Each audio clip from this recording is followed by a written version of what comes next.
Chapter 361 Meeting of Star Believers. Don't be so restrained. Seeing Zio enforces discomfort, Bernadette did not choose to sit on the sofa, but sat on a flat stool formed by the pea vines. Zio and Forsey breathed an inexplicable sigh of relief at being a little further away. There was nothing they could do about it. The sage's aura was so powerful that they would inevitably feel fear when facing her. Zio and Forsey sat down again and looked at Hastur together, indicating that he would speak. Bernadette also paid attention to it. We are all believers in the stars, but we have never been honest. There is a meeting of believers in the stars tonight. Hastur paused, glanced at them, and then continued. Tonight's topic is how to stop George the Third generation was promoted to Sequence 0 Black Emperor. Zio and Forsey, who had just sat down shortly before their buttocks were warmed, were frightened and stood up again, their eyes full of fear and shock. Zio looked at Hastur like a madman and stumbled. Mr. Hastur, do you know what you are talking about?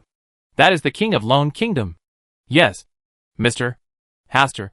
That's not something we can get involved in. Right? Forsey didn't know what the Black Emperor was, but she knew clearly what Sequence 0 represented. It was a god. A true god who was as noble as the 7 gods today.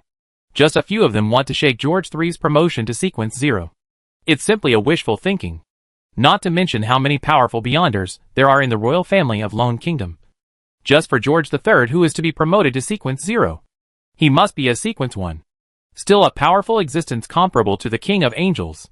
Hastur's gaze just looked at Bernadette, who was frowning slightly. No wonder I always feel a strange feeling when I stay in Backland recently. Bernadette quickly regained her indifferent expression. Is this the will of the stars? Yes. The stars did not allow George III to be successfully promoted. Hastur answered firmly. I am willing to contribute to this. Bernadette directly agreed to the matter. She knew that her father jumped to the Black Emperor path at the last moment of his life. Although he failed in the end, he still left the last tomb undiscovered. And this was her father's last glimmer of hope. If George III succeeds in being promoted to Black Emperor, then her father will also completely perish and never have the chance to resurrect. Publicly and privately. She would never sit back and watch this happen. How dare you? Shio really wanted to say these words directly, but when the words came to her mouth, she changed her tone slightly. I'm afraid we can't complete this operation with just a few of us. Right? There are more than just a few of us. Hastur chuckled and glanced at the frightened Zio and Forsey. We are not the only believers in the stars. And we are not the only ones who don't want to see George III successfully promoted. Zio and Forsey breathed a sigh of relief. But Hastur's next words made their hearts rise again. They have their tasks, and we have ours to do. Zio and Forsey looked at each other and decided not to say anything. Anyway, they were both assigned in the end. As for participating in the negotiation of this important matter, they don't even have a concrete idea of the enemy, let alone how to make suggestions. It's like a group of big guys are discussing how to overturn a new world. But there are 2 little people sitting next to them who are inexplicably worried about whether they will have bread to eat tomorrow. What are your plans? Bernadette asked directly, not doubting Hastur's ability to shake up Backland's situation. George III has been preparing for this for a long time. It would be difficult to destroy it from the front. My suggestion is to destroy the 9 tombs he left in Backland at the moment of his promotion. We don't need to destroy all the tombs. We only need to destroy 2 or 3 to disrupt his promotion and make him fall because of his failed promotion. There are many extraordinary and powerful people in the royal family, but there are definitely not many people who can reach Sequence 1 and Sequence 2. They need to guard each tomb separately, which gives us the opportunity to defeat each one. Hastur briefly elaborated on his plan. In fact, there is a simpler way, which is to use a curse to amplify the probability of George III's promotion failure. With the authority of the Palace of Stars and Will, the Mercury Snake, if Aurelius is also brought into his camp, the power of fate alone was enough to reduce George III's chances of promotion to an extremely low level. But after all, it's not that safe. It's safer to destroy his tomb. By the way, let Bernadette play a role. Can you find out the time of George III's promotion and the location of his mausoleum? Bernadette had already approved the plan, but she was still a little worried. The day when he speaks to the whole kingdom is the day of his promotion. As for the location of the tombs, I do know a few of them. Why do you know so many secrets? The stars are always guiding me forward, Hastur said, looking up at the ceiling. Bernadette didn't question anything and agreed to Hastur's plan. The brief exchange between the 2 made Zio and Forsey dumbfounded. Is it that easy? The opponent is the king of the Lone Kingdom, who wants to be promoted to the Sequence 0 Black Emperor. In just a few words. You arranged his ending? But the conversation between Hastur and the sage didn't seem like a joke to them. In the end, I can only deeply doubt whether I am too incompetent. After finishing the conversation about George III, Hastur looked at Zio and Forsey, who had dull eyes. Do you think it's incredible? Zio and Forsey nodded together. In the extraordinary world, many things are like this. They seem very complicated, but in fact, they can be explained clearly in just a few words. Zio and Forsey shook their heads at the same time. No, they don't know it all, and they don't understand much about the 9 tombs or the speech to the whole country. Moreover, they really think they are stupid.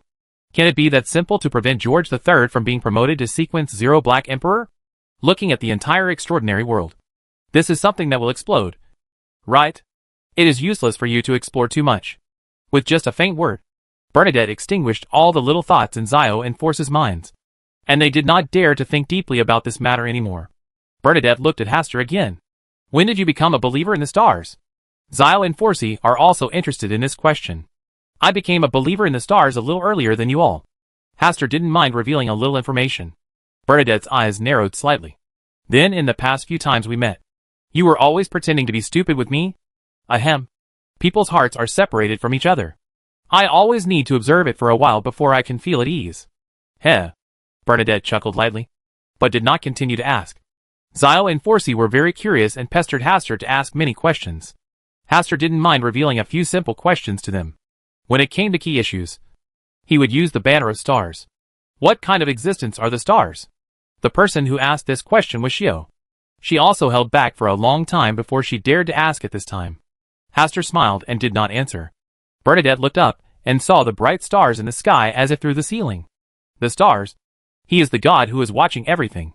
Forsey asked in a low voice. Are the stars looking at this right now? What do you think? Bernadette just gave her a thoughtful look. Forsey trembled slightly, not daring to talk nonsense anymore. The stars have always protected every believer in him. It is because of the existence of the stars that I was saved. Hastur said this with emotion. Forsey also resonated.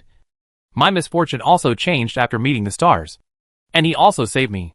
Shio also wanted to say something, but she didn't know what she should say at the moment, so she could only sit silently. The atmosphere seemed to fall silent all of a sudden.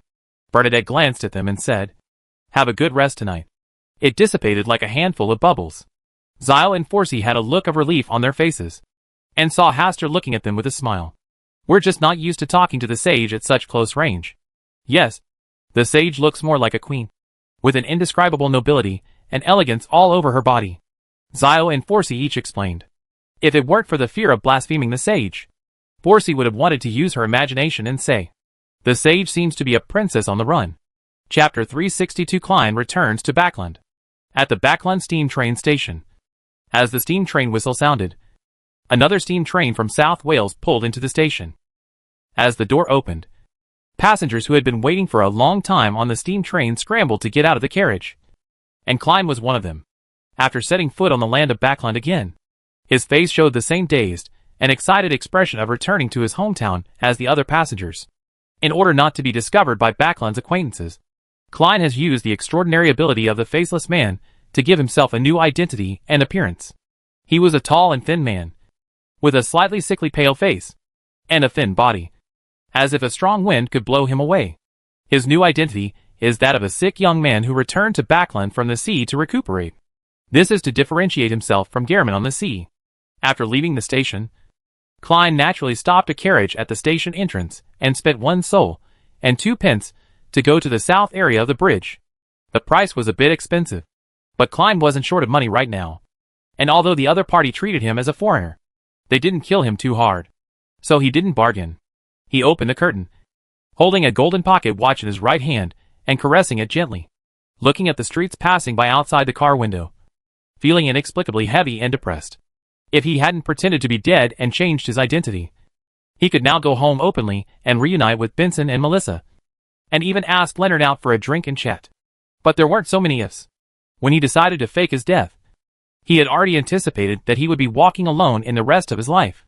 I have to go back and take a look. If I don't see them in person, I feel relieved. Klein sighed inwardly and decided to rent a house on a street not far from the house he originally rented. He did not choose a long-term lease, but a monthly short-term lease, for which he paid a little extra rent. By the time I had cleaned my new house and was ready to move into, it had already become completely dark. Of course, it was impossible for Klein to cook at home alone. He went out and ate at a restaurant on the street below the house he originally rented. He was sitting along the street.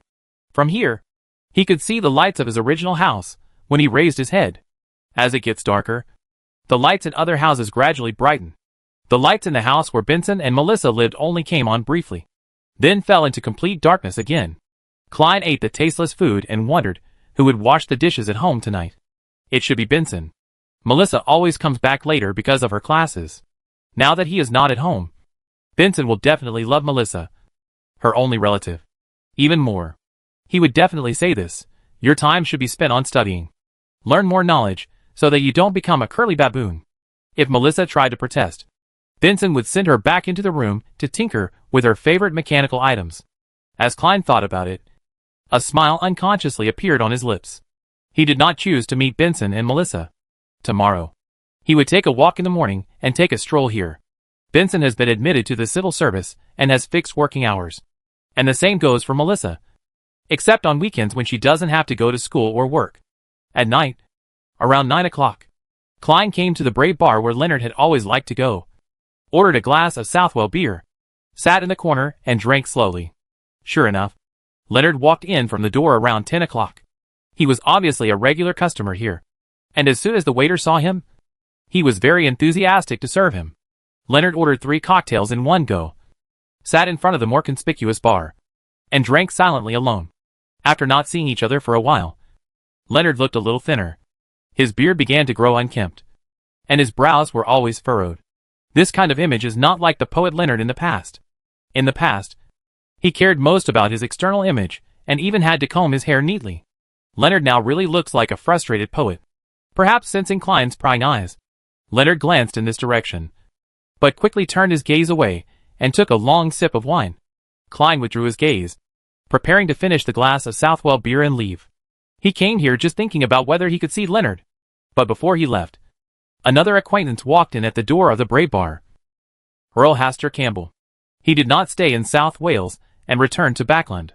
Klein patiently sat in his seat again, occasionally glancing at the figures of Leonard and Hastur chatting happily. It seems that Leonard is not lonely alone, which is good. Klein smiled, stood up and wanted to leave, but he saw Hastur and Leonard each holding a glass of wine, walking towards his position. Did they see through their identities? Probably not. If Leonard knew about it, he would definitely rush over. Sir, would you mind sharing a table? The speaker was Asta. Before Klein could say anything, he waved to the waiter to bring a few more glasses of wine. Klein glanced around and saw that the other tables were indeed full. He smiled and said, "Of course you can. I'm just thinking about going back." Leonard looked at him and said teasingly, "Are you already married? If not, what's the point of going back alone? You might as well stay here and chat. Give this gentleman a glass of a true man's drink, and it will be credited to my account." Leonard was very considerate and gave Klein a glass of wine. Klein wanted to refuse, but Hastur chuckled and said, "It's a kind of fate to meet here. Let's have a drink together, and see you tomorrow." No one knows each other.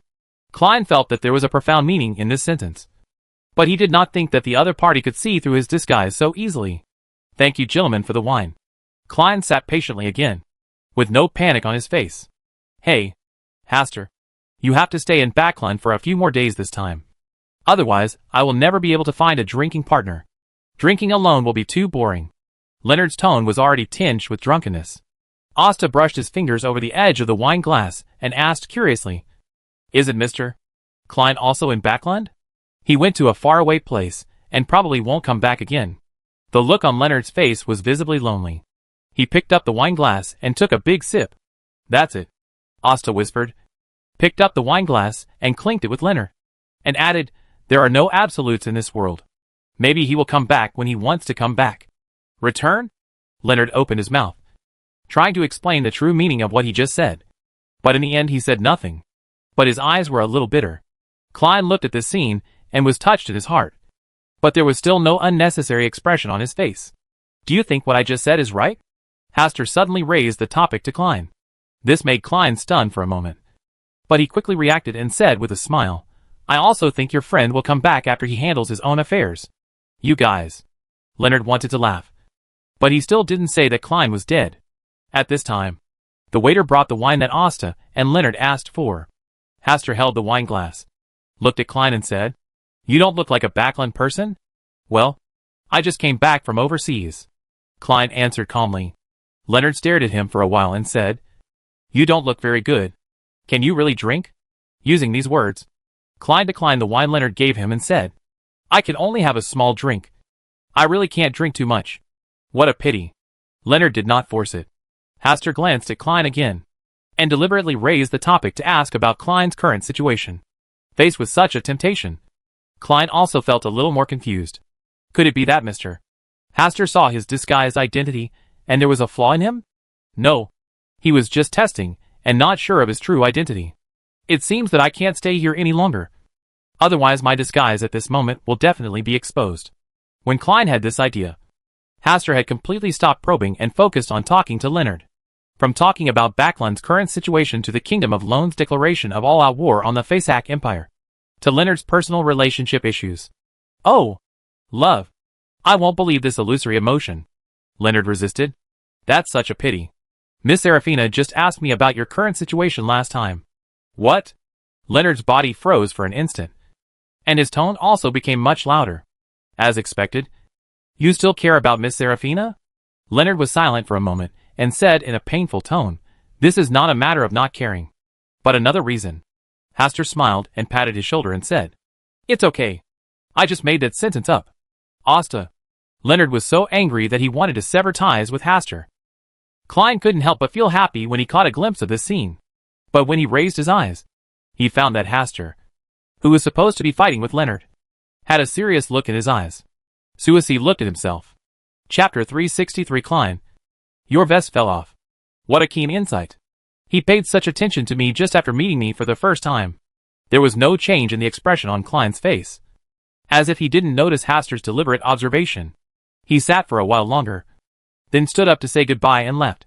This time Leonard and Hastur did not say anything to persuade him to stay. The Brave Bar is still some distance away from where Klein rented it. He originally wanted to wait for a carriage, but was unable to wait. It wasn't until Leonard and Hastur also appeared at the door of the Brave Bar that a carriage appeared at the corner of the street. It drove towards Hastur and stopped in front of Hastur. This should be his personal car. Sir, let me give you a ride. Backland's nights have been a bit uneven recently, Hastur said. Klein declined politely. He did not want to ride in the same carriage with Mr. Hastur, which would greatly increase the probability of his identity being exposed. Leonard also came over and asked where he lived. I live in the South District of the bridge. Klein answered naturally. It's not a smooth ride, Leonard muttered, and then asked Klein to wait here for a moment. He walked into the Brave Man Bar, and soon a new carriage appeared. Thank you two gentlemen for your generosity. Klein thanked him, got into the carriage and left. After Klein left, Leonard asked with probing eyes, Asta, you seem to value this person especially tonight? Have it? Do you really think I'm blind? TSK. You figured this out. I guess I need to improve my acting skills next time. Just keep talking. Leonard ignored Hastur's wise words and frowned slightly. I also think this person is a bit familiar, but it's obviously just the first time I've seen him. It's getting late. I should go back and rest. Hastur did not continue chatting, got into his family's carriage and left. When Leonard was left alone, he looked at the empty streets and realized an important problem. Now it was his turn to go back without a carriage. He had no choice but to go into the Brave Bar to urge him, and waited for 20 minutes before he successfully got on the carriage. Back at his place of residence, Leonard took a shower and lay on the bed and couldn't help but ask, Old man, did you see anything tonight? Don't you have eyes yourself? Old man, you are so temperamental tonight. I'm just too lazy to waste too much time with you. Old man, you must have seen something. Right? But no matter how Leonard asked, the old man didn't give him another answer. At around 9 o'clock the next day, Leonard went to the Red Glove team's stronghold to gather as usual. But today, in addition to their captain, there is also a new bishop, Bishop Max. It is said that he was specially sent from the Serenity Church. Did something big happen? Leonard murmured in his heart, standing upright and energetic. Someone sent a report letter this morning. It said that the mastermind behind the Cap'n case was someone from the Lone royal family. and also gave several locations. Their captain briefly talked about the matter, and then asked them for their respective opinions. Leonard remembered that Klein was in charge of the Cap'n case. The human trafficker Cap'n also ended up dead.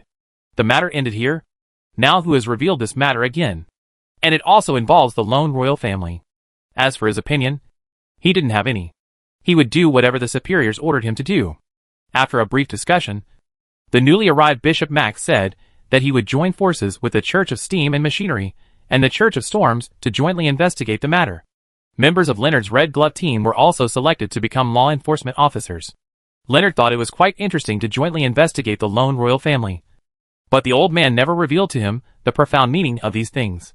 During the joint operation of the Church of Night, the Church of Steam and Machinery, and the Church of Storms, a new situation occurred in Backland.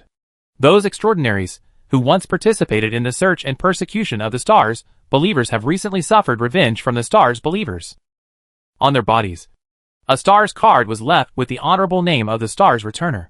In addition to the actions of the Star believers, the Aurora Society, which had been dormant for a long time, also reappeared in the public eye. They planned several terrorist attacks in succession. There is also the Witch Sect, which was revealed to be cooperating with the lone royal family. And some royal family members have also been involved in various scandals. Spies from Fasak Empire, Intis Republic, Fanabot, Southern Continent Balam Empire, and other countries also began to fish in troubled waters at this time. For a time, the entire Backland was shrouded in chaos and disorder. Hastur stayed at home and did not go out, except for the action of the Star believers, which surprised him. He contributed to most other things. He needs chaos. This is a need for performance. And it is also a means to involve the energy of the lone royal family and the three churches. It is very simple to do this. He only needs to stay in the Hall of Stars, and through divine revelation, he can quietly guide the devout believers to do some radical actions. As for the cards with the honorable names of those who have returned to the Stars everywhere, it was not his doing. Nor is it something Bernadette and others would do. There should be someone hiding in the dark, wanting to make the followers of the Stars a target. The most likely ones are followers of the fallen Mother Goddess, who is now fighting to the death against me. Under his influence, his followers are even crazier than the madmen of the Aurora Society. When Asta was meditating in the study, Lady Lisa came and knocked on the door. With his ability, he could have appeared quietly in the study, but he always maintained the highest respect for himself. "Come in." Lisa opened the door and came in, and said respectfully, "All the blood of the extraordinaries for the 22 extraordinary paths required by the envoy of God has been collected." "So fast?" Hastur raised his eyebrows in surprise. His mission was released less than 3 days ago. Nowadays, many Beyonders have poured into Backland, which makes the task easier. "You did a good job." Asta was very satisfied with the efficiency of their work and handed another task to Mrs. Lisa. He needs Lady Lisa to help him keep an eye on the movements of the former Duke of South Wales, Drink Augustus. Judging by the time, Archduke Southwell should have died under the arrangement of Caius. If this news reaches Backland, Archduke Drink Augustus will definitely target him. Especially in such a chaotic situation now. It is very suitable for him to secretly target himself. So he needs to be careful to guard against it. Follow the orders of the envoy of God. Well, let's go down. After Mrs. Lisa left, Hastur stretched, walked to the windowsill, and looked towards the south area of the bridge. He is now certain that the man he met Leonard at the Brave Bar that night was Klein. At the beginning, he was just suspicious. Even after many attempts, he could not be sure. It was not until he returned home and went to the Hall of Stars for a fateful peek that he was truly sure that the person was Klein. The verification method is very simple. If that person is just an ordinary person, then everything about him will be hidden. Once he is pregnant with something special, the related fate will be covered up. Through this reverse proof, Hastur confirmed that there was something wrong with that person. Combined with the fact that Benson and Melissa currently live in the South District of the bridge, Klein's identity was quickly locked. He was thinking about whether to take Klein with him to deal with George III. Due to the butterfly effect he caused, Klein did not truly understand the countless crimes George III committed in order to be promoted to the Black Emperor. Without this premise, Klein would not be so firmly opposed to George III becoming a god. Of course, he can help Klein discover the true face of George III through guidance. After thinking for a long time, Hastur decided to drag Klein into the water. Without Klein's participation, he always felt that something was missing. And this can also be regarded as the first cooperation between Chuanqing and the Fool. As for the glorious task of guiding Klein, leave it to Forsey to complete. Let her pray to Mr. Fool and narrate the evil deeds George III committed in order to become a god. When Forsey received this mission from Hastur, he was completely confused. She is just a little sequence 7. She really doesn't want to get involved in this kind of thing. And she also wants to pray to Mr. Fool. Fortunately, this time she didn't need to make up a lie to deceive Mr. Fool. She just needed to report to Mr. Fool her discoveries about George III during this period. But how did the sequence 7 self know such a major secret? You must first find a suitable reason before praying to Mr. Fool. It seems that I can only blame the sage. Forsey. What's wrong with you?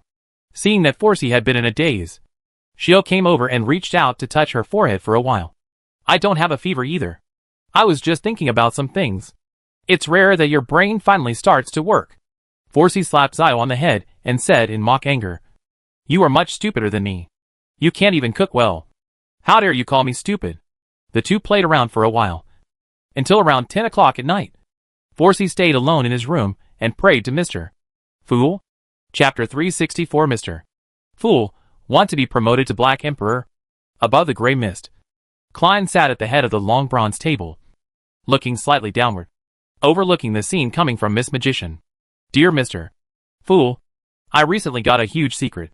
I thought you would be interested in it. So I took the liberty to disturb you late at night. Tell me. Klein just said calmly. It's like this. I got accurate news from a big shot. King George III of the Lone Kingdom. He recently wants to be promoted to the Sequence 0 Black Emperor.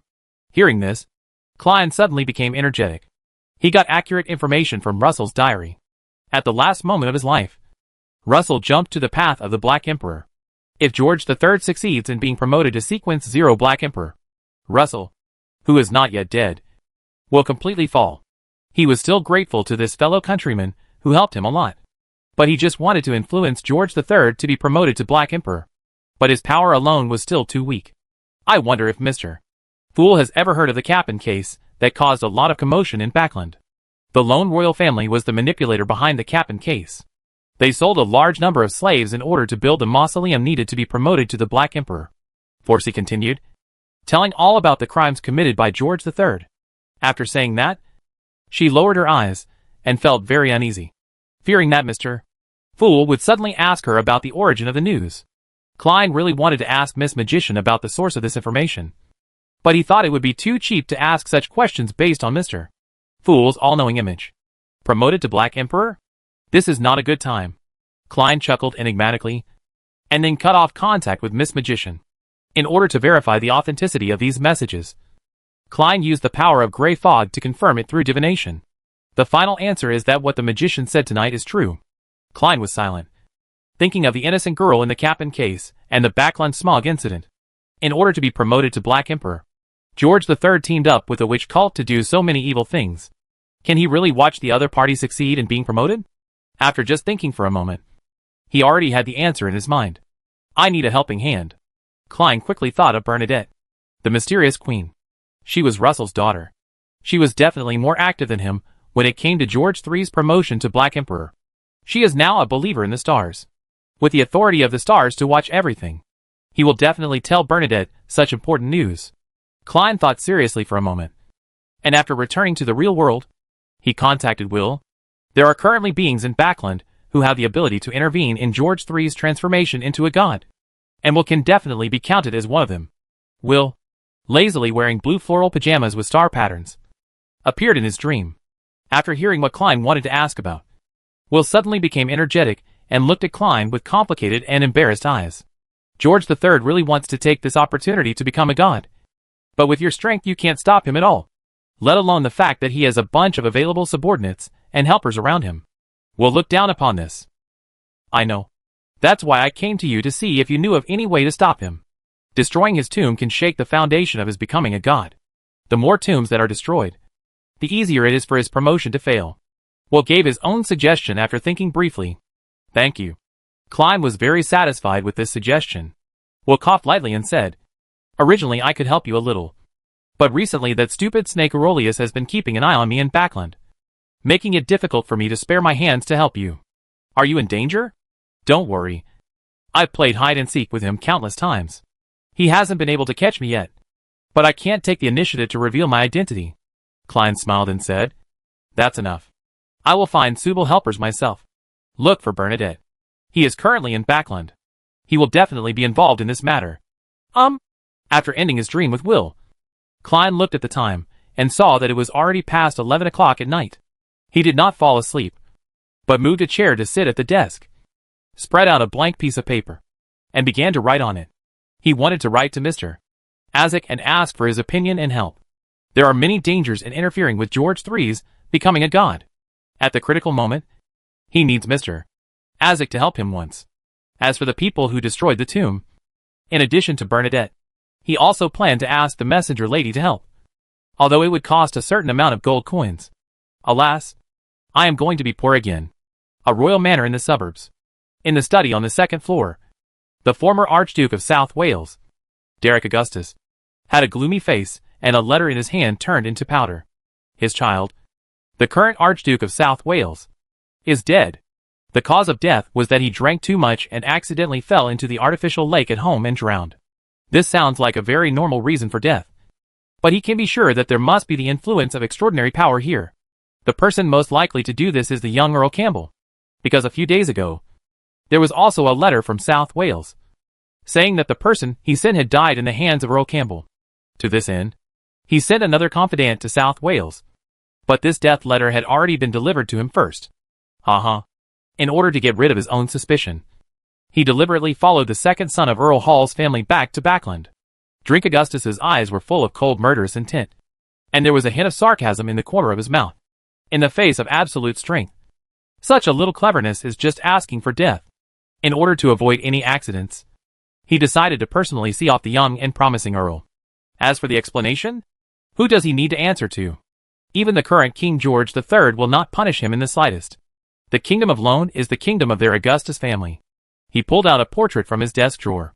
It showed him and his children, even though it was decades ago. At 3 o'clock in the night, he walked out of the study and entered the bustling Queen's district in one step. The distance between the two places is also a rule, and he has already become proficient in using the rules. It was easy to find a direct road to Queen's.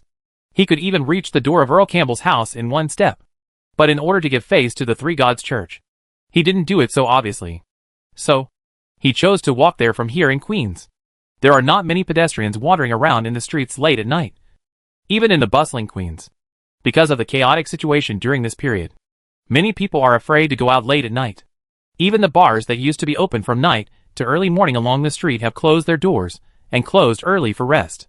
Drink Augustus, walking, thinking about the past years. He owed his son, but he didn't care too much. After all, he didn't care much about the bond of blood inheritance. But when he heard the news about his child's death, he still felt heartache for the first time in a long time. Although slight, it was enough to sentence Lord Campbell to death. When Drink Augustus was approaching his destination walking alone, the surrounding scene suddenly changed. Drink Augustus stopped and took some time to calmly watch the scene in front of him. He knew that there must be a powerful beyonder guarding Earl Campbell. But here is Backland, and he is a member of the Augustus family and a Sequence 2 balancer. But he waited for a long time, and except for the scene in front of him changing from a lively street to a dense forest, no one appeared here. Drink Augustus narrowed his eyes and waited patiently for a while. But still no one showed up, deliberately delaying time and want to escape. Drink Augustus is not worried about this problem. If it wasn't Backland here, with his ability, he wouldn't need to be so cautious. His right foot took a step forward, and a black rule stretched out from the sole of his foot, and then branched into 2, 4, or hundreds of them, like black pythons crisscrossing each other. The dense forest whirled in front of him, instantly shattered into pieces, and returned to the original streets. He was still standing in the street, but above his head, what hung in the sky was not the crimson moon in the middle of the night, but the bright sun rising in the morning. This made him frown slightly, and he didn't notice any change in the flow of time even when he was inside. No, it's not that the flow of time has changed, but that someone has stolen this period of time. Drink Augustus looked solemn, and after carefully sensing it for a while, he realized that the other party was not that capable, and that he should have achieved this effect with the help of some kind of sealed object. In just a few hours, where can you escape to? Drink Augustus took a closer look and discovered that Earl Campbell did not take the opportunity to leave Backland, but was strolling happily near the Holy Wind Church, holding a little black cat. Chapter 365 Assassination Under the Watchful Eye of the Storm Lord. Instead of taking the opportunity to leave Backland, he hid near the Holy Wind Church. Was he thinking of seeking shelter from the Lord of Storms? Drink Augustus thought this, and had no idea of taking action for a moment. The lone royal family is now on the cusp of a storm. Although killing a young earl is nothing, killing someone under the watchful eye of the Lord of Storms will not calm down the storm so easily. He had to admit that Earl Campbell was very smart and knew how to find a chance for himself. But the shelter from the storm was only temporary. Could he always hide in the Holy Wind Church? Drink Augustus also came to the vicinity of the Holy Wind Church, but did not take action. He just stared at Earl Campbell, who was wandering on the street from a distance. Then he waited from early morning to afternoon, and then to evening. Earl Campbell had no intention of leaving the Holy Wind Church, and his range of activities was limited to the vicinity of the Holy Wind Church, leaving him no opportunity to take action. When he saw Hastur chatting with Bishop Ron of the Holy Wind Church, donating a donation of 500 gold pounds, and making up his mind to stay here overnight, Drink Augustus finally lost the patience to wait any longer. Go down. In the current situation, unless he gave up action, he could only kill people by force under the watch of the Storm Lord. If it kills with one blow, the Storm Lord will not have time to react. Moreover, will the Storm Lord descend for a less devout believer?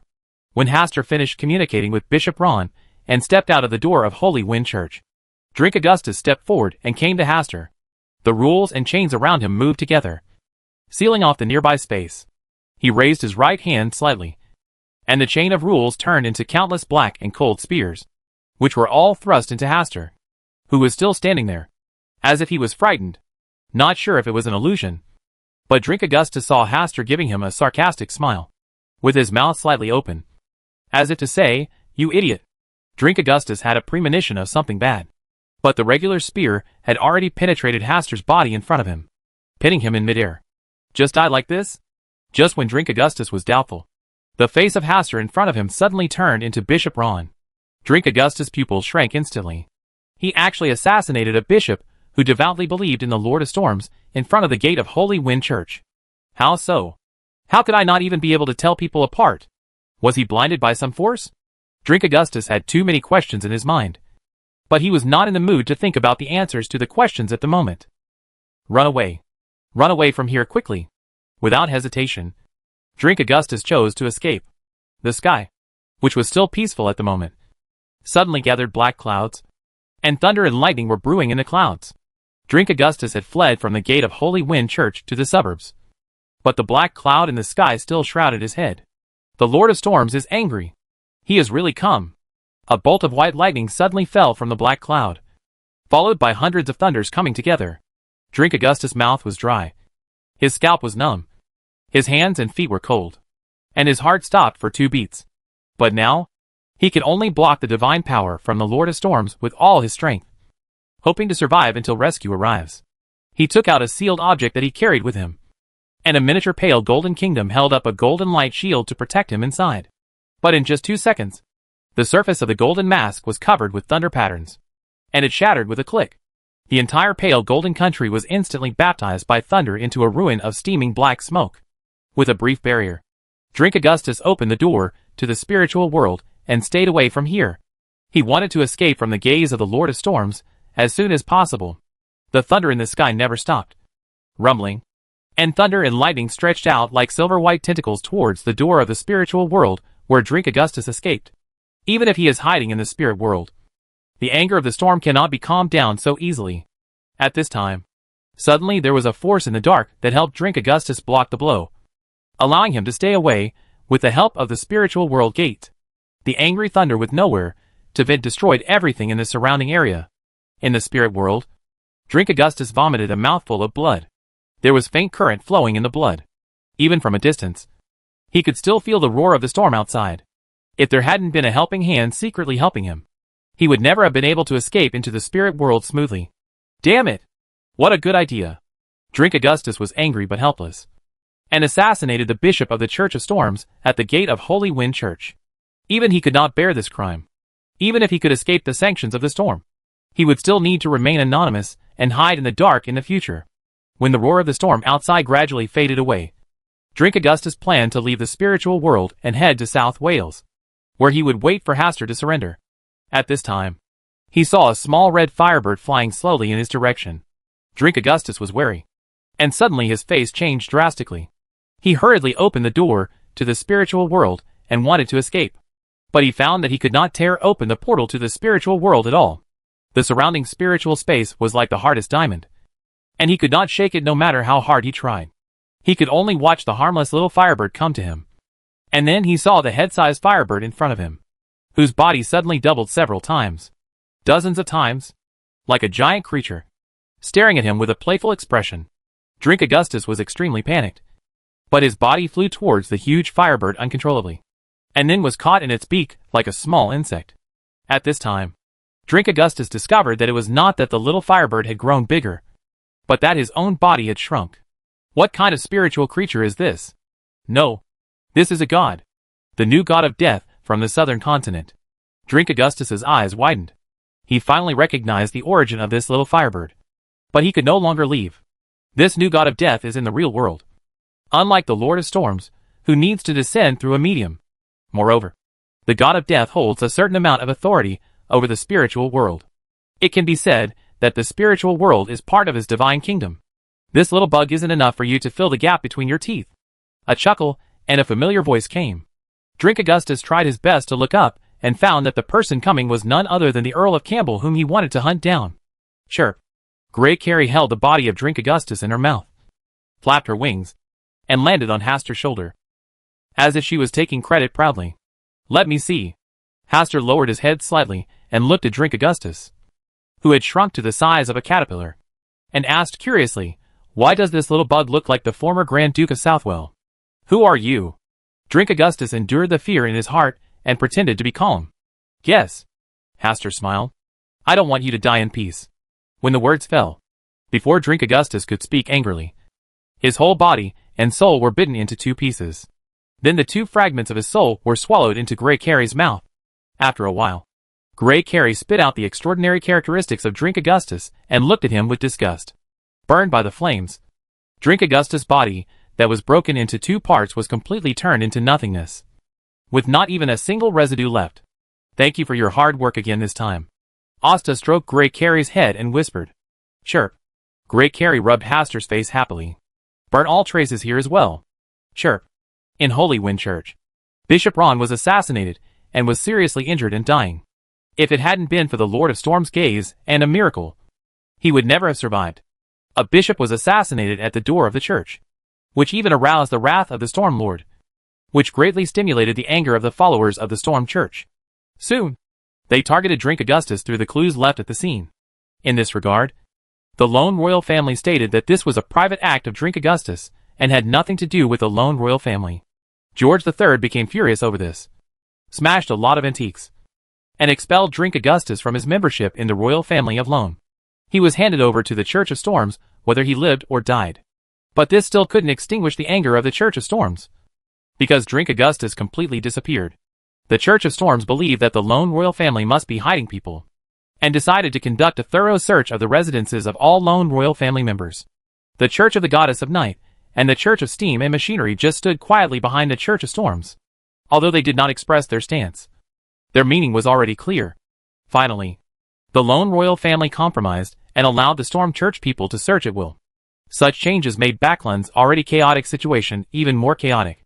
At this time, Hastur was selecting gifts and preparing to visit Bishop Ron, who was seriously injured and survived.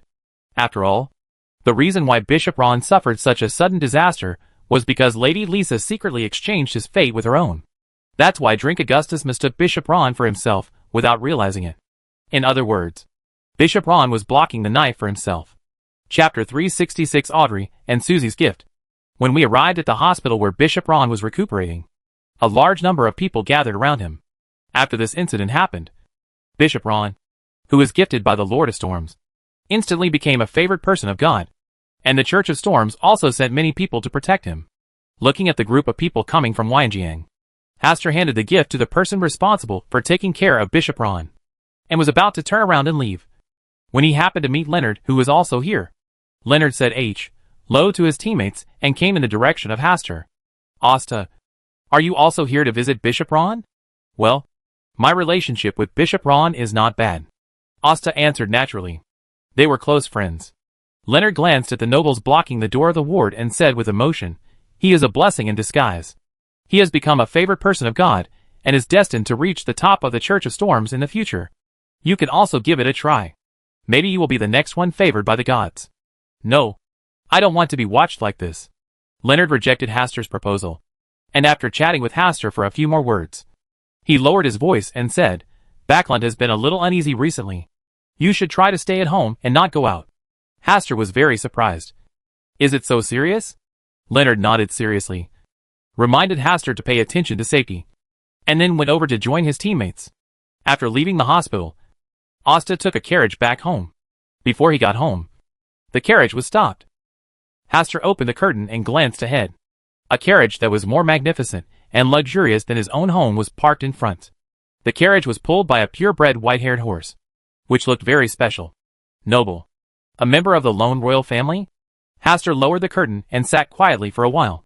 It was not until the carriage driver outside told him that the second prince wanted to discuss something with him that he got out of the carriage. The second prince is not very old, and looks to be about the same age as Greg. He inherited the strong and serious face of George III, and is slightly shorter than himself. I've met the second prince. Hastur greeted the second prince politely. He just waved his hand. His eyes were full of scrutiny. Got off the carriage. Then took 2 steps closer. And spoke in a restrained, angry voice. Answer me honestly. Has Archduke Drinker ever gone to find you? Hastur looked puzzled and said, I have never interacted with Grand Duke Drinker. Why would a big shot like him come to me? Oh! Don't let me know you are lying today. After the second prince finished speaking, he was about to board the carriage and leave. Hastur said behind him, I heard that Archduke Drink tried to assassinate Bishop Ron. So the second prince still left. It's better for him to stay away, so as not to be implicated. Are you qualified to teach me how to do things? The second prince got into the carriage with his head held high and proud, lowered the curtain and left. Gee, with such a temperament and wisdom. No wonder it was the eldest prince, who succeeded George III after his death. Hastur didn't care about this little incident at all. If the person who just asked him was George III, he might be a little nervous. A second prince, who was destined not to become the next king, had no qualifications for him to care about. After returning home, Butler Neil told Hastur that Earl Hall had sent someone to invite him to see if he had time to attend the dinner tonight. Hastur looked at the time. It was 5:20, and estimated that Earl Hall wanted to thank him because of Alfred. Just send someone to reply to Count Hall's message, and then go up to the second floor to take a bath. It was around 7 o'clock at night. At Earl Hall's house, Hastur's arrival was greeted by Alfred's warm reception. Seeing how high-spirited he looked, Hastur couldn't help but tease him about which girl he was marrying this time. Who could make him so happy? Asta, you don't understand. I'm used to living in the southern continent, and my aesthetic sense is almost abnormal. Our Backlund girl is better. Alfred showed a melancholy expression. It seems that you are very satisfied with your marriage partner this time. It's okay. If there are no accidents, we will get engaged next month and get married by the end of this year. It's so fast. Hastur really admired the speed of marriage among nobles. It was almost August now, and an engagement and marriage could be settled in just a few months. It's probably no different from the blind date in the previous life. If we really compare, Alfred is still slightly inferior. Asta, you have to work a little harder. In the circle of noble ladies, your reputation has always been very good. Hastur smiled and stopped talking to Alfred about this matter. If the conversation continues, Alfred should say that such and such a young lady is very nice, and see if he is interested in meeting her. Entering the door of Earl Hall's house, Earl Hall and others were already waiting for him at the dining table. Hibbert was not at home tonight, probably to make room for Alfred. Mr. Hastur. Good evening. Miss Audrey smiled sweetly, still elegant and generous. Susie, who was surrounding her feet, also waggled her tail enthusiastically towards Hastur. But when she saw Hastur appeared with empty hands, she became a little depressed, and lay on the ground without raising her head. Sit down. It was also a family dinner, and Earl Hall's attitude became better every time. You should stay a little longer when you come back this time. Right? It was the Countess who spoke. Maybe half a month. Hastur gave an uncertain date. Less than 10 days before George III became a god. and only after this was completed would he consider returning to South Wales. Then, the Countess asked about Hastur's life in South Wales, and asked various parents about their family affairs in a gentle tone. Hastur just responded calmly, occasionally talking about the customs of South Wales. After dinner, almost an hour passed. Hastur breathed a sigh of relief after tasting the last bite of the delicious dessert. At tonight's dinner, the person who put the most pressure on him was the Countess. Her kind and caring words made him feel flattered. After the dinner, Hastur, Earl Hall and Alfred discussed some things in the study, mainly surrounding the Lone Kingdom's declaration of full-scale war on the Fasak Empire. The news of the fall of the god of war has not spread yet, and even Earl Hall does not know it yet. He only said that the church has a resolute attitude towards war, and is full of confidence. Could there be some big problem within the Fasak Empire that would give us the Kingdom of Lone a good opportunity to take advantage of it? This is Alfred's guess. And it is also the view that nobles such as Earl Hall have communicated in private. Hastur said nothing about this, only saying that he would guard the coastal gateway for the Kingdom of Lone. After finishing the chat, Hastur had time to meet Audrey and Susie. This time, we were also in the garden. What was a little different from last time was that Earl Hall did not come to stop and watch. Woof! The first thing to greet Hastur was Susie's slightly disappointed and angry voice. Asta knelt down, stroked Susie's head, and chuckled, "Don't worry. I have brought back the books I promised you, and they will be delivered to you in 2 days." Susie's mood instantly brightened, and she glanced at Audrey proudly, as if to say, "I have a gift. But you don't." Audrey looked at Asta with a faint look. "Mr. Asta, are you doting on Susie too much? Just a few books." Asta stood up and took out a gift wrapped in an exquisite small gift box from his pocket and gave it to Audrey. "Do you still remember the spiritual tower you encountered in the spiritual world? What does this gift have to do with it?" Audrey's eyes brightened, looking forward to receiving the gift. "Well, it can help you better navigate that spiritual world. This is a miniature version of the crystal ball, which can stabilize the mind of the voyeur, and can also become the guiding star, so that Audrey will no longer lose her way when exploring the spiritual world. When encountering the same problem as last time, Audrey could easily escape from the spiritual world with the help of the guidance of the crystal ball. Hastur found this thing in the treasure house of the Yellow Monk organization. "Mr. Hastur, do you mind if I open the gift now?" "Of course I don't mind." Audrey opened the gift in front of Hastur and held the crystal ball, which was no bigger than a fist, in her palm to observe. Just by simply staring like this, Audrey could feel her soul calm down and become stronger. Susie's eyes were also attracted by the crystal ball, but it shook itself up, recovered quickly, and then lay down at Audrey's feet without interest. "Mr. Hastur, are you interested in exploring the spiritual world with me? I have discovered a lot of interesting and good things in it during this time." Audrey retracted her gaze from looking at the crystal ball and turned to look at Hastur, with expectation and excitement in her eyes. Chapter 367. Audrey died in society. Asta really wanted to refuse the invitation, but he couldn't bear it. Audrey's expectant eyes were too lethal. "Great. I have never dared to explore the depths. With Mr. Hastur accompanying me, I can completely reveal its mystery." Audrey's excited tone did not conceal it.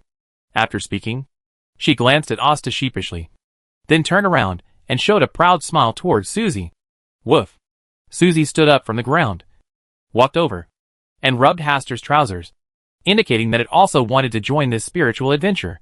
"No, Susie can't join," Audrey objected with a slight blush. "Woof?" Susie looked at Audrey with a puzzled expression, and Hastur also looked over. After just a little thought, he knew what Audrey was worried about. In that spiritual world, there must be some special places, such as unconsciously speaking what is in your heart. Audrey was probably afraid that Susie would inadvertently expose her little secret, so she resisted like this. Thinking of this, Hastur immediately stood on the same front as Susie. "I also think Susie needs to experience it and develop its extraordinary abilities.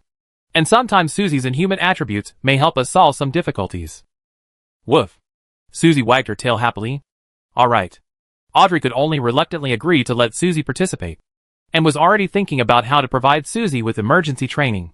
Susie must not be allowed to expose all her secrets to Mr. Hastur in the spiritual world. Soon, Audrey used the excuse of going back to her room to rest first, and took away Susie, who wanted to talk to Hastur about psychology, since he and Audrey were going to explore that spiritual world tonight. Hastur did not refuse Mrs. Hall's invitation this time, and chose to stay in the guest room of Earl Hall's house to rest for the night. This made Count Hall's eyes darken. But he just looked at Hastur quietly and said nothing. Countess Hall was very happy and prepared a guest room for Hastur. Alfred patted Hastur's shoulder with an inexplicable smile on his face. Asta, it seems that my family likes you very much. At around 11 o'clock at night, after Hastur finished having a few drinks with Alfred and Earl Hall, he went back to his room and laid down in the guest room that had been prepared to rest. After waiting for another half an hour, he appeared in Audrey's room in a spirit state. Audrey was half lying on the edge of the bed, leaning her upper body slightly, reaching out to tease Susie's head. At the same time, she took the trouble to instruct, Susie, you must remember the precautions I just told you. And don't take it to heart. There are random thoughts inside. Okay, Audrey. Susie nodded affirmatively. Audrey, you should believe me. And you should also believe Mr. Hastur. No matter what secrets I tell, it will not affect your stay in Hastur. The image in the heart. Susie, don't you know that every girl should have her own secret? Oh, what if you accidentally said it yourself? Then I must have done it on purpose. Woof. Susie said nothing more. Boom, boom, boom, boom. The sound of knocking on the window was rhythmic, which was the code agreed between Hastur and Audrey. Audrey, who had been waiting for a long time, opened her spiritual vision and saw Hastur, who had come to the window. This was the first time she saw Mr. Hastur in the spirit state. He only had a rough outline and no specific facial features. He must have been hidden deliberately. After looking at it like this, he saw that he was exactly the same figure who knocked on the window last time. Audrey smiled and took out the pivot crystal ball that could connect to the spiritual world from the bedside position. In the past, if she wanted to enter that spiritual world, she only had to put the crystal ball under her pillow and enter it naturally. But she had not yet tried to invite anyone else into the spiritual world. Not even Susie. In case something happened, she always asked Susie to stay outside so that she could be responsible for waking her up in case of an accident. Audrey, you lie down and rest as usual. Enter the spiritual world first, and I will take care of other things. Asta gave a simple instruction, and Audrey lay on her back, slowly closed her eyes, breathed gradually and evenly, and soon entered the spiritual world. Susie, you should know how to get into other people's minds. Right? Woof. After telling Susie what to pay attention to, Asta took Susie into Audrey's spiritual world, then passed through the crystal stone hub and arrived at the silver-white spiritual tower. Audrey had already been waiting here. When she saw Hastur and Susie appear, she greeted them happily like the owner of this place. Mr. Hastur. Susie, welcome to the Silver Tower. The Silver Tower is the name Audrey gave to this silver-white spiritual tower. The weird forest outside also has a new name. The Twisted Jungle. Woof. Susie was very curious and searched around the Silver Tower. Hastur stood at the railing of the high tower outside, looking at this hazy and strange spiritual world. The last time, he overlooked the spiritual world from the perspective of the stars, and his vision expanded to a sea of minds. But now, he is only on one of the small spiritual islands. If there are any secrets and gifts in this spiritual world, they should be in the depths of the spiritual sea, the place where the bones of the spiritual dragon fell. Mr. Hastur, here is the Twisted Jungle to the east, the Wordless Castle to the south, the Witch's House to the west, and the sea to the north. If we want to leave here, going north is the best choice. Audrey brought Susie to Hastur and pointed to the areas in different directions to give a brief introduction. There has to be a suitable title. Audrey felt Asta's surprised gaze and blushed slightly. When she explores this spiritual world, she habitually gives distinctive names to some special areas or buildings. For example, the name of the Silent Castle in the south comes from an old castle in the south. Entering the old castle, you will unconsciously close the door of your soul, as if you are completely isolated from the outside world, and you don't want to say a word. As for the Witch's House to the west, it's simply because there is an empty cabin with candles burning. She felt that it fit the place where witches would live in the wild. North. Hastur recalled the last time he saw the whole picture of this spiritual world. It seemed that the remains of the spiritual dragon were indeed in the north of this spiritual island. 2 people and 1 dog descended from the Silver Tower and headed north. The roads were all areas that Audrey had explored before, so there was no danger. It wasn't until she passed through a black forest and saw a crystal-clear lake that Audrey slowed down, took a deep breath, and gave Susie a small look. In this spiritual world, there is no crimson moon even at night. But there is a faint starlight falling. Hastur guessed that this should be the change caused by the last time he came here as a star. Under the dim starlight, the lake looked increasingly quiet and holy. Hastur asked Audrey casually the name of the lake in front of her. Audrey blinked gently and said, "This is a wishing lake. Mister, Hastur can try to make a wish to it." "Wow." Susie also echoed. Hastur glanced at the man and the dog who were obviously hiding their thoughts. Then walked a few steps towards the lake and came to the lakeside. The originally calm lake surface was rippled with shallow ripples. And then they merged into the shape of a lake blue elf. Half of its body leaned out of the lake, with delicate facial features, pointed erect ears, and a pair of blue wings made of water on its back that flapped gently. Its eyes looked at Hastur with innocence and curiosity. After a while, it spoke, "Far traveler, do you need any help? I want to know the hidden thoughts of a girl," Asta said, pointing his finger at Audrey, who was about to watch a play. "Mr. Hastur?" Audrey panicked when she heard this. Her face was no longer as calm as before. She pinched the corners of her clothes with both hands and her cheeks turned red. She just wanted to give Mr. Asta a surprise. But unexpectedly, Mr. Asta gave her an even bigger surprise. "I can grant your wish, but you also need to answer one of my questions." "No problem." Hastur agreed to this small deal, and saw the lake spirit blending into the lake. Soon, a scene appeared on the calm lake. It was the scene where Audrey stood by the lake and chatted with the lake elf. "Can you leave the spiritual world and follow me? I really want to have a cute elf that can accompany me. It's so small that I can hold it in the palm of my hand at any time." Susie is indeed very good, but she has been too obsessed with studying knowledge recently. Obviously she is just a dog. This makes me have to work hard too, for fear that I will be surpassed by it accidentally. When I think of it looking at me with doubtful and disappointed eyes. Saying, "Audrey, don't you even know this question? Since you like to ask questions, next time, I will bring Mr. Hastur with me. His knowledge is profound, and will definitely satisfy your thirst for knowledge. I kind of miss Mr. Hastur when he was still very poor. At that time, I could at least beat him in terms of money." Audrey's crisp and clear voice came from the lake, and Asta and Susie looked at her at the same time. "What is it like to die?" Audrey now really wanted to jump into the lake and hide deep in the bottom of the lake to avoid the scrutinizing gazes of Hastur and Susie. "Audrey, it turns out you are so sure of my hard work and wisdom." Susie happily wagged her tail, which almost reached the sky. Audrey tried her best to suppress her strange mood and turned slightly sideways, pretending not to hear Susie's proud voice. Chapter 368 The Spiritual Dragon Deep in the Sea of Souls. Asta just looked at Audrey's flustered and shy expression and said nothing. But it seemed like he had said something. The elf in the lake adheres to the simple principles inherent in it, and asks its own question, "Are there any elves in the outside world?" Such a question made Hastur a little surprised. And he couldn't help asking, "Are you really an elf?"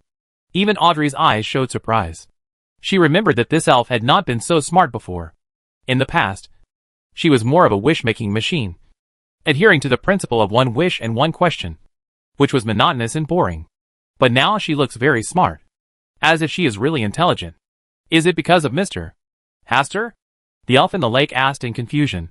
"Is this question your second wish?" "No. This is a necessary supplement to answer your question," Hastur corrected seriously.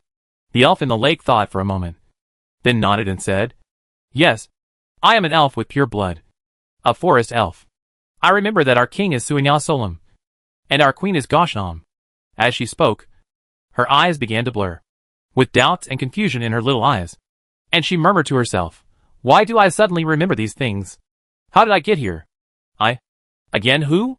As she murmured, the calm lake surface began to surge, and the sloshing water soon buried her and swallowed her figure. When the spirit in the lake disappeared, the lake in front of him also disappeared, leaving only an empty pit. "Mr. Hastur, what exactly did you do to her?" Audrey's mouth opened slightly, her eyes full of shock and curiosity. She had been here many times, but it had never caused such a change. Perhaps she suddenly regained her past memories.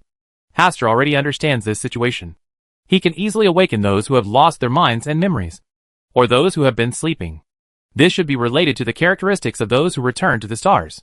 But I've talked to her so many times before, and she's never changed like this. Audrey stared at Asta with burning eyes. She didn't believe this was just a coincidence. Maybe it's Susie's fault. As soon as you see it, things suddenly become different. Asta brought the topic to Susie. Audrey and Susie were speechless. Audrey even whispered in her heart that even Susie couldn't be deceived by such rhetoric. After the interlude, the two of them and the dog continued to walk north. The sound of the sea tide gradually became louder, and there seemed to be a little more water vapor in the air. Coming to the coast, there is a watchtower more than 10 meters high. It is made of stones. Due to the long-term erosion of coastal waves and water vapor, the entire watchtower is full of pits and pits, as if a strong wind can blow it down. I have only come as far as here, Audrey said, looking at the endless calm sea. She had also thought about going on a long voyage to the sea, but she was afraid of encountering any dangers during the voyage, because the most dangerous place in the entire spiritual world was this Sea of Souls. Susie may not be able to wake her up in time. Hastur observed for a while and suggested, "This is your spiritual island. As long as you think in your heart, it can usually come true. You can try to summon a spiritual ship that can sail far away." "Well, I'll try," with a smile on her face. Audrey was about to imagine a ship big enough to carry Mr. Hastur, herself, and Susie, when a ship was already approaching the sea in the distance. So fast? No. I obviously haven't started fantasizing yet. It's not my fault. This ship came by myself. Audrey looked solemn and told Hastur her findings and worries. It seems that the master of this spiritual world is not completely dead yet. Hastur sighed in his heart. This change was probably caused by himself. The ship sailing from the distant sea has an oval hull with sharp tapered front and rear parts. There are 3 masts on the ship, and each mast is covered with triangular sails. As the ship approached, a pattern of a giant dragon embroidered on the triangular sail could be vaguely seen. "Mr. Hastur, has anything like this ever happened to you?" Audrey was a little curious and a little worried. She was afraid that she would implicate Mr. Hastur. This spiritual world is an illusion after all, and its remaining power is not enough to keep us here. Asta signaled Audrey not to worry too much. "And you don't want to find out the secrets hidden in this spiritual world." Audrey showed a smile, tilted her head slightly and said, "I didn't expect Mr. Hastur to be very adventurous." When the ship approached the seaside, a wooden plank automatically hung down for people to board the ship. Asta asked Audrey and Susie to follow him and board the ship. When we got on the boat, the planks were automatically recovered, but no one on the boat was manipulating the planks. This scene made both Audrey and Susie feel a little strange, and couldn't help but follow Hastur closely. The ship also automatically changed direction and headed deeper into the sea. Hastur led Audrey and Susie around the ship, and saw no one. "Mr. Hastur, are we riding a ghost ship?" Audrey had a slightly scared expression on her face, but her tone was very exciting. Almost. Hastur glanced at the direction of the ship, heading north, towards the remains of the psychic dragon. "I heard that there is also a ghost ship on the sea." Audrey and Susie looked at Hastur with curious eyes, wanting him to tell stories and legends about the sea. Hastur sat down at the bow of the ship, leaning against a mast. He arched his right leg and flattened his left leg before slowly speaking. "There is indeed a ghost ship. It is called the Blue Avenger. The captain was a man named Alger Wilson. I heard that Captain Alger Wilson has some elven blood and dark blue hair. He is an experienced, calm and sophisticated adventurer, and has a certain reputation among pirates."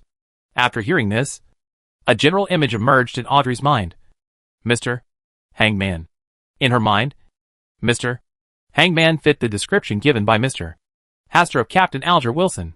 As Hastur told some related deeds, the image of Mr. Hangman in Audrey's mind became more and more full. And then the two images completely overlapped. Could it be that Mr. Hangman is Captain Alger Wilson? Audrey had some guesses in her mind, and had the urge to reveal the true identity of Mr. Hangman in a tarot meeting. Besides ghost ships, what other interesting legends are there on the sea? Audrey came to the other side of the mast, tightened her skirt first, and then imitated Hastur's sitting posture and slowly sat down. Susie chose to lie next to Audrey, closing her eyes, but keeping her ears open. Listened carefully to Hastur's mysterious legends about the sea, in order to satisfy Audrey and Susie's thirst for knowledge. Hastur broke apart the legend of the treasure in the sea, and then told it through his storytelling ability. From time to time, Audrey and Susie would exclaim, and the dog would bark. When the third story of the Kingdom of Giants was told, the ships that had been sailing on the sea stopped. Our destination has arrived. Hastur stood up, then leaned down slightly, stretched out his right arm, and let Audrey use her strength to stand up. Susie stood up with golden hair all over her body. The two people and the dog came to the bow of the ship and saw a large whirlpool with a diameter of several kilometers suddenly appeared on the flat sea ahead. At this moment, it was running non-stop, pulling the ship in a circle into its central area. The ship gradually began to rock, and Audrey subconsciously grabbed Haster's arm. Susie lay on the deck, stretching out her front paws to hold Haster's right foot tightly to prevent her small body from being thrown away. Fortunately, this is the spiritual world, and the movement of ships attracted by the whirlpool is not as scary as the real world. The ship did not disintegrate, but continued to sink into the depths of the sea along the edge of the whirlpool. The scene of being swallowed by the sea did not come. Haster and others first passed through a dark and lightless world, and then gradually returned to brightness. The sea in front of them had turned into a pure white world. There is no dome above, no ground below, only countless light spots constantly flying up and down. The entire ship seems to be wrapped in a huge transparent bubble, floating forward slowly. So beautiful. Audrey couldn't hide her joy. This was the first time she had encountered such a fantasy world full of fairy tale colors. Woof! Even Susie opened her eyes wide and looked at the outside world with curiosity. After Haster admired this beautiful scene for a while, he turned his attention to the light spots flying around. He could vaguely see sections of pictures flickering in the light spots. This is not an ordinary light spot, but the light of memory that carries the memory of the spiritual dragon's life. As the ship continued to go deeper into this pure white world, the memory spots flying outside gradually became sparse. The huge body of a spiritual dragon began to appear in the field of vision.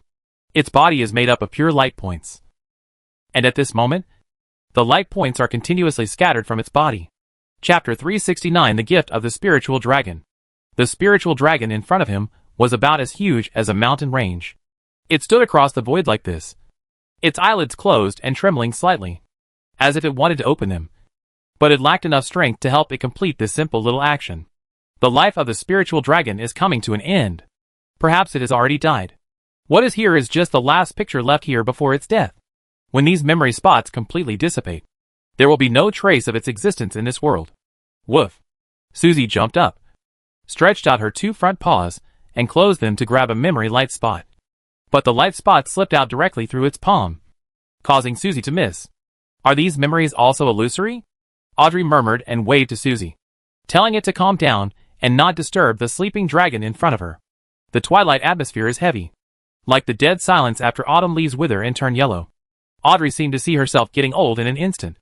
At that time, her hair was gray, dull and dry, and it was far less smooth and dazzling than when she was young. The wrinkles on his face, his uncontrollable hands and feet, and his eyes set like gems were gradually replaced by turbidity and yellowing. Old, faded, lonely and desolate. Is this the reflection of your old age? Susie also seemed to see how she would look like when she gets old in the future. When she gets old, Audrey will be in the most dazzling years of her life. Lying in the doghouse, it wanted to open its eyes and lick Audrey's palm that was stretched out to her mouth. But it couldn't do so. It is so old that it can't even open its mouth. Its teeth are almost gone, and the golden hair all over its body has become yellow and dry, and is falling off seriously. Especially its tail is bald. Susie whimpered sadly. Haster also saw his old age for a moment, but he didn't care. That is the old age of ordinary people, not his old age. Nor will it be the old age of Audrey and Susie. As the promotion sequence goes higher, years and lifespan will gradually lose their effect. If you are promoted to a sequence 0 True God Queen, as long as you don't die unexpectedly, the passage of time will be just a breeze without any ripples. Haster retracted his gaze from looking at the spiritual dragon, and turned to look at Audrey and Susie. Audrey, who has always been elegant and noble, rarely showed a posture as fragile as crystal glass at this moment.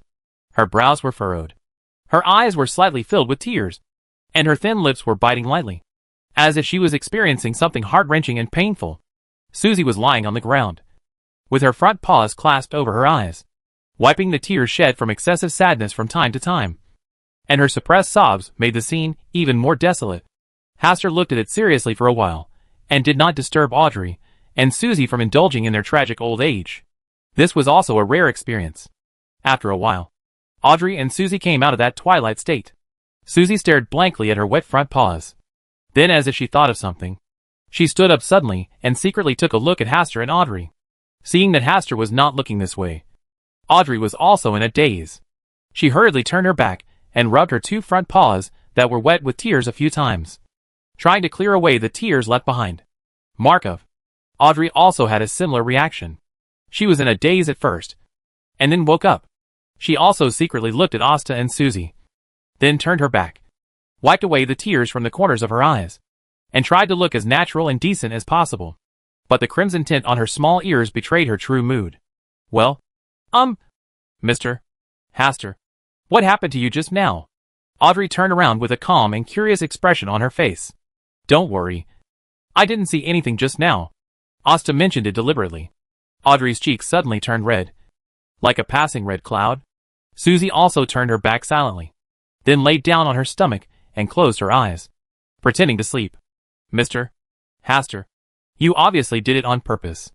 Audrey tried hard to overcome the shyness and chaos in her heart, and then gave Haster a light look.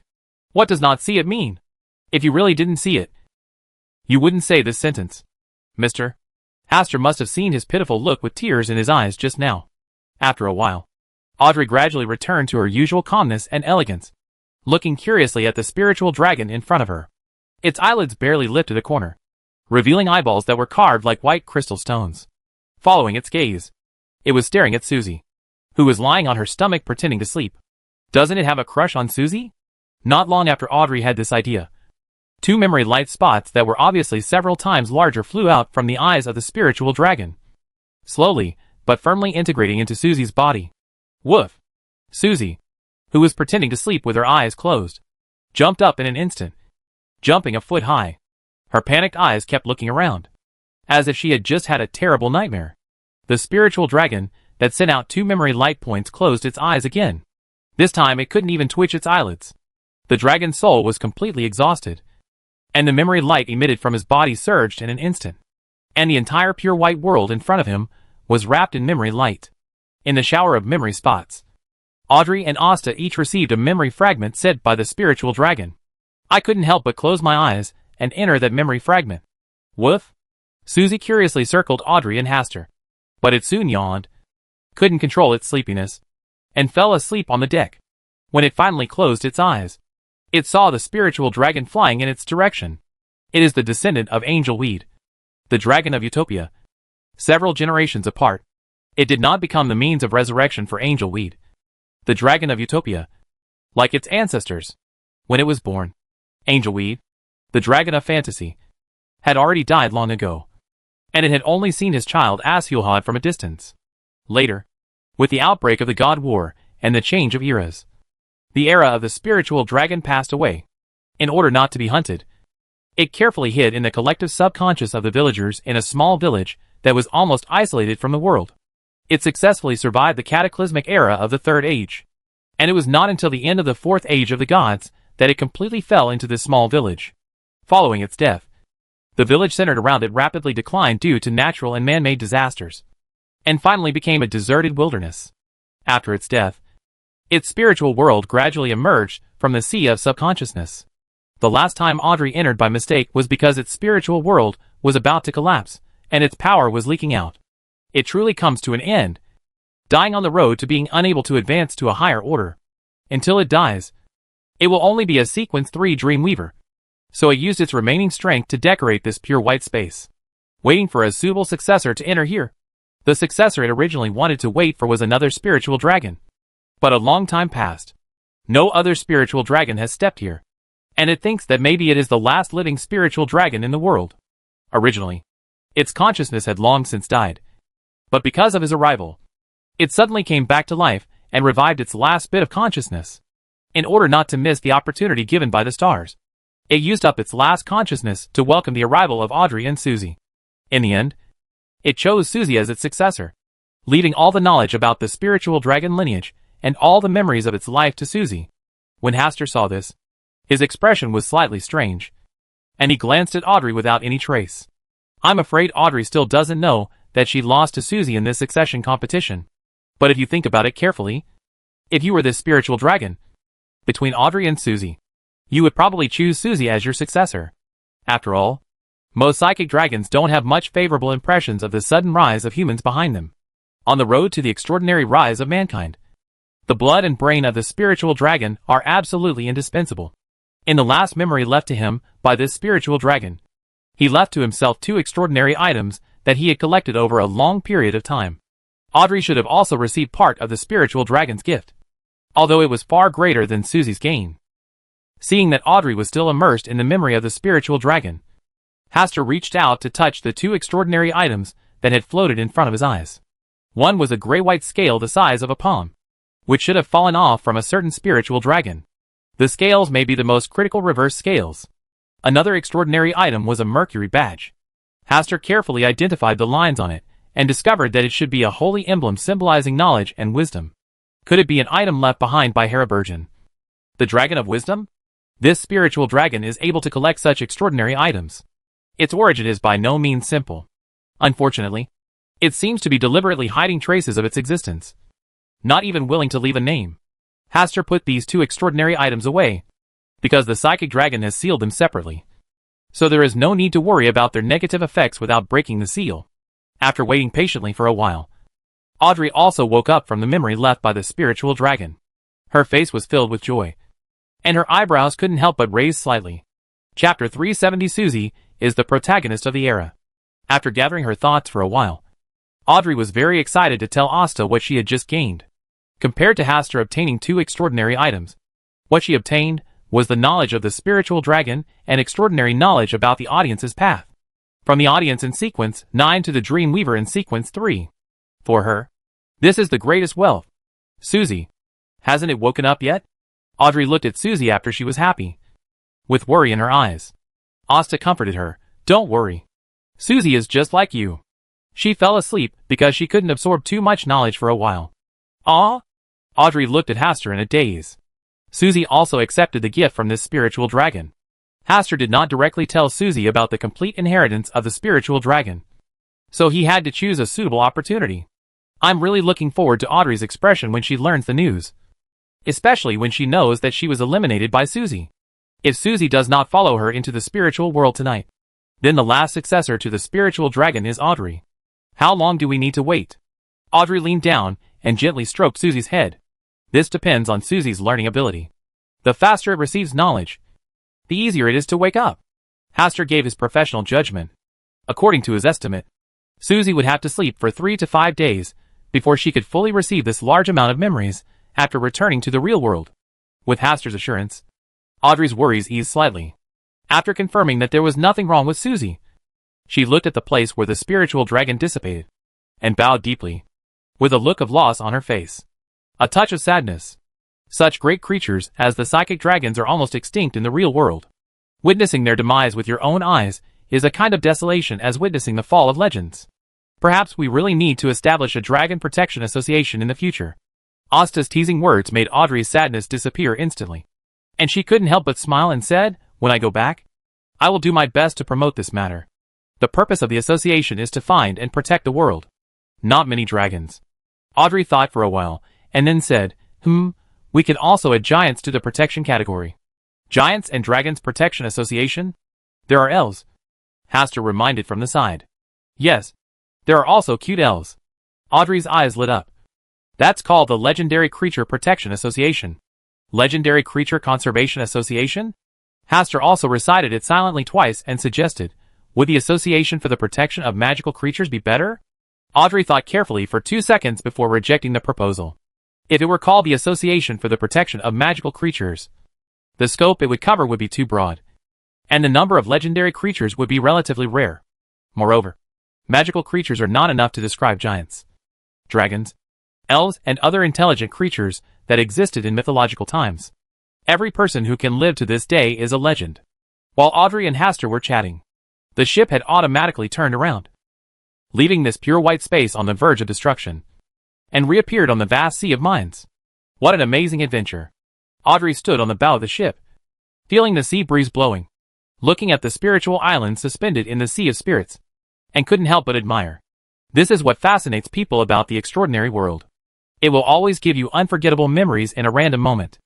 Hastur stood beside Audrey and expressed his heartfelt emotion. Mr. Hastur, I'm lucky to have you accompanying me on this adventure, Audrey whispered softly. If she was alone, It would definitely not go so smoothly. And how can one person be as happy as two people? I should thank Miss Audrey for the invitation. Was Mr. Haster's life as colorful in South Wales? There is no psychic dragon in South Wales. But I have seen the legendary phoenix. Phoenix? Does this legendary creature really exist? Well, they are even rarer than the dragon clan. Have Mr. Haster seen the elves? I think there will be a chance to meet him in the future. It's great. I also want to go out for adventure and explore the unknown left over from ancient history. When the ship crossed the Sea of Soul and docked, Susie was still sleeping. Audrey stared at Susie for a while, then looked at Haster with a meaningful look. Haster glanced at Susie's rather small figure, sighed, knelt down, and hugged Susie with both hands. Fortunately, apart from the fluffy hair, it is not very heavy, only weighing more than 20 kilograms. Very suitable. After Audrey said this, she turned away, her slightly trembling shoulders betraying her snickering. In fact, in this dream world, everything does not need to follow external rules. For example, Haster can hold Susie with a rope and let Susie fly in the air like a balloon. But that image was too conspicuous. The speed of returning along the original path was much faster than before. Soon, Audrey and Asta passed the wishing lake again. The lake that suddenly disappeared once again filled the empty pit. Audrey came to the lake and softly called the lake spirit to see if she would follow the lake back. After calling almost 4 or 5 times, the calm lake finally made waves. Amid the ripples, the lake spirit emerged from the depths of the lake. She first glanced curiously at Audrey and Haster, then lowered her head to look at her current situation. She held her chin with her little hand and thought for a while. She actually flew out of the lake. It's like a shrunken elf flying back and forth in midair. She flew from the lake to the top of the forest, swooped down again, flew close to the ground, and then made another beautiful turn. Her body rose again and stopped firmly in front of Audrey's head. Where she passed just now, the earth seemed to be awakened, and green and crisp grass grew. The originally dark and dead forest now had a breath of life. "Can you leave the lake?" Audrey asked curiously, then stretched out her right index finger, wanting to touch the little elf. But before her fingers touched it, the lake elf laughed playfully, flapped its wings, and submerged into the lake again, with only a small head sticking out. "I have a name. Moira," the elf in the lake said with a smile. "Next time you come again, you can call me by my name." As he spoke, the body of the lake elf completely blended into the lake, and then the lake in front of him disappeared again. Moira, Moira. Audrey read it several times, with a sweet smile on her delicate face. She liked this fairy tale-like development very much. On the way away from the wishing lake, Audrey kept in a very good mood, humming a little tune and dancing.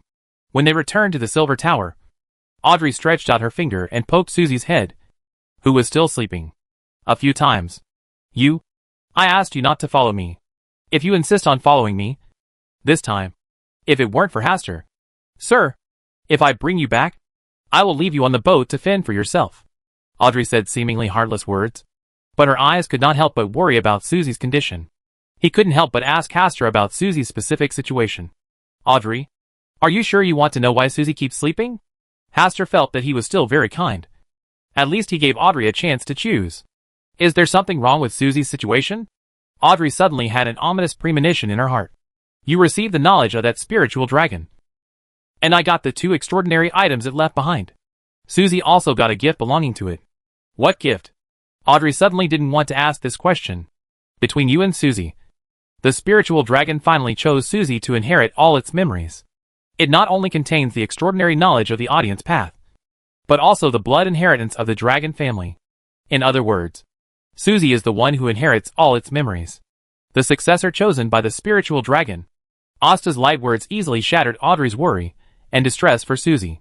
Now, Audrey feels even more sorry for herself. And it turns out that the clown is actually herself. He actually lost to Susie without knowing it. No wonder Susie has such a strong learning ability. But she has been sleeping until now. It turns out that it is because she has received too much knowledge and memories. The most important thing is, once Susie wakes up and receives the memory and knowledge of the soul dragon's life, how superior knowledge and wisdom will it show?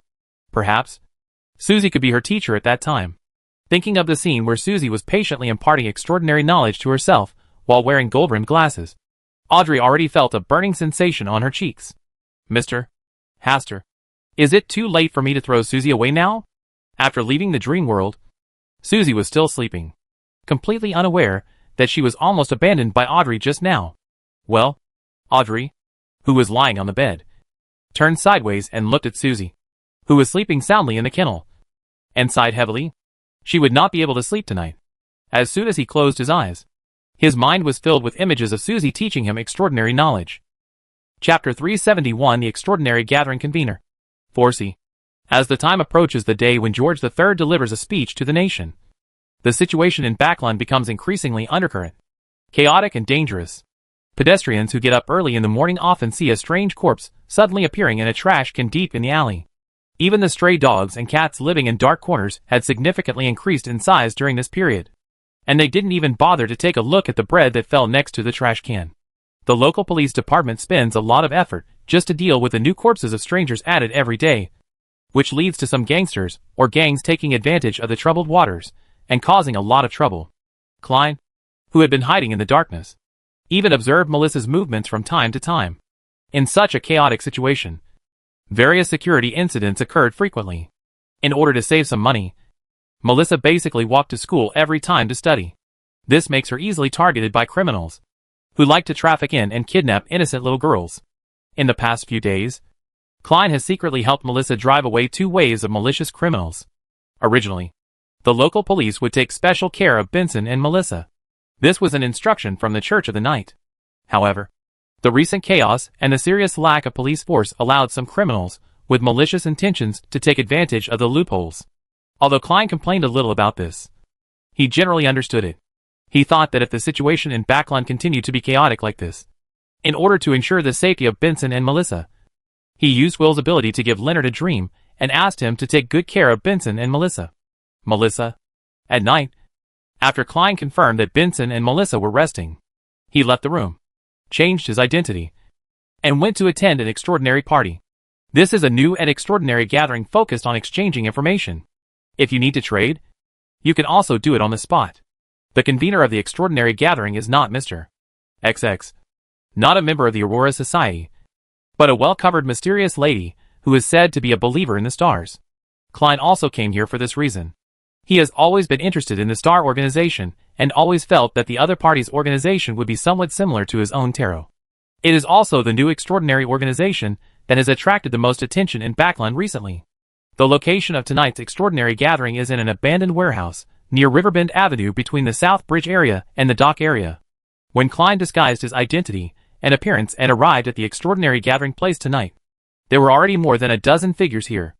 A dim chandelier is lit in the center of the warehouse, and other areas are shrouded in darkness. The focus of the light is the convener of tonight's extraordinary gathering. She wore a tightly wrapped black robe and a hood similar to that of a magician. Her face was covered with a black scarf, and a faint mist obscured her true appearance. It can only be concluded from the sound of her voice and the curves of her body that she is a woman. Of course, Klein doesn't rule out that this is a man.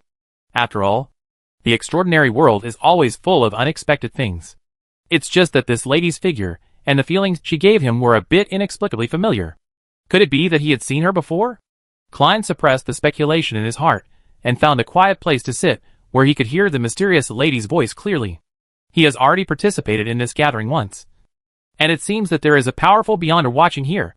So no matter where the Beyonder comes from, as long as they don't cause trouble, they can come to the party, and there is no threshold at all. In 3 days, King George III of Lone will give a speech to the nation. At that time, the entire Backland will usher in the most chaotic moment. Even if you have not participated in it, as long as you are in Backland, you will inevitably be affected. Influence. Seeing that the visitor was about the same, the mysterious lady in the center, who was being watched by everyone, finally spoke, and her first sentence aroused everyone's curiosity. Klein's heart moved slightly. The other party specifically emphasized George III's national speech. Could it be that she also knew that George III wanted to become a god on this day?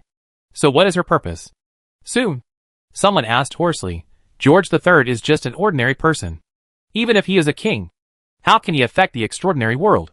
The mysterious lady replied calmly, what if George III is also an extraordinary person? In the dark shadow, another person spoke, under the strict supervision of the Church of Night, the Church of Storms, and the Church of Steam and Machinery.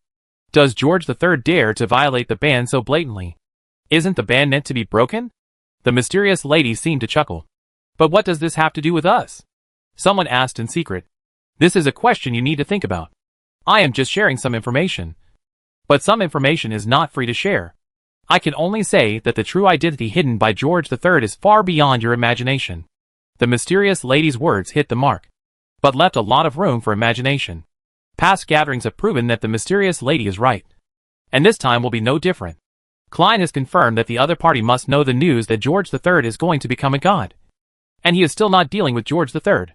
Otherwise, she would not have made George III the center of attention at this critical moment.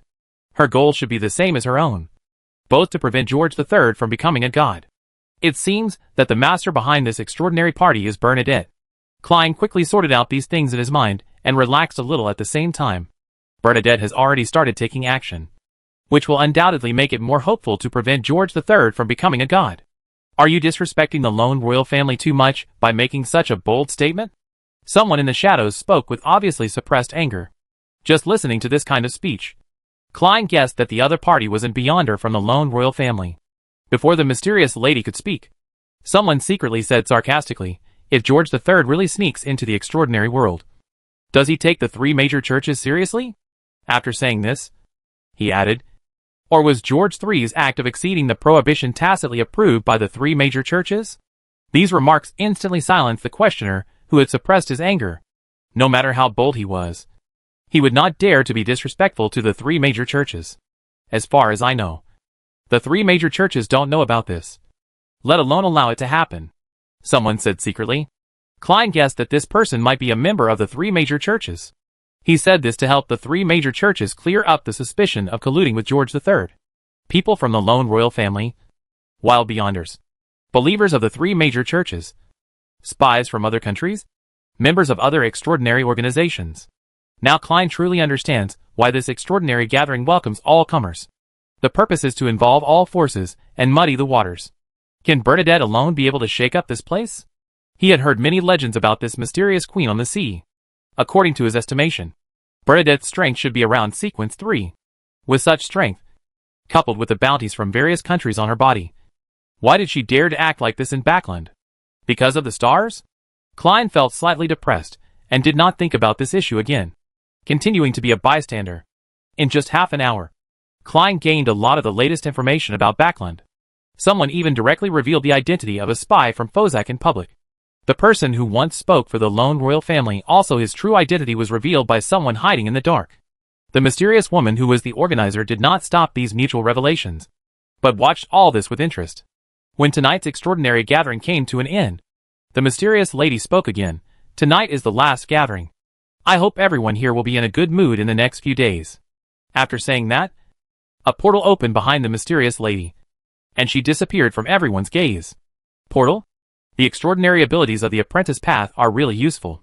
Klein also witnessed the scene of the mysterious lady leaving, and thought that when he was promoted to Sequence 5 Marionette Master in the future, he must find an beyonder on the apprenticeship path to make a marionette. In this way, you can return to Backland from the sea at any time, which is also very good for escaping. Feeling a little envious, Klein quietly left the gathering place.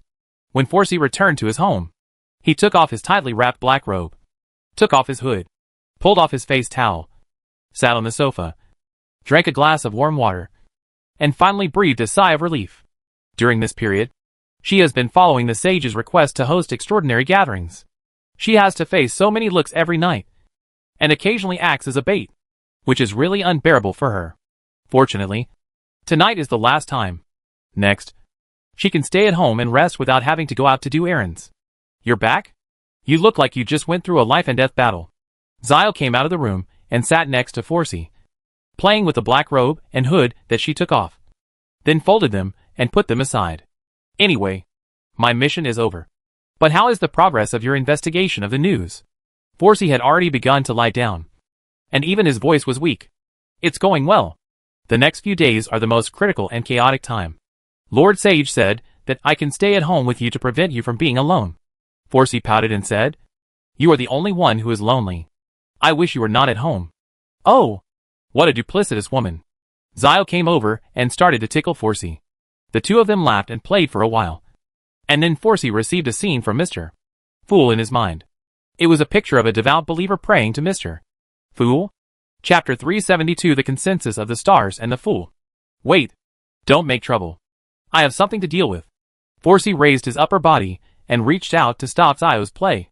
Looking at Forsey's solemn expression, Zio also stopped playing, loosened his hold on Forsey's waist, and whispered, "Did something big happen?"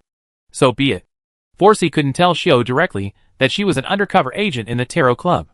After sorting out her messy clothes, she got up and returned to her room. Well, the stars seemed to love Forsey very much. Zio sighed. And then she imitated Forsey's posture just now, lying comfortably on the sofa, closing her eyes, and thinking about the next few days between herself and Forsey. Lord Sage has to do something important in the next few days, and cannot be distracted. So she and Forsey can only protect themselves. The most likely enemies are the group of people who caused Forsey to be deeply polluted last time. They might take this opportunity to take action against themselves and Forsey. If I could be promoted faster. Shio thought about it and sighed heavily. Forsey, who was alone in the room, came to look through the scene that Mr. Fool had just transmitted. It was a man whose specific appearance was unclear. Probably Mr. World. He was praying to Mr. Fool, saying that he also wanted to deal with George III. And also said that he wanted to cooperate with the mysterious Queen Bernadette. Bernadette? The mysterious queen? Forsey felt a little confused. She had read about this legendary figure in Zio's bounty collection. Her bounty alone exceeded 1 million gold pounds for all countries combined. This was one of Shio's fantasy objects. She had always imagined that she could make a fortune and earn enough gold pounds that she would never be able to spend all her life. Mr. Fool's followers are looking for the mysterious Queen Bernadette. Why would Mr. Fool show this scene to himself? I don't know the mysterious Queen Bernadette. Such a character is still a pirate leader, and I have no connection with him at all. Wait a minute. With Mr. Fool's wisdom, he would not do such a thing for no reason. Could it be that the sage is the mysterious Queen Bernadette? Forsey was also startled by his guess. But when he thought about it carefully, he knew that there were only a few female extraordinary people. And the only one who could be called a big shot was the sage, who suddenly came to Backland. Yes, this is the only possibility. Forsey has now determined the true identity of the sage. How would Zio feel if he knew that the person he had been dreaming about was the wise man? Forsey quickly suppressed this thought, and turned his attention to this matter. It seems that Mr. Fool also wants to deal with George III by default. The Fool joins forces with the stars. Forsey's eyes brightened. She was both a believer in the stars, and a member of the Tarot Society. If she facilitated this matter, wouldn't she be able to obtain 2 different benefits at the same time? Moreover, this is such a fulfilling thing. After thinking seriously for a while, Forsey prayed to Mr. Fool and expressed his opinion. She just said that she would try her best to help Mr. Fool's followers achieve this. Above the grey mist, Klein, who was sitting at the head of the long bronze table, heard Miss Magician's answer, and was truly sure that she was the mysterious lady at tonight's extraordinary party. He had originally wanted to cooperate with Bernadette, and since he was suspicious of Miss Magician tonight, he tried to use this method to confirm Miss Magician's identity. Sure enough, the big shot she knew was the mysterious Queen Bernadette. Almost half an hour later, Klein received another call from Forsey. The Queen of Mystery, Bernadette, has agreed to cooperate. She will be waiting at the Bellend Bridge tomorrow night. Klein controlled his body again and gave an answer. Thank you, Miss Magician, for helping facilitate this deal. I am willing to pay a certain amount of compensation. We can discuss the details at the tarot meeting. Forsey was very satisfied with this reply. When she went to the sage to verify and report the news just now, the sage gave her a certain reward and could give her one of the things needed to be promoted to Sequence 6 Record Officer. Extraordinary materials. Is this how the cooperation between the stars and the Fool is completed? Forsey, who was alone in the room, blinked and felt that what happened tonight was too smooth and did not require much help from her as a middleman. Maybe the stars and the Fool really know each other. This is the tacit understanding between them. Forsey stayed in the room for a while longer, then opened the door and went out to show off a little to Zio, who was occupying his sofa. Especially the fact that the sage is the mysterious Queen Bernadette. Forsey was in a great mood when she saw that Zio's little mouth was open enough to swallow an egg as she thought. Klein finally sought cooperation with Bernadette. Fortunately, he had just enough time to catch up. Austin naturally learned the news at the first time. For his first cooperation with Mr. Fool, He thought about whether to go to the spirit world and give Mr. Fool a scare. No. A surprise. It's time to lay down our cards with Mr. Fool. This will also be conducive to possible cooperation in the future. Maybe we can take this opportunity to drag Mr. Fool to the Hall of Stars. It's just that his identity is difficult to deal with. If Mr. Fool goes to the Hall of Stars as the Lord of Mysteries and appears in front of the Jinn, the Mother Tree of Desire, the Superstar Lord, and the High-Dimensional Overlooker, it will definitely cause an uproar. It's not yet time for a complete showdown. Well, you can also communicate privately and avoid the days when the stars gather together. Hastur imagined that he was sitting in the Palace of Stars, and Klein was sitting on the Origin Castle. The scene of the two chatting in the air and bluffing each other was quite interesting. The stars and the Fool, two paper tigers, only appear to swell on the surface because they can blow air, making them lifelike and real. But if the paper is damaged with a light poke and the air leaks out, there will only be a painting left. The tiger's skin is gone. The next night, Klein disguised himself as a new person and appeared at the Bellin Bridge. After waiting for a while, P. Vines rose from the ground and led him to the clouds in midair. The Bernadette in front of her was wearing an Inta-style lady's white shirt, sitting quietly at a rattan table. Her long chestnut hair was naturally hanging down. She actually had the temperament of a professional woman on Earth. And she was in a high position. Of that kind. It fits the image of domineering female presidents in many urban novels. It seems that Emperor Russell has a great influence on Bernadette's growth. Your disguise is very good, and you still have a strong aura of destiny on your body. It's the aura of the Mercury Snake. You must be one of the school of life. Bernadette's calm eyes seemed to see through everything, easily breaking through Klein's many disguises.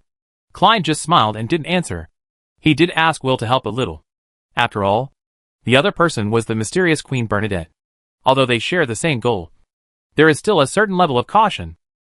Speaking of which, a person like Emperor Russell could give birth to such an elegant and noble daughter, which is true to the famous saying that bad bamboo produces good bamboo shoots. Klein suppressed these thoughts in his heart to avoid being noticed by Bernadette in front of him. I'm just here to cooperate in dealing with George III. Klein stated his position again. Did the Fool ask you to come? He, like the stars, acquiesces in our respective actions. George III. It turns out he is so unpopular. Bernadette chuckled mockingly. Klein originally wanted to say, Emperor Russell once said this, if you are in a good position, you will get a lot of help. But if you are in a bad position, you will get little help. But considering that the other party is Russell's daughter, it would be embarrassing if she insisted that Russell didn't say this. On the contrary, it will only increase your risk of exposure. He could only change his words and say, when George III chose his allies, his enemies were also determined. Bernadette glanced at Klein and said, we have made a lot of preparations to deal with George III, and have identified the 4 mausoleums that George III built in Backland. When Bernadette said this, she paused to see how many tombs the Tarot Society organization represented by Klein wanted to be responsible for. Since it is an equal cooperation, then both parties will be responsible for 2 tombs respectively. Klein said calmly, taking charge of 2 mausoleums is already his biggest limit at present. Miss Messenger can take charge of one of the mausoleums, and she can cooperate with Mr. Isaac to protect and take charge of the other mausoleum, which is just right. If there was another one, he would have to separate from Mr. Isaac, which would undoubtedly put himself in a dangerous situation. But trying to prevent George III from becoming a god is inherently risky. Since he decided to stop it, he would not shrink back because of difficulties.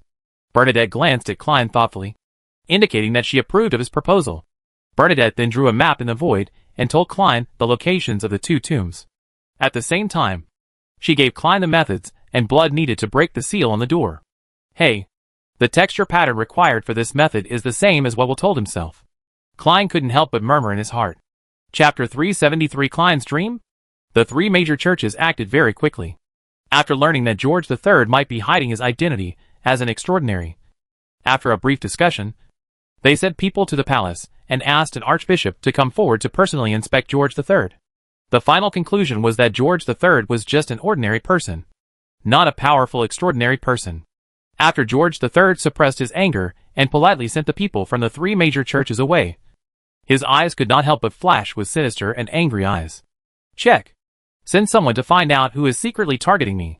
George III suppressed his anger and ordered those around him to investigate the matter. Although he survived this time without any danger, If such things spread, his prestige as a king would be trampled on by the three major churches again. His prestige and his kingdom are destined to become only the foil and puppet of the three major churches. Only by successfully being promoted to the Sequence 0 Black Emperor and becoming a true god can he be qualified to be on an equal footing with the three major churches. There is no need to waste manpower on investigating. Bernadette is secretly fueling this matter. She already knows that you want to attack the Black Emperor and has begun to try to stop you.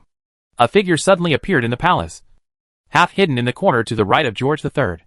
Even the three major churches are not sure about such a top-secret matter. So how does Bernadette know? George III frowned slightly. She is a believer in the stars, the man said, and chuckled. Roselle was a fierce jumper to the Black Emperor path. As his child, Bernadette naturally knows the secrets of the Black Emperor path. Stars. George III recited silently several times and snorted in anger. Be prepared and rest assured. If you miss this opportunity, you will never be able to make even half a step forward. George III nodded silently and thought of another thing. Have the people from the Aurora Society decided not to participate in this matter? The last time there was a big smog incident, they withdrew. This time they broke the contract temporarily. It's really hateful. This should be a good thing for you. Those crazy people can easily attract unnecessary attention to you. George III said nothing more, but looked towards the starry sky above his head, where a kingdom belonging to him would rise. After finishing his conversation with Bernadette, Klein returned to his residence and carefully wrote another line of small words on a paper crane that was almost full. The next time you see Will, be sure to ask him for a new paper crane, preferably a bunch. This will save you from having to write a brief content each time. Klein whispered and lay down, falling asleep in bed. Not long after, Will appeared in his dream, yawning and holding a maroon bear toy. Really? You always come to me when I'm just sleeping. Don't you know how to respect the old and love the young? I have both. Will muttered dissatisfied and glanced at Klein. Tell me, this what happened again? I want you to help me give Leonard a dream. This is a solution that Klein has been thinking about for a long time. He will be busy dealing with George III's affairs next, and really has no free time to protect Melissa secretly. Leonard is the best person to solve this matter. It's very simple to tell a dream. But you should also know that there is something special about Leonard. And it is very likely that he will find some clues. It's okay if I really can't hide it. Let Leonard know that I'm still alive, and it will make it easier for him to trouble him in the future. Klein didn't care too much about this issue. His fake death was just a temporary measure. And even if Leonard knew about it, he could find an excuse to be seriously injured and on the verge of death, and then recuperate outside. After all, he was probably the only survivor of what happened in Banksy Port. That's it.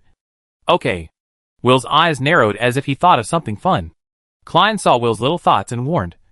Be careful. Don't go too far. Don't worry. There is absolutely no one better at telling dreams than me. Will smiled with his eyebrows creasing.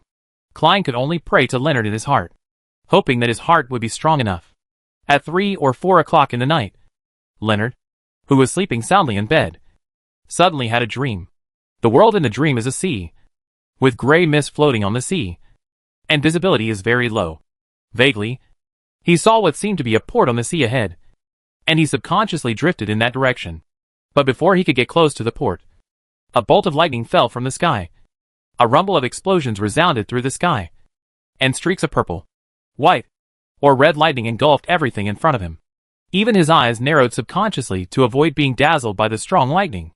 After the thunder dissipated, the port in front of them dissipated immediately, which had been completely reduced to ashes, leaving only a little smoke that had not yet been burned out.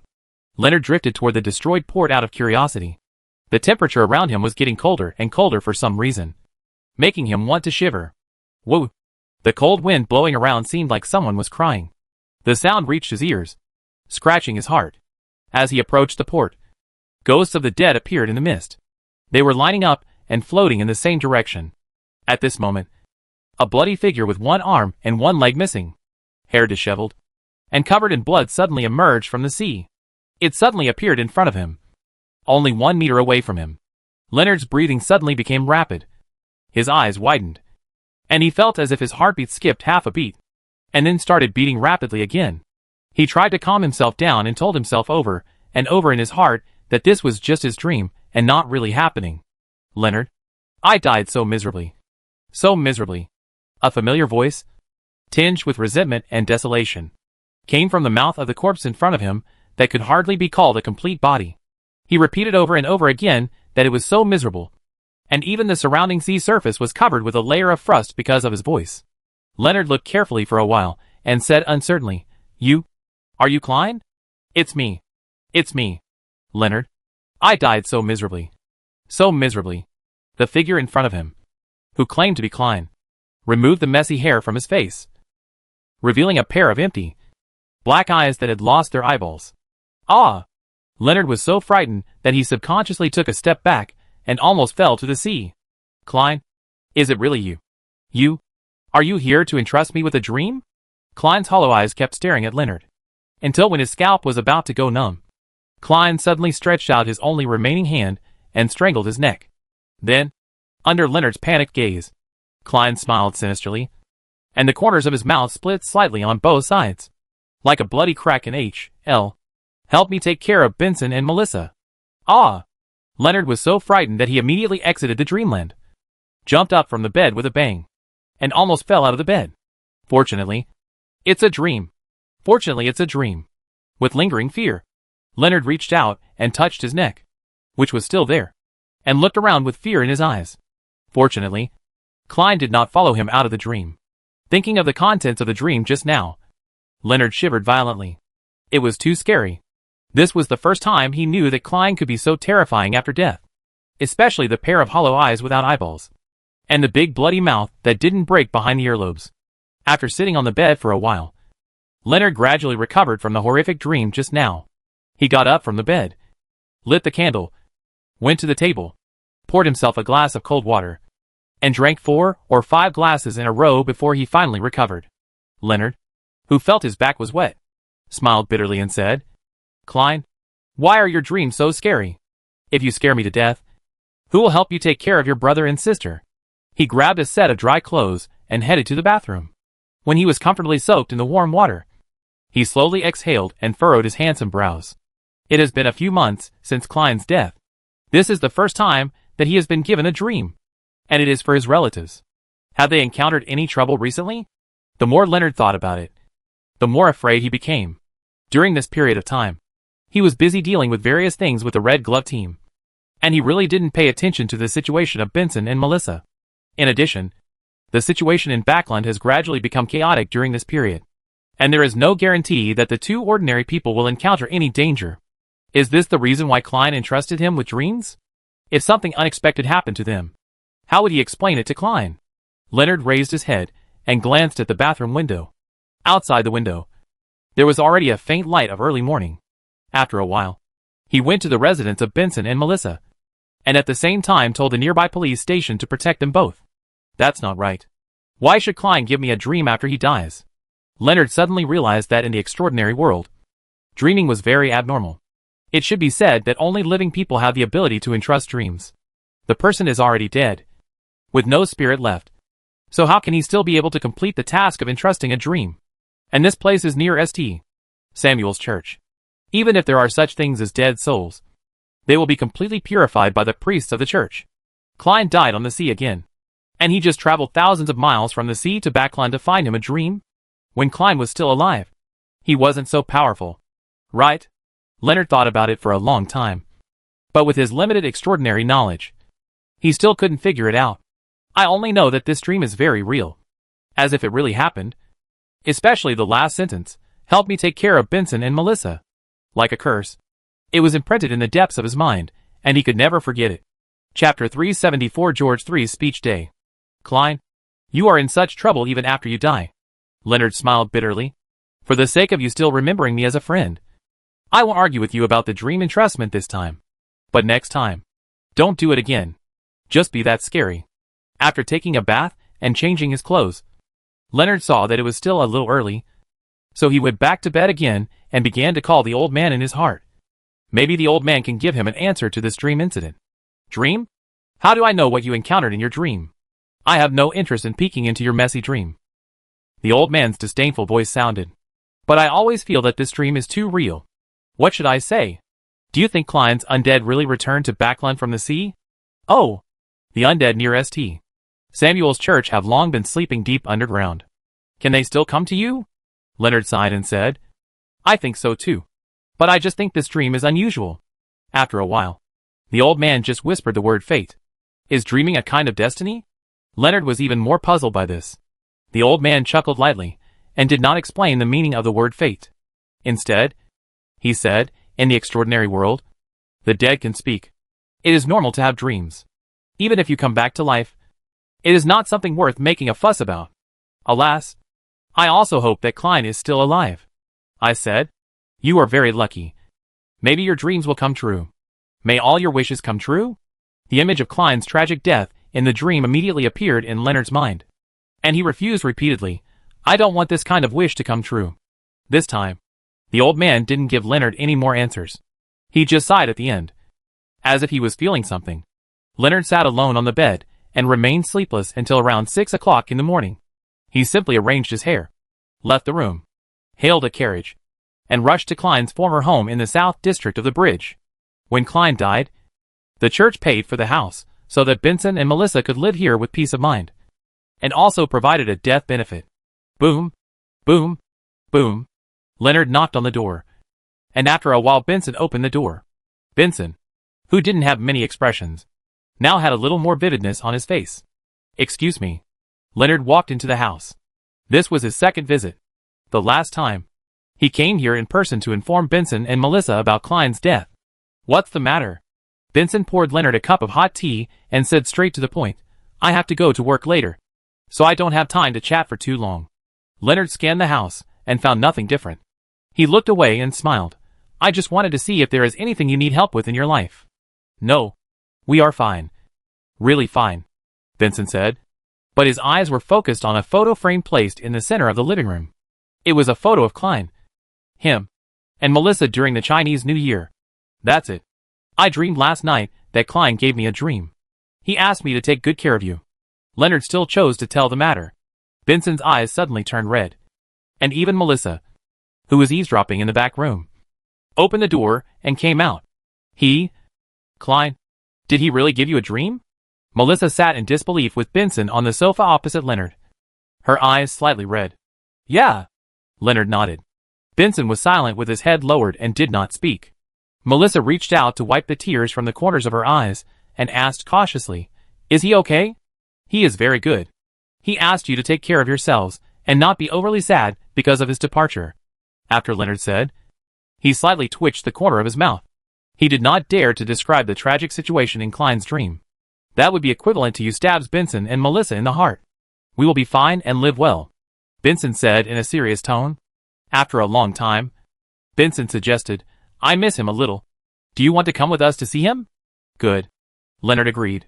After last night's dream, he also wanted to visit Klein's grave. After tidying up a little, the three Leonards closed the door, went downstairs, hailed a car, and headed to the cemetery where Klein died. While waiting for the bus, Leonard glanced at a familiar figure facing the street of a restaurant. It wasn't until he got on the carriage and passed the restaurant that he saw clearly that the person was the person he and Hastur met at the Brave Bar that night.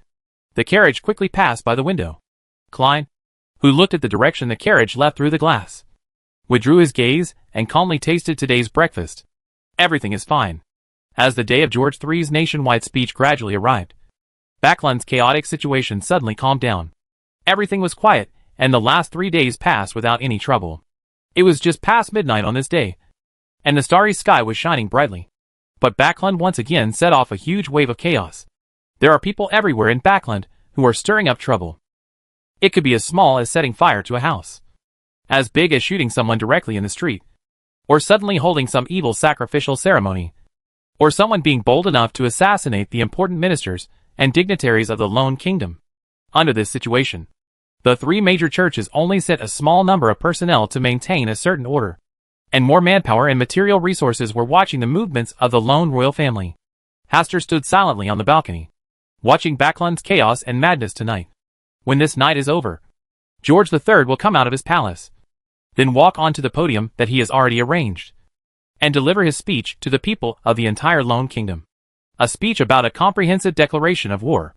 Perhaps knowing that Hastur wanted to do something, Sharon came back specially to help him take care of Azhara. At this moment, Azhara was lying comfortably in her arms. tasting delicious dried fish. How can you wait on a night like this? Hastur withdrew his gaze, came to sit at the small table next to Sharon, and then asked the maids, who had not yet slept, to prepare some wine and food. Are you very leisurely? Sharon couldn't understand Hastur's thoughts. Hastur smiled and said, You don't think I want to assassinate George III in the street, do you? Sharon just looked at him quietly. Her meaning was very clear. If it were him, he might really do such a risky and bold act. Oh! How could you think of me so stupidly? Azhara's job is to assassinate someone. Meow? Azhara, who was named, let out a dissatisfied cry. I have a feeling you will do something. Sharon glanced at the chaotic events that were happening in the distance. Is this what you expected? Creating chaos and channeling chaos is really what I need to play. You're progressing so fast. Sharon sincerely admired Hastur's improvement in strength. At this rate, Hastur will soon surpass her. Perhaps he has surpassed her in many other aspects. Hastur lamented, This is not a good thing. It is definitely not a good thing to be promoted too quickly. Please refer to Klein for details. He had always been worried that he would follow the same path as Klein. So he is still thinking about whether to cross the sequence when he is promoted to sequence 4. Whether to choose the judgment path, the extraordinary path left by the king in yellow, or the star's path. He was afraid of being careless.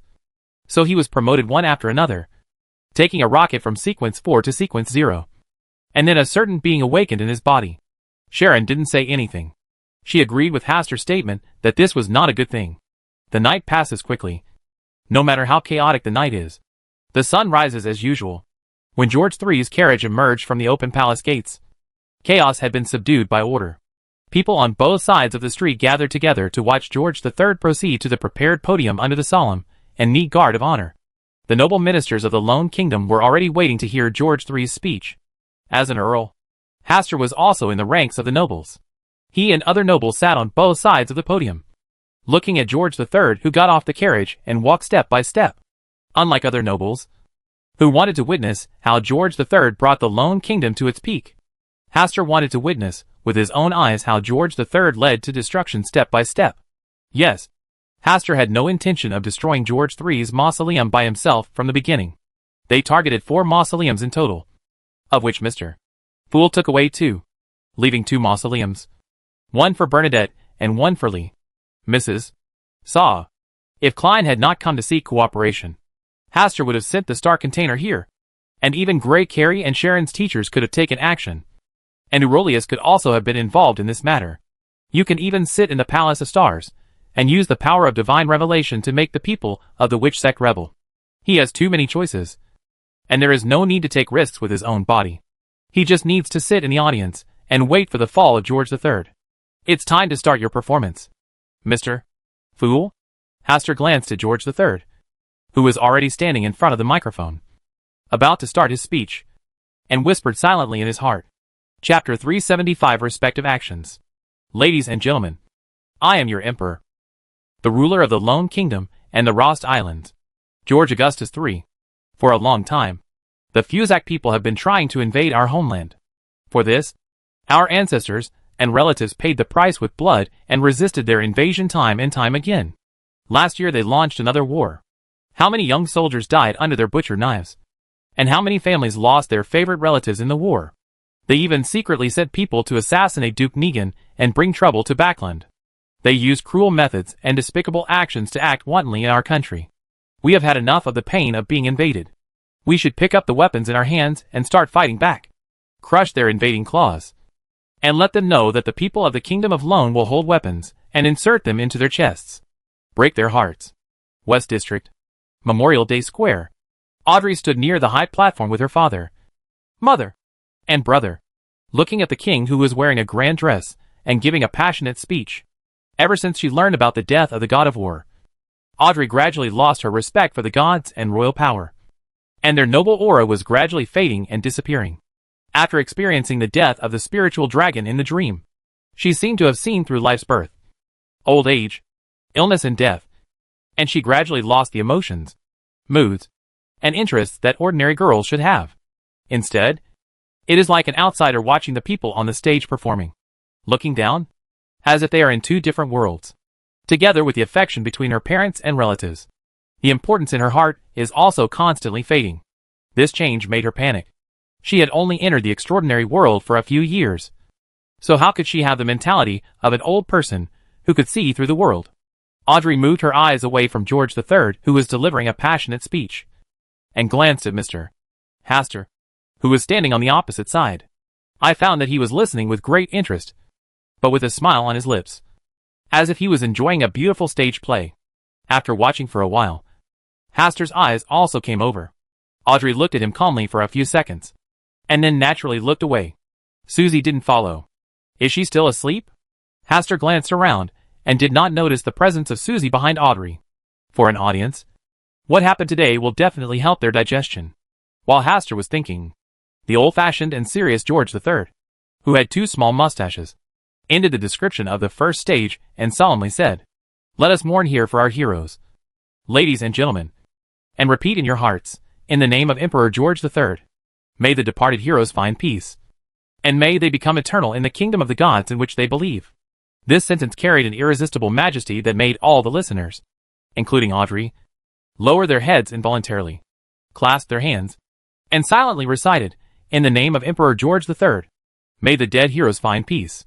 May they become eternal in the kingdom of gods in which they believe. In the name of Emperor George III."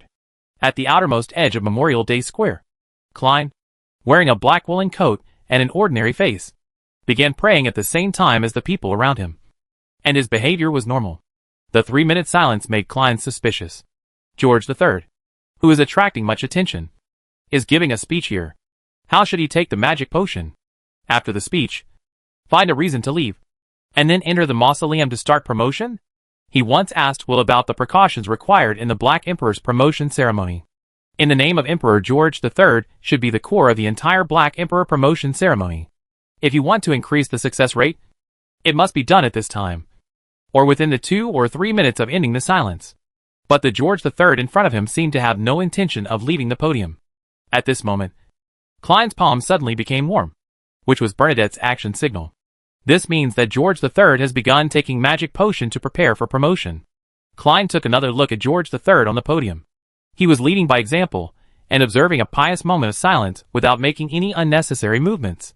It is hard to imagine that the fake George III in front of him could easily escape the attention of the 3 major church personnel and wait for an opportunity to become a god under their noses. How terrible. Klein did not hesitate and quietly blended in with the crowd and left. He was originally on the outermost side of the crowd, and the people behind him kept coming to join in the fun. He left easily and headed outside the mausoleum he chose. After waiting for a while, Mr. Isaac opened the spiritual world channel and appeared. Here, Klein, who had not seen Mr. Isaac for a long time, originally wanted to have a casual chat with Mr. Isaac, but time was urgent now, especially since Bernadette had already made a violent noise in another tomb in the distance. "Mr. Isaac, please excuse me." Klein bowed deeply. If it hadn't been for his invitation, Mr. Isaac wouldn't have needed to participate in this matter and take unnecessary risks. "You are my student, and teachers should provide their students with the help they can." Isaac spoke with a smile, took the blood from Klein's hand that broke the seal of the mausoleum, stretched out his right index finger, and quickly drew a symbol in the void. As Mr. Isaac's fingertips moved, drops of blood like fine rubies came out and solidified in midair. Soon, complex symbols composed of overlapping doors appeared in midair. They trembled slightly, not knowing where they resonated. In the blink of an eye, this bloody symbol expanded into an illusory translucent door, through which a huge mausoleum made of black boulders could be seen. "Let's go!" Isaac stepped through the illusory translucent door and entered the mausoleum. Klein nodded and followed closely behind Mr. Isaac. Mr. Isaac was the main force today, and he was just helping out a little bit. But if he were allowed to sneak into the depths of the mausoleum, he would still be able to cause chaos and destroy the mausoleum as much as possible. "Ha! I've been guarding against you for a long time." When Isaac and Klein entered the mausoleum, Grove Augustus, Prince of Sonia of the Lone Kingdom, received the signal and quickly appeared in front of Isaac. He has a square face, a white hair band on his head, and 2 slightly raised beards around his mouth. This seems to be a genetic trait of the Augustus family. George III also had 2 raised mustaches. Grove Augustus, Judgment Pathway Sequence 3 Chaos Hunter. Facing such an opponent, Isaac didn't pay too much attention. Although he has not fully recovered his previous strength, it is not difficult to hold down a Sequence 3 player. Without waiting for Mr.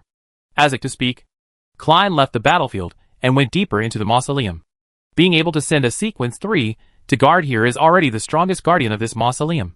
The strongest people inside are Sequence 5 and Sequence 4 at most.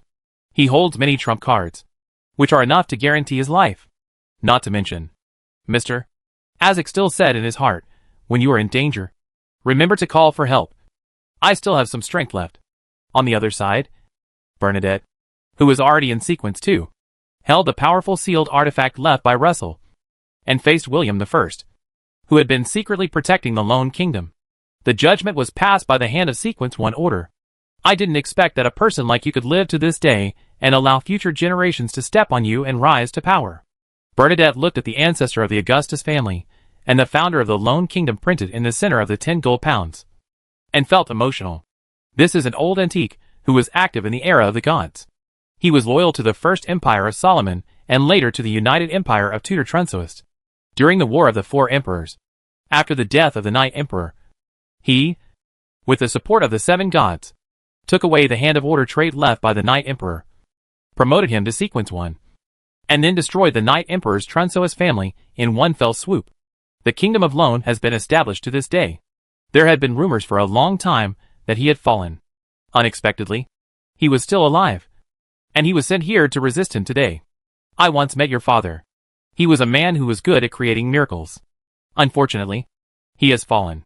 He can be regarded as a jealous genius. William I said lightly, Bernadette, you just leave. I can treat you as today's nothing happened.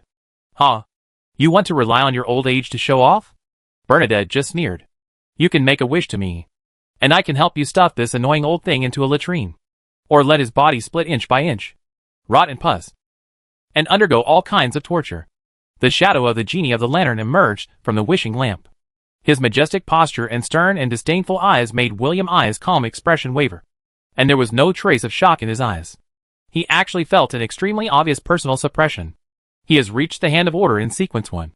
When no true god appears in the judgment pathway, unless it is the old god of outer gods outside the starry sky, there is no other existence in the same path that can make him feel suppressed. The son of chaos, who once ruled the kingdom of disorder, William I recognized the origin of the jinn. He had seen the blasphemy tablet, and knew that the kingdom of disorder had been the source of the sons of chaos. The jinn who originally wanted to pretend to be inscrutable for a while.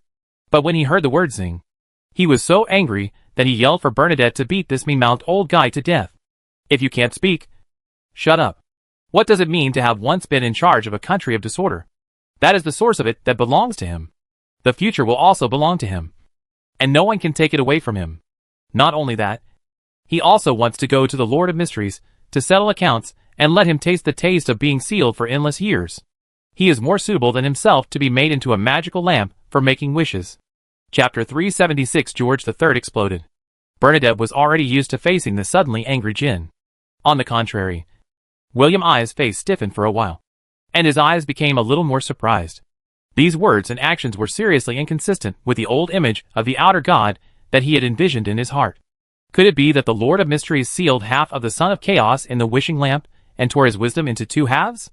After a brief silence, the jinn god sneered, How dare you, a Sequence 1 person, to despise me?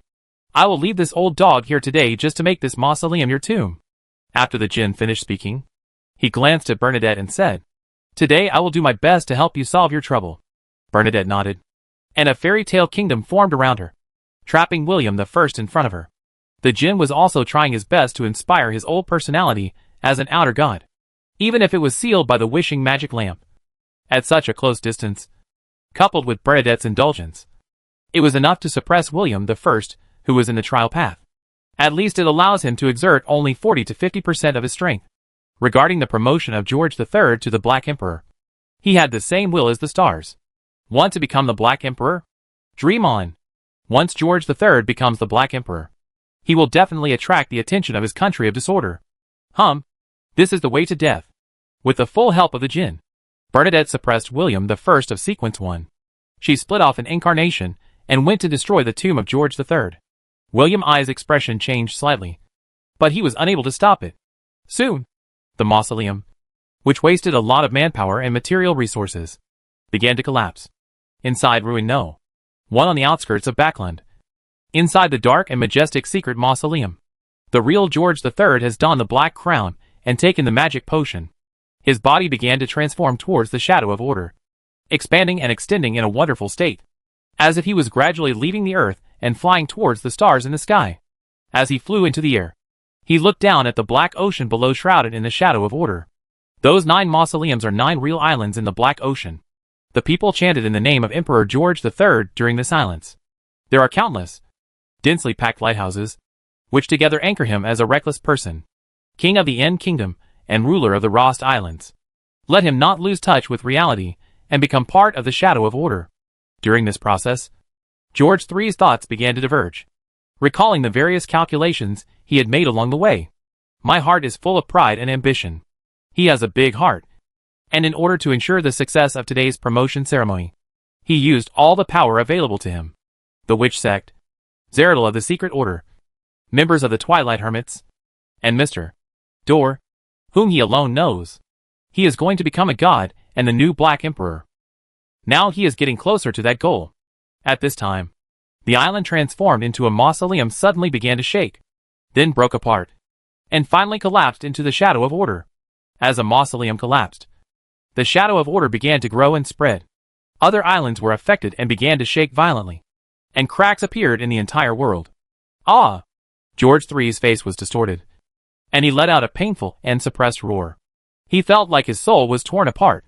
The shadow of order came like a tide, wanting to destroy his remaining 8 islands, then pull him down from the sky and devour him completely. But the bright starry sky is right in front of us, and he will never give up halfway. George III tried his best to suppress the pain of his soul splitting, digested the magic potion he swallowed with all his strength, and relied on the other 8 islands and the lighthouse formed by the people to stabilize his condition and attack the Sequence 0 Black Emperor with all his strength. He only needs to persist for 2 or 3 more minutes, and he will be able to leave the earth, reach the starry sky, and become a new god. But not long after, George III saw another island change in the ocean of shadow of order. The island did not crack, but swayed for a while and escaped from his control. Not only did it not help him anchor his own state, on the contrary, he slammed into other islands. Damn it! What on earth are those people doing? He actually allowed people to destroy his tomb one after another. Obviously, in addition to the hidden combat power of the royal family, he also invited assistance from the witch sect, the Secret Order, and the Twilight Hermits to defend the mausoleum with all his strength. It should be absolutely foolproof. A bunch of trash. George III was angry and helpless. Now he had no way out, and could only move forward step by step. In Memorial Day Square, Hastur, who was observing 3 minutes of silence for George III, felt the increasingly chaotic aura of Backland, and clearly felt that the magic potion of the chaotic mentor was being continuously digested in his body. He glanced at the fake George III, who was trembling slightly but still trying to maintain himself. Close your eyes and quietly come to the Palace of Stars. He reached out and made a move, manifesting in the Hall of Stars the scenes facing Bernadette and Lady Lisa. Bernadette relied on the full help of the Jinn to steadily suppress the opponent. After successfully destroying a mausoleum, she began to move the battlefield and lead the battlefield to another mausoleum. The aftermath of the battle continues to destroy this new mausoleum. If it weren't for someone protecting this mausoleum, Bernadette would have successfully destroyed the second mausoleum. Compared to the commotion caused by Bernadette, Madame Lisa's side was much quieter. In order to deal with George III, Lady Lisa had already hid in the mausoleum. Her life-stealing ability directly took over the fate of the guardian of this mausoleum and stayed here as him. Now she wants to steal the tomb of George III. And she succeeded. This situation is more serious than directly destroying this mausoleum. Through the connection between this mausoleum and George III, Lady Lisa can indirectly influence several other mausoleums, and even directly intervene in the promotion of George III. But such behavior is too dangerous and can easily lead to fire. Mrs. Lisa did not choose to intervene directly. Instead, she used this mausoleum to continuously collide with other mausoleums. This extraordinary path left by the King in Yellow is truly terrifying. Fortunately, Lady Lisa is only Sequence 2. If it were Sequence 1, then Lady Lisa would probably want to directly steal the identity of George III and use his identity to become a god. Seeing that they were progressing smoothly, Hastur turned to overlook Memorial Day Square below. With a superior attitude, looking at George III, who was hiding deep in the mausoleum and working hard to be promoted to the Black Emperor. At this moment, George III's condition was obviously not right. The collapse of the two mausoleums seriously affected his condition. His anchor is unstable, and his foundation is being undermined. Several other mausoleums experience varying degrees of shaking and turmoil. The people secretly targeting George III this time were not only the Stars and the Fool, but also spies from the Fozak Empire and members of the Church of the God of War. George III wanted to take this opportunity to declare all-out war on the Fozak Empire. In order to gain some breathing space, the Church of God of War had no choice but to make a desperate move. If it drags on any longer, the Church of the God of War will take the shape of the Goddess of the Night. Some devout believers of the God of War Church will do anything for the faith in their hearts. Their strength is not good, but they still have the ability to create chaos and attract the attention of the lone military and the Three Gods Church. I don't know what the situation is like with Mr. Fool, Hastur whispered, then looked up at the stars above. His main target was Adam, wanting to see what he would do on the day George III became a god. But Adam in the picture just stayed in the seaside church and had no plans to go out. As if he didn't care at all whether George III could succeed. Also, to him, it doesn't matter whether George III succeeds or fails. The tide of war is already surging, and there is no need for him to secretly fuel it. If George III falls, the Kingdom of Lone will experience a civil strife, which will give the Fozak Empire a short respite. If George III succeeds, the Lone Kingdom will declare full war on Fozak. Both will start a war. The only difference is sooner or later. If he were Adam, he would focus on 008. Unfortunately, I will not hand over 008 to him easily. After watching for a while, Hastur looked down at George III below and made a judgment in the name of the stars. George III's promotion to Black Emperor today must fail. Hastur did not stay in the Hall of Stars for long, and took advantage of the 3 minutes of silence to leave the Hall of Stars and return to the real world.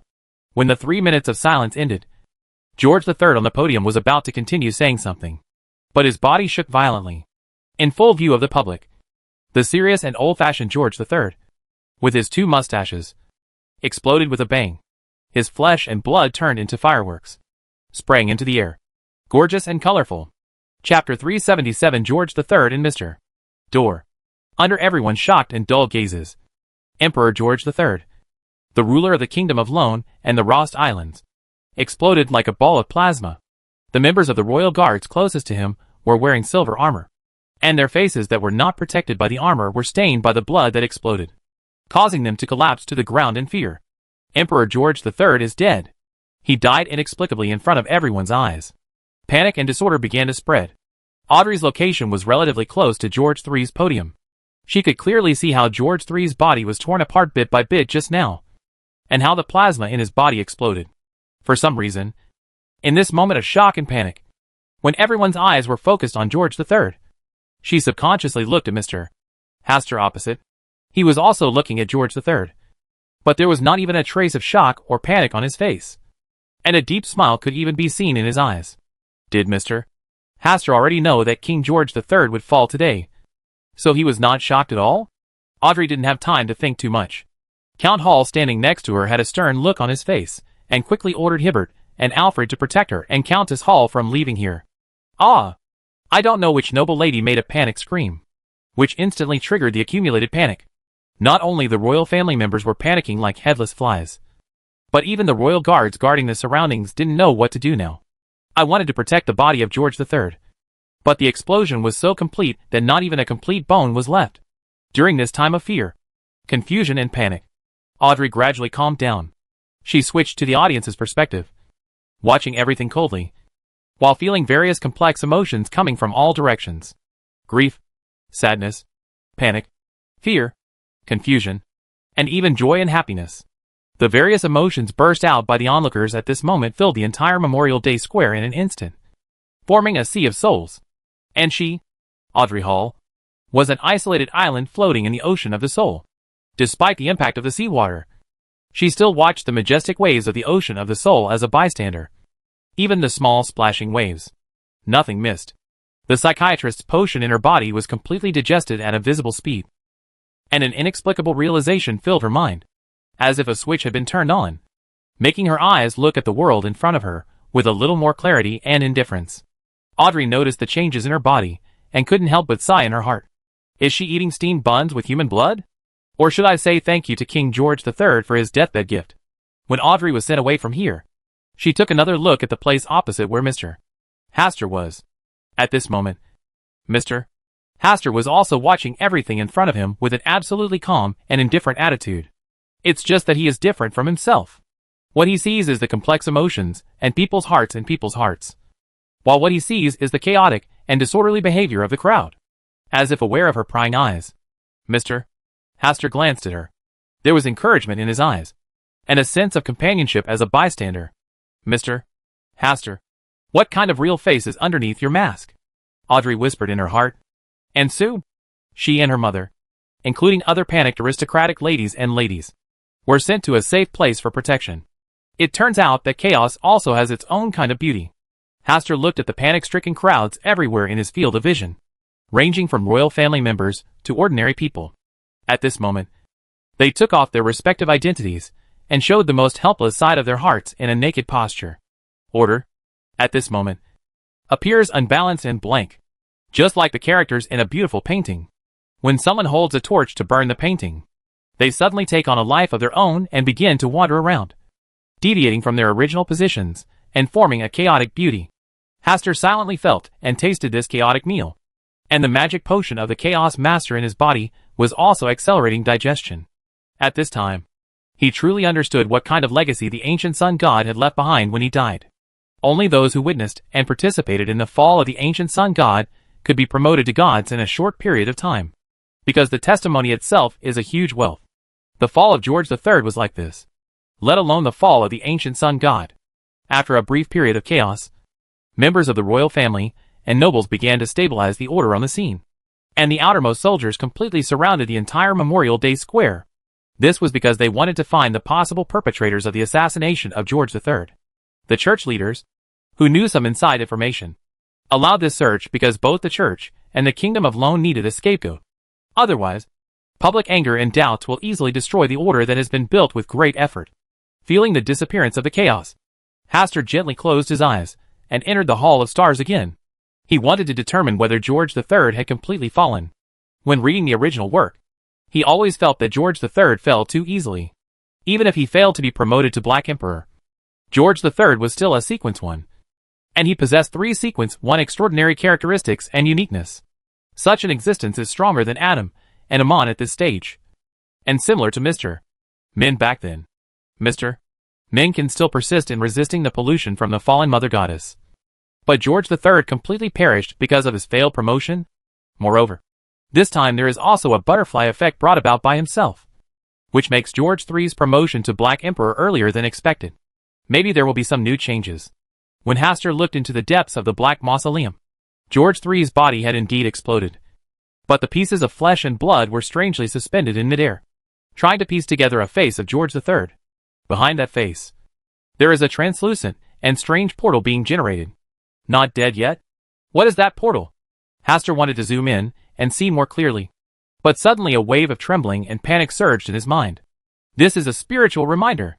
He quickly stopped his thoughts and frowned slightly. In this state of George III, it is impossible to leave him alone. Who knows where the portal leads to? Could it be Mr. Min? Fallen Mother Goddess. Hastur instantly became energetic, and there were only existences like the Fallen Mother Goddess that could make him feel troublesome and terrifying across the Hall of Stars.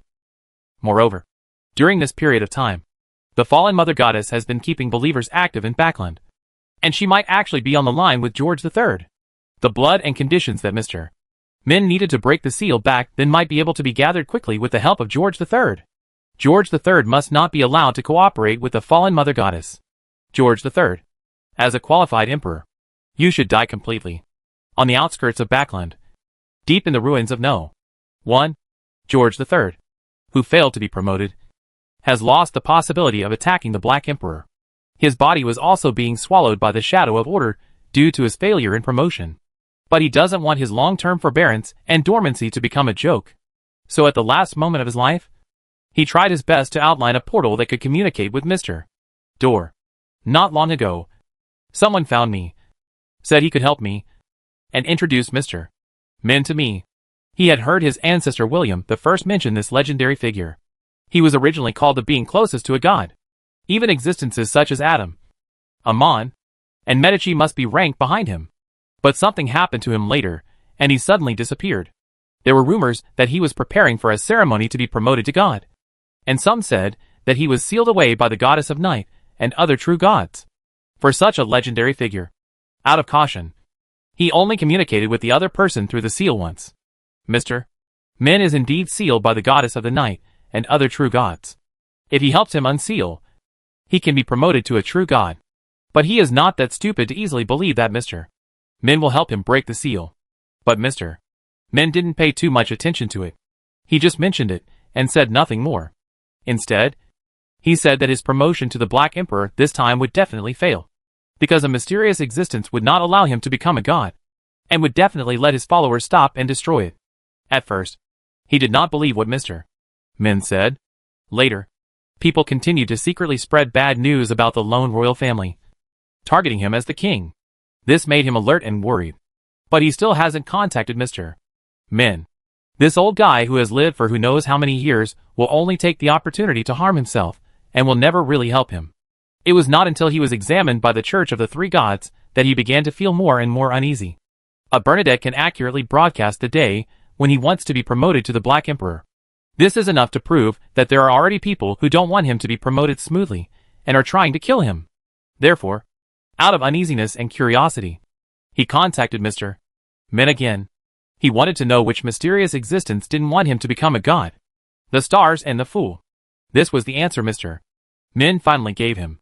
Chapter 378 The Angry Eternal Sun. The stars and the fool? These are the two most talked about mysterious beings in the extraordinary world these days. The followers of the stars, and the Tarot Club of Fools. It is rumored that they are no less powerful than the seven true gods. So the Church of the Seven Gods adopts a gentle policy when facing their believers. In addition to finding ways to collect information about them, they have not forcibly arrested them. Believer. Bernadette is a believer in the stars, so it is normal for her to attract the ill will of the stars.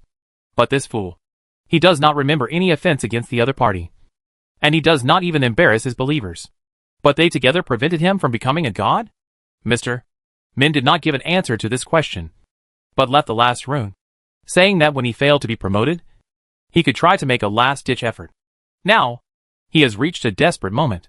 No members of the royal family, the witch sect, or the Twilight Hermits have appeared here. He can only try to follow Mr. Min's guidance and make the last gamble of his life. As the illusory portal drawn with his blood gradually solidified, he could clearly sense that behind the portal, a terrible and terrifying aura was awakening. That kind of aura made his heart palpitate. This was definitely an existence at the level of a true god. Or even more. Mr. Min? No! Before George III could say anything, the pieces of blood and flesh he had barely put together were being swallowed up by the door behind him. This is not a door that can be used for communication, but a door for sacrifice. And he, George III, the ruler of the lone kingdom, is the chosen and willing sacrifice. But he was unable to struggle, and the shadow of order was intensifying to devour his last traces in this world. Under the double attack, the face, which was composed of blood and flesh, completely exploded. The terrifying fluctuations directly destroyed this mausoleum, allowing the secrets hidden in the black mausoleum to be completely exposed to the starry sky. The summoned gate suddenly expanded hundreds of times in size, completely covering the entire broken mausoleum. A terrifying aura was faintly emanating from the gate, at the initial crack in the barrier, except for the Lord of Storms and the Goddess of Night, who closed the door to the kingdom of God. The other four gods all focused their attention on it at this time. Mr. Min, mixed with the aura of the fallen Mother Goddess, appeared outside Backland, and this aura is getting stronger and stronger. It is the aura that is about to break through the seal. Mr. Min's escape means the arrival of the fallen Mother Goddess. This is absolutely not allowed. Just when they want to take action and hold a divine descent, a huge ball of light, like a sun, was heading straight towards the huge door. Someone else is taking action. They moved their gazes upward and saw stars twinkling in the starry sky. That huge ball of light came from outside the starry sky. Eternal Fear's Sun recognizes this aura. It is the aura of the Superstar Master. It is he who is cooperating with the stars to take action. As the sun set, The portal that had not yet been completely stabilized was purified and dissolved with a loud bang. A large area on the outskirts of Backland was razed to the ground. In that dazzling light, I tried to force my finger out. There was a black eyeball on the tip of the finger, which was completely burned to ashes with hatred and unwillingness. They seemed to hear a vicious curse coming from deep within the portal. Is this the end? The other three gods breathed a sigh of relief, while Eternal Fear's son frowned slightly. The more the Superstar Master helps the stars, then the stars will definitely side with the Superstar Master in the future. In this case, you will face greater danger. Sure enough, a ball of light fell from outside the starry sky again, like a blazing sun, very accurately and quickly hitting the recently repaired kingdom of God by the eternal blazing sun. Stars! The eternal sun roars angrily. The other three gods stood in their respective kingdoms, looking at the Eternal Fear Sun kingdom that had once again turned into ruins, with emotion in their hearts. Judging from the speed of cooperation between the Superstar Master and the stars, the eternal blazing sun simply cannot last long. On the one hand, he has to compete with the Superstar Master for the power of the sun. But on the other hand, his own kingdom of God has been under attack and is teetering on the verge of collapse. Under such circumstances, Eternal Blazing Sun has absolutely no chance of winning. The God of Knowledge and Wisdom had deep eyes and glanced at the Lord of Storms, who had closed the door of the kingdom of God. He felt that his opportunity was coming. Once the Eternal Fiery Sun loses in the struggle for authority with the Superstar Master, in order to prevent the Superstar Dominator, the Outer God, from holding the power of the sun in the past, other true gods will inevitably let him and the Lord of Storms take the first step to share the power of the Eternal Fear Sun. The Lord of the Storm somehow got into trouble with the high-dimensional overlookers. He was targeted everywhere and was deeply hurt. Only his own condition was the most perfect. This is enough to tilt the balance of other true gods to his side. But now, he is also closing the door to the kingdom of God to avoid getting involved in unnecessary trouble. The big explosion on the outskirts of Backland formed a huge air wave, destroying a large number of houses in the outer circle of Backland. The chaos further began to spread. But soon, the lone royal family introduced the heir to George III, the eldest Prince Govington Augustus, and defined all the chaos that happened today as a terrorist attack from the Fuzak Empire, and used this as an excuse to declare full war on the Fozak Empire. Personnel from the three major churches also stood up to support Govington Augustus and elected him as the next king of the Lone Kingdom. Regarding these matters, Hastur and Klein did not participate in them, silently hiding their merits and fame. In the South District of Bridge, Klein was in the rented room and had just seen off the messenger lady. This time, he asked Miss Messenger to help destroy the tomb and prevent George III from becoming a god. He needed to pay 10,000 gold coins for this. Compared to the risk taken by the messenger lady, the price is already very cheap. But for the poor and impoverished Mr. Fool, this is a heavy debt. Your messenger is not simple. Fortunately, he has no ill intentions towards you. Mr. Isaac appeared in Klein's room only after the messenger lady left. Miss Messenger is a very good person and has helped me many times. Klein nodded. Isaac took a deep look at Klein and said, "You should know that if you provide corresponding help in the extraordinary world, you need equivalent rewards. Miss Messenger and I have always had an equal price transaction. Every time we ask for help, we need to pay a huge amount of gold coins." Gold coins? You should know that such a person cannot be hired with this kind of money. I hope you know this. Klein nodded silently and sighed in his heart. Who said money can't attract big shots? Mr. Fool. Online rental. Only 5,000 gold coins are needed for one-time help. The price is reasonable. First come first served. Klein set his price at half the price of the courier lady. But he just thought about it, and quickly brought the topic to the big explosion outside Backland today. This explosion collapsed a large area of houses in Backland's outer circle from a long distance away. The real situation must be more serious and terrifying. Moreover, the Three Gods Church had a particularly tacit understanding on this matter, sealing off the suburbs and not allowing anyone to peep. To the outside world, the lone royal family claimed that this was to round up enemies from Fozak. I'm not sure. My guess is that some true god took action to wipe out George III's last chance of survival. Isaac looked up at the starry sky, alertness flashing in his eyes. It's like a dream that George III fell so easily. Klein sighed. There are many people who took action against George III today. In addition to Bernadette, there is also a mysterious figure who is difficult to spy on. At a critical moment, he stole the tomb that should belong to George III.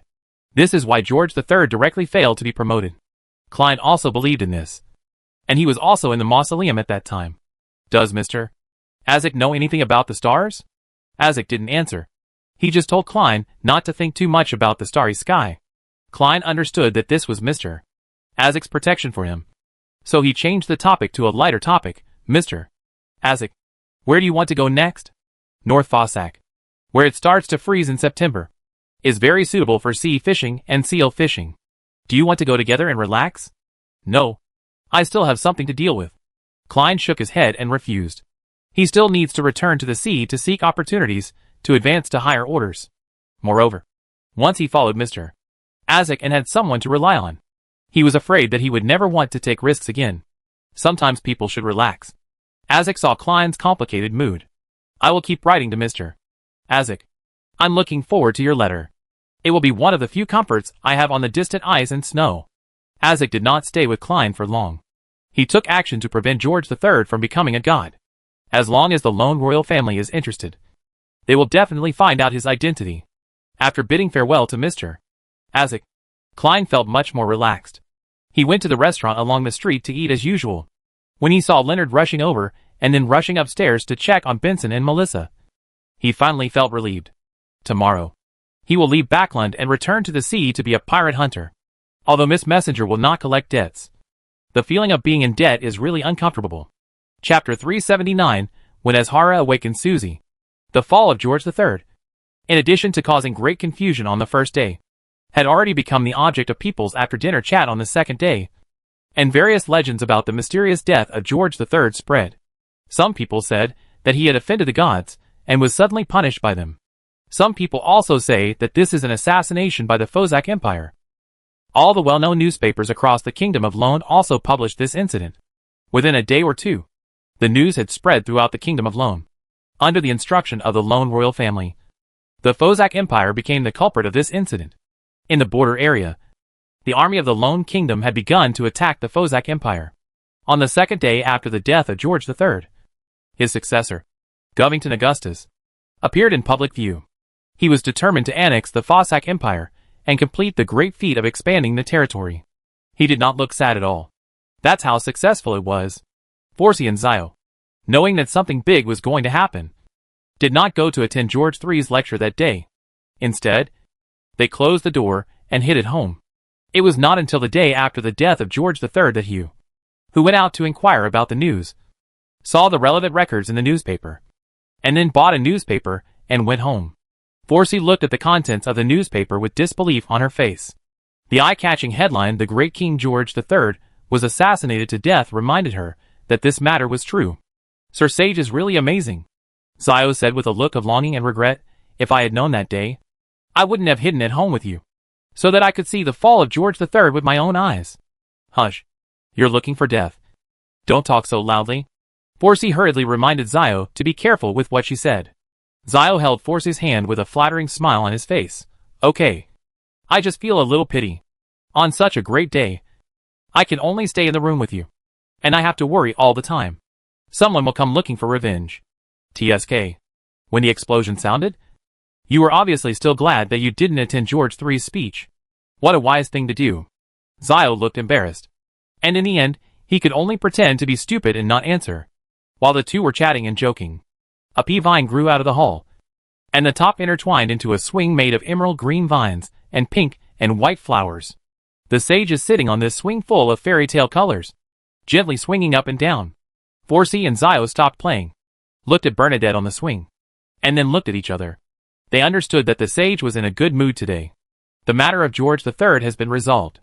I will leave Backland after a while. Bernadette explained her purpose. "Sir, you don't care about us anymore?" Forsey was the one who spoke. "They are believers in the stars. If Lord Sage had not been protecting them during this period, they would have been captured by members of the evil organization lurking in the dark. No one can always live under the protection of others," Bernadette said in a very calm tone. "Okay." Forsey's eyes dimmed. Zio said, "Where will the sage go next?" "The sea." After Bernadette finished speaking, she paused for a moment, looking incomprehensible. "Maybe I can go back to my hometown and take a look." "So good." Zio didn't know what to say, so she could only give Forsey a look and let Forsey pick up the topic. First did not respond, her eyes fixed on the swing that was constantly shaking. She did not know what to say. They and the sage were from two different worlds, and their relationship could only be considered average. Take care of yourself. Bernadette left her last words and disappeared, leaving Zio and Forsey looking at each other. Hugh, our hard days are about to begin again. Yes, we should also find a new residence. Living here is too conspicuous. Earl Hall's house. Audrey, who had returned home safely, looked at Susie, who was still sleeping, with a worried expression. It had been several days, and Susie showed no sign of waking up or eating. This made Audrey worried that Susie's body would not be able to withstand it. For this reason, she specially sent someone to invite Mr. Hastur to come and discuss it. Meow. A meow sounded from the window, and Audrey subconsciously followed the sound and looked over. It was a black cat with glossy black hair. At this moment, it was walking gracefully from the edge of the window. It had a pair of blue eyes that were not afraid of people looking into the room. This black cat, the one that Mr. Hastur has been holding in his arms? I think its name is Azhara. Audrey looked at it for a while and recognized Azhara's identity. She thought it was Mr. Hastur who was talking to Earl Hall. Azhara was bored and went out for a walk. It seems to care about Susie? Audrey could feel that Azhara's eyes were mainly on Susie. Soon, Azhara withdrew her probing eyes at the beginning, raised her head slightly, and jumped with her two front legs in an elegant rhythm from the edge of the window to the desk, and then jumped in front of Audrey. The whole process is dexterous and silent. Is your master so confident that you can come out and play by yourself? Audrey knelt down and wanted to reach out and touch Azhara's head. Meow. Azhara dodged lightly, bypassed Audrey, and came to Susie. Then, under Audrey's curious and shocked gaze, it raised its right front leg high and slapped Susie on the head. The force was not strong, but it made Susie's eyelids, who had been sleeping, tremble slightly, showing signs of waking up. Audrey remained silent and watched. Snapped. Azhara raised her little paw and patted Susie's head several times, causing a double image. The sleeping Susie finally reluctantly opened her eyelids and glanced around with confused eyes. Only when she saw Audrey was there did she feel relieved. His eyes turned to Azhara, who woke him up. At this moment, Azhara had turned her back, leaving Susie with a proud back. Then, under Susie's curious gaze, Azhara nimbly jumped onto the desk, then jumped to the edge of the window, and slowly disappeared from sight. Susie withdrew her gaze and tried to stand up. As soon as she stood firm, her limbs trembled slightly, and then her whole body fell down again. Susie, who was lying on the ground, spoke weakly. Audrey, I'm so hungry. Audrey sighed speechlessly. Just wait. I'll have someone prepare it for you. Susie closed her eyes again, as if she had no strength to speak anymore. Audrey left the room and caught a glimpse of Mr. Hastur and Alfred, Earl Hall, chatting in the lobby on the first floor. With a smile on her face, she said H low and went to the kitchen. Then she saw a black shadow jump out of the kitchen window, then jump onto the roof, and finally disappeared. Azhara also had a plump dried fish in her mouth. The corners of Audrey's mouth raised slightly. It turned out to be a greedy kitten. She walked into the kitchen herself, arranged a big meal for Susie, and got some fine dried fish. When Hastur finished chatting with Alfred and Earl Hall, he came to Audrey's study. They saw Susie lying on her back, exposing her rounded belly. Audrey was sitting in front of the desk, holding her cheek with her left hand, holding a small dried fish in her right hand, shaking it gently, with smiling eyes, tempting her to think outside the window. Azhara wanted to leave, but was reluctant to leave Zio Yugen. Her two eyebrows were extremely tangled in a fight. Hastur watched at the door for a while, wanting to see what Azhara would make in the end when faced with the temptation of dried fish. Woof. Before Asta could watch for long, Susie glanced out of the corner of her eye, raised her head and let out a bark, and Audrey hurriedly put down the dried fish in her hand and turned around. In this short moment, Azhara swooped over. He picked up the dried fish that Audrey had placed on the table, turned around deftly and returned to the windowsill, held the dried fish in his mouth, held his head high, and left with elegant steps. When Audrey saw this scene, she frowned slightly and pursed her cheeks. However, she realized that Asta was looking at her, so she put away her child's innocent manner and returned to her original elegance. Mr. Hastur, why didn't you say anything just now? Audrey changed the subject. Hastur's eyes were smiling.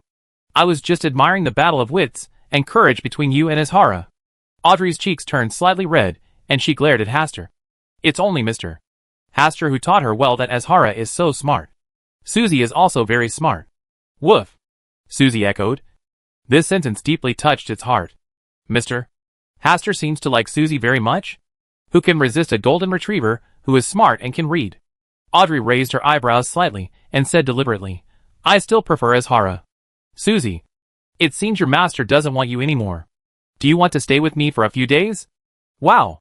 Susie agreed immediately. No. Audrey rolled her eyes at Susie, walked over, rubbed Susie's head, and said angrily, Susie, I am so kind to you in vain. You are willing to bully me with Mr. Hastur? Woof. Susie looked at Hastur with an innocent face, and then remained silent, gently nudging Audrey's palm with her head, indicating that she already knew she was wrong. Audrey nodded with satisfaction, then stretched out a finger to poke Susie's head gently. Also, don't read so many books in the future. Woof. Chapter 380 Merrick, Hastur. You forget your friends when you see sex. In the study, Audrey and Asta were sitting on the sofa, enjoying afternoon tea at Earl Hall's house. Susie lay at Audrey's feet, looking at AI, who was curled up in Asta's arms from time to time.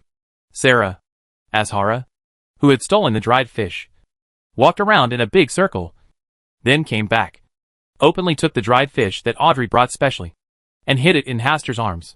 You said Susie was awakened by Azhara?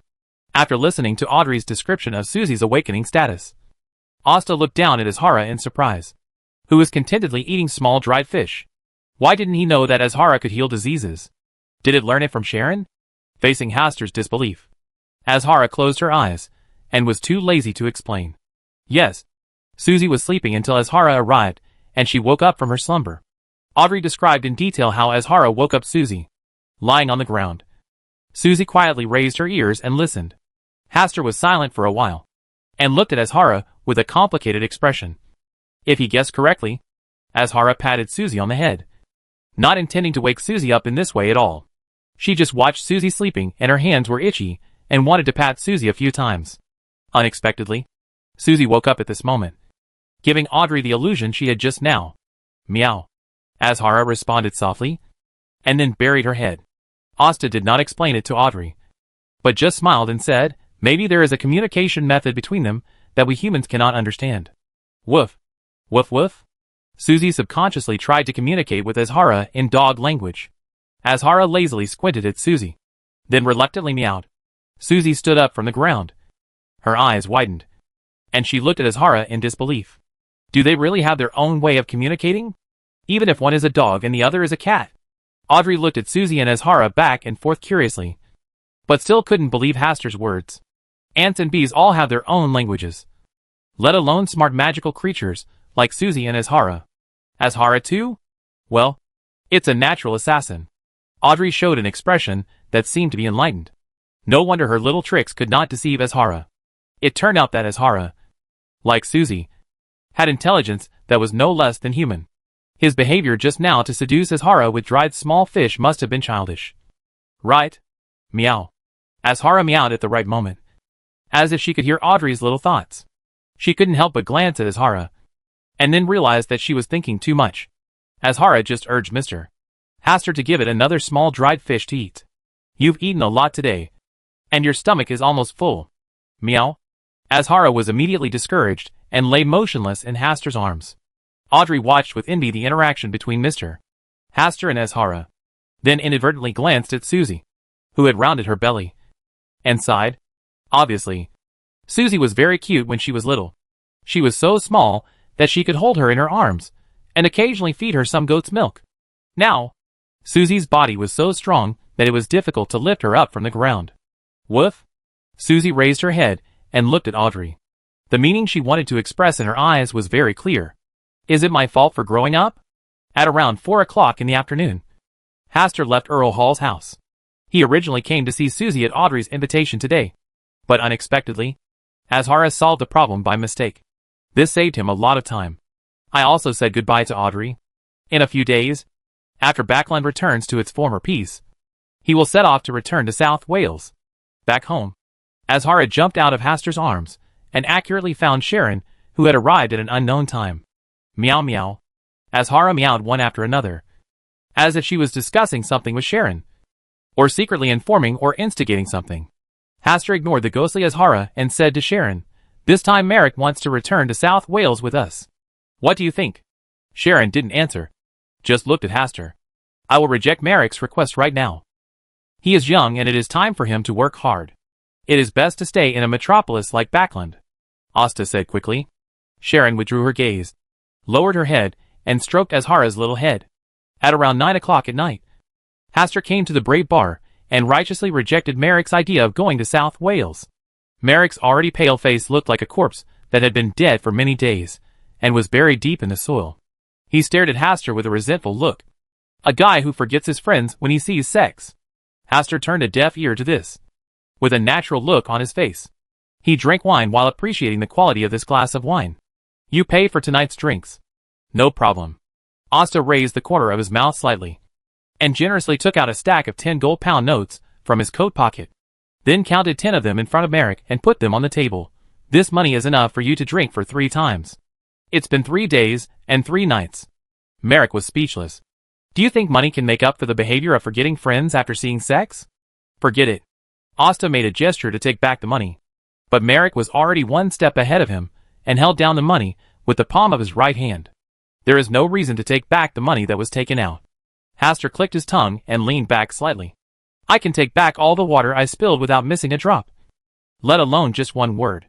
It is difficult to collect the water, which is normal, but in this extraordinary world, it is very simple to do this." Merrick hummed twice without retorting, then called the bartender, took 5 10 gold-pound notes from the table to him, and asked him to go out and shout that Mr. Asta would pay for all the guests' consumption tonight. Hastur almost coughed out the wine in his mouth, but luckily he held it back in the end. "Merrick, you are such a talent." Asta expressed heartfelt admiration. "What do you need to say?" Merrick glanced at him disdainfully. When Hastur came out of the billiard room, the bartender greeted him loudly, "Mr. Hastur, thank you for your generosity tonight." This greeting made the drinkers in the bar look over, and then the thanks came one after another. Asta's face was slightly stiff, while Merrick hid in the shadows and watched the joke. Then he left the Brave Bar under the watchful eyes of the drunken drinkers. As soon as he came out to breathe some fresh air, a carriage stopped beside him at the right moment, waiting for him to get on. Hastur took a look and saw that the carriage did not belong to his family, nor did it look like it was hired by the Brave Bar. "Earl Campbell, you are really hard to find." A voice with hint of anger came from inside the carriage. "Who are you?" "He." The person inside the carriage chuckled softly, opened the curtain, and revealed his face. "Oh, he is the son of George III. His Royal Highness the Second Prince." "What is his specific name?" Hastur thought for a while, and realized that he really couldn't remember. He only remembered that the Second Prince once threatened him because of the affairs of his predecessor, the Archduke of Southwell. "Is something okay, Second Prince?" Asta asked politely. Leonard Augustus said with a dark face, "I am a prince now. Forgot about this." Hastur showed a look of astonishment, and then sighed. "The voice and smile of King George III are still before my eyes." Leonard Augustus did not expect that Hastur could hold back such a sentence, so that he could no longer blame the other party for his rudeness. "Get in the car. I have something important to discuss with you." He frowned and said in a commanding tone, "I drank a lot and need to go home to rest. Or does the Second Prince want to argue with a drunk person?" Leonard Augustus suppressed his anger and said, "You can go and wash your face first, and then you will wake up." "No." Hastur refused directly, and didn't bother to pay attention to him anymore. Leonard Augustus was so angry that he turned completely black. Finally, he angrily lowered the curtain and asked the coachman to drive the carriage away.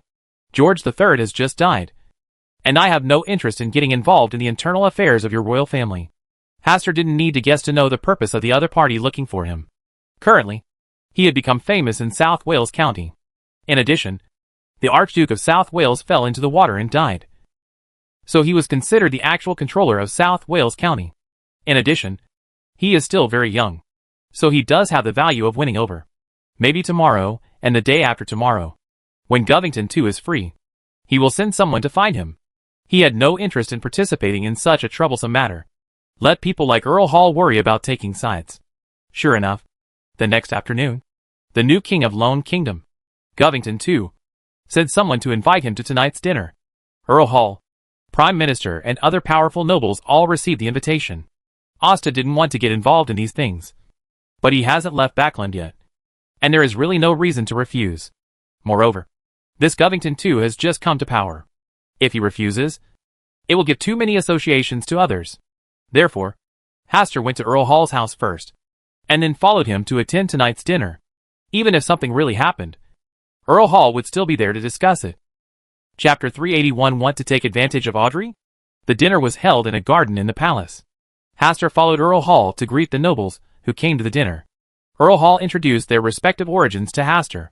This also gave Hastur a better understanding of the upper-class nobles of the Lone Kingdom. Some nobles, who are about the same age as Earl Hall, always casually ask about Hastur's marriage status during casual conversations. Some nobles even wanted to betroth their daughters to Hastur on the spot. In this regard, Earl Hall had a sullen face throughout the whole process, not knowing what he was thinking about. Asta could only refuse their hospitality by saying that he was still young and wanted to start a career first, and then start a family. Your father was already famous when he was your age. Georgina Augustus, wearing a burgundy evening dress, came from a short distance away and looked at Hastur with burning eyes. As for Duke Georgina, Hastur had met her once before, and it seemed that she had an unclear relationship with his father. Future generations should learn from those who came before, so that they are less likely to make mistakes. Hastur responded calmly. You have nothing like his personality, so I'm a little interested in you. Georgina Augustus lightly lifted her hair that fell to her ears, held the wine glass closer, and breathed out the seductive aroma from her red lips. Hastur moved a small step towards Earl Hall without leaving a trace, raised his glass and said with a smile, This is my honor. You don't seem to be very good at talking about love, nor are you very good at socializing. In this regard, your father is much better than you, Georgina Augustus said, looking at Earl Hall again, and said meaningfully, a treasure without an owner. But everyone wants it. I don't like to interfere in things between young people. This is their own problem. As elders, we only need to watch them grow and occasionally provide them with a little help. Earl Hall emphasized the word elder. I don't think I'm old. After speaking with a smile, Georgina Augustus left here and went to chat with other nobles. The most important thing in interpersonal interactions is to keep your eyes open so as not to be fooled by people's appearance, Earl Hall said with a hint. Next, Earl Hall also went to reminisce with the nobles he was familiar with. Hastur silently tasted the delicacies at tonight's dinner and looked at the luxurious life of this drunken and lantern-obsessed man. In his heart, he no longer yearned for the path of the Black Emperor. The further this path goes, the more inseparable it becomes from this entertainment. Instead of wasting time on these uninteresting things, choose extraordinary avenues where you can walk around and see something. Speaking of which, he has been in the mysterious world for so long and has never been abroad. He has been wandering around the territory of the Kingdom of Lone. If he goes back this time, he can visit other countries. The Republic of Intis is a good choice. Bernadette also seems to be interested in returning to her hometown. The only thing that needs to be noted is that the followers of the Superstar Lord and the Mother Tree of Desire are also there. If you go to the Republic of Intis, you may increase the risk of exposing your true identity. Hastur was tasting the food while thinking about the next arrangements. It wasn't until Govington II appeared that he put down the tableware in his hands and went to where everyone gathered. The great prince of the past, today's Govington II, is surrounded by stars and the moon in the center position. Just by changing his identity, he already had a bit of the old-fashioned and serious look of George III. He looked unsmiling, and only nodded slightly to the flattery of the nobles, without much expression of happiness or joy. TSK. This level is not enough. On the surface, he is old-fashioned, serious and unsmiling, which seems to be more dignified, but in fact it is a forced performance, so he does not dare to show his mood at will. If George III attended such a dinner, he would definitely have a cheerful smile on his face and greet every nobleman naturally. He does not need to deliberately control his mood. What needs to be disguised are those nobles who want to flatter themselves, but are concerned about their appearance and are afraid of being ugly. As a king, he is the center, and the world around him is an extension of his will. Hastur mentally commented on Govington II.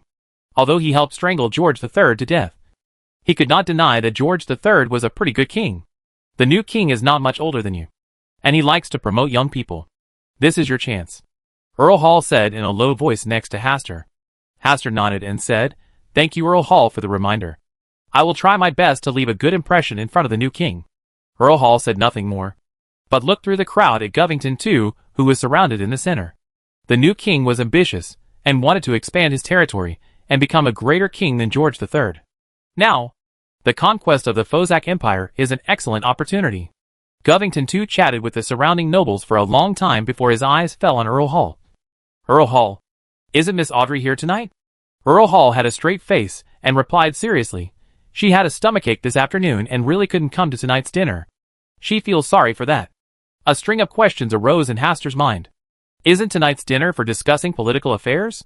Even the noble ladies were not included in the invitation list. So how could Audrey be specially invited to attend? Govington too smiled and said, since Miss Audrey is not feeling well, let me, the doctor in the palace, go and have a look. Their medical skills are pretty good. Thank you for your kindness. Earl Hall bowed slightly. Govington too ignored Earl Hall and looked at Hastur, with a smile in his eyes, and said, Earl Campbell, my second brother, who will go to South Wales to take office in the future, needs you to take more care of him. This is my duty and honor. Hastur responded naturally, while he was thinking about the second prince's intention of stopping him last night. It turned out that he was the candidate who was sent to South Wales to take over as the Archduke of South Wales. From this point of view, the lone royal family should know that Drink Augustus is dead. That's why he took back the South Wales that was awarded to his descendants and handed it over to Prince Leonard. Earl Campbell, we must get closer in the future. Leonard Augustus, standing next to Govington too, had a strong smile in his eyes. After leaving the dinner, Hastur saw that Earl Hall seemed to be in a bad mood. When only two people were about to board their carriages to be alone, he asked Earl Hall what he was worried about. Earl Hall got into the carriage in silence. After a while, he lifted the curtain and waved to Hastur, indicating that he should get in to talk. The carriage of Earl Hall's family is very spacious. It doesn't look very impressive on the outside, but the interior decoration is very tasteful and luxurious. Hastur got on the carriage, sat opposite Earl Hall, and waited quietly for Earl Hall to speak. The new king has been married a few years ago, but Prince Leonard has no marriage partner yet. When Earl Hall said this, his tone turned serious. He wants to marry you? Yes. Earl Hall nodded and said, I won't force Audrey to do something she doesn't like, and I don't want to interfere too much in her marriage. Hastur fully understood Earl Hall's concerns. Audrey was Backlund's jewel, and the lone royal family had always wanted Audrey to marry into the royal family. It's a pity that those royal children didn't live up to their expectations. Audrey didn't like any of them, and she didn't get close to any of the princes. When George III was still there was no rush. But now that the new king has come to power, he is bound to win over some powerful nobles. And marriage is a very useful method. This method does not distinguish between Chinese and foreign countries, ancient or modern, and has always been highly sought after and trusted by the upper class. There are already signs of this in Govington too's question tonight. For Earl Hall, this was indeed a nuisance. If you refuse directly, it will easily arouse resentment. Now that Govington too is still in his infancy, he will naturally not do anything. But in the future, Earl Hall will definitely be kept away from the political center. But this kind of thing is nothing to Audrey. It only takes another 2 or 3 years to wait until she becomes a demigod or an angel and directly reveals her identity. The lone royal family represented by Govington too will definitely not dare to have any more messy ideas. Do you have any good countermeasures? Earl Hall asked this question to Hastur, with a serious look in his eyes. I think the best way is to wait until Miss Audrey is a few years older, and then let her make her own decision. Asta gave his honest advice. Oh, do you still need to explain this method? Earl Hall's face darkened and asked Hastur to get out of the car, so that staying here would not affect his mood. Hastur watched the Earl Hall's carriage go away. He certainly knew what advice Earl Hall wanted to hear, but this would be too disrespectful to Audrey. And one Govington too was not enough for him and Audrey to compromise on this. The lone royal family sounds very powerful, but Audrey is protected by the fool, and her status is no lower than that of the gods favored in the righteous God Church. Furthermore, there is Susie, who has received the inheritance of a spiritual dragon and has a bright future. Maybe there will be a drama in the future where Audrey stands on the head of the psychic dragon that Susie transformed into, makes a fuss about the lone royal family, and leaves Backlund openly. Needless to say, after the death of George III, the power of the lone royal family was greatly weakened, and I am afraid that even the Yellow Monk organization may not be able to compare with it. So, it's not a problem to worry about at all. Perhaps what I just said should be more tactful, so that Earl Hall can relax. Hastur didn't think any more and left in a carriage. Chapter 382 Prophecy from Zeradal. In the palace, the study room that was originally reserved for George III was now occupied by Govington II. On his left and right sides, there were 6 other members of the royal family, sitting in 2 rows. Leonard Augustus, Grove Augustus, Georgina Augustus and others. Govington II glanced at everyone with a solemn gaze, and then looked at Leonard. I am asking you to go to South Wales this time. Firstly, it is to train you. And secondly, I hope you can find out about the Grand Duke of Southwell, whether he died in an accident or not. Third, pay attention to Earl Campbell. He looks very young, but he is not an easy person to deal with. I understand. Leonard nodded, with a touch of sarcasm on his lips. He has been rejecting my kindness, as if he was afraid that I would get him into some trouble. I'm afraid he thought I was interested in this throne. Woolen cloth. He and Govington II are biological brothers, and they have long had no idea of competing for the throne. Earl Hall's family. That old fox has never wanted to marry Miss Audrey into the royal family. We need to find an opportunity to give him a beating. A trace of evil flashed in Govington II's eyes. Georgina chuckled and said, If Backlund's pearl is not kept in the palace, it will be stained with dust and no longer bright. A royal duke on the side said, This is not the main reason. Some people predict that Audrey Hall will become a big figure in the mysterious world in the future, just like Bernadette back then. Zarathal? Yes. On the night when I ascended the throne, he suddenly found me and said that he could predict the future of 3 people for me. Govington took up the topic. He continued, But these 3 choices were not decided by me, but by those chosen by him. These 3 people are Greg Negan, Audrey Hall, and Asta Campbell. He predicted that Greg Negan would become a big shot in the real world. Audrey Hall would become a big shot in the mysterious world. And Hastur Campbell. He hasn't told me about his predictions yet. What's interesting is that the 3 of them are connected by Hastur Campbell, and they have a good relationship with each other. When Govington II said this, his brows were filled with a chill. I can't guess Zeradal's intention when he told me these words. Is he trying to calculate something? Or is he really seeing a future? It doesn't matter.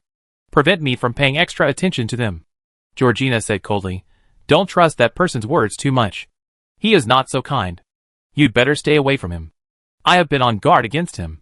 Govington II nodded, then revealed the matter and asked about the whereabouts of the remaining copy of the Sequence 1 Prince Killer's extraordinary characteristics and uniqueness after the explosion in the tomb of George III. Encountering a true god-level blow, the entire mausoleum was completely shattered and exposed to the sun. Among them, the ancestor of the Augustus family, William I, rushed to the scene immediately after the big explosion. But he only managed to grab a copy of Prince Murder's extraordinary characteristics. According to his description, when he arrived at the scene, the uniqueness and 1 copy of Prince Murder's extraordinary characteristics had disappeared, leaving only 2 copies of Prince Murder's extraordinary characteristics. In addition to him, there is also a mysterious lady and Bernadette holding a wishing lamp. Faced with the cooperation between the mysterious lady and Bernadette, he could only barely grab a copy of Prince Murder's extraordinary characteristics, while the other copy fell into the hands of the mysterious lady. For the lone royal family, every copy of the Black Emperor's Prince Murderer's extraordinary characteristics is very important. But now they only have 1 copy of the Prince Murderer's extraordinary characteristics left, which seriously weakens the strength of the Augustus family, not to mention wanting to be on an equal footing with the 3 Gods Church in the future. On that day, someone saw that an illusory door was slowly opening.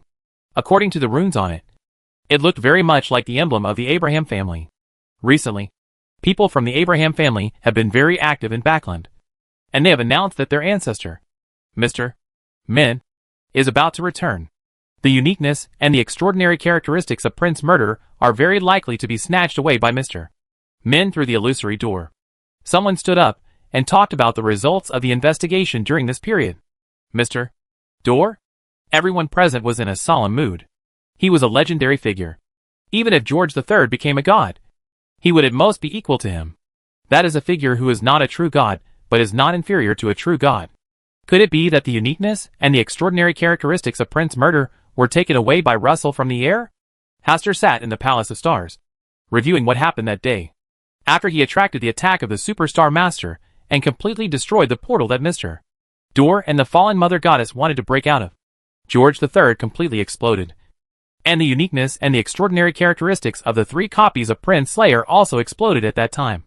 The uniqueness of it was wrapped up with an extraordinary characteristic of the Prince of Order killing, and turned into a stream of light, and flew towards the Eastern Sea. The other 2 copies of Prince Murder's extraordinary characteristics were slower, and were blocked by Bernadette, Madame Lisa, and a powerful person from the lone royal family. During a fight, Lady Lisa took away a copy of Prince Murder's prince. Another copy of extraordinary characteristics fell into the hands of the lone royal family. If accidental factors are eliminated, it is reasonable for Russell to wake up and take away the uniqueness and a copy of the extraordinary characteristics of Prince Murderer. Especially at that time, the fallen mother goddess was trying to take advantage of the opportunity to come through Mr. Door, which was enough to distract most of her energy. It was normal for Russell to regain a certain degree of freedom. This is not necessarily a good thing. Hastur is a little worried that if Russell absorbs this uniqueness and this extraordinary characteristic of Prince Murder too early, because the contamination in the body has not been removed, it will accelerate the pace of infection by the fallen mother goddess. This may be the real plan of the fallen mother goddess. George III failed to be promoted to Black Emperor. Russell was resurrected and returned. And then, he completely contaminated Russell, and came to the real world. Thinking about it carefully, Russell shouldn't be that stupid. He has been entangled with the fallen mother goddess for so long, and he must be very aware of the horror of the fallen mother goddess. But Russell has extraordinary self-confidence and thinks that he is a well-deserved protagonist of this era. Hastur thought for a long time and looked at the starry sky above his head. The stars were twinkling, but the star that symbolized the fallen mother goddess was completely obscure. After watching for a while, he turned his gaze to the newly lit stars when he was promoted to Sequence 5 Chaos Instructor.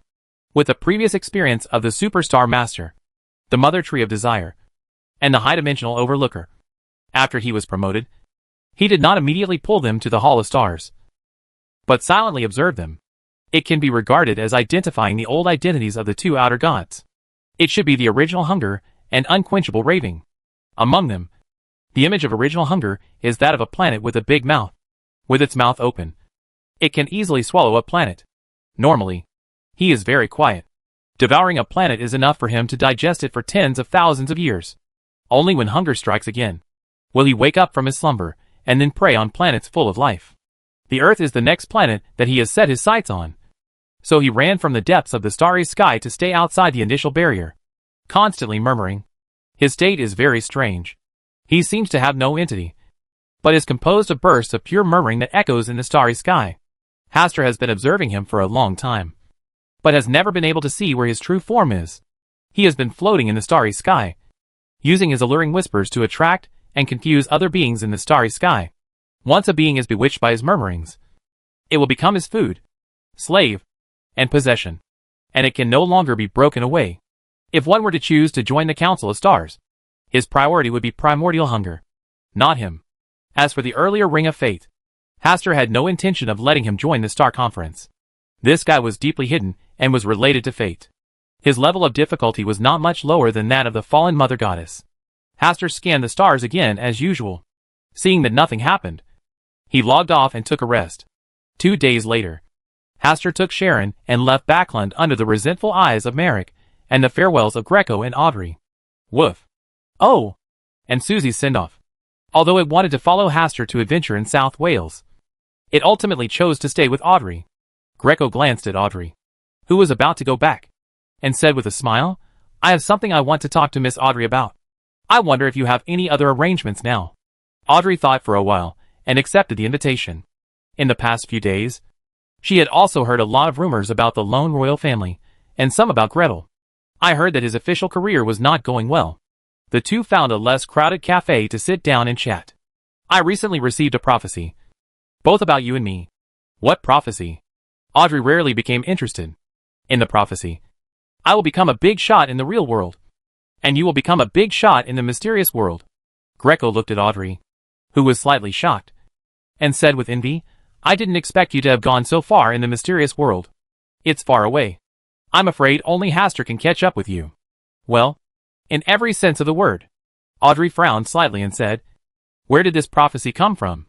"Royalty." Audrey was in an even worse mood.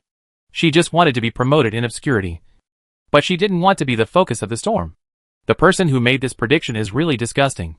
If she has the chance and ability in the future, She will definitely beat him up. Let him taste the iron fist from justice. Chapter 383 4C. I am the diplomatic ambassador sent by the stars to the fool.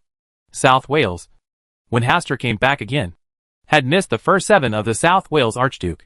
In order to express his condolences to him, he asked Caius to send someone to prepare a valuable gift and send it to the home of the Grand Duke of South Wales. And he must show his deep memory of the Grand Duke of South Wales. After handling this matter, Asta began to look through the financial reports of 8 important ports during this period. Sushurnan continent has not yet invaded the Lone Kingdom. This has caused a lot more merchant ships to come and go for business. Especially some merchants from the Fuzak Empire, with a keen sense of smell. Although they have not moved their whole families, they have also moved most of them. Transfer of assets to other countries. Land is not easy to travel, so sea transportation is the most suitable. Several major ports in South Wales served as transit stations, earning a huge amount of tax revenue. Hastur was not surprised. When a country faces crisis, businessmen who are motivated by profit will naturally make choices that are in line with their own interests. As long as they have enough wealth, they can live a prosperous life wherever they are. As for the feelings of home and country, the inability to leave the homeland is generally reserved for those at the bottom who have nowhere to go and no choice. Therefore, for this group of people, Hastur asked the port to increase taxes. The reason is very simple. During the war, a large amount of taxes need to be used to maintain public order. Not even a few days after returning to Port Punning, Alfred arrived in South Wales with Prince Leonard. The two seemed to have a good relationship, and Prince Leonard invited Alfred to help him handle some affairs. Alfred did not refuse, and soon resigned from Hastur, moved to the governor's palace, and fell into the arms of Prince Leonard. TSK. Good birds choose trees to roost in. After reading the latest information sent back by the Yellow Monks, Hastur sighed, and silently gave Alfred a cross in his heart. Although there is nothing to criticize in Alfred's choice, there is always a feeling of betrayal. Maybe he really regards Alfred as one of his own. My Lord Earl, do you need me to send someone to punish him? Caius volunteered. He was already familiar with handling these matters. No, just let him go. After all, his father, Earl Hall, is a very good man, and Miss Audrey has a very good relationship with me. Hastur waved his hand to stop Caius' proposal, so that Alfred would not suffer in the hands of Caius. When will you be promoted to Sequence 4? Asta changed the subject. Caius lowered his head and said awkwardly, it should take a few years. Hastur leaned back slightly and stared at Caius for a while. Sometimes you need to find your own reasons. After so many years, your strength has not improved. Have you acted seriously? Caius lowered his head even lower, and after a while he answered in a low voice, what the Earl taught you is that I have been busy with other things recently, and it is true that I have not acted seriously for a long time. Well, let's go down. After Caius left, Hastur read some other information before getting up and leaving the study, heading to Sharon's room. As soon as I came in, I saw Azhara hiding aside to eat dried fish, while Sharon acted as a silent puppet. Seeing Hastur arriving, Azhara's first reaction was to hide the dried fish behind her, raised her head, and meowed softly, showing an innocent and cute look. Hastur did not remind it. Next time remember to wipe away the traces of secretly eating from your mouth. When leaving Backlund, Audrey specially prepared a large bag of dried fish for Azhara, which was temporarily confiscated by Asta. Looking at it, it must have gone and dug it out again. After some time, if the situation is stable, I plan to go to the Republic of Intis to give myself a vacation. Hastur talked about his next plan. Sharon listened silently. Azhara looked at it for a while, then secretly took out the dried fish hidden behind her, and hid it in a dark corner where Hastur could not see. Have a great time. Above the gray fog, Klein found the right time to hold the tarot session, which was a week late. When Backlund was preparing to deal with King George III, he deliberately postponed the tarot session for a week just in case. Now that everything has been resolved smoothly, he should educate the tarot club members who don't know the inside story about George III, and at the same time give Miss Magic a little blow. This magician lady is so close to Bernadette, and Bernadette is a believer in the stars, so it is difficult not to make people doubt her true identity. Good afternoon, Mr. Fool. Good afternoon, Miss Magician. Audrey skillfully greeted all the tarot club members before sitting down contentedly. After what happened with George III, she has completely digested the magic potion in her body and can move towards the Sequence 6 hypnotist. And she already knows about the extraordinary materials needed to be promoted to a hypnotist. Now she only needs to collect all the extraordinary materials in the Tarot Club to be successfully promoted. This time, she was completely ahead of Susie. Zareth came to talk to me again. Ha! This old guy always speaks half-speech. If I hadn't benefited a lot from what he mentioned, I would have kicked him out of my palace long ago. He predicted that my daughter would become a big figure in the mysterious world. This sentence is very useful to me. But he also said that my daughter would turn against me and hate me. How could my cute and caring little cotton-padded jacket leak? I asked Zeridal the reason for this. But Zeridal just showed a mysterious smile and refused to say a word. This made me want to beat him severely. A meal. On October 19th, I met the Earl of Martin's wife. Hey. She looks very much like her daughter. Like a pair of sisters. But in terms of pleasing people, time can still add a lot to people. Tempting style. Klein calmly read the 3 Roselle diaries in front of him. He was basically immune to Emperor Roselle's romantic history, and took the initiative to skip them. You can talk now. Klein pressed the 3 Russell diaries on the table, indicating that everyone in the Tarot Club could talk. The first person to speak was Alger. I want to know what happened to Backlund some time ago. And how George III fell. Was he really killed in an assassination? Forsey originally wanted to answer this question. But after glancing at Mr. Fool, who seemed to be paying special attention to her today, she hurriedly shut up. It just so happened that she didn't want others to know that she had secretly reported to Mr. Fool? Mr. Hangman? I think I can answer some questions for you. Audrey sorted out her thoughts and said to the crowd, that day, George III was delivering a speech to the nation at Memorial Day Square in Backlund. The speech was at the end. At that moment, his whole body suddenly exploded, and blood and pieces of flesh were scattered all over the floor. At the same time, there was a loud noise in the suburbs of Backlund, which spread to the outer area of Backlund and destroyed many houses. Afterwards, the Kingdom of Lone and the Church of the Three Gods came forward and agreed that it was an assassin sent by the Fuzak Empire who assassinated George III at a critical moment. Then the newly appointed Govington II used this as a reason to declare full war on the Fuzak Empire. Audrey briefly explained what happened that day, and Forsey and Emlyn also listened attentively. They both chose to stay at home that day and did not go out to attend George III's lecture. George III definitely did not die from an assassination. After listening to the story, Alger gave his opinion with confidence. That was Backlund, a place watched by the gods. No matter how powerful the assassins of the Fuzak Empire were, they would not be able to assassinate George III on that day and still escape successfully. There is definitely something else going on here. This is not something I can know, Audrey said calmly. I know. Forsey shouted a few words in her heart. But she did not ask to exchange this matter for a certain amount of gold pounds. She was afraid that her identity would be exposed accidentally. Klein, who had been paying attention to Miss Magician, saw that she was hesitant to speak. This time, Klein did not leave the opportunity to Miss Magician.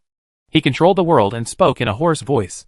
I know some inside information, but this information is very important, and you need to pay a certain amount of compensation. Can. Audrey immediately agreed to the deal, while Forsey and Alger were stunned for a while. One is that he regrets that he should have stood up and reached a deal with the rich Miss Justice. Regarding the news that George III will become a god, selling it for 500 gold pounds should not be a problem. Right? One is the shocking level of Miss Justice's wealth. Her decisive and crisp voice can only be spoken with confidence by people with a lot of wealth. The world naturally recounted the small report Forsey made to Mr.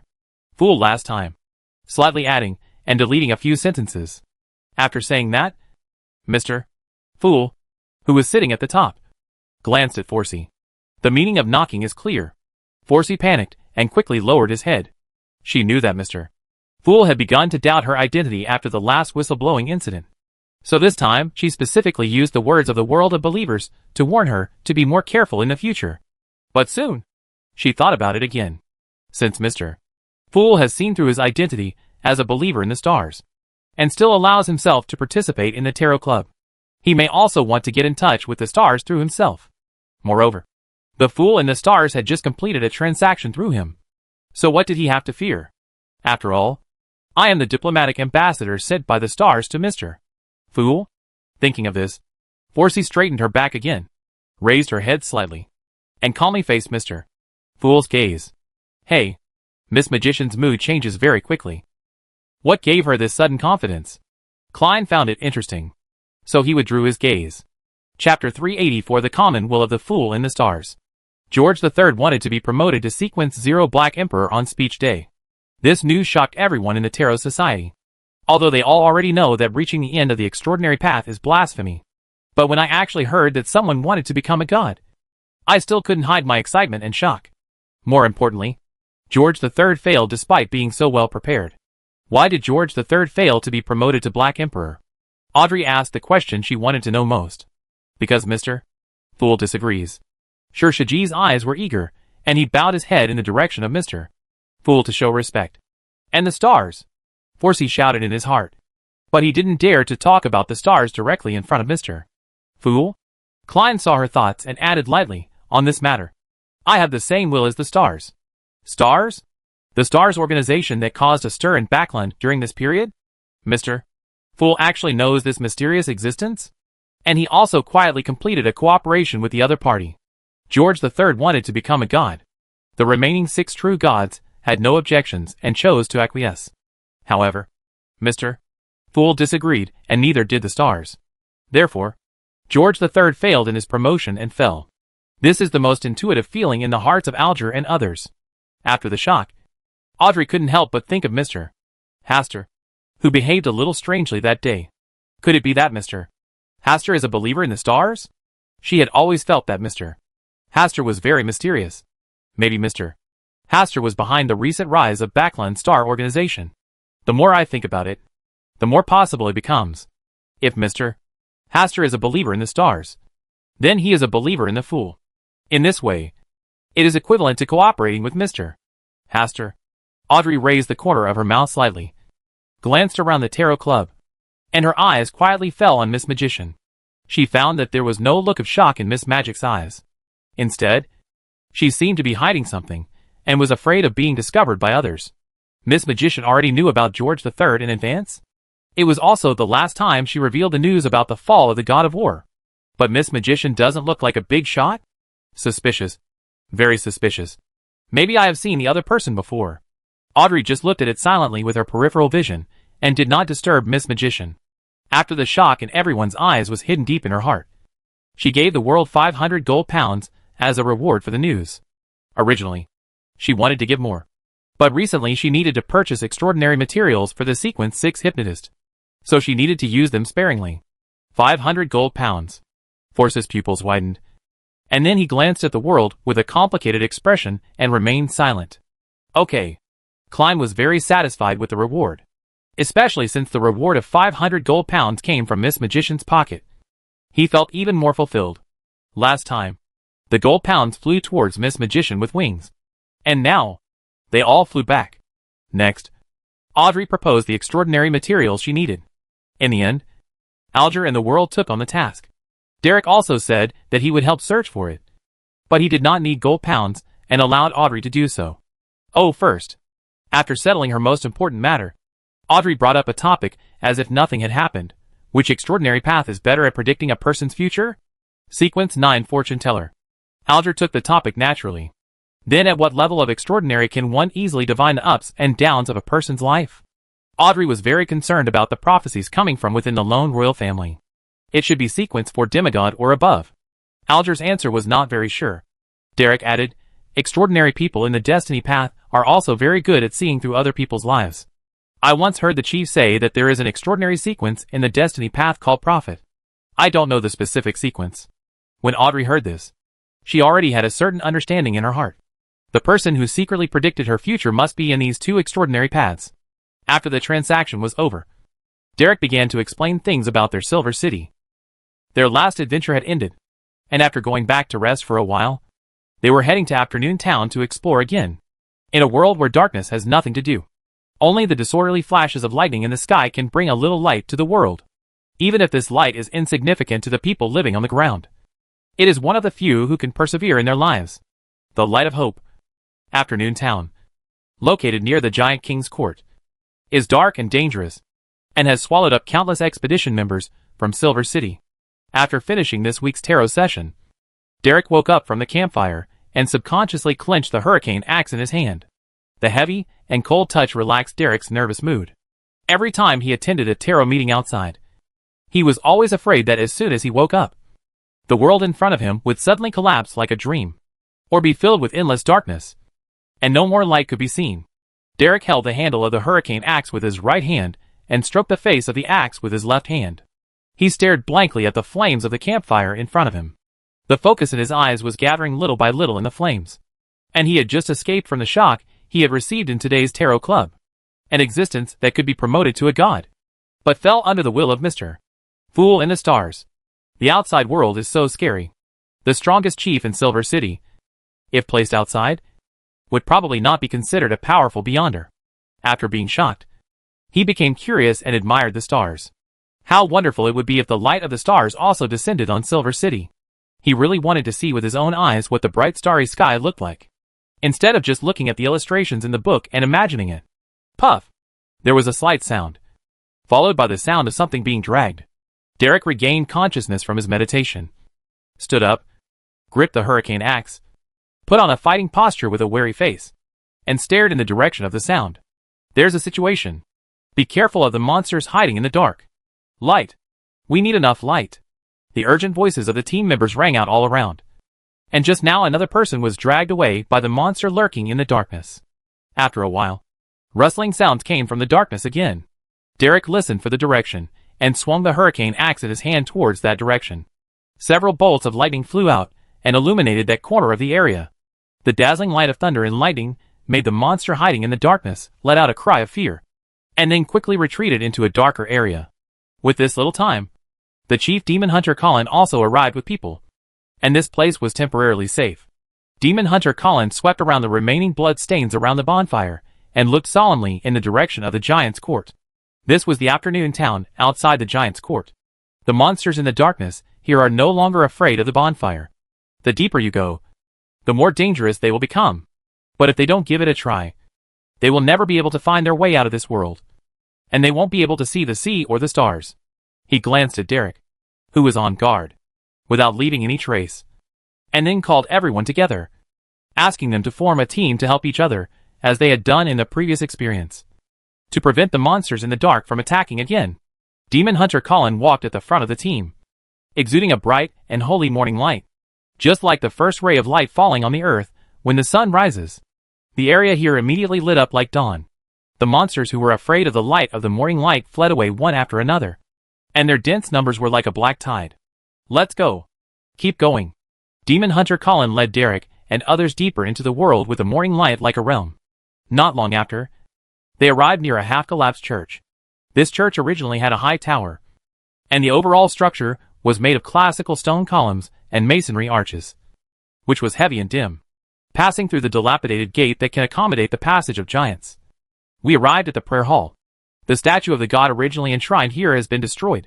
It is unclear which legendary god it is, but the candle on the altar is lit by someone unknown and is lighting up alone. In front of the altar, there was a figure wearing a simple white robe. He was kneeling on the ground, praying in a low voice. Not our people. The clothes don't look like the residents near Silver City. Is it just an illusion like before? Or is it a monster in disguise? Want to take the opportunity to attack us? Let's be careful so as not to alarm him. Demon Hunter Colin also looked particularly solemn. The more unusual something is here, the more likely it is to be dangerous. Derek followed the team and looked at the figure in front of the altar. He always felt that the clothes on that person were very similar to what Mr. Hangman and Miss Justice described. In an environment like Silver City, there are no decent clothes. Unless it is a major sacrificial festival, you will never wear a conspicuous white robe. In the dark world, such clothing can easily attract the attention of monsters. This is equivalent to telling the monsters in the dark, I am here. Come and eat me. People who can survive in this world will never make such stupid mistakes. Could it be that this person also came in from the outside world? Chapter 385 God's Envoy Mr. A. The candles on the altar were bright, and the cold wind blowing from time to time caused the flames to sway here and there. But they were never extinguished. The monsters hidden in the darkness seemed to be in awe of something, and did not dare to approach the area around the altar. Demon Hunter Colin made a gesture with a solemn face, and the team advanced in an arcing semi-enveloping formation. Although they tried their best to suppress their footsteps and breath, they were still noticed by the man in white robes, who was kneeling before the altar. He didn't get up, but just turned around, looking at Derek and the others with suspicion and curiosity. But he didn't panic. This man is so handsome. Just like the angel image on the mural. I don't know who suddenly said something in a lowered voice, which made everyone feel heavy. If the person in front of them is really an angel, then they will definitely be doomed this time. Just a fresco left by the angel of destiny Aurelius could trap them, let alone an actual angel. Who are you? The man looked at Derek and others who had stopped, and finally spoke. What was he talking about just now? Why can't I understand this language? I don't understand either. Is he really a visitor from the outside world? If that's the case, then wouldn't there be hope for us to get out of here? Several people in the team looked at each other and whispered to each other. Demon Hunter Colin frowned slightly, and he couldn't understand what the other person was saying. But there was still a flash of excitement in his eyes. Living visitors from the outside world were too rare. Everyone was a window for them to understand the outside world. At this moment, Derek was stunned in place. He could understand this language. During the tarot meeting, he once learned about the culture and language of their places from Mr. Hangman, Miss Justice and others. What this person just said was standard Loanese. Very similar to what Miss Justice said. Derek subconsciously took 2 steps forward. Under the gaze of Demon Hunter Colin, he gestured with his hands and asked in Loan, which is not fluent. You are from Loan, Bakeland. Virtue? He did learn the common language from Miss Justice and Mr. Hangman, but in Silver City, he had no one to communicate with, so he was not good at conversation yet. The man in white robes had a strange color flashing in his eyes. He stood up, causing the Silver City team to stand on guard with weapons in hand. He glanced at Derek and the others, with a faint smile on his face. You guys, are they a clan of giants living in the land abandoned by the gods? The language he spoke this time was ancient giant language. Not only Derek understood it, but Demon Hunter Colin and others also understood this sentence. Can you speak our language? Derek said blankly. The man said casually, anyone who is determined to go further in the mysterious world will learn the ancient giant language, ancient Fusak language, and Elvish language. Mastering multiple occult languages is the most basic ability for me. Derek and others were dumbfounded by the fluent ancient giant language. Demon Hunter Colin suppressed the curiosity and complicated emotions in his heart, and asked anxiously and expectantly, did you really come in from the outside? Yes. I followed the Lord's guidance. As the man spoke, he turned around and bowed down to salute the damaged statue. Lord, do you also believe in the omniscient and omnipotent creator? Demon Hunter Colin's voice was slightly trembling, as if he was in disbelief. Of course. Is there a second Lord? The man smiled and said, by the way, I haven't introduced myself yet. You can call me Mr. A. I am a devout believer in the Lord. The Lord has not abandoned us. He has not abandoned us. He has sent an angel to redeem us. When everyone in Silver City heard Mr. A's words, their eyes were red, and they were sobbing softly. Even the weapons clenched in someone's hands fell to the ground with a clang. Mr. A? Why is this name so familiar? Derek, who was equally excited, searched carefully in his mind, and finally remembered that he learned about the existence of Mr. A from Mr. Hangman's mouth. Mr. Hangman said that in their world there is an evil organization called the Aurora Society. There are 22 divine envoys in this organization, and each of them calls himself Mr. So, for example, Mr. A, Mr. Z, etc. The God they believe in is the true creator, also known as the fallen creator. It's the same Lord, but definitely not the benevolent, omniscient, and omnipotent creator that they believe in Silver City. Thinking of this, Derek felt a little panicked. He looked at the chief and wanted to tell him something about Mr. A, but he was afraid that saying this to his face would arouse the dissatisfaction and hostility of Mr. A, so he could only go crazy. Indicate with your eyes. Demon Hunter Colin glanced at the anxious Derek and nodded, signaling for him to calm down first. Mr. A, how did you get here? I am following the Lord's guidance.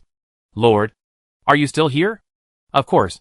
The Lord is always there, and he is always watching here, and watching every one of his followers. When Mr. A spoke, he had a kind smile on his face. He was wearing a white robe and standing in front of the altar, as if he was a messenger from God. Demon Hunter Colin was silent for a while before saying, how should we believe what you say? Mr. A just smiled and said, I don't need to win your trust. I am here just to follow the traces left by the Lord and go to the kingdom of God where he is. He glanced at everyone in Silver City again. Leave your caution to the monsters in the darkness. I have no intention of traveling with you. I still want to admire the miracles left by the Lord." As he spoke, he knelt down and kowtowed to the broken statue on the altar. When he stood up again, he was already ready to leave here and go to the more dangerous dark world. Seeing this, Demon Hunter Colin didn't care whether Mr. A really came with malicious intentions. He persuaded him to stay here for a while, and said that it had been a long time since they had met anyone from the outside who could talk to him normally in Silver City. "For the sake of your belief in the Lord, I can try my best to help you answer your doubts." Mr. A accepted the invitation, lit up another bonfire with them near the altar, and sat down to chat. Derek sat next to Demon Hunter Colin, and opposite them sat Mr. A, who looked calm. He was lowering his head slightly at the moment, carefully arranging his white robe that was slightly stained with mud. After a moment of silence, Demon Hunter Colin began to ask Mr. A about the situation in the outside world. Faced with these inquiries, Mr. A took the trouble to answer them in detail, and also gave them a lot of popular science news about the outside world. But when asked how Mr. A appeared here, he would always answer, "Everything is the guidance of the Lord." Mr. A has no description of where he can come in and how he can come in. This disappointed everyone in Silver City who wanted to explore and leave the land abandoned by the gods. Seeing that he could not get anything more valuable out of his continued questioning, Demon Hunter Colin asked others to continue talking to Mr. A while he quietly pulled Derek aside to a place where no one was around. "Tell me, in this case, I hope you won't hide anything anymore." Demon Hunter Colin stared at Derek seriously, as if he could see through all the little thoughts in his heart. Derek lowered his head and remained silent. After a while, he raised his head and said, "Chief, I have indeed heard people talk about Mr. A and the Lord they believe in, without knowing whether Mr. A would bring devastating damage to Silver City." Derek did not hide anything and told everything he knew about Mr. A and the true creator. "Lord, have you become a fallen evil god?" Demon Hunter Colin's face turned pale. This news was far more impactful than Mr. A not being a good person. "Chief, I am not sure whether the true creator is related to the Lord we believe in. But the Lord we believe in is benevolent, while the Lord Mr. A believes in is evil. This question should only be answered by Mr. Fool, no matter what. His arrival is a good thing for our entire Silver City, at least.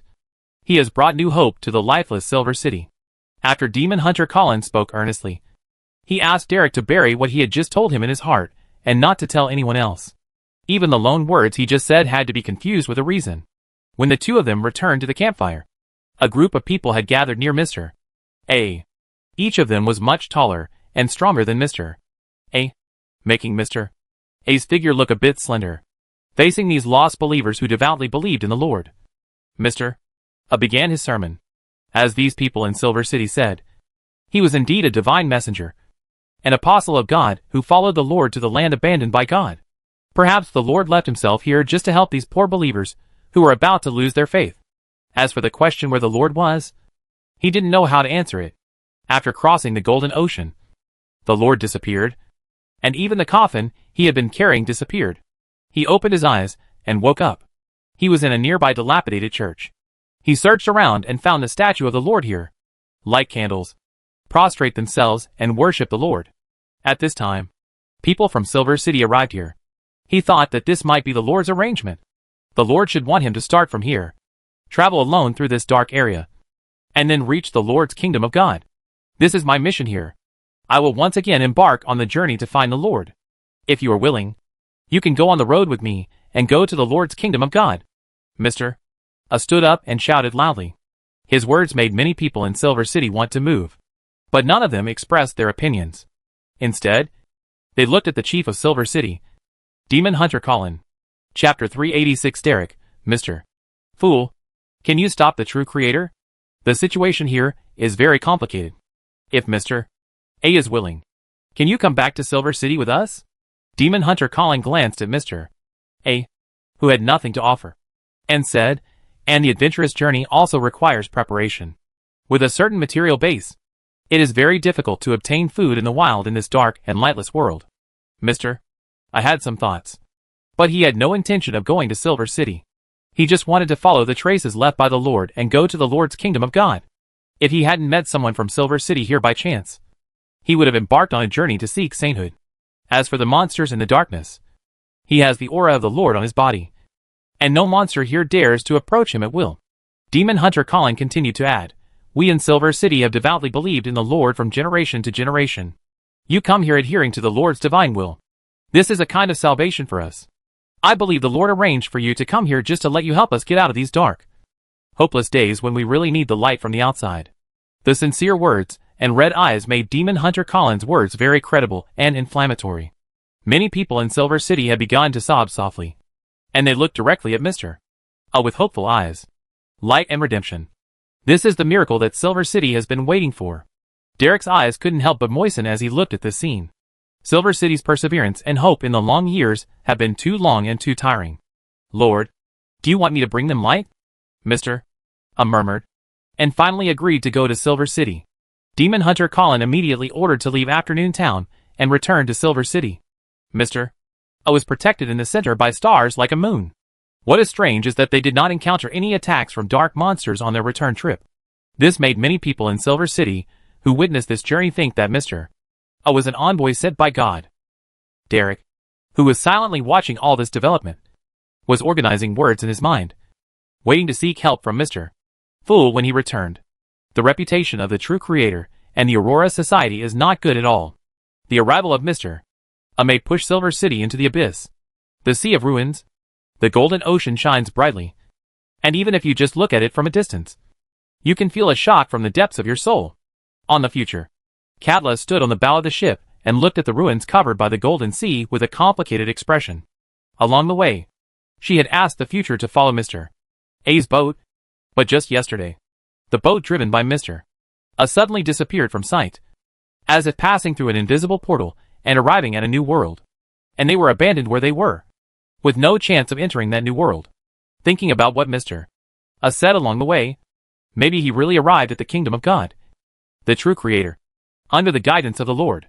The person who regrets the most is Heath Doyle, the second officer of the future. He has been kneeling on the bow of the ship, facing the direction of the Sea of Ruins, and has been crawling all day. Mr. I had previously invited him to embark on a journey to pursue the Lord, but he refused. And yesterday, he witnessed with his own eyes how Mr. A, under the guidance of the Lord, passed through the insurmountable portal and headed for the unknown world. He was convinced that Mr. A had reached the Lord's kingdom of God. Well, Katla looked at Frank, who was obsessed with studying some pea shooter, and sighed heavily. One is stupid and the other is crazy, which makes her, the captain, even more stressed. She once again glanced at the Sea of Ruins that had been left behind by the future, and returned to her captain's cabin, ready to rest for a while. As soon as she stepped through the door of the captain's cabin, her body suddenly stiffened, and her eyes shone with joy. But soon, she suppressed the happiness that came from her heart, walked into the captain's cabin with a straight face, and then opened the room. The door is closed so as not to be disturbed. She looked at the familiar figure sitting at the desk, where she usually read. The person she had been looking forward to meeting just appeared in front of her without any warning, just as suddenly as when he drove himself away. She didn't speak, but just stared at him from a distance. Her eyes began to turn red inadvertently, and her happy mood turned to sourness and confusion. "You don't welcome my arrival?" Bernadette, who was sitting at the desk, closed her book and put it on the table, then turned around and looked at Katla with complicated eyes. "I just didn't expect you to come to see me suddenly." Katla took 2 steps forward and wanted to throw herself into her arms, but she stopped the urge. She knew that the person in front of her didn't like herself, who was too naive. Bernadette smiled and said, "I plan to go back to Intis in a while. You haven't been back for a long time, right?" Although the voice was not as gentle as she expected, Katla's eyes reddened unconsciously, and she choked slightly. But she still raised her chin slightly and said, "I can go back with you." Bernadette just nodded lightly. But Katla couldn't help but want to raise the corners of her mouth, in order to prevent herself from laughing out loud with joy. She could only try to suppress the joy and excitement in her heart, and stood in silence with a straight face. Next to, in Silver City, Derek finally found an opportunity to go home alone to rest. After closing the doors and windows of his home, Derek began calling Mr. Fool's honorable name. As a fog spread above the head, an unattainable and majestic figure sat on the familiar long bronze table. "What's the matter, Mr. Fool?" "Mr. I has come to Silver City," Derek hurriedly reported to Mr. Fool everything that happened after meeting Mr. A. Above the gray fog, Klein was a little confused. How could Mr. A end up in a place abandoned by God? Could it be that the true creator guided him there? But didn't the Aurora Society spread the news that Mr. A was listed as a traitor to the Aurora Society, and another divine envoy was sent to take over Backlund's affairs? Mr. A's defection caused quite a stir in the mysterious world. After all, the members of the Aurora Society are notoriously crazy and believe in the true creator like mad dogs. It is hard to imagine that they would abandon their belief in the true creator. Mr. Fool, I'm worried that the true creator may take action against Silver City. What should I do to help Silver City? Derek's still slightly immature face was full of worry. Previously, there was an elder Lovia of the Shepherd sequence in Silver City who was suspected of being infected by the true creator. And now there is another divine envoy. Mr. A. If all this is the arrangement of the true creator, then Silver City will definitely be destroyed. Klein was silent across the gray mist. If it was really the handiwork of the true creator, he would have no ability to stop him. He was a crazy evil god. It is definitely a more terrifying existence than the 6 existing true gods. In this case, Silver City can only save itself. But he definitely couldn't tell little Jan directly like this. And it would also damage Mr. Fool's tall image. Just wait and see what happens. In the end, Klein just gave Derek such a suggestion because he really couldn't think of a way to stop the true creator. If Silver City wants to survive, it can only depend on whether the chief of Silver City has enough wisdom to deal with the crisis. Mr.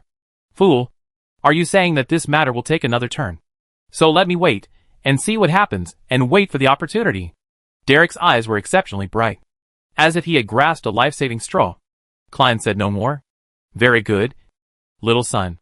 You have also learned Mr. Hangman's method of self-interpretation and self-hypnosis. When Derek walked out of the room again, he felt much more relaxed than before. With Mr.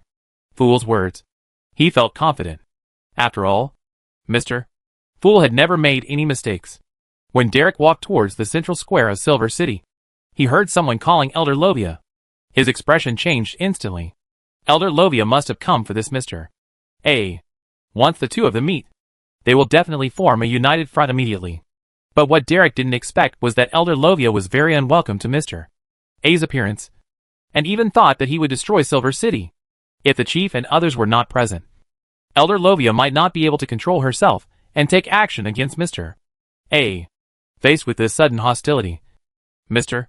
A was stunned for a moment, then sneered, "You have betrayed the faith of the Lord." "I have never betrayed my faith." Elder Lovia also sneered. "No wonder the Lord has not given you grace. Those who abandon their faith are doomed to live in eternal darkness, suffer torture, and finally die in pain." Betraying faith? If the Lord's eyes were really fixed on this place, Silver City would not be what it is today. Elder Lovia's tone was full of ridicule. As soon as these two people met, they were in direct contact with each other, which shocked everyone around them. Even the demon hunter Colin couldn't tell for a moment whether Mr. A and Elder Lovia were in love with each other, or they had a tacit understanding and were acting in front of him. Derek looked even more confused, and couldn't help but think of what Mr. Fool had just said.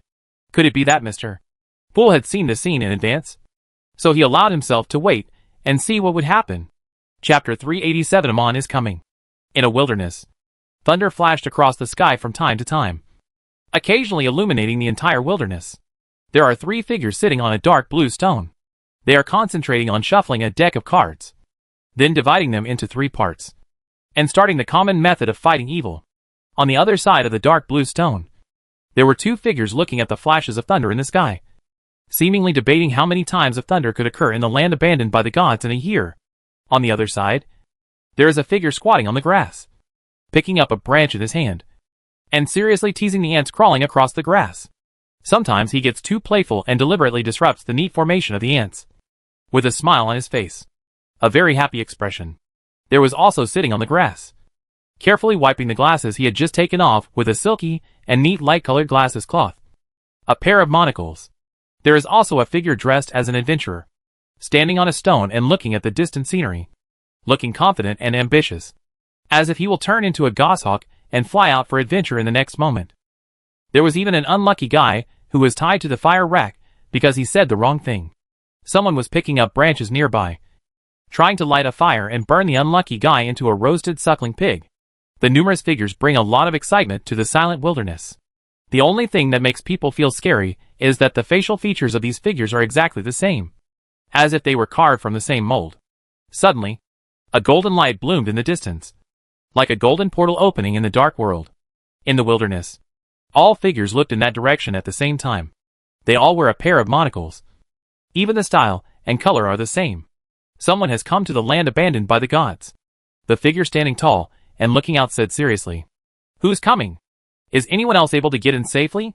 It's really strange. I suddenly want to go and play with him." Probably another crazy believer in the true creator. His believers are always so reckless and stupid. It's rare for new people to come in, which should be a good thing. Don't you think there are more interesting things happening during this time? The busy discussion quickly made the silent wilderness become lively again. Finally, they reached an agreement with each other and decided to send 3 lucky people to investigate this matter by drawing cards. In such matters, they have always been fair. And most of the time, the minority obeys the majority. Of course, occasionally, there will be a veto power. As long as one person disagrees, it will be overturned and started again until everyone agrees. This method is very time-consuming.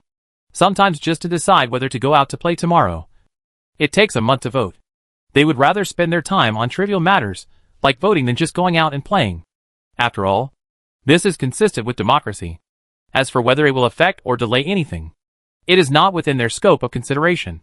Soon, 3 lucky people were successfully selected. One is an adventurer, one is a bard, and the other is a silent person who likes to stand still and be in a daze. The adventurer's body transformed into a goshawk, soared into the sky, flapped its wings, and flew quickly towards the distance. The bard looked into the distance and transformed into a galloping horse. The silent man remained silent for a while, quickly climbed onto the horse and sat down, and then rode away on the horse while it struggled reluctantly. The remaining people raised their hands and waved enthusiastically, singing songs and playing instruments to cheer for their departure. After the 3 of them left, a unique party began in the wilderness. Silver City is also holding a party to welcome Mr. A. Derek sat aside and glanced from a distance at Mr. A., who was surrounded in the middle and was answering questions about outside matters for the residents of Silver City. Then he glanced at Elder Lovia, who was always on high alert for Mr. A. The wariness and disgust in his eyes were probably not staged. Elder Lovia just hated this outsider. Mr. A. Aren't they all believers in the true creator? Derek couldn't understand and could only remain silent. During this time, he asked Mr. Fool to let him have a communication with Mr. Hangman. In the end, Mr. Hangman, who has always been very trustworthy, also gave advice similar to Mr. Fool's. Wait and see what happens. Don't be impulsive, and leave everything to the chief. Will the merciful Lord give us the gift of hope in Silver City? As long as you continue to believe in the Lord devoutly, the Lord will definitely respond to your expectations. Mr. A spoke very naturally. He had answered this question dozens of times. Every Silver City resident who spoke to him would ask similar questions. They yearned for hope and redemption, hoping to leave this world one day. Unfortunately, he really didn't know which road he took to get here. This road was all guided by the Lord. Without the Lord, he didn't know the way forward. Just like this, he didn't know whether he should stay in Silver City or continue his journey. After the party, when Mr. A passed by Elder Lovia, he heard the other person say in a low voice, "Don't let your dirty beliefs affect Silver City. Believers who have abandoned their faith are not qualified to preach to me." Mr. A just replied calmly. He was sure that Elder Lovia must have prayed to the Lord, but her heart was not on the Lord's side, but stayed in Silver City. In this dark world, a long-distance goshawk flew from a distance and landed on a statue in the central square of Silver City. His eyes were looking down with interest at this city that had not yet been swallowed up by darkness. The last time he came, he also met the Fool's followers here. Now, people from the outside come here again. This is really a good place. Want to destroy it? Or let it stay? The goshawk tilted its head slightly, began to think, and then looked at the lightning flashing in the sky. He suddenly had a good idea and bet on whether the number of lightning flashes in the sky would be an odd number or an even number in 10 breaths. If the final number is an odd number, then this Silver City, which should have dissipated long ago, will be destroyed. If it is an even number, then he will continue to let it go. He raised his head and began to count seriously. 10 breaths passed quickly. And he also got the result he wanted. 124. Which was an even number. What luck. He looked back with regret, thinking whether he should count again. This time longer. Just within 100 breaths. But he did not do so in the end because his eyes were attracted. He saw that the outsider, with the conspicuous and disgusting aura on his body, was a believer in the true creator. This put a layer of gloom over his originally good mood. He hated the true creator and did not want to acknowledge his existence. Do you want to kill him directly? Or let him play a game first? The eyes of the goshawk on the statue reveal human thoughts. And then it looks up to the sky. Fortunately, this time he could count 100 breaths. Lightning flashed across one after another. And the dazzling and eye-catching thunder was one of the few strong colors in this world. 100 breaths ended. This time also an even number. This allowed him to conclude a rule. Lightning in the sky always appears in pairs. He was in a good mood and looked at Mr. Who was meditating in the room. He just looked at the dust in the air, the grass clippings that happened to fly by, the ants crawling through the window, and the mice that were looking for food. For a moment, it seemed as if they were really alive. What a terrible feeling. Mr. A, who was still thinking about where to go next, had a crazy spiritual warning in his mind. He stood up suddenly, shivered inexplicably, and almost tripped over the chair. His eyes were full of vigilance, and he carefully looked at the empty surroundings. For some reason, he suddenly felt that there seemed to be countless eyes staring at him in the dark. The inexplicable coldness caused a huge panic in his heart. At this time, big black mice slipped out from every corner of the room. They were supposed to be afraid of people, but they stood upright on their hind legs, staring at him with a pair of scarlet eyes, with condescending scrutiny. Not only mice, but also various small things hiding in the room crawled out, such as spiders, small snakes, wriggling larvae, moths flapping their wings.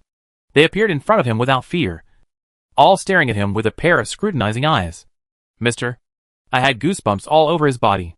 There were even small fleshy balls on his hands and arms, which then split open and sprouted red eyeballs the size of fingertips.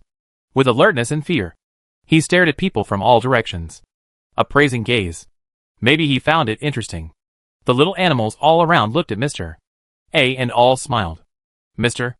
A was stunned for a second, and then his body turned into a black tide and rushed towards the window, trying to escape. To his surprise, the weird mice, spiders, moths, etc. in the room were not chased out. But before Mr. A could breathe a sigh of relief, pairs of eyes appeared around him, surrounding him with eyes full of teasing. He was like a prey caught in a trap with nowhere to escape. Mr. A knew that there must be a very difficult enemy coming secretly. Derek was in the room preparing to rest for a while, when he was suddenly awakened by Mr. Fool's message. Amon is here. This sentence was like a spell, scaring Derek to the point where he couldn't sleep at all, and his face instantly turned pale. Chapter 388. Amon exploded. Above the gray fog, Klein used Derek as his window, and through the authority of Source Castle, he could clearly see the situation inside Silver City. Originally, he planned to see if Mr. A had any tricks left by the true creator, so that he could alert Little Sun to the danger. Unexpectedly, when he looked at it, the entire Silver City was centered on the goshawk standing on the sculpture in the central square, and was surrounded by densely packed clones of Amon. Creatures as small as air dust and as large as larvae, moths, spiders, mice and other creatures may not look abnormal on the surface, but in his eyes, these creatures are just miniature versions of Amon. He couldn't help but think of Will's warning to him when he asked Will, when one Amon appears, there must be a lot of Amon hiding in the dark. Using a clone as the center to continuously transform all living creatures into Amon is a common method used by Amon. Now, Amon is using this method to target Mr. A. To be precise, he is using Mr. A for fun, although he doesn't have a good impression of Mr. A. The people Amon wants to deal with are his allies. Maybe when Mr. A is in a dangerous situation, he can attract the true creator and Amon to check and balance each other. So he told Little Sun the news of Amon's arrival in Silver City in a seemingly light and joking tone. Amon actually came to Silver City again. Derek was extremely panicked. He still remembered the terrible scene when Amon was haunting him last time. If Mr. Fool hadn't helped him, he would have become Amon's puppet. Now, he appears again, and judging from Mr. Fool's tone. Amon is taking action against Silver City right now. No. I want to inform the chief about this matter as soon as possible. Mr. Fool. Thank you for the reminder. After Derek thanked Mr. Fool, he hurriedly opened the door and walked out. Just a few steps out, he heard the city's big bell in charge of security ringing. Chief and the others have discovered Amon. Derek breathed a sigh of relief, quickly grasped his weapon, and followed the other combatants to the meeting point. In the central square, the goshawk standing on the sculpture was just quietly watching the chaos in Silver City. He originally wanted to make the entire Silver City move by teasing Mr. A. Don't they expect the true creator to save them and give them light and hope? Today, in front of them, he showed them how ugly the true creator is. Start as a believer in the one true creator. Amon didn't have the patience to play any more cat and mouse games. But just when he was about to force Mr. A to pray to the true creator, Mr. A had already fallen to his knees and begged the Lord in his heart for help. Unfortunately, the true creator did not respond to his prayers. He only glanced at him from afar, then withdrew his gaze, and no longer paid attention to his prayers. Mr. A could only seek help from another Lord. And he was filled with bitterness. He believed that it was his ungodly faith that made the true Lord abandon him. In the past, he dared to say that he believed in the Lord wholeheartedly. But now, the faith in his heart has gradually tilted. Even though it is only a small arc, this faith is no longer pure. Don't you want to show up? Amon also sensed the distant glance of the true creator. Seeing that the true creator was unwilling to appear, a hint of ridicule appeared at the corner of his mouth, and the hatred in his eyes deepened. Amon, who turned into a goshawk, slowly took out a pair of monocles and hung them on his right eye. This scene was also seen by the demon hunter Colin, allowing him to immediately identify who was Amon tonight. At this time, Derek came eagerly to Chief Colin and lowered his voice to remind, Chief, Amon is here. Be prepared to seek help from the being behind you. We can't stop the real Amon. Colin looked worried. If Amon's true form came here, even if all the people in Silver City were put together, they would still be no match for the other party. The gap in strength and status between them is too big. Chief, you don't need to explain anything. As long as you can protect Silver City, then everything will be worth it. Colin looked at Derek kindly, and then stopped El Ilovia on the side from taking action at this time. Their actions had no other effect except irritating Amon. Now it depends on whether the Lord that Mr. A believes in devoutly will appear to save his devout believers. Like Mr. A, he was looking forward to the coming of the Lord.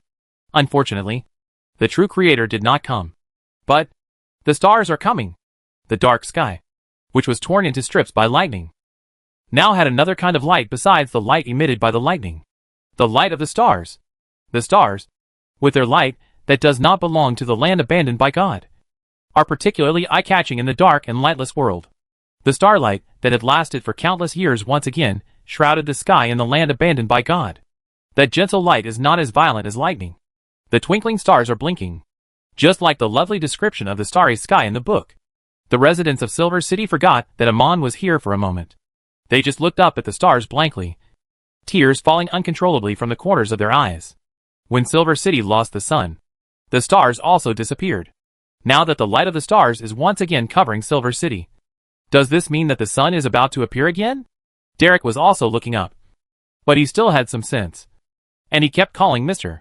Fool in his heart. In the last tarot session, Mr. Fool once said that not allowing George III to become a god was the common will between him and the stars. Now, the light of the stars is shining down on Silver City.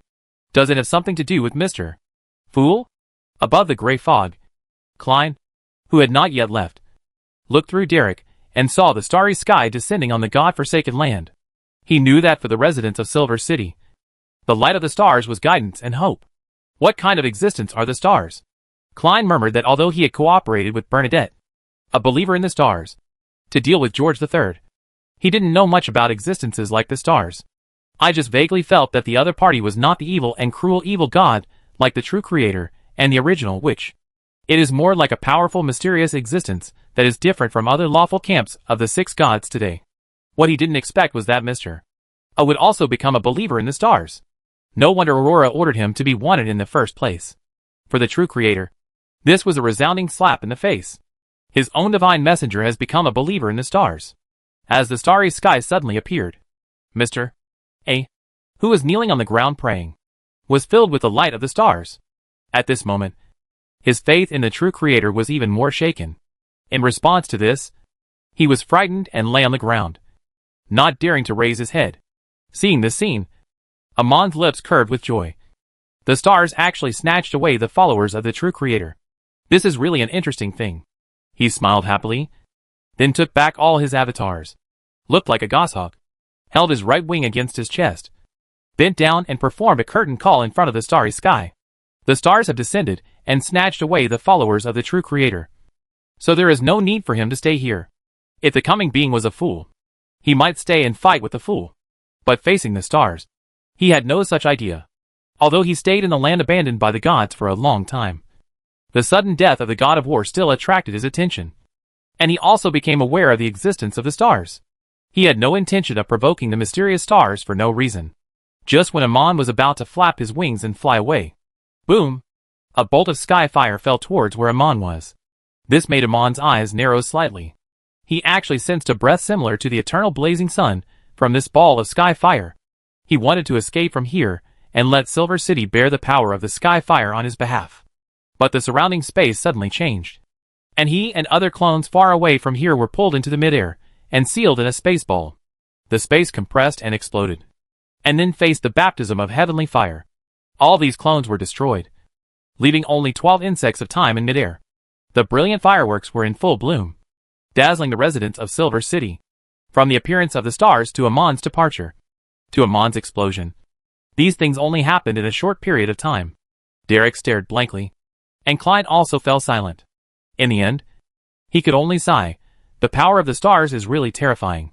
Amon exploded, and the stars in the sky also dispersed. The land abandoned by the gods, which was originally shrouded in the light of stars, was once again ruled by lightning. Many residents of Silver City have imitated Mr. A's posture, kneeling on the ground and worshipping. The miracle that Silver City has been waiting for finally appeared today. Mr. A is the real messenger of God. As the chief of Silver City, Colin's heart was filled with complicated and unspeakable emotions. Finally, he bent down and saluted deeply in the direction where the stars dispersed. In the Hall of Stars, Hastur sits at the top of the list. He moved his eyes away from the light spot where Mr. A was, and looked at the Mother Tree of Desire, the Superstar Lord, the Jinn, and the high-dimensional overlooker sitting on his left and right sides. Tonight, Amon had bad luck. When Mr. A came to him for help, he was holding a bi-monthly meeting of the stars. Chapter 389 Original Hunger and Unquenchable Rumbling. Continue. Hastur spoke calmly, signaling the Jinn to continue the topic about the fallen mother goddess. The Jinn was silent, and for a moment, he didn't know how to answer the question. The meeting of the stars was going well just now, but suddenly someone asked the stars for help. The stars reveal the world where that person lives before their eyes, and the place abandoned by God has a certain degree of attraction even for them. That was the place where the ancient sun god fell. This powerful existence finally fell because God awakened in his body. This alone can attract them to take a closer look, and perhaps they can gain insight into some of God's secrets. It's a pity that there is a blind guy who dares to challenge the majesty of the stars. There is no need for the stars to take action. The Superstar Master and the high-dimensional overlooker can easily solve the trouble and get everything back on track despite the long distance. At this time, he belatedly discovered that the unlucky guy who provoked the stars turned out to be Amon, the naughty child of the ancient sun god. The authority in that man is a bit interesting. The high-dimensional overlooker seemed to see similarities with himself in Amon. The Jinn explained his doubts. He is one of the two children of the ancient sun god. He is a brother to Adam. He is called the Angel of Time Amon. His extraordinary path is the thief, the second son of the ancient sun god, the brother of Adam. I am more interested in him, the high-dimensional overlooker said in a pleasant tone. His brother Adam is not simple. I hope he can also give me a different surprise.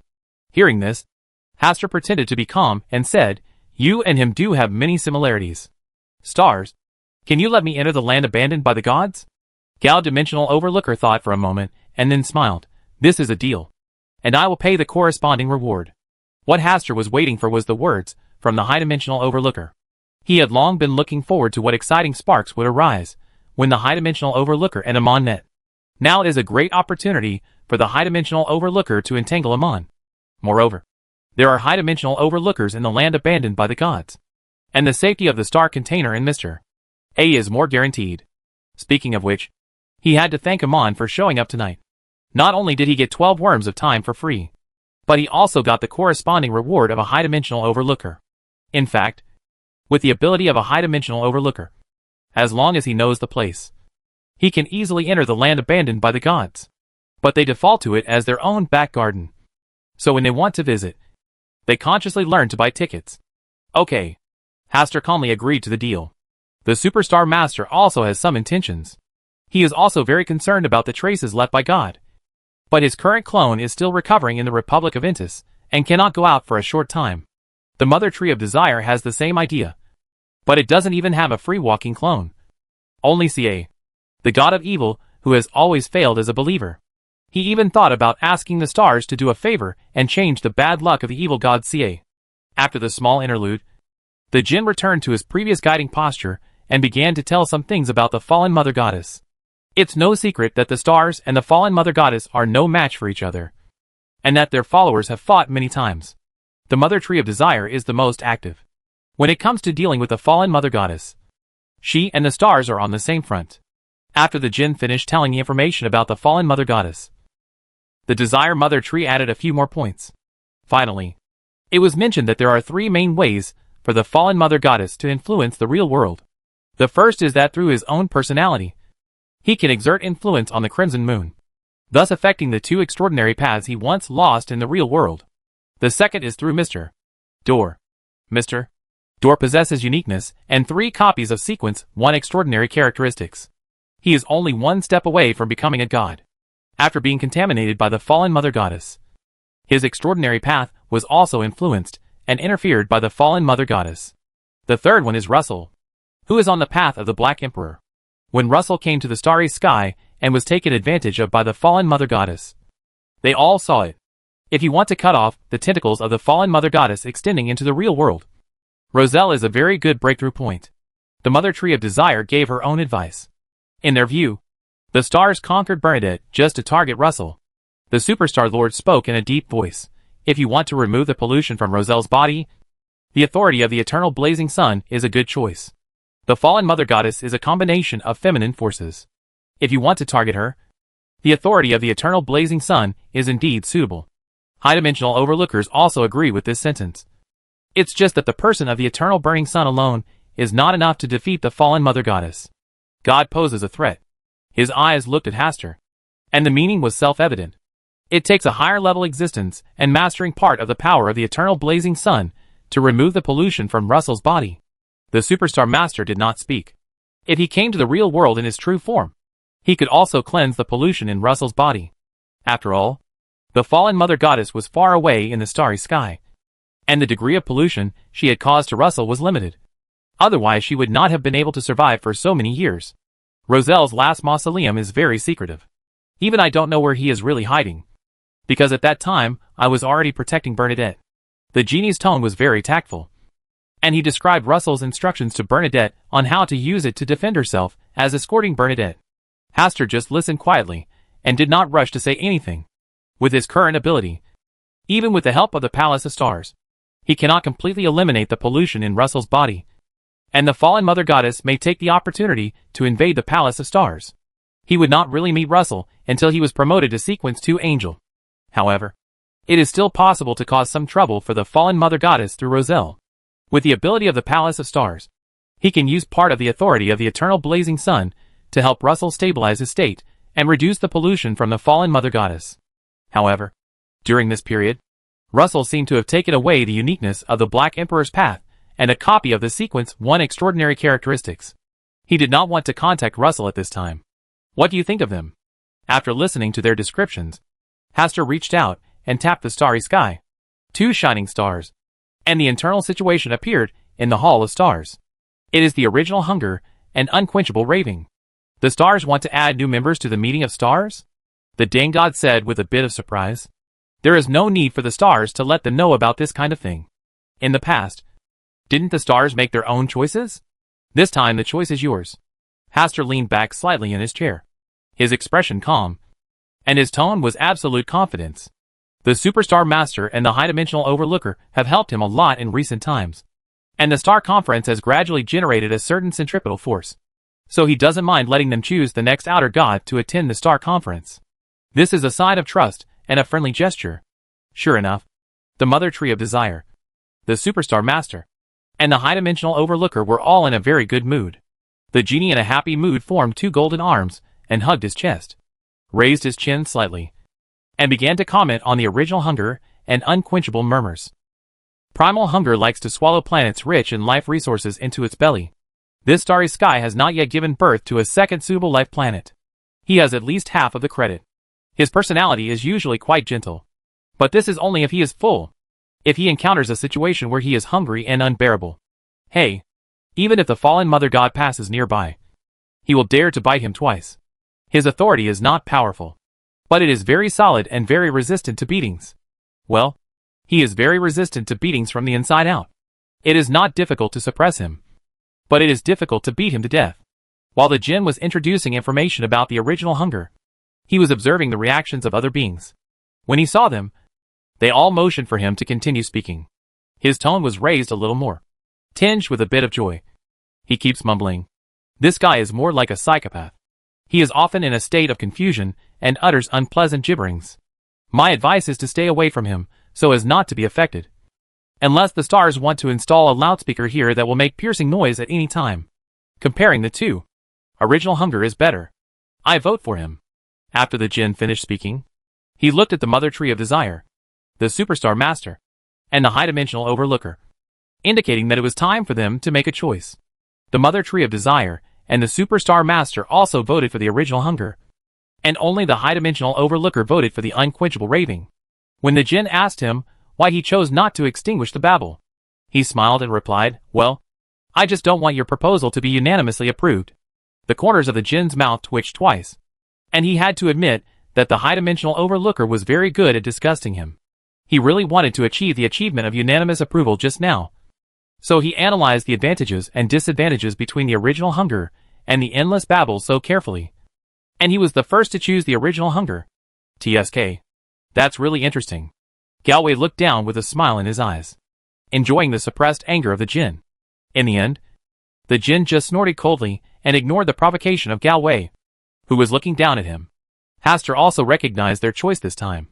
But this time, the meeting of stars has ended, and he will wait until next time to summon the original hunger to come to the Palace of Stars. Of course, before that, he would meet primordial hunger alone. Chapter 390 Amon, Have I Ever Offended the Stars? Silver City. The residents of Silver City who witnessed the rays of stars falling with their own eyes, under the leadership of Chief Colin, prepared to hold a grand sacrifice in a few days. The objects of sacrifice are the Lord they have always believed in, and the stars that have shown miracles and brought light and hope to the land abandoned by the gods. The only shortcoming is that they don't know how to build statues for the stars. When they asked Mr.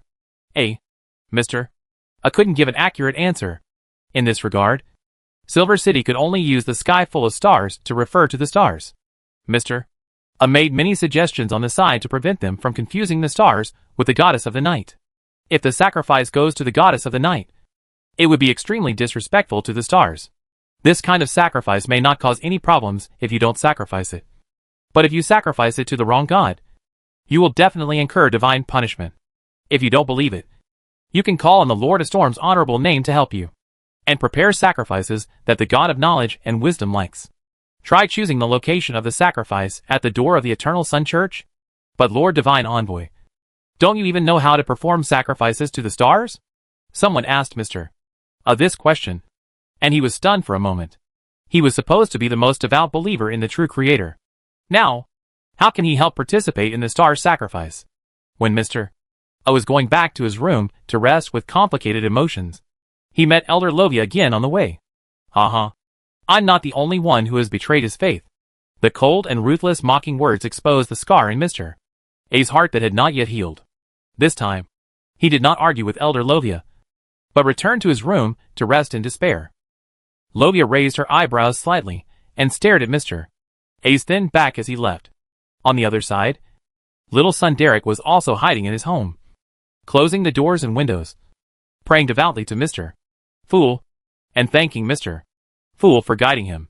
Above the gray fog, Klein had a complicated expression. In this matter, he did not play any role. Amon's clones were also solved by the stars. He was just a mere spectator. Well, it's better not to think about these problems for now. It's more practical to divine the whereabouts of a few pirates, so that we can earn enough gold coins and return them to the messenger lady as soon as possible. Klein suppressed other thoughts and began to use the gray mist's ability to perform divination. Recently, because he has been hunting pirates with rich bounties, many pirates who are on the bounty list but are not very powerful are panicking and looking for places to hide. This forced him to use divination to find their whereabouts. Over the silent wilderness, there was no lightning, and everything was dark and dull. Amon has already taken back all the nearby clones to avoid being targeted by the stars. At this moment, he was sitting on the soft grass, gazing at the dark sky, and muttering the name of stars. He had never offended the other party, but the other party seemed to have been hostile to him for a long time. So when he appeared in response to Mr. A's prayer, he immediately targeted him. Fortunately, it was only his clone that appeared in Silver City at that time. Even if it was destroyed, the damage to his body would not be too great. He thought seriously for a while, and he really couldn't remember where he had offended Xuanqing. Judging from the person's status and authority, he probably wasn't his old friend. While Amon was thinking, on the ruins of the Golden Ocean, a ship was coming alone through the turbulent waves. On the future, Katla reluctantly left the VIP room where Bernadette lived after receiving the report from the crew. When I saw that ship, there was only a young figure standing quietly on the bow. He looked handsome and looked a bit similar to Mr. A back then, before Katla could send someone to the ship to inquire about the news. The figure standing on the bow suddenly disappeared from sight. Obviously she didn't even blink just now, but the other party just disappeared out of thin air.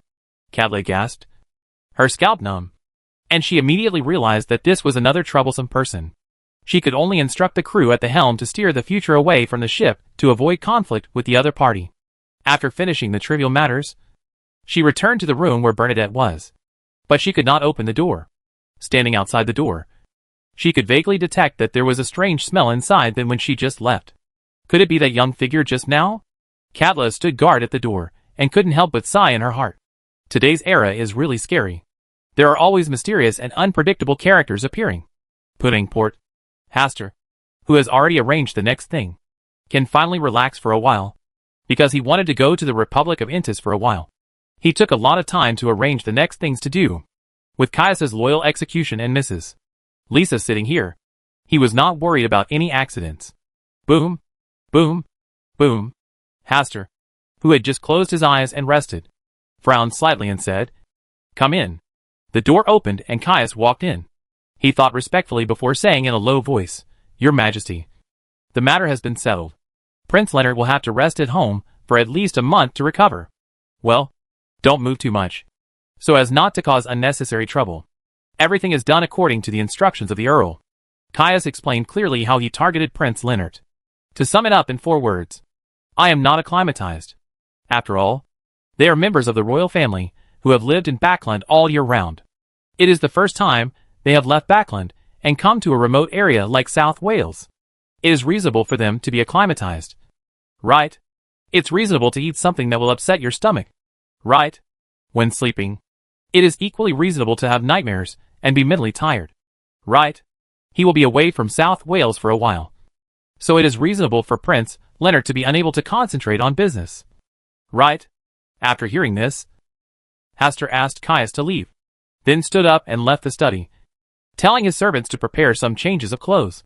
Things here have been almost arranged, and he can leave Pudding Port with Sharon tomorrow.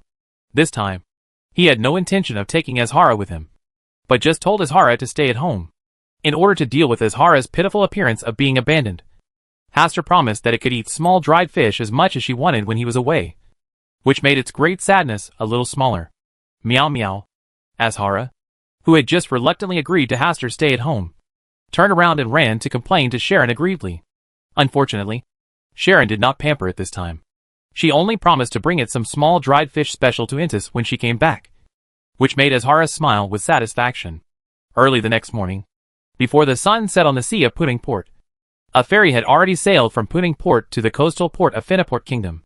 The best way to get to the Republic of Intis from Pudding Port is by sea. You need to pass through the kingdom of Fenaport, and then to Sagal before arriving at the Republic of Intis. This journey really takes a long time. So Hastur just takes a ferry to arrive at the kingdom of Fenaport. After playing for a few days, he needs to use the spiritual world passage to go directly to the capital of the Republic of Intis, which can save money. A lot of time. Otherwise, it would take at least half a year to go back and forth like this. To him, half a year was nothing. But Prince Leonard couldn't stay at home for half a year. In the VIP room, Hastur took out the mirror Sharon gave him from his arms and placed it on the table. After a while, Sharon's figure emerged from the mirror and then walked out. She didn't like crowded and noisy places, so she let Hastur take her with him in this way. Take a rest. It takes about 5 days from Pudding Port to Los Port in the kingdom of Fenaport. Sharon walked to the window where she could see the waves of the ocean outside and stood with Hastur. Do you know what happened in the southern continent recently? I know that the East Balam Empire is the country most likely to unify the southern continent. Asta responded, thinking that Sharon was worried about the future of the Highland Kingdom, and added, the Highland Kingdom joined the East Balam Empire relatively early. The countries allied with the empire will become the most powerful country in the southern continent after the East Balam Empire in the future. Sharon shook her head slightly, raised her eyes, and looked directly at Hastur. Is this what you mean? This has nothing to do with me, but the tide of the times pushing them forward. At the same time, this is also the best way to protect ourselves from infringement. In the past, the southern continent was basically a colony of the Lone Kingdom and other countries. For the powerful, there was not much difference. But for the people at the bottom, becoming a colony was not a good thing. Nowadays, the situation is easier. If the East Balam Empire can unify the entire southern continent, it will definitely be a good thing for the people living on that land. Of course, for the Kingdom of Lone, this is equivalent to losing a blood transfusion station and resource bank. Sharon was silent for a while, and then said, is it related to your messenger Grey Carey? I generally don't interfere in his affairs. Hastur reassured Sharon and assured her that the appearance of Grey Carey was a good thing for the southern continent. I sometimes feel that you have gone too far, Sharon whispered softly, and then returned to her previous silent appearance, no longer showing many emotional fluctuations. Chapter 391 Star Sacrifice. The Kingdom of Fenaport believes in the Mother Earth Goddess. Because of the teachings of the Earth Mother Goddess, the crop cultivation industry here is extremely developed and prosperous. Coupled with a large area of unique plain terrain, sufficient food is produced here every year. To a greater or lesser extent, all nearby countries purchase food from the Kingdom of Fenaport. In terms of economy, this place is not as good as the Kingdom of Lone. But the people here are simple, and they are a bit more solid than the people in other countries. When a ship docks in Los Ports, the first thing you see is not the busy and prosperous dock, but a large area of rice fields along the coast that have grown golden ears of rice. The sea breeze blows by, and it is really a wonderful scene of the wind blowing thousands of layers of rice. In the Kingdom of Fenaport, there are many research-oriented beyonders. The difference between them and Frank is that they will not study those evil projects. For example, making fish produce milk, planting rice to grow fish heads, pairing mushrooms with all organisms that can be combined. These seem to be inconsistent research. They adhere to the teachings of the Mother Earth Goddess, advocate a good harvest, and pursue the most orthodox research. For example, the rice fields along the coastline are rice researched by those from the Mother Earth Church 2 years ago. Rice only needs to absorb nutrients from sea water to grow vigorously. It's just that the taste is still lacking a lot. It tastes like the saltiness of sea water and needs further research. These situations were all caused by Hastur casually finding a guide when he landed ashore and listening to his ramble. Hastur was also amazed by this research project. When extraordinary power and science and technology are integrated, many products that far exceed the current technological level can indeed be born. As the sun sets, the thousands of rice fields in the distance blown by the sea breeze are dyed with a rose-like color. Asta did not choose to continue on his way, but found a hotel to stay first, and then took Sharon to stroll around the streets and buy some specialties here, especially the dried fish that Azhara has been looking forward to. Remember to buy some now, otherwise you may not be able to take care of it when you return. What do you think of this gadget? Buy one and go back to tease Azhara. Too childish. Azhara is only 2 years old after all. Right? Its mental age is not young anymore. I think it would like it. Hastur still bought this cat-catching stick with a stuffed ball hanging from its tail. No kitten would refuse cat-amusing sticks and catnip. Right? The two of them walked slowly along the street. Maybe they were in a foreign country. Sharon's facial expression softened obviously, and her words became more humane. This was a good thing. Hastur was always worried that Sharon would take her role as a puppet too seriously, and would gradually lose human emotions. Although the loss of humanity is irresistible after being promoted to a higher sequence. At least for now. Sharon is more lovable with her humanity. When passing by a store selling telescopes, Asta walked in and bought a pair of binoculars for Sharon, saying that she could use them when she played puppets in the future. Sharon likes to stand still when playing puppet, and having the right binoculars allows her to see further. Sharon glanced at Hastur and remained silent. After shopping, Hastur took Sharon to taste the delicacies of the kingdom of Finnaport. The food crops here are of extremely high quality, so the bread and rice here are sweeter and more delicious than in other countries. In Silver City, Mr. A is also enjoying his dinner, while supervising the upcoming star sacrifice in Silver City. After several discussions and confirmations, he, Chief Colin of Silver City, and some elders reached a consensus on the image of the stars. The black robe outlines the shape of a human figure, with stars dotted inside, snaring it in a net. There are no specific facial features, only a pair of eyes that contain the stars of the universe. In his eyes, the stars were dotted and intertwined into a funnel shape, a bit like a whirlpool of stars, rotating all the time. The entire statue is surrounded by fist-sized planets of different colors. The whole thing, whether viewed from a distance or up close, has the majesty and solemnity of a god. This is the finalized plan. With a rough image in mind, the residents of Silver City worked day and night, and it took only 3 days to complete the statue, which is about 10 meters high. Originally, Mr. A thought that the statues of the stars did not need to be so tall. But after looking at the average height of the people of Silver City, which was more than 3 meters tall, 10 meters was actually a suitable height. With the statue of the stars in hand, the next step is to find the honorific names and formats needed to worship the stars. Mr. A did not know these contents, but when people from Silver City asked, he answered naturally. He is the master of chaos and order, the origin of all the rules in the starry sky, and the returner of the stars. After Mr. A finished speaking, he was stunned.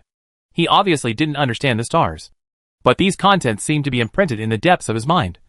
But he suddenly remembered them at this moment. His expression changed, and he made a reason to leave here first. Elder Lovia, who had been paying close attention to his movements, followed him. She was not afraid of being discovered by Mr. A, and just followed him openly. It wasn't until Mr. A came to the door of his room that he turned around and looked at Lovia coldly.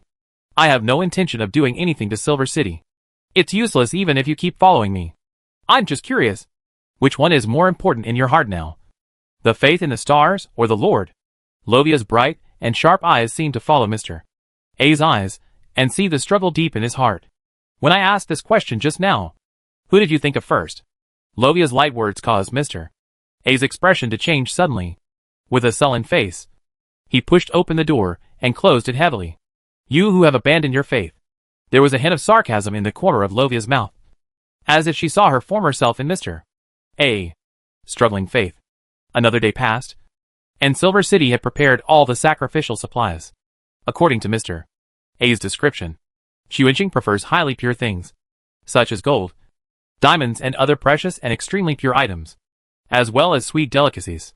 To this end, Silver City collected gold, diamonds and other precious metals in the city, and built the gold and diamonds into a gold crown and a diamond round planet respectively. As for the sweet delicacies, Colin left this matter to Derek. He knew that Derek could pray to a mysterious being called the Fool, and he could also reach certain deals with other people through the Fool's Kingdom of God. Derek accepted the mission and chose to make a deal with Miss Justice. The other party is a wealthy man recognized by everyone in the Tarot Club. He must be very particular about food, and it should be easy to meet his needs. When Audrey received the transaction request from Little Sun from Mr. Fool, she was slightly stunned. She had fed Mr. World before, and now she needed to feed Little Sun with delicious food. Why did she feel like she was a bit like the Nani in the Tarot Society? But she still readily agreed to Little Sun's transaction request and asked the other party not to pay any compensation for it.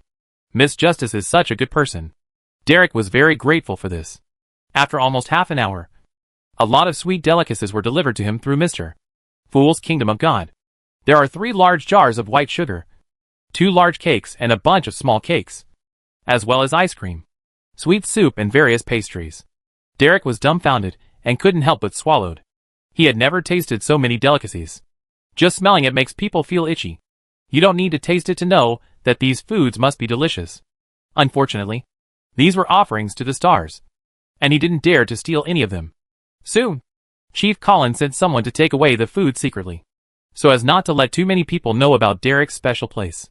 Derek watched the food being dragged away, hoping that after the sacrifice, the chief would give him more sacrifices. When everything was ready, in the dark world, streaks of lightning flashed across the sky, cracking cracks of light. The residents of Silver City, led by Chief Colin, came to the central square. Mr. A stood on the lower right side of the statue, acting as a priest. Originally, Silver City had its own priest who was responsible for the sacrifices. But the residents of Silver City unanimously believed that this time, the star sacrifice should be held by him as the envoy of the gods. Mr. I had no choice but to bite the bullet and proceed with the matter.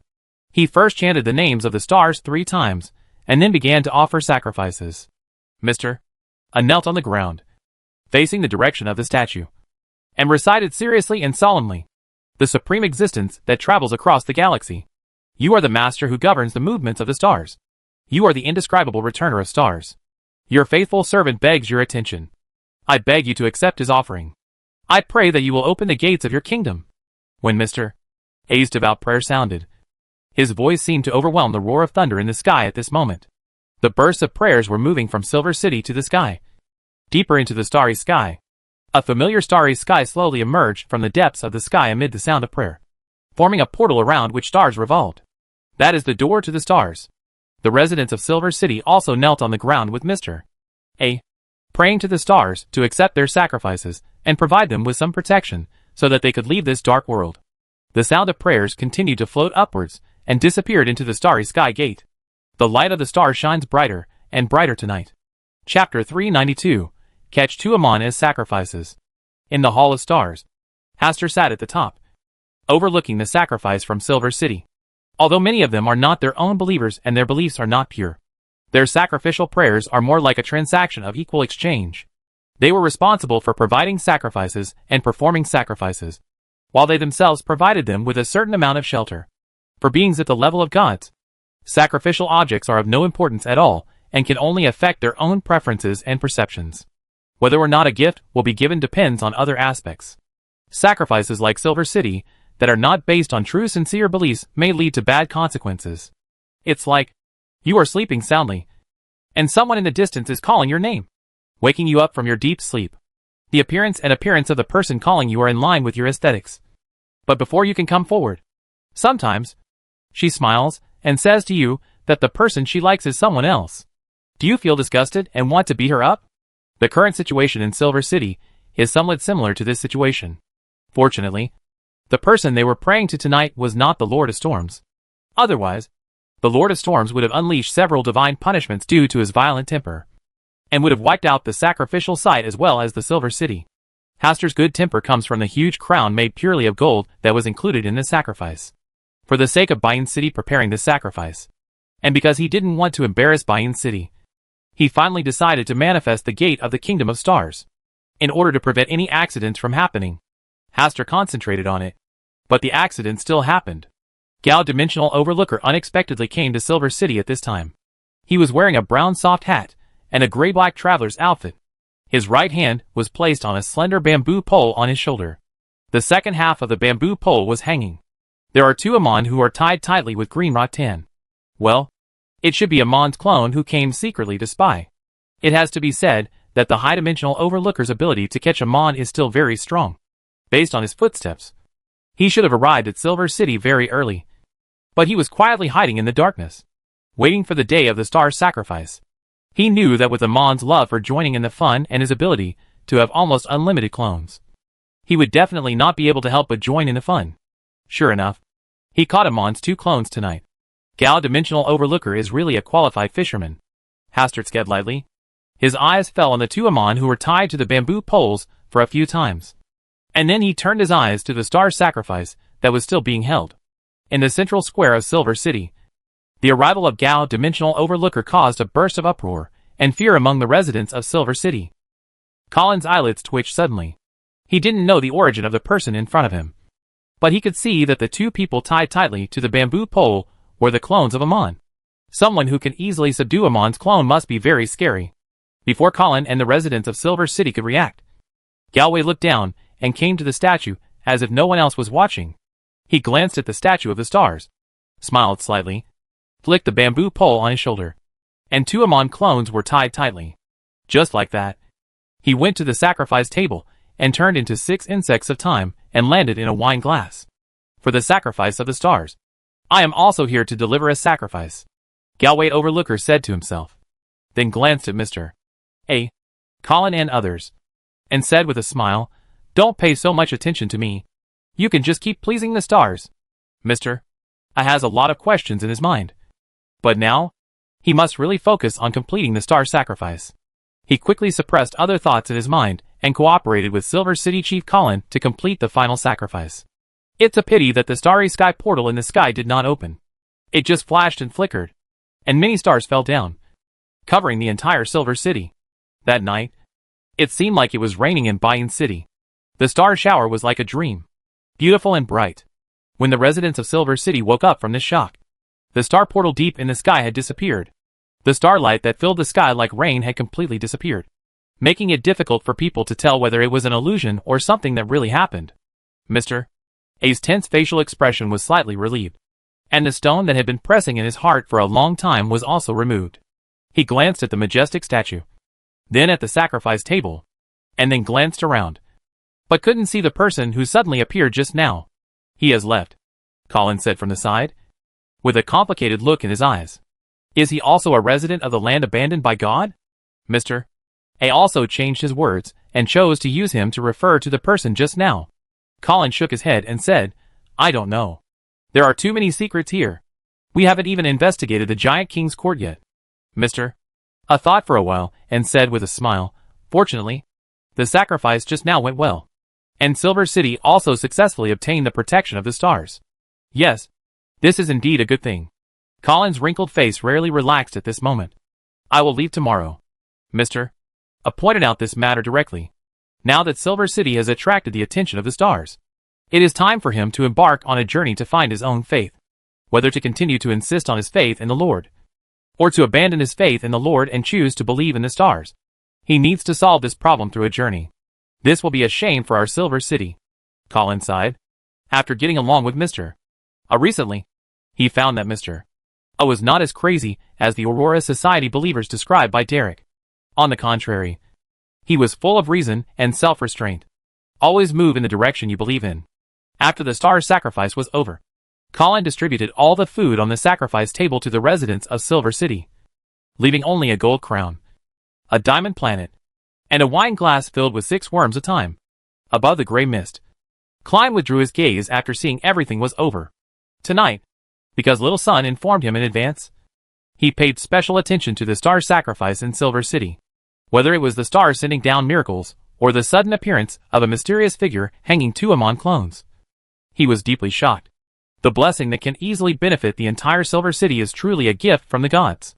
Klein sighed with emotion, and just as he was about to leave the gray fog above his head suddenly started to stir like crazy, as if someone wanted to force his way in. Klein looked in the direction where the gray fog gathered, and saw the mysterious figure who appeared in Silver City tonight, staring at him through the gray fog. Mysterious, you finally showed up. That guy has been thinking about you. The word sounded like a thunder in his ears, shaking Klein so hard that he couldn't wake up from the shock for a while. His whole body was stiff and tense, and cold sweat kept dripping down his back, and drops of cold sweat broke out on his forehead. How could this mysterious man suddenly appear outside the gray fog? It also caused such a huge reaction from gray fog. This level of resistance is much more intense than when Amon wanted to invade here through Derek. Who is he? Thoughts flashed rapidly in Klein's mind. He forced himself to calm down and think about how to solve the crisis at hand. Strange. This doesn't fit your character. Did you just wake up recently? Heh. What do you think? Klein only said these words, and used all his strength to activate the gray mist to drive away the mysterious figure who suddenly visited him. It seems that you are not really the secret. Are you the vessel left by the secret to wait for resurrection? This whisper was hidden in the gray mist. But Klein still heard it clearly. Is the mysterious resurrected container talking about myself? Klein's mood suddenly became very heavy. He had also thought about this problem. But deep down he always held a trace of luck. Maybe he would be an extra special person? But tonight, someone told me this directly to my face. The last trace of luck in my heart is gone. I am the container for the future resurrection of the Lord of Mysteries. Shouldn't I have understood a long time ago that my destiny has been arranged by others? Klein laughed at himself and looked up. The gray fog above Sapphire Castle gradually returned to its former calm. That mysterious figure has been expelled by the gray mist, and can no longer appear in front of him. Secret. Klein murmured a few words, and left from the gray mist. Although he was curious about the identity of the mysterious man, he was not stupid enough to divine things about him. The existence that can arouse such great resistance from gray mist must be the incarnation of a certain true god walking on earth. In the kingdom of Finabod, Hastur returned from the Hall of Stars and lay on the bed, unable to sleep. He was thinking about how to use the worms of time left by Amon. In the last incident, he got 12 worms of time. And now he got 6 more worms of time. A total of 18 worms of time. This is a huge sum of money. Of wealth. He suddenly felt that Amon's existence seemed to be the boss in the dungeon. Every time he brushed him, he would always produce high-level extraordinary materials such as the insect of time. If Amon is captured and imprisoned and keeps swiping him, wouldn't it be equivalent to obtaining a time-worm perpetual motion machine? Hastur just thought for a moment, and then looked at the mirror in front of the window. After staring for a while, he got up and sat on the sofa in front of the window, looking into the mirror at close range. On the mirror, Sharon's figure slowly emerged. The light of the crimson moon tonight was not very bright, and it fell on the mirror, as if it were covering Sharon with a hazy red gauze. It's beautiful and dreamy. Hastur just smiled and said nothing, but quietly admired the moonlight outside the window with Sharon. Chapter 393. When the stars come outside the gray fog. Spirit world. A black castle stood silently, and Renette Tentacle, who was as tall as the castle, was wearing a complicated, gorgeous, dark and gloomy black dress. Originally, she had no head, and there were neat cuts on her neck. Her drooping hands held 4 identical heads with blonde hair and red eyes. But at this moment, the 4 heads she held in her hand had been combined into one and placed accurately on her neck. Except for the fact that his body has grown as huge as a castle. The rest of his body is no different from a normal person. When Hastur and Sharon entered the spirit world and came here, they saw what Renette Tentacle looked like at this moment. Sharon. Seeing Sharon and Hastur suddenly arriving, Renette Tentacle slowly said Sharon's name, and the light in her eyes was a little more intelligent than when they last met. Teacher. Have your injury completely improved? Sharon leaned closer in disbelief. When Mingming saw her teacher last time, she was still holding 4 heads, and her body was in a serious condition, and it was impossible to recover in a short time. A mysterious being helped me. Renette Tentacle stretched out her palm and let Sharon stand on her palm. Then she retracted her palm and looked at Sharon closely. You've grown a lot. Teacher. Hearing her teacher's gentle voice again, Sharon murmured with red eyes. But thinking that Asta was still watching from behind, she quickly calmed down her agitated mood.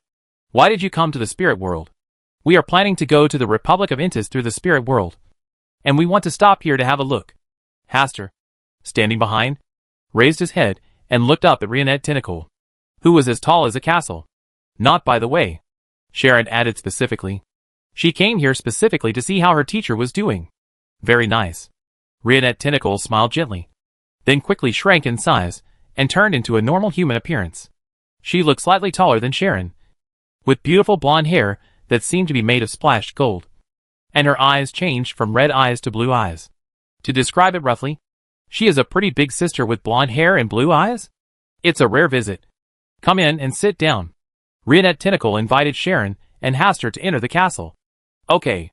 Sharon responded and followed Renette Tentacle, followed by Hastur into the castle. The dusty castle door opened little by little, welcoming its owner Renette Tentacle to move in again. Entering the castle, Hastur was slightly surprised. He thought there was something different about this castle, but the overall composition and decoration style did not look much different from castles in the real world. Sharon loved living in this castle when she was little. Renette Tentacle motioned Hastur to sit on the red-cushioned sofa, her eyes seeming to be lost in memories. When she wakes up every morning, she always likes to ask me to call her little princess. Whenever I call her that, She is always happy all day long. Teacher. After hearing this, Sharon lost her thin skin, and the tips of her ears turned faintly red. You continue? I like to hear it. Hastur replied with a smile, motioning for Rionette Tentacle to continue. Sharon. Are you angry? Rionette Tentacle looked at Sharon sitting next to her and asked deliberately. Sharon did not answer, but glanced at Hastur with a calm gaze, then took a deep breath, and seemed to calm down completely. Rionette Tentacle glanced at Hastur thoughtfully, held Sharon's little hand with a smile, patted the back of her hand twice, and began to talk about some things about Sharon's childhood. Hastur listened with rapt attention, and with Rionette Tentacle's addition, he naturally sketched out Sharon's childhood appearance in his mind.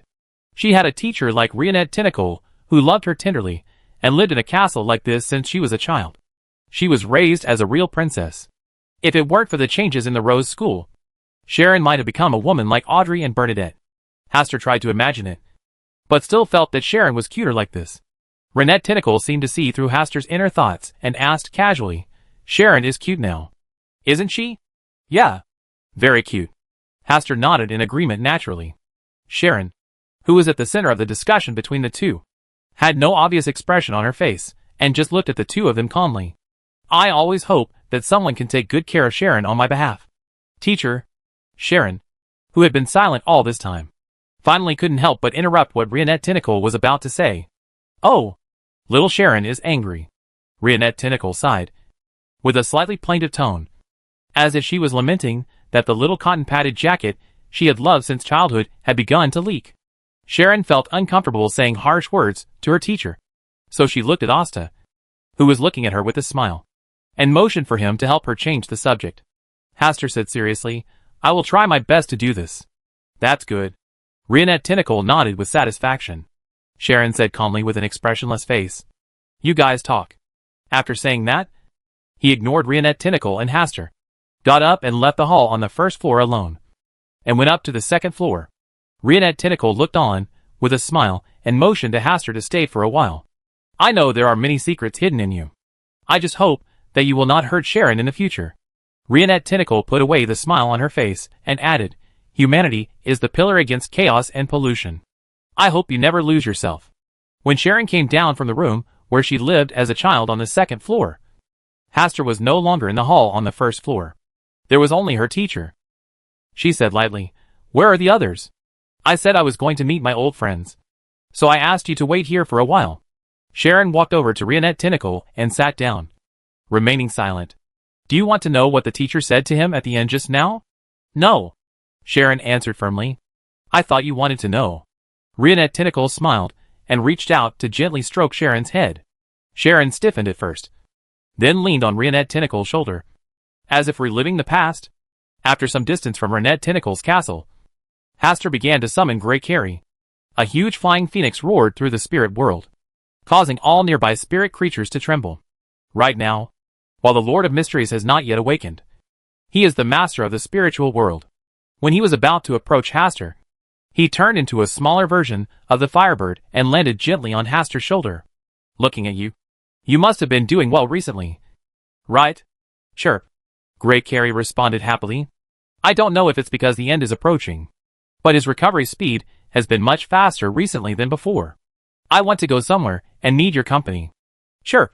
Grey Carrie patted her chest with her right wing, indicating that she could walk sideways in the spirit world. Really?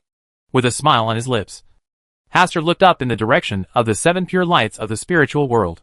He had thought about chatting with the fool before, and now that he was passing by the spirit world, it was a good time. With Grey Carrie around, neither the 7 pure lights nor Fulgen's dog could stop themselves from approaching the gray mist and arriving at the gate of Origin Castle, in order not to cause Sapphire Castle to take self-defense measures. Hastur just planned to knock on the door of Mr. Fool's kingdom. It should be interesting to see how Mr. Fool will react to this. Asta thought of the interesting picture and felt much happier. Grey Carrie looked into the space above the 7 pure lights and fell into brief contemplation. He also tried to get close to that place at the beginning, but in the end, he couldn't even enter the gate. It is the fortress where a pillar dwells, and only those who are invited by him have the opportunity to enter. Otherwise, no matter how many true gods come here, they will not be able to enter through the fortress gate. He had also talked with the 7 pure lights of the spirit world and understood that the pillar was called the Lord of Mysteries, also known as the King of Time and Space, the Beacon of Destiny, the incarnation of the Source Castle, and the ruler of the spirit world. It seems to be falling into a deep sleep at the moment. But these days, especially the past few days, the gray fog shrouding there seems to be starting to stir up trouble. Could it be that the Lord of Mysteries has awakened? It seems you already know where I want to go. Sure, Gray Carrie responded. Her body suddenly enlarged, turning into a phoenix with huge wings, and motioned for Hastur to sit on her back. Later, remember to be polite, Hastur warned, floating onto the phoenix's broad and soft back and sitting down. Sure. Gray Carrie let out a long cry, flapped her heavenly wings, and carried Hastur straight to the direction of the 7 pure lights of the spiritual world. The 7 pure lights that originally stood upright in the spiritual world are now in an unstable state, as if they are fearful and guarding against something. Chapter 394 The First Meeting Between the Stars and the Fool. On the sea, Klein, who had a fierce look on his face and a full beard, was throwing a blade on the deck of the ship that he had just killed a pirate with a reward of 1,200 gold pounds. He wiped his blood-spattered fingers with the hem of the clothes of a pirate standing beside him, who was afraid to move. After doing this, he looked at the frightened pirates around him. You have to live a good life and try to increase your worth so that I can exchange your heads for some drink money in the future. A smile appeared on Klein's face, and combined with his deep and hoarse voice, it made the listeners feel even more creepy. Now, get out of here before I change my mind. The surrounding pirates heard this and left the pirate ship in panic. Some pirates even jumped into the sea with empty oak barrels. The Black Skull pirate group, which was slightly famous among pirates, fell apart in this way. After all the pirates on the ship left, Klein whispered, the bounty of 1,200 gold pounds is not bad. But there is also an intelligence fee of 100 gold pounds to be paid to Mr.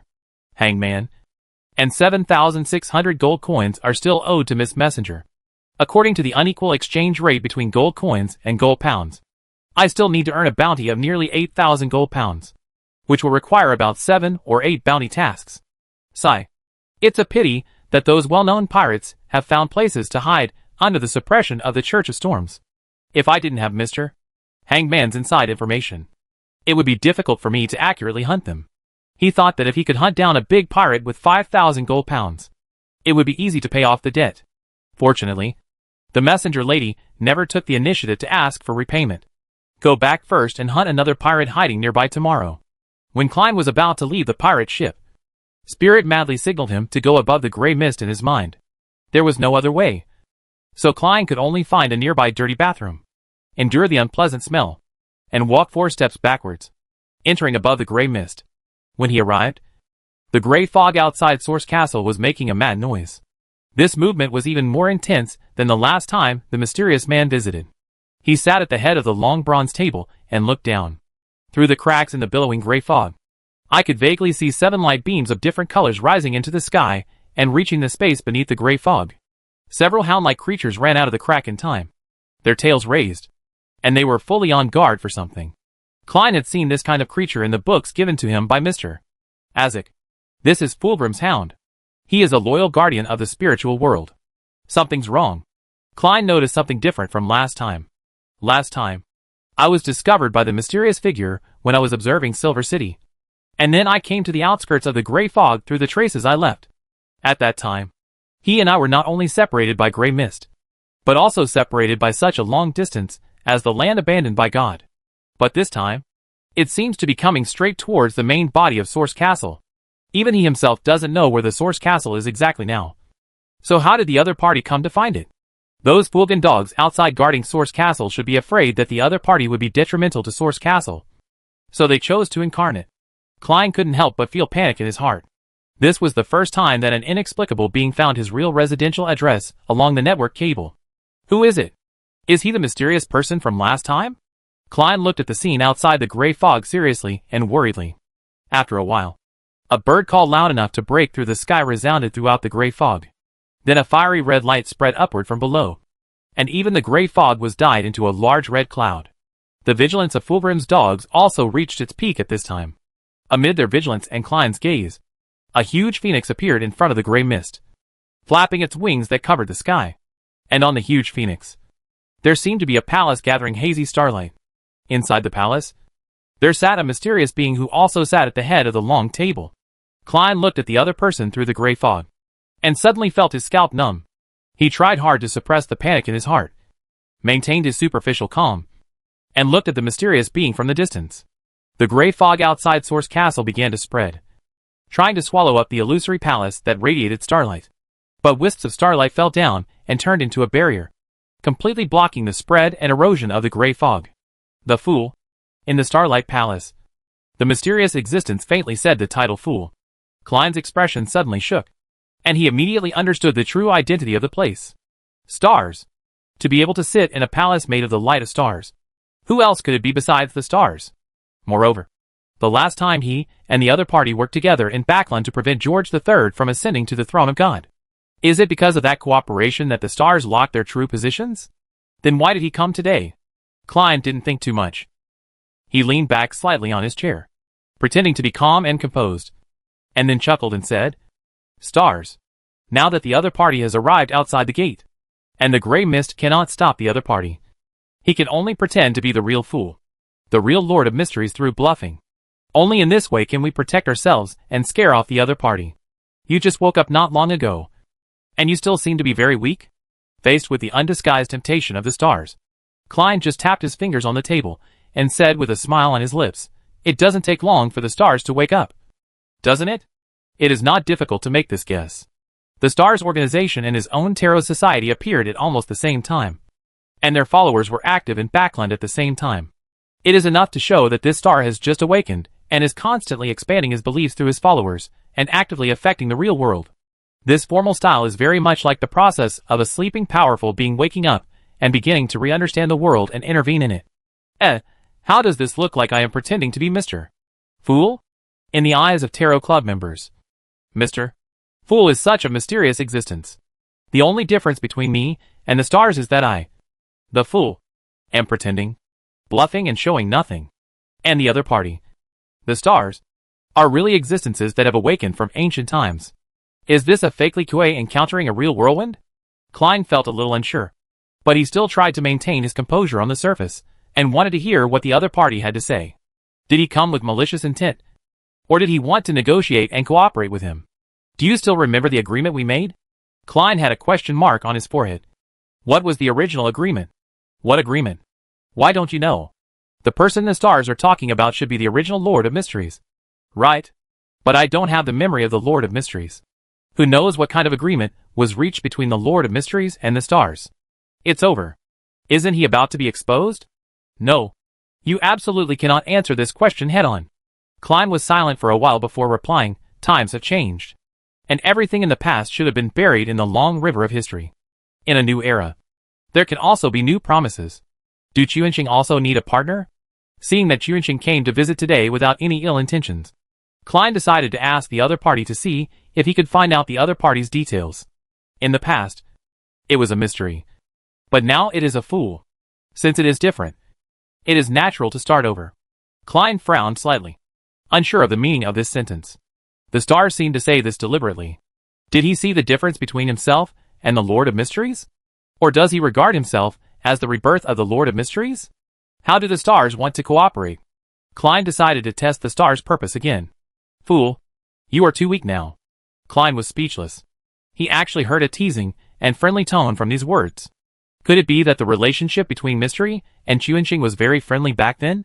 Forget it. I don't need to clarify the relationship here, even if I am really exposed by the other party.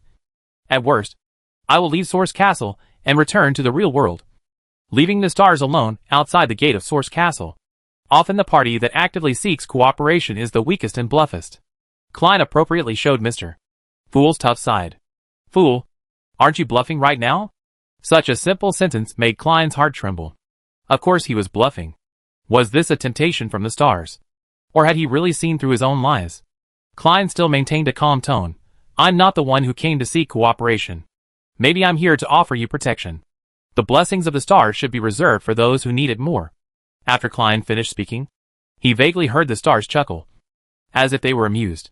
"Are what you say so ridiculous?" Klein carefully reviewed each of his previous answers, and there was nothing worth laughing about. Although I can't say that my disguise is perfect. It is not that easy to reveal flaws. The stars seem to be in a good mood. It's really good. I get to meet an old friend. Klein's heart trembled again. Meeting an old friend? The stars, the Lord of Mysteries, and the Fool are no longer human beings. Why do the stars use the term old friend? Chapter 395 give Mr. Fool a little shock. Old friend? What an interesting word. Klein, who really didn't know how to respond, turned to a half-smiling expression, as if he had discovered some secret of the stars. Turned passivity into initiative. He has perfected this skill in long-term tarot meetings. Old friend. Old friend. Hometown. These words, Russell used to look up at the starry sky many times, as if he was reminiscing about something through the starry sky.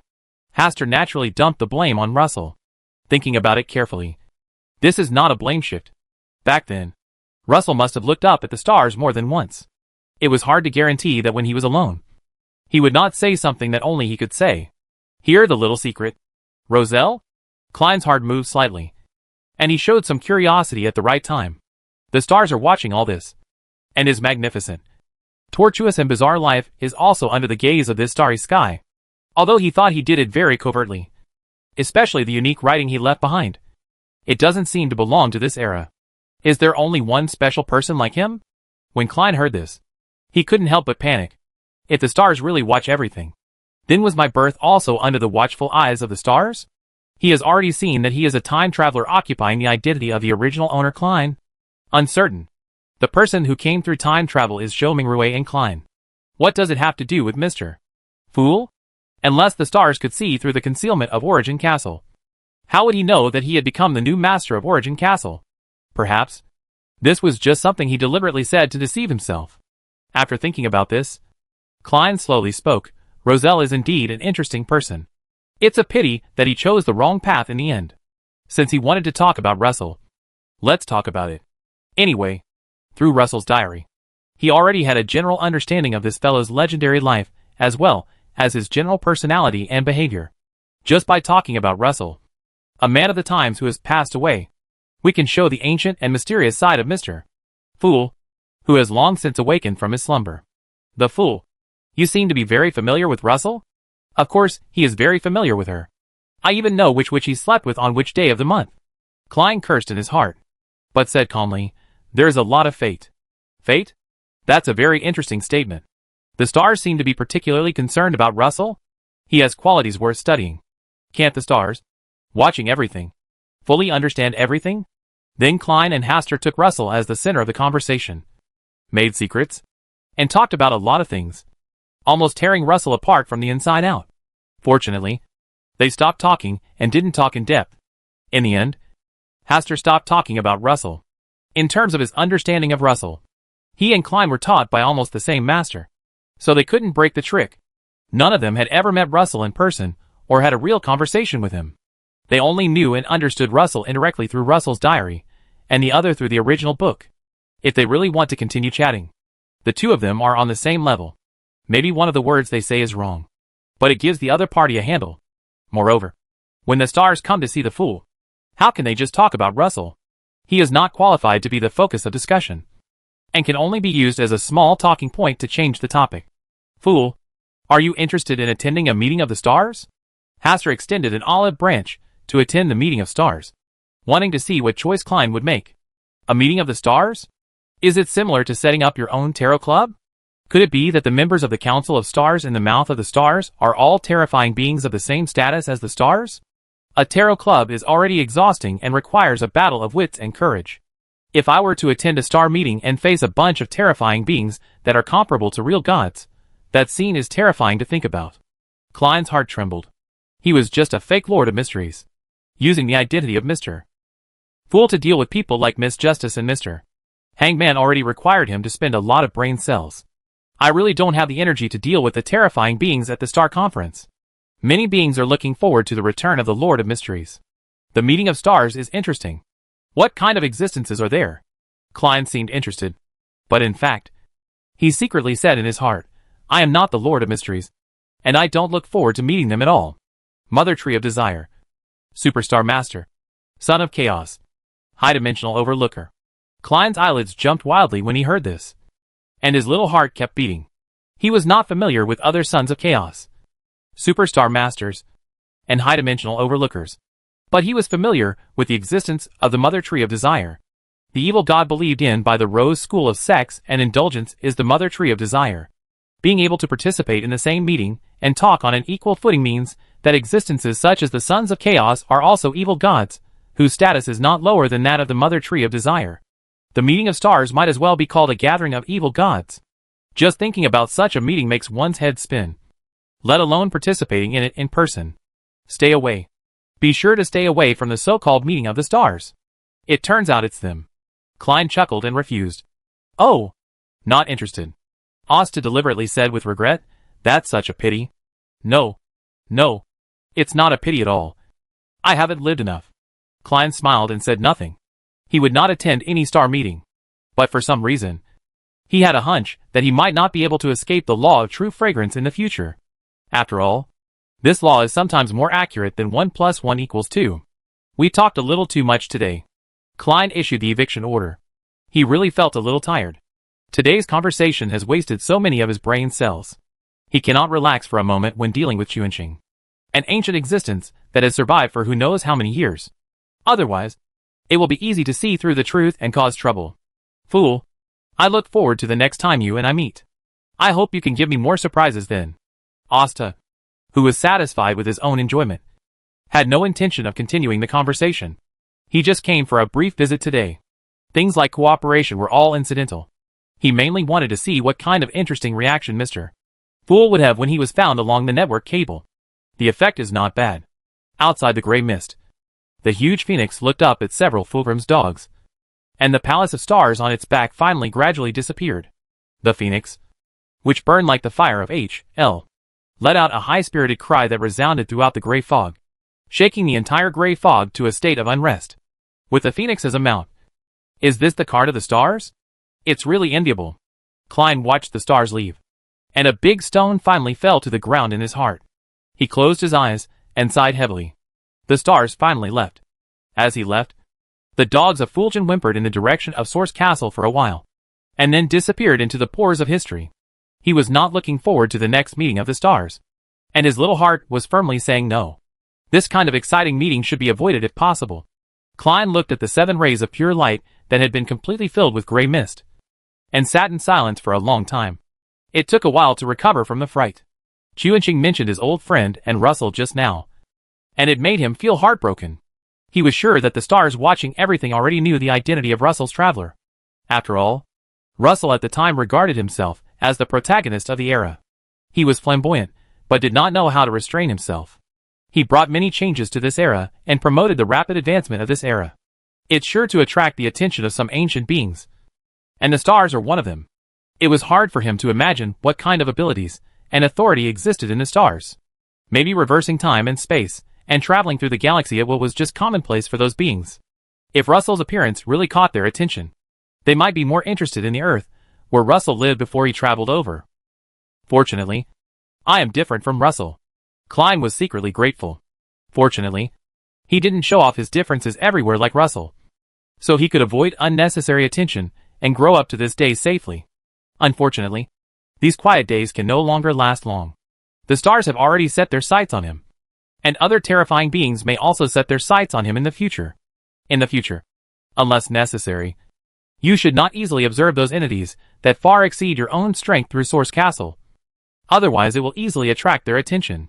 Klein thought about the gray fog for a long time, and only returned to the real world when his spirituality was almost exhausted. Chapter 396 Mr. Fool's gold coins are a pleasure to spend. In Rionette Tentacle's Black Castle, when Hastur visited again, Sharon was chatting with Rionette Tentacle in the lobby on the first floor. Chirp. Grey Carrie, who had followed Hastur back, huddled up into a small ball and flew to Sharon's side, then stood on her right shoulder and looked up and down at Rionette Tentacle beside her. He withdrew his gaze. He will take us on this journey. Hastur sat on the sofa opposite Sharon, took a cup of hot tea from Rionette Tentacle, and took a sip. He seems to like you quite a bit. Chirp. Grey Carrie responded, stretched out her wings, and touched Sharon's head lightly, as if to say, I will protect this person. Sharon was used to this. And Renette Tentacle's eyes narrowed slightly. And in the end, she just sighed. Sharon stretched out her hand to tease Grey Carrie and asked casually, "Where were you just now?" "Going to meet an old friend I haven't met yet." Sharon didn't ask any more questions. The two of them stayed in the castle for a while, and then followed Grey Carrie to leave the spirit world and go to the Republic of Intis. In order not to attract too much attention, Hastur asked Grey Carrie to stop some distance away from the capital Trier. Grey Carrie waved her wings lightly, and a spiritual portal appeared. Hastur and Sharon appeared 100 miles away from Trier, the capital of the Republic of Intis. This place is located on the main road leading to the capital Trier. The two of them just waited on the roadside for a while. Asta rented a carriage from a passing caravan for 10 gold coins and went to the capital with them. Trier. The currency of the Republic of Intis is firkin and cope. The gold pound of the Kingdom of Loan is not easily accepted here, but the value of the gold coin is still strong. These gold coins were given to Sharon by Renette Tentacle before she left, thinking that the money was earned by Mr. Fool's hard work outside. Asta couldn't help but exchange some gold coins with Sharon. After all, the gold coins earned by Mr. Fool are more enjoyable to spend. The Kedon Caravan is a medium-sized caravan that specializes in traveling between the seaside port and the capital Trier to earn some price difference. Thanks to Emperor Torosel, the road infrastructure here in the Republic of Intis is extremely well built. Not only are there steam train tracks all over the country, but the main roads between major cities are also very flat. Even on rainy days, there will be no uneven or muddy conditions. With this transportation foundation, the business atmosphere in the Republic of Intis is very strong. And basically every city has many caravans. People generally divide these caravans into third-class caravans. Large, medium and small according to their size. A small caravan only needs to meet the size of 20 people, while a medium-sized caravan needs 100 people to start. As for a large caravan, it needs to go to the capital Trier and obtain royal approval before it can be established. It is said that at the beginning, Emperor Russell wanted to mix caravans and mercenaries, called a mercenary group. Then it was divided into 7 levels from high to low, S, A, B, C, D, E, F, but in the end, it was not implemented. According to the investigation of later generations of experts, it is believed that in the era of Emperor Russell, wars were still very frequent. If the caravans were given the right to recruit mercenaries independently, then a powerful mercenary group would have enough money and combatants at the same time. For the stability of the country, this cannot be allowed to exist. For this reason, Emperor Russell separated the caravans from the mercenaries, and stipulated that only official organizations could equip the caravans with mercenaries, and strictly control the number of people recruited privately by the caravans. Fortunately, the politics of the Republic of Intis are generally pretty good, and the relevant official institutions have not been too difficult or harsh on the caravans. However, as the situation on the mainland has changed in the past 2 years, official agencies in some cities have taken the opportunity to make money, and many small and medium-sized caravans have been forced to disband. This information was all told by Hastur from the people next to him when he was driving the carriage. Our current consul only cares about his reputation. He can't do big things, but he doesn't want to do small things. He only knows how to do some superficial charity every day, at least 3 or 5 times a month. Today I am calling for donations for the poor people on the northwest border. Tomorrow I am talking about how difficult life is in the small country of Lundberg next door. And the day after tomorrow, I am concerned about the food production of the Kingdom of Fenaport this summer. Recently, we have said that we are going to fight the Fasak Empire, but I don't feel very positive about it. The entire elite class from top to bottom behaves like they don't care much. Mr. Byrne, who was riding a horse slowly next to him, was bored and was seriously talking to Hastur about various things in the Republic of Intis. Inside the carriage, Sharon also heard the conversation outside, but she didn't comment. She just sat there quietly, like a real puppet. It wasn't until night fell that the Kedon caravan decided to camp and rest nearby. She got out of the carriage at Hastur's invitation. Many people in Kedon's caravan couldn't help but pay attention, and then looked at Hastur with great envy. Mr. Byrne, who had chatted a lot with Hastur today, winked at Hastur and pretended to say, "You are really lucky to have such a lady." Facing such envious looks and whispers, Asta smiled with a smile on his face. Instead of explaining anything, he warmly invited them to drink. Of course, Sharon would not explain anything. She just sat quietly by the campfire, staring at the flames that were moved by the wind and swaying gently. The wind is not too strong tonight, and is very comfortable. Used to seeing flames. Sharon's eyes inadvertently glanced at Haster, who was chatting with others. After leaving the kingdom alone, he seemed to be more real when he was away from home. Sensing her gaze, Haster shook the plate of sausages he had just brought, walked over to Sharon and sat down, gesturing for her to try it. Not bad. Sharon tasted a few bites and gave a good evaluation. This grilled sausage tastes much better than the one I had in Backland. And the smoked beef is also good. Haster brought Sharon another potato soup and smoked beef. And that was tonight's dinner. He himself spent some money and asked the person in charge of the caravan for a glass of fruit wine, which was said to be brewed based on the notes left by Emperor Russell. It's hard to tell whether it's real or fake, but it tastes pretty good.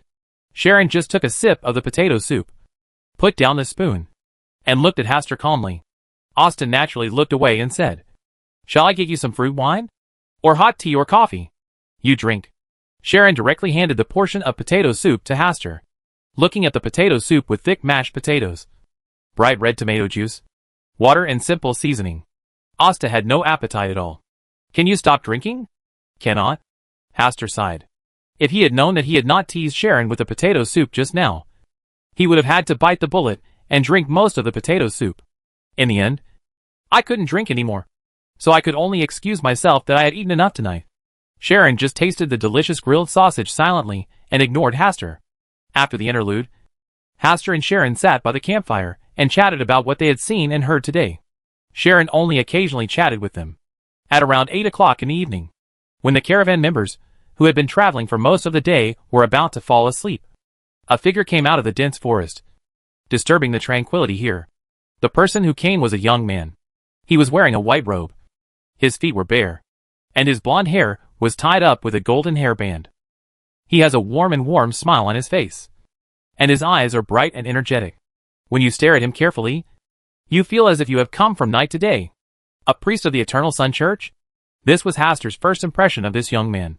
After looking carefully for a while, he felt more and more that this man was not simple. So he stopped staring at him to avoid attracting his attention. There are only 20 or 30 miles away from the capital Trier, so it is normal to meet a priest or bishop from the Eternal Sun Church. After the young man chatted with the caravan leader, he received a delicious meal. He held the dinner plate, glanced around, and headed straight in the direction of Haster and Sharon. He looked at the vacant seat next to Haster and said with a smile, "Do you mind if I sit here?" "Mind?" Asta smiled and said, "Sir, you should know that on such a beautiful night, I just want to spend it with the beautiful girl next to me. I really don't want other people to disturb our solitude. If you have been young, you should understand the little thoughts of boys and girls." The young man was obviously stunned for a while, and then he apologized. "I'm sorry. I didn't think carefully." As he spoke, he took a plate full of food and sat on the empty seat of another bonfire. He seemed quite talkative, chatting freely with those nearby while eating his food. Haster withdrew his gaze, looked at Sharon, who had a calm face, and chuckled. "I didn't lie just now.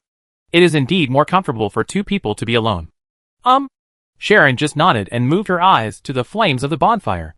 Under the red firelight, Sharon's cheeks seemed to be dyed with a faint blush. Chapter 397. Are you willing to join the Church of the Eternal Blazing Sun? Late at night, during rest, the person in charge of Ketten's caravan only assigned Haster and Sharon a waterproof tent in the wild. Inside the tent were only two simple sheepskin blankets that were stained with black spots and stained with yellow turbidity. There is also a strong and unusual smell. Sharon had no problem with this. She just needed to stay in the mirror and get through the night easily. Haster looked at the sheepskin blanket spread on the wooden board, and really had no desire to lie down on it and sleep. "Aren't you going to sleep?" Sharon appeared from the mirror and looked specifically at Haster, who looked troubled. "Well, I'm used to living a noble life." Haster sighed and looked at the mirror placed on a wooden bench. "Is the space inside the mirror big?" "Not big. It shouldn't be difficult to add one more person." "Right." Sharon did not answer directly, but just said, "You need to stay outside to prevent accidents. I believe no one will disturb me tonight." Haster looked eager to give it a try. He really wanted to try what it would be like to spend a night in the mirror. "Where is the strange visitor? I'm not familiar with him." Just as Haster was about to say something more, the voice of the young man tonight came from outside the tent. "It seems that you won't have this chance tonight." After Sharon said that, her body completely disappeared into the mirror, leaving Haster in a clearly unhappy mood. Finally, Sharon and I could be alone in the mirror. but someone kept coming to disturb us. I really want to beat him up. Hastur sighed, calmed down a little, then stood up and opened a corner of the tent and walked out. Before the young man could say anything, Asta spoke first. Do you know how I feel when I have to go out to deal with an unfamiliar stranger on such a beautiful night? I do pay special attention to you. It can even be said that I am here tonight just for you. The young man smiled and nodded. It's really rude. I haven't introduced myself yet. Ross Hurley. This is me walking outside. The name used. So what? Hastur was not too surprised. This man's performance tonight had revealed his intentions many times. Are you willing to join the Eternal Sun Church? Rose Hurley lowered his eyes and sincerely invited. Ah? There was a surprised look on Hastur's face. Did he really not expect that this person was inviting him to join the Church of the Eternal Blazing Sun because he also has dazzling blonde hair? Based on his relationship with the Eternal Blazing Sun, he probably wished he could rain down heavenly fire to kill him. He helped the Superstar Master several times, causing the Eternal Fear Sun to be severely damaged. The Kingdom of God was almost destroyed. And now he has directly closed the door to the Kingdom of God. If nothing unexpected happens, Eternal Fear Sun will definitely be the next true god to fall. Joining the Eternal Sun Church at this time is equivalent to joining the National Army in 1949. Please forgive my refusal. I am not interested in the faith of the Church of the Eternal Blazing Sun at all. I am not a citizen of your Republic of Intis. I am just a lone person who just came out to relax. I guessed that you would refuse. Rose Hurley showed no signs of depression on his face, and still smiled. I have never met anyone who is as destined to the sun as you are. Destined? Does it refer to my fate of helping the Superstar Master bombard the Kingdom of Eternal Fear Sun again and again? That is indeed fate. Forcing a person to change his faith is not something a qualified believer would do. Hastur refused with a smile. If you are willing to join the Eternal Burning Sun Church, I think you can become the new Pope of the Eternal Burning Sun Church in the future. Hearing this, Hastur couldn't help asking, what exactly did you see in me? A sun. Hastur was stunned for a moment, then chuckled and shook his head. In terms of the secret self, unless the outer god comes in person, it is difficult for anyone to see through his true identity, not to mention seeing a sun from his body. Perhaps I didn't express it clearly enough. Ross Hurley himself also smiled. Everyone has different feelings for various reasons. I said I saw a sun in you. Refers to the feeling you gave me, not what I actually saw. Looking at you is like looking at a sun that has just risen. So dazzling and charming. Rose Hurley appeared here and said words that were easily misunderstood, attracting many night watchmen who had not yet rested to look over. No, I am not Emperor Russell. I am not sensitive to matters between men. This is Ross Hurley. I think you shouldn't bring up topics that can easily lead to misunderstanding with someone you just met not long ago. Hastur stopped him from continuing. That's it for tonight. I'm going back to rest. Please do so. After saying that, Hastur ignored Rose Hurley, opened a corner of the tent and walked in. Oh, it's too hasty. But there's not much time left. Rose Hurley sighed and whispered. Not far away, someone was whistling by the campfire. Pointing to his companion, who looked like a black bear next to him, and jokingly said, What do you think of my friend? You can rest assured that he is a master of the art of physical strength. The big guy who was hit also stood up in time, and gave Ross Hurley a big crotch bump. Ross Hurley just looked at them with a smile, without any anger on his face. After he left, the big man felt a fire burning in his heart. His eyes gradually became red, and he was breathing heavily. What's wrong with you? Are you really attracted to that person? I was just joking. Before the big black bear finished speaking, he picked up the person joking next to him and took him into the dense forest regardless of his struggle. After a long time, a shrill scream resounded through the dense forest. In the tent, Sharon, who had already disappeared into the mirror, appeared again and glanced at Hastur, who was meditating. He is very interested in you. She paused deliberately on the word interest. Sharon, you actually learned to joke. Asta put away his thoughts and came to the mirror, with a helpless smile on his face. He is not simple. Sharon just changed the subject lightly. I know. Hastur thought for a moment and said, I'm very good at attracting other people's attention because it's so dazzling. Narcissism. TSK. Sharon, you seem to be much more cheerful when you come out this time. Is it because you are almost completely digesting the puppet potion? Well, I fit this sequence very well. Hastur chatted with Sharon for a few more words, and then persuaded Sharon to allow him to go in and stay in the mirror for a night.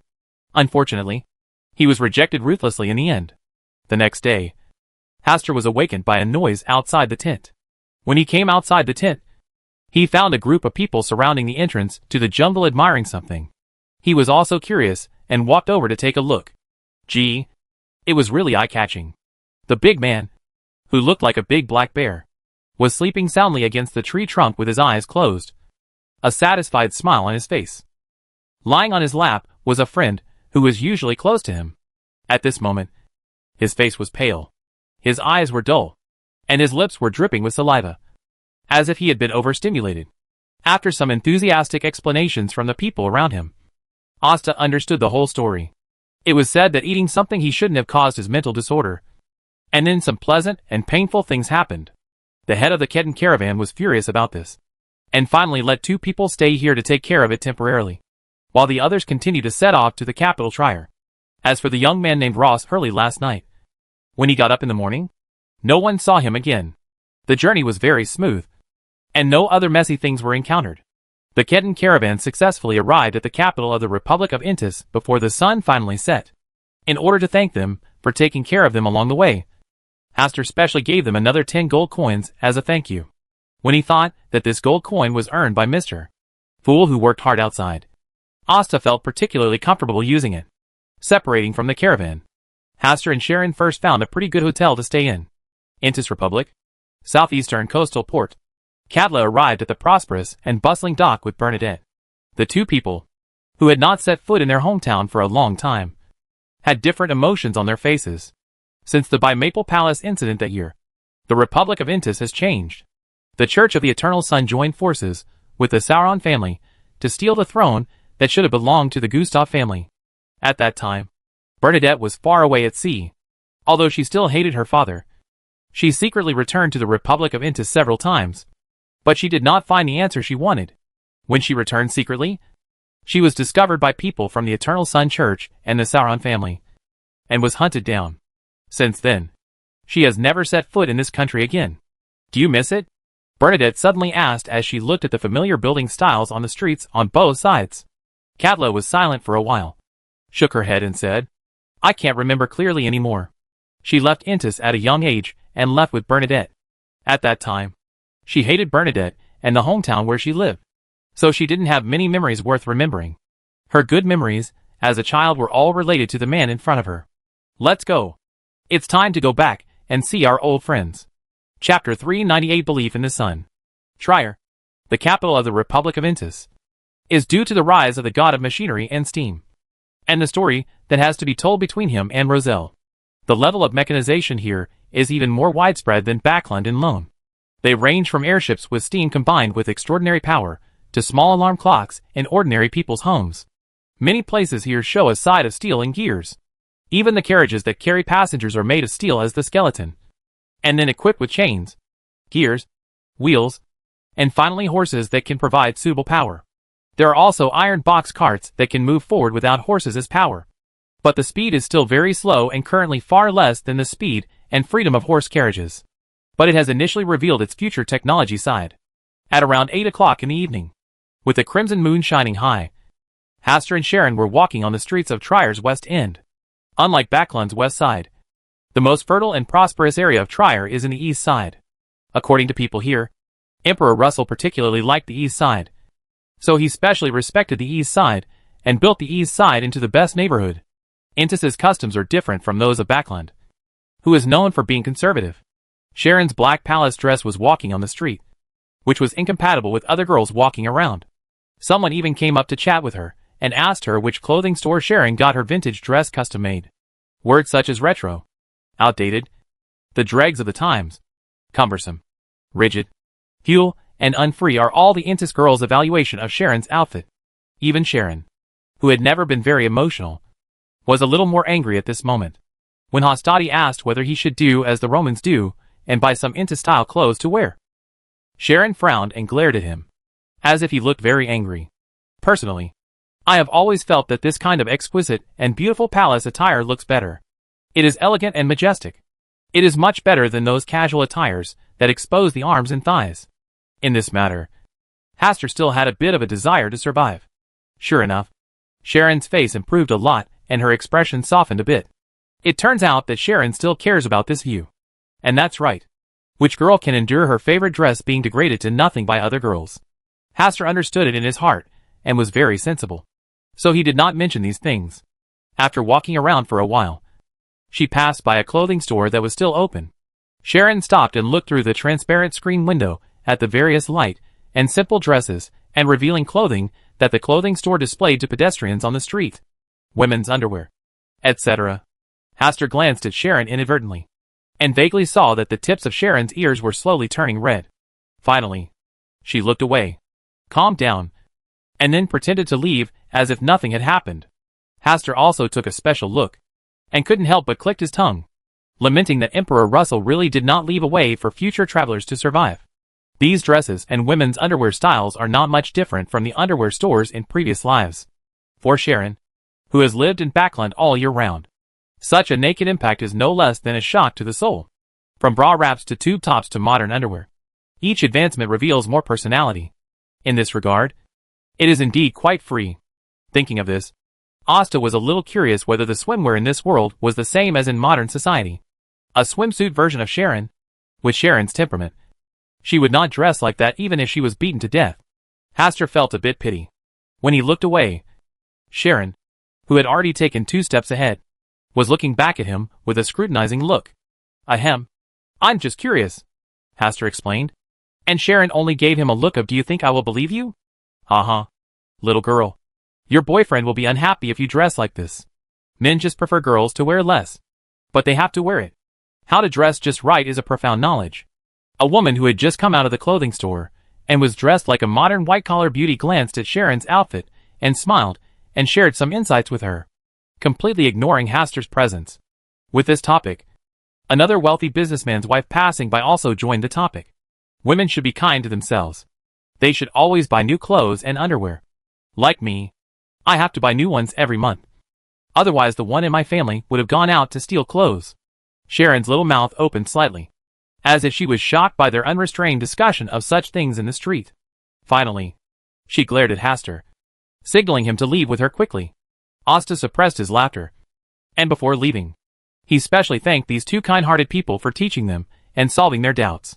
After the small episode, Sharon had no interest in continuing shopping.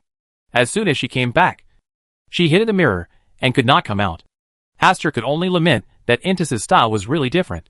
No wonder Emperor Russell naturally integrated into this world, and even excelled in this aspect. In the basement of a luxury villa in the west district of the capital of Trier, there is a large black tree about 5 meters high. The crown of the tree presses against the ground that has been reinforced by layers. The roots of the tree have nowhere to stretch, and can only be entangled in a ball. At this moment, the god Ca stood up from a tree root in the soil, staring at the top of the tree crown. The sun, that was tightly wrapped, and not a trace of light was exposed. For some reason, he suddenly had a premonition that something was going to happen today, but he couldn't figure out what exactly was going to happen. This made him wake up from his deep sleep. This is the capital of Intis, and the Eternal Sun Church is nearby. In order not to be discovered, he could only try his best to hide his information by sleeping. But now, he was awakened. Spiritual warning will not deceive him, which means that major changes may occur in Intis next. He did not peek blindly. If he peeked at someone who could not be seen directly, his current position would be revealed. Now, he could only hope that this change would come later. It only takes another year and a half before a new sun that absorbs the belief in the eternal blazing sun will be born. At that time, even if the eternal blazing sun descends again, it will not be able to change the overall situation. The oracle he received was hidden in the dark, guarding the birth of this new sun. The god Ca looked at the motionless black tree again, and when he lay back, his whole body melted into the roots of the tree that were thicker than his body. Church of the Eternal Burning Sun. Recently, as the Kingdom of Lone declared all-out war on the Fozak Empire, the Republic of Intis also followed suit, and even the priests of the Eternal Sun Church became busy. However, during this period, the Pope was not in charge of the church, which led to irreconcilable conflicts among some bishops. They had originally been praising the sun together, but now they were shrouded in a weird atmosphere. An hour before dawn, the bell for the Pope's convocation rang, and all the bishops, who were still in the capital Trier, hurried to the church temple.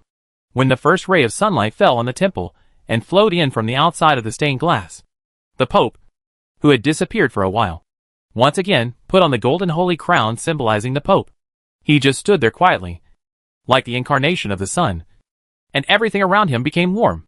Here, any ice and darkness will be melted away. God said that all heretics will be burned at the stake. Only on the rack will they cry and repent of the sins they have committed. Ross Hurley looked around at the 6 bishops standing below, holding the papal staff in his right hand. A golden ball of light on the top emitted a golden rainbow light, filling the entire temple. Some sharp-eyed bishops discovered that this was a kind of confinement technique, a means to prevent anyone from escaping. Similar methods and similar situations were staged decades ago.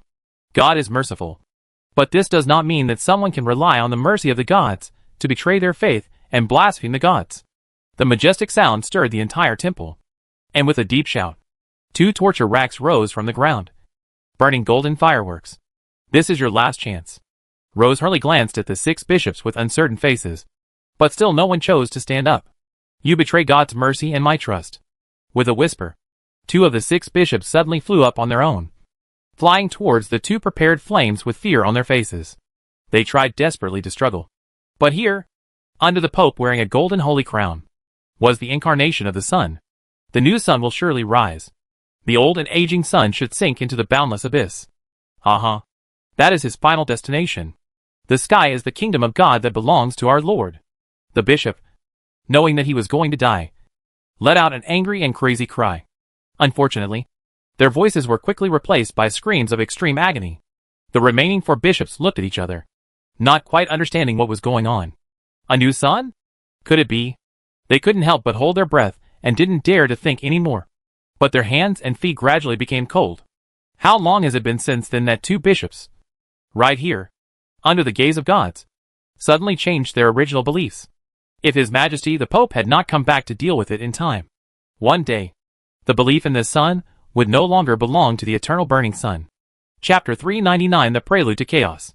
After experiencing many things that happened some time ago, they more or less noticed that there was something wrong with the gods they believed in. This is also the reason why His Majesty the Pope chose to leave the church. Of course, this does not rule out the possibility that he secretly received the oracle's instructions and acted. In the days without the Pope, the interior of the church did not look much different from usual, but it felt a little strange. At that time, they simply thought that this phenomenon would occur because there were too many recent events. People's hearts were wandering, and there was no backbone of the Pope to calm down the situation. Unexpectedly, the entire Eternal Sun Church was almost hollowed out. The evil god who dared to compete with the eternal blazing sun has secretly extended his tentacles here. More importantly, God did not give them the revelation they deserved. Does this mean that their gods are no longer able to care about what is happening here? The 4 bishops, who were still alive, had complicated expressions and different thoughts. And there were screams in their ears. The fire rack under the Pope's crown is different from the ordinary fire rack. It will not burn the sinner easily, but will burn and roast him bit by bit from the outside to the inside, from the body to the soul. Cleansing the soul and cleansing sins are not just empty words for His Holiness the Pope. The 2 bishops, who had reneged on their faith, did not withstand the torture of the fire for too long. Only 5 minutes later, their shrill screams came out of their throats, which gradually became inaudible. Their bodies were completely burned, and their spiritual bodies were completely burned. The golden fireworks turned into a wisp of smoke and dispersed. When everything was over, Ross Hurley did not put away the burning, but looked at the other 4 bishops. The firmer your faith in God, the less likely you will be deceived. Only people with unclean minds will they are a lesson to you for being seduced into corruption. I hope I won't have to personally send you to the stake in the future. Praise the sun. The 4 bishops bent down in front of the statue and shouted loudly. The unclean seeds have begun to spread. To find them, and then send them to the stake one by one, is the best loyalty to the gods. Ross Hurley then taught them how to identify heretics within the church who had polluted their faith. What they believe in is the new sun, not the eternal blazing sun. All they need to do is bring them to the statue of God, drink the holy water contaminated by baptism, and then recite classic church psalms and praise the sun. Any believer with impure beliefs will appear before God one by one. After the 4 bishops left, Ross Hurley put away the rack and sighed heavily. In the end, it is just a temporary solution rather than a permanent solution. Pollution is permanent. No matter how pure your faith is, it will be completely swallowed up sooner or later. Moreover, doing this on a large scale will also disturb the minds of the believers. which will instead give the evil god an opportunity to take advantage of it. But you can't leave it alone. Otherwise the rot will erode the heart. It's better to cut the flesh than the bones. It is God's business to solve this problem from the root. What he can do is to ease the process as much as possible. At least before the god falls. His temple will still shine brightly. Rose Hurley stayed alone in the temple in silence for a long time. Until he felt something in his heart. And then left the temple. Bernadette, who was sitting on a carriage on the outskirts of the capital Trier, had not yet entered the gate of Trier. She glanced at Katla, who was sitting quietly beside her. You need to find a place to stay first. Sora, I will come find you again. Where are you going? Before Katla finished speaking, Bernadette's figure had disappeared. Looking at the empty seats, Katla sighed silently and opened the curtains. The capital Trier was already in front of her. The carriage drove into Trier without any obstruction. Katla got off the car and walked along the street, feeling the unfamiliar scenery of her hometown while looking for a suitable residence on the street. According to her original idea, she wanted to buy a suitable villa as the queen's residence. But now that she was alone, it was more suitable to stay in a hotel temporarily. In the end, she found a hotel with the best decoration style and looked particularly grand to live in. She deliberately booked only one room so as not to miss the opportunity to meet the queen. When she followed the service staff outside her room, the door of the opposite room opened, and a young couple walked out of it. The man's dazzling blonde hair, clothes, and temperament clearly indicate that he comes from a noble family. But he doesn't look like someone from Intis. The girl was wearing a long black palace dress that was incompatible with the Intis style and a small black soft hat. She looked delicate and beautiful. A very well-matched young couple. Katla only looked at it briefly, then withdrew her gaze, walked into her room, and closed the door. I vaguely heard a few words of conversation coming from the young couple outside. Really interesting. What's the meaning? It's very interesting. Katla frowned slightly. What kind of conversation was this? People who heard it looked confused. This kind of person who is good at riddles is annoying. He always likes to make things up and cannot speak complete sentences. Without thinking too much, she came to the windowsill, opened the window, leaned forward slightly, and stared at this city with a different style.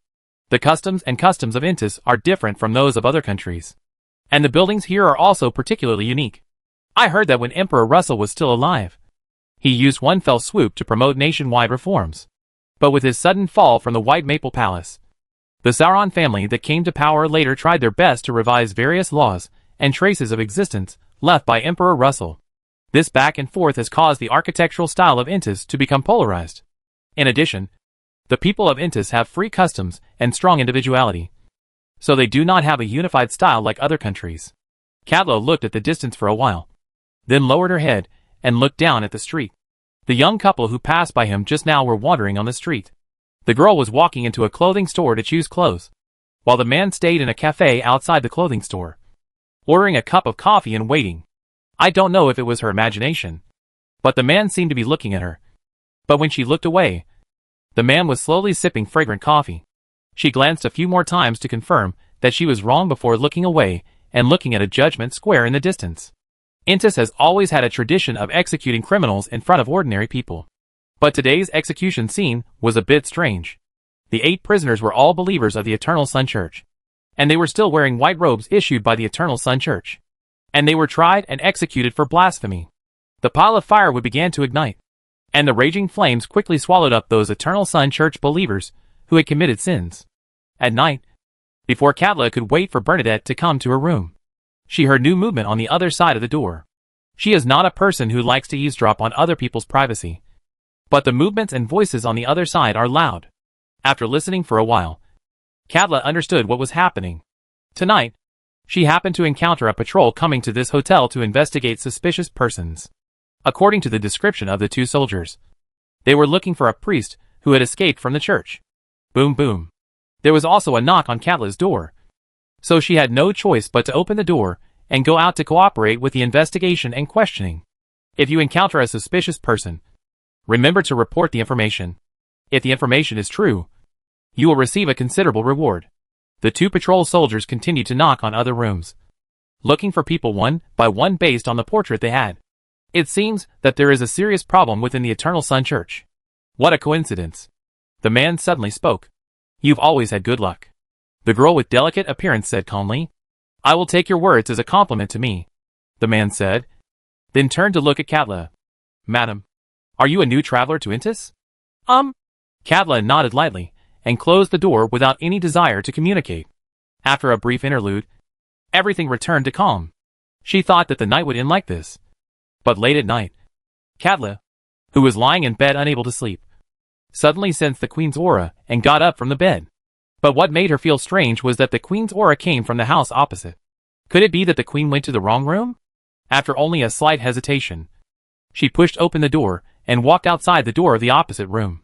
Looking up, the room was brightly lit, and 3 figures were faintly reflected.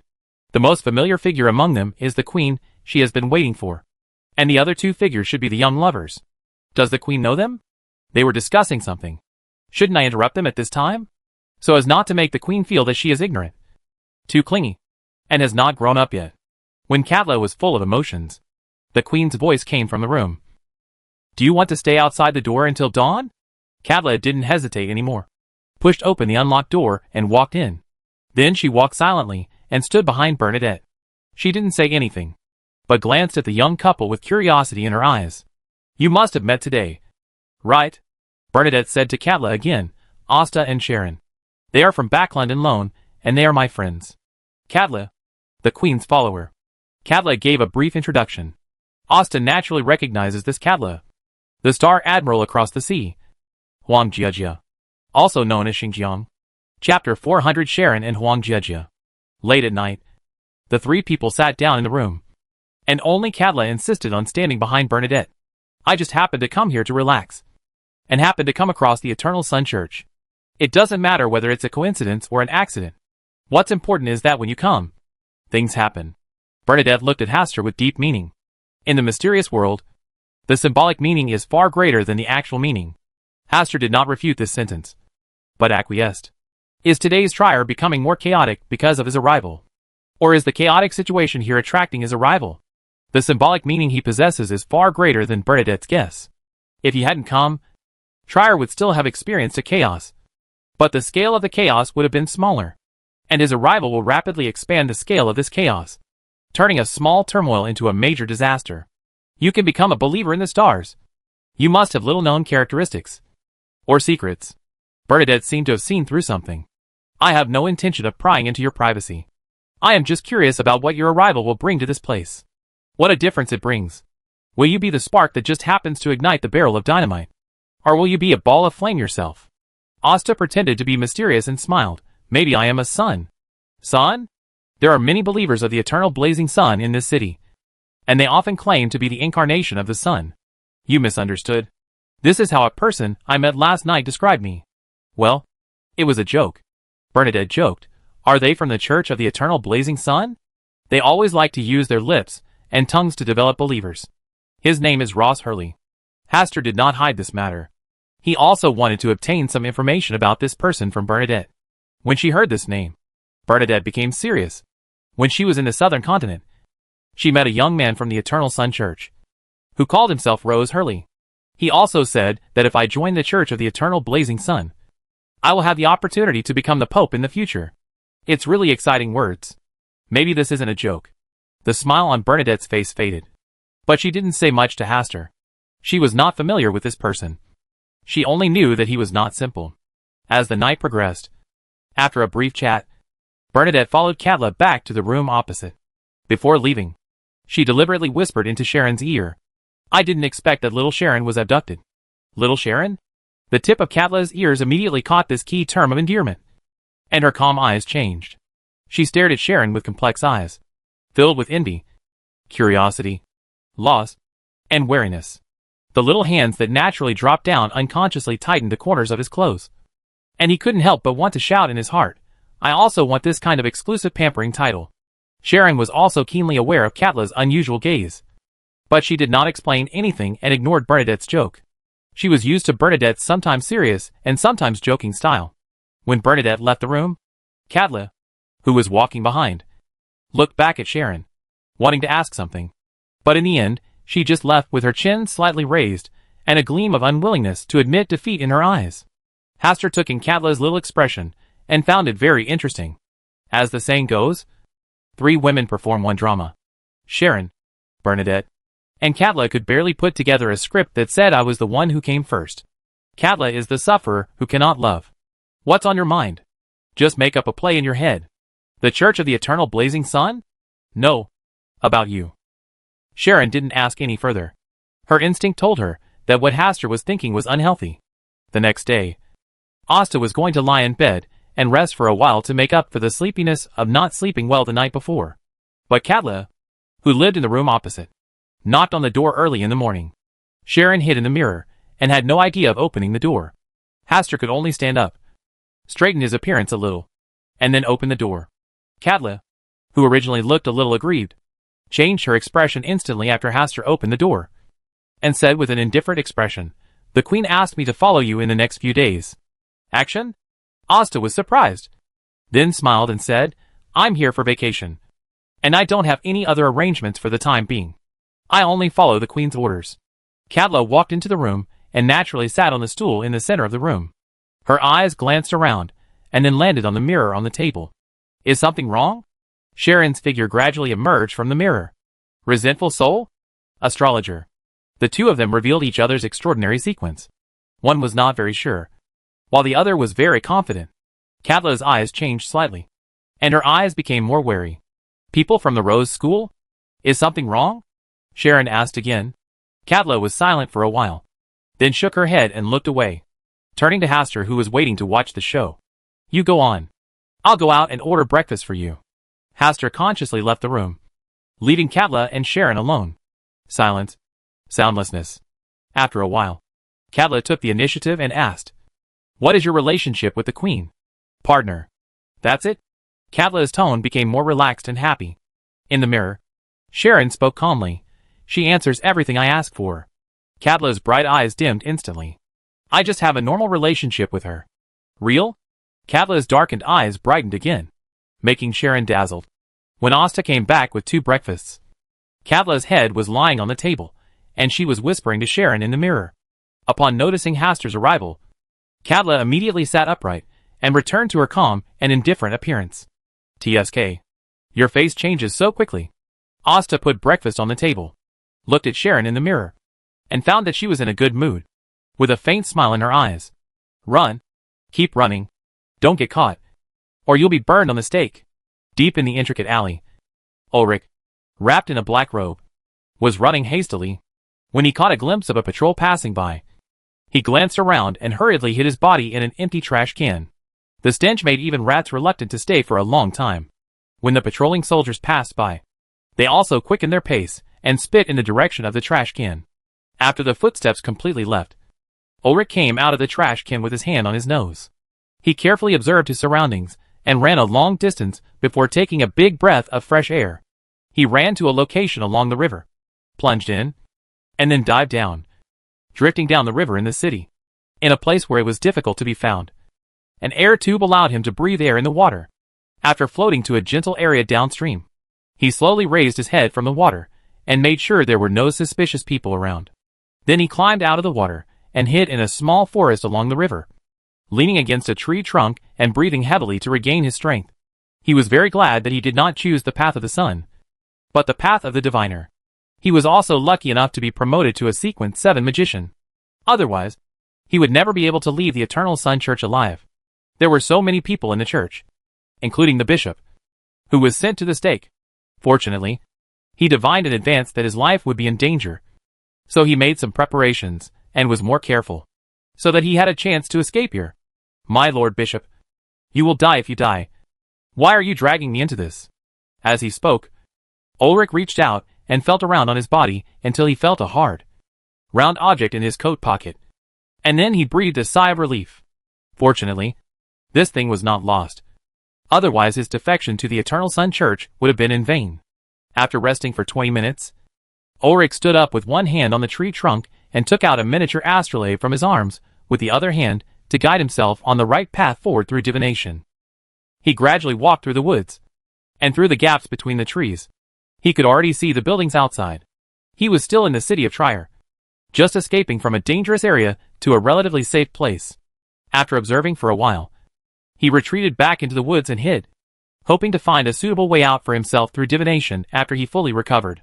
In the dead of night, Ulrich emerged from the grove, nimbly avoiding inhabited areas and heading in the safe direction predicted by divination.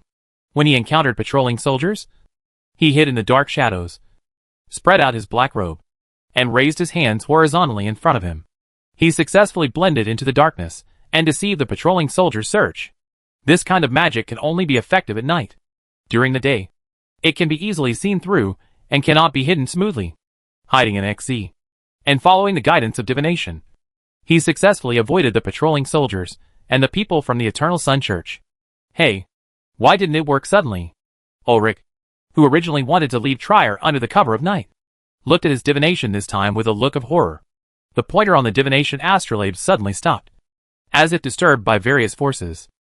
Chapter 401 The White Maple Palace where Russell fell. For a fortune teller, it is normal for a fortune-telling chart to have abnormalities, and there are many possible causes. For example, if there are powerful beings of a higher status than yourself nearby, they will cover their secrets and not be easily discovered. They will also interfere with the diviners who want to divine the information here, making the divination results they obtain lose their authenticity. It can also be a powerful sealed object. It may also be a problem with the divination statements. Divination is not omnipotent and cannot solve everything. When your ability is not enough to support you in obtaining the corresponding secrets, forcing divination will only bring disaster to yourself.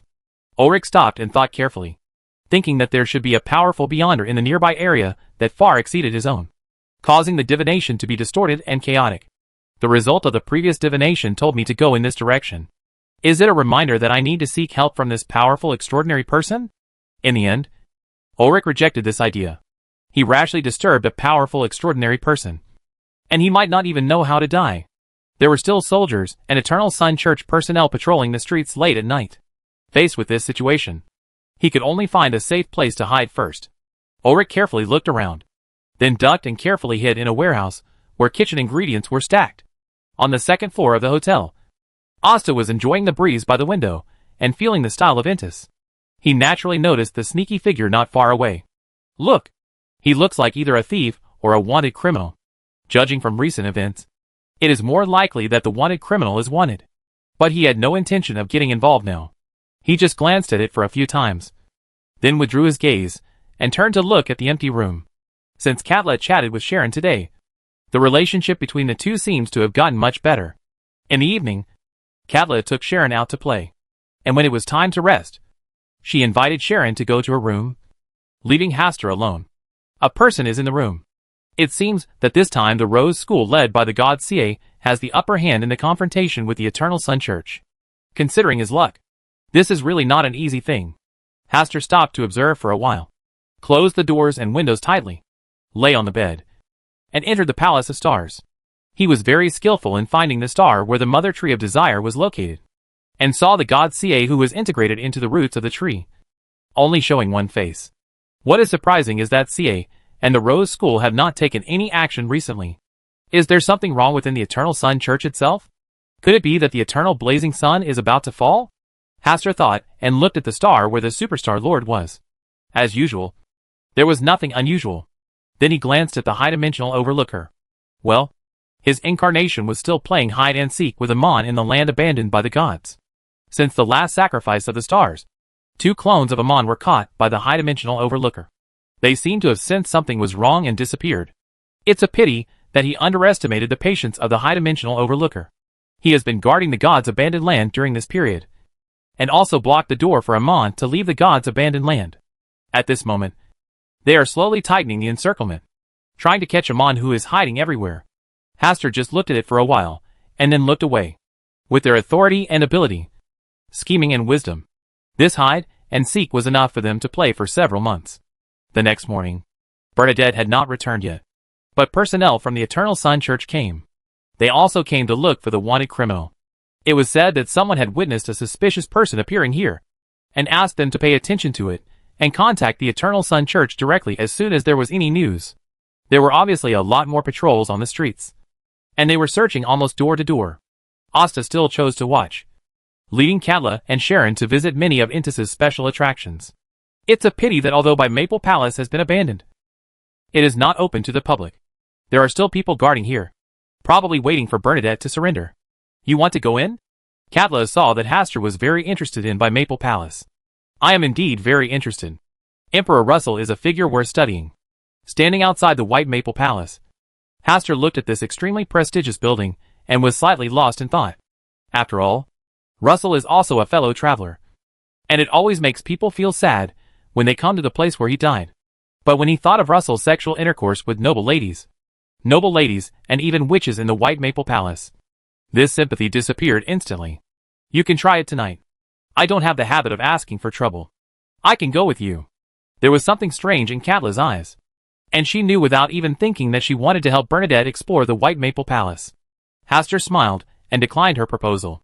If he really wanted to enter the White Maple Palace, it would be easier for him to do it alone. It would be easier for him to be discovered if he brought Katla with him.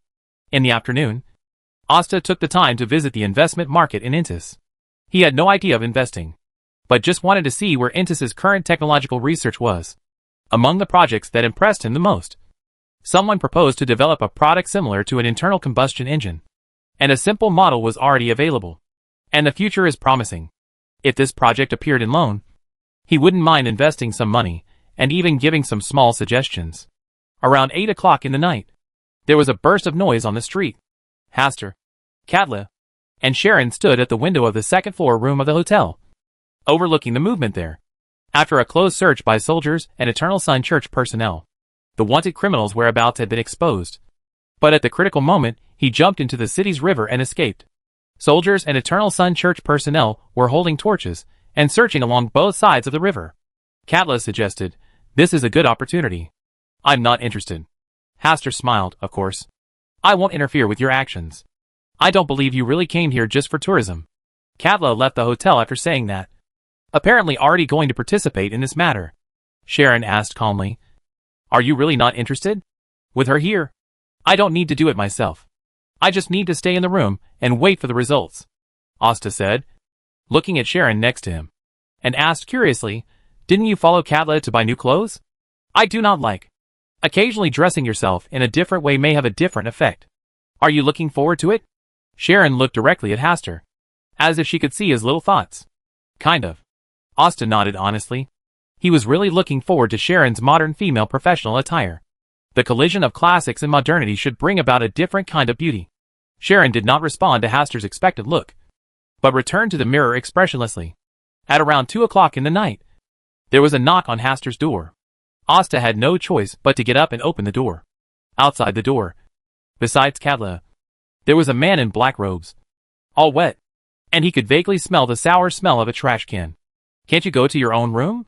Hastur sighed. Katla met Asta's gaze and said seriously, "I hate the smell."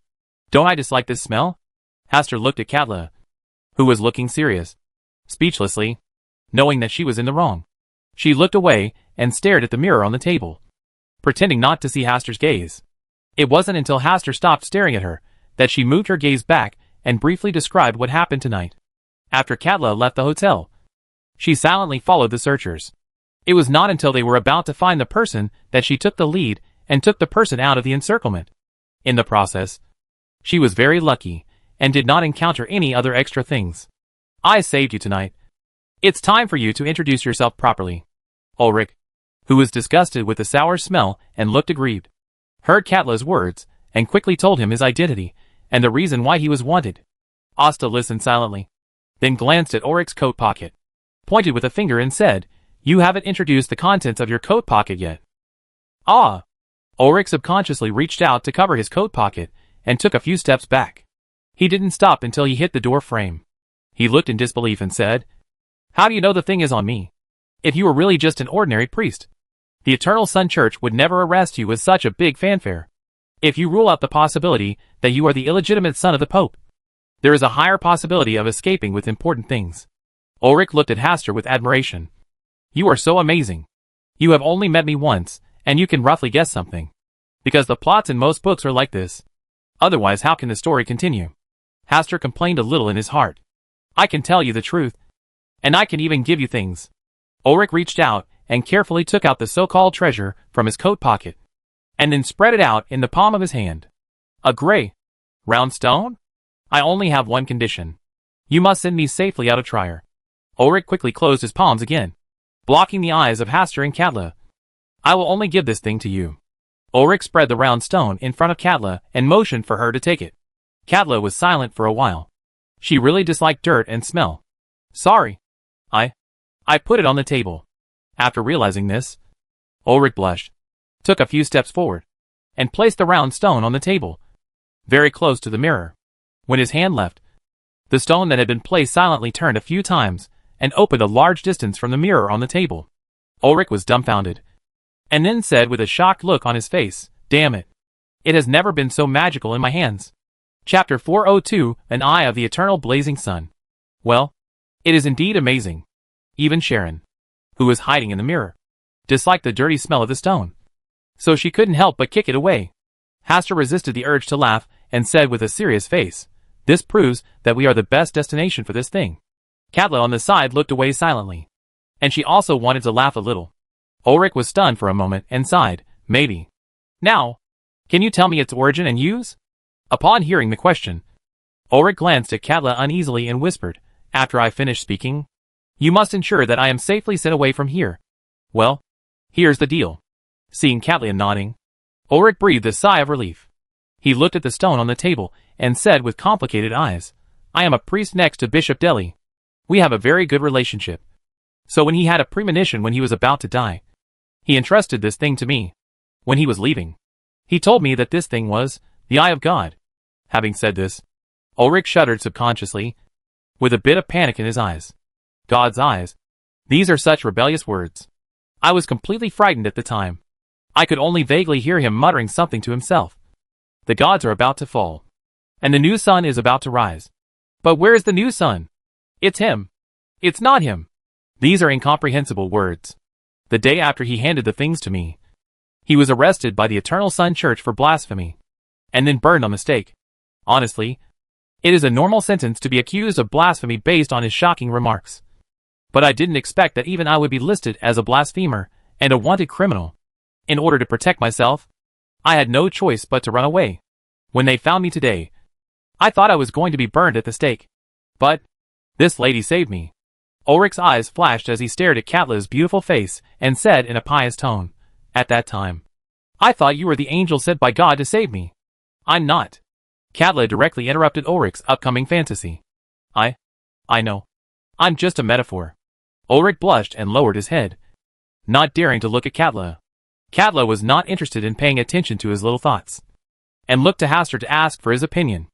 Asta smiled and said, "How about returning it directly to the Eternal Sun Church? This joke is not funny." Katla thought for a moment. "I'll leave this thing to you for safekeeping first. It's late at night. I'll deal with it tomorrow." "It makes sense. I also want to rest first." Before Hastur finished speaking, Katla took away the mirror on the table, returned to her room, and closed the door thoughtfully, leaving only Hastur and Ulrich in the room, looking at each other. "Xingchan, you are going too far now. You obviously rescued this person, but you threw all the troubles on me? Is there anyone who does things like this? Moreover, why should you take Sharon away with you if you want to go back to your room?" Hastur opened his mouth, but in the end, he didn't say anything. He just sighed imperceptibly. It was probably that Katla simply didn't believe that this seemingly inconspicuous round stone could be the eye of the eternal blazing sun.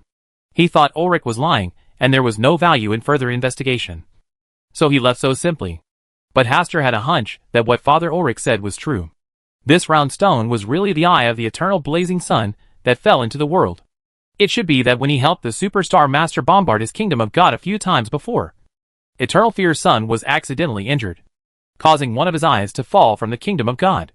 As for why the eyes of the eternal blazing sun turned into stone, and there seems to be nothing abnormal on the surface, Hastur has no idea. But he understood that this thing was a hot potato now. Not only does the Church of the Eternal Blazing Sun want to bring back the divine object, but the egg dominated by the superstar also needs the nutrients in this eye. There was another possibility that worried him the most.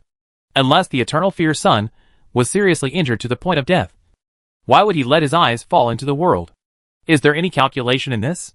The Eternal Fear Sun was once one of the gods that participated in the eclipse of the ancient sun god, and he was definitely an Oldeen. His every move may contain hidden meanings, and this thing fell into his hands so easily. "I haven't even gone out recently. And I deliberately avoided it to avoid getting involved. This thing is definitely not a chance, but a source of turmoil. Hastur already has a rough idea about the arrangement of this eternal blazing sun. He put away all his distracting thoughts and looked at Ulrich, who was standing aside with a look of embarrassment on his face. Where did you get that smell from? I once hid in a trash can to avoid patrolling soldiers. Ulrich answered honestly. Hastur's eyelids twitched slightly, and he pointed to the corner of the wall. You can go there for one night first, and I will find a way to send you out of the capital Trier tomorrow. Thank you. Ulrich muttered his lips a few times, then obediently walked to the corner and huddled up. Although this place was not that great, it was much better than sleeping outdoors in the towering sky. Give. Hastur opened the closet and threw a spare quilt from the hotel to Ulrich. Before he could say anything, he put out the lights and went to bed to rest, in the basement of a luxurious villa in the West District. Ca. The evil deity who was sleeping in the roots of a tree. Since the call from the mother goddess, he stood up from the root of the tree, with the thick green sap in the roots still flowing on his body. He raised his head and looked up at the big black tree in front of him. In the middle of the tree, a blurry face struggled to emerge from the tree. Come out. The surrounding air seemed to solidify at this moment, and the atmosphere of darkness and desire began to crawl out of the darkness. The lush crown of the tree is his hair. The thick and powerful branches are his body, and the winding roots are his legs. The space in the basement is too small, far less spacious than on the island. This prevents the mother goddess's limbs from extending freely, and can only expand deeper into the ground through tree roots. Find this thing. A simple oracle finished intermittently, and at the same time, the specific shape of something appeared in the mind of the god Ca. A gray, round stone? It is suspected to be related to the eternal blazing sun, which is of great benefit to the new sun still brewing at the top of the canopy. Obey the oracle. The god Ca bowed his head to receive the oracle's message. The blurry face that was struggling to be revealed disappeared into the tree again, and everything around it returned to its original state. Alas! The god Ca stood quietly for a while, and then sighed. He felt that he had been having bad luck recently, and even the mother goddess had mentioned this issue. Now that he received this task, he was really not sure of completing it. Trier is the capital of Intis, where the power of the eternal sun is strongest, followed by the god of steam and machinery. Although this place is not as scary as Backland, once the eternal blazing sun notices an abnormal phenomenon, it is likely that the gods will descend. There is no need to worry too much about the god of steam and machinery. He generally does not descend from the gods, and the most powerful ones under his command are only sequenced 2 angels. Even if he holds a powerful sealed object in his hand, he is not worried. Only the coming of God can truly threaten him. After pondering for a long time, the god Ca walked out of the basement and ordered the members of the Rose School of Indulgence to go out to investigate. At the same time, he asked them to pay attention to the situation in the Eternal Sun Church at all times, and he himself will also act in secret. Not long after he came out, he vaguely sensed Bernadette's aura. He had targeted Bernadette many times in Backland, and was very familiar with her aura. Disciples of the stars. The god Ca has no further plans to target Bernadette, although the mother goddess did not say it clearly. Their relationship with the stars is not that of enemies. After learning that Bernadette was a believer in the stars, the mother goddess also asked her to give up this mission. Well, the Pope of the Eternal Burning Sun Church has also returned. It seems that there has been an accident in the Eternal Burning Sun Church recently. The god Ca continues to hide in the dark and observe everything. Without the arrival of the true god, he is not afraid of anyone in Trier. It's daybreak and the darkness has dissipated, but there is still a bit of chill from last night in the morning air. Asta woke up, glanced at the room, and found that Ulrich was sleeping soundly wrapped in a quilt in the corner, with saliva dripping from the corners of his mouth, leaving a puddle of drool on the new quilt. Yes, you have to pay for another quilt later. Hastur did not disturb Ulrich, who was sleeping soundly. He got up and washed himself, walked out of the room, and knocked on Katla's door opposite. After a while, the door opened. The person who opened the door was Katla. When she walked into the room, Sharon had come out of the mirror, and was sitting in front of an exquisite dressing mirror, wearing a new set of clothes. Although it is still slightly conservative and classical Gothic clothing, this style is obviously Intis's style. It must be one of the new clothes Sharon bought some time ago. Hastur glanced at Sharon with a resentful look. It was obvious that he had asked Sharon to try it on, but she was ruthlessly rejected. Katla has only known her for a few days, so I was obviously the one who came here first. Hey, this situation seems a bit familiar. Chapter 403 True Blasphemy. Do you want to return that thing to the Church of the Eternal Blazing Sun? Cadlo looked at Hastur with a bad expression. Although she did not believe that the thing was the Eye of God, she had no good impression of the Eternal Sun Church at all. She would rather throw the thing to a dog, let alone send it back.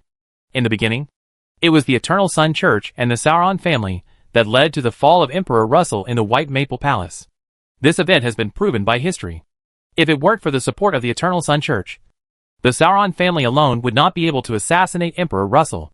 The Gustav family will not be persecuted by the Sauron family.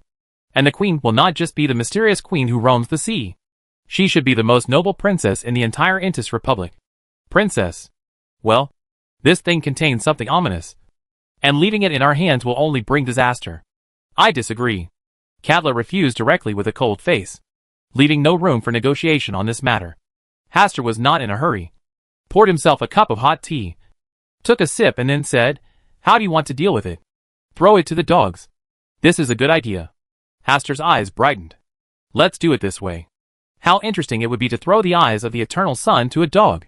It would be even more interesting if the Eternal Blazing Sun happens to observe something through this eye. He will witness his eyes being swallowed by a dog." Cadlo was obviously stunned for a moment. "Are you serious? Don't you think your proposal is good?"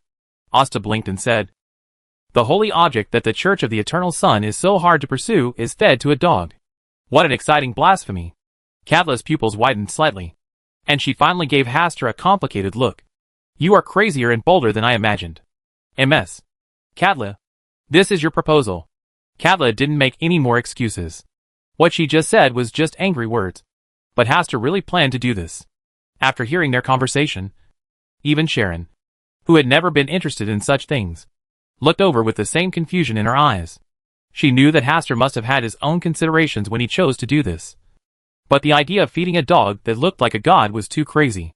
First find a suitable dog on the street, and then notify members of the Eternal Sun Church to come and witness this historic scene. "Are you going?" Cadla said with the attitude that your proposal should be completed by you. "I don't go. Let Ulrich go. He is already a blasphemer in the eyes of the Eternal Sun Church.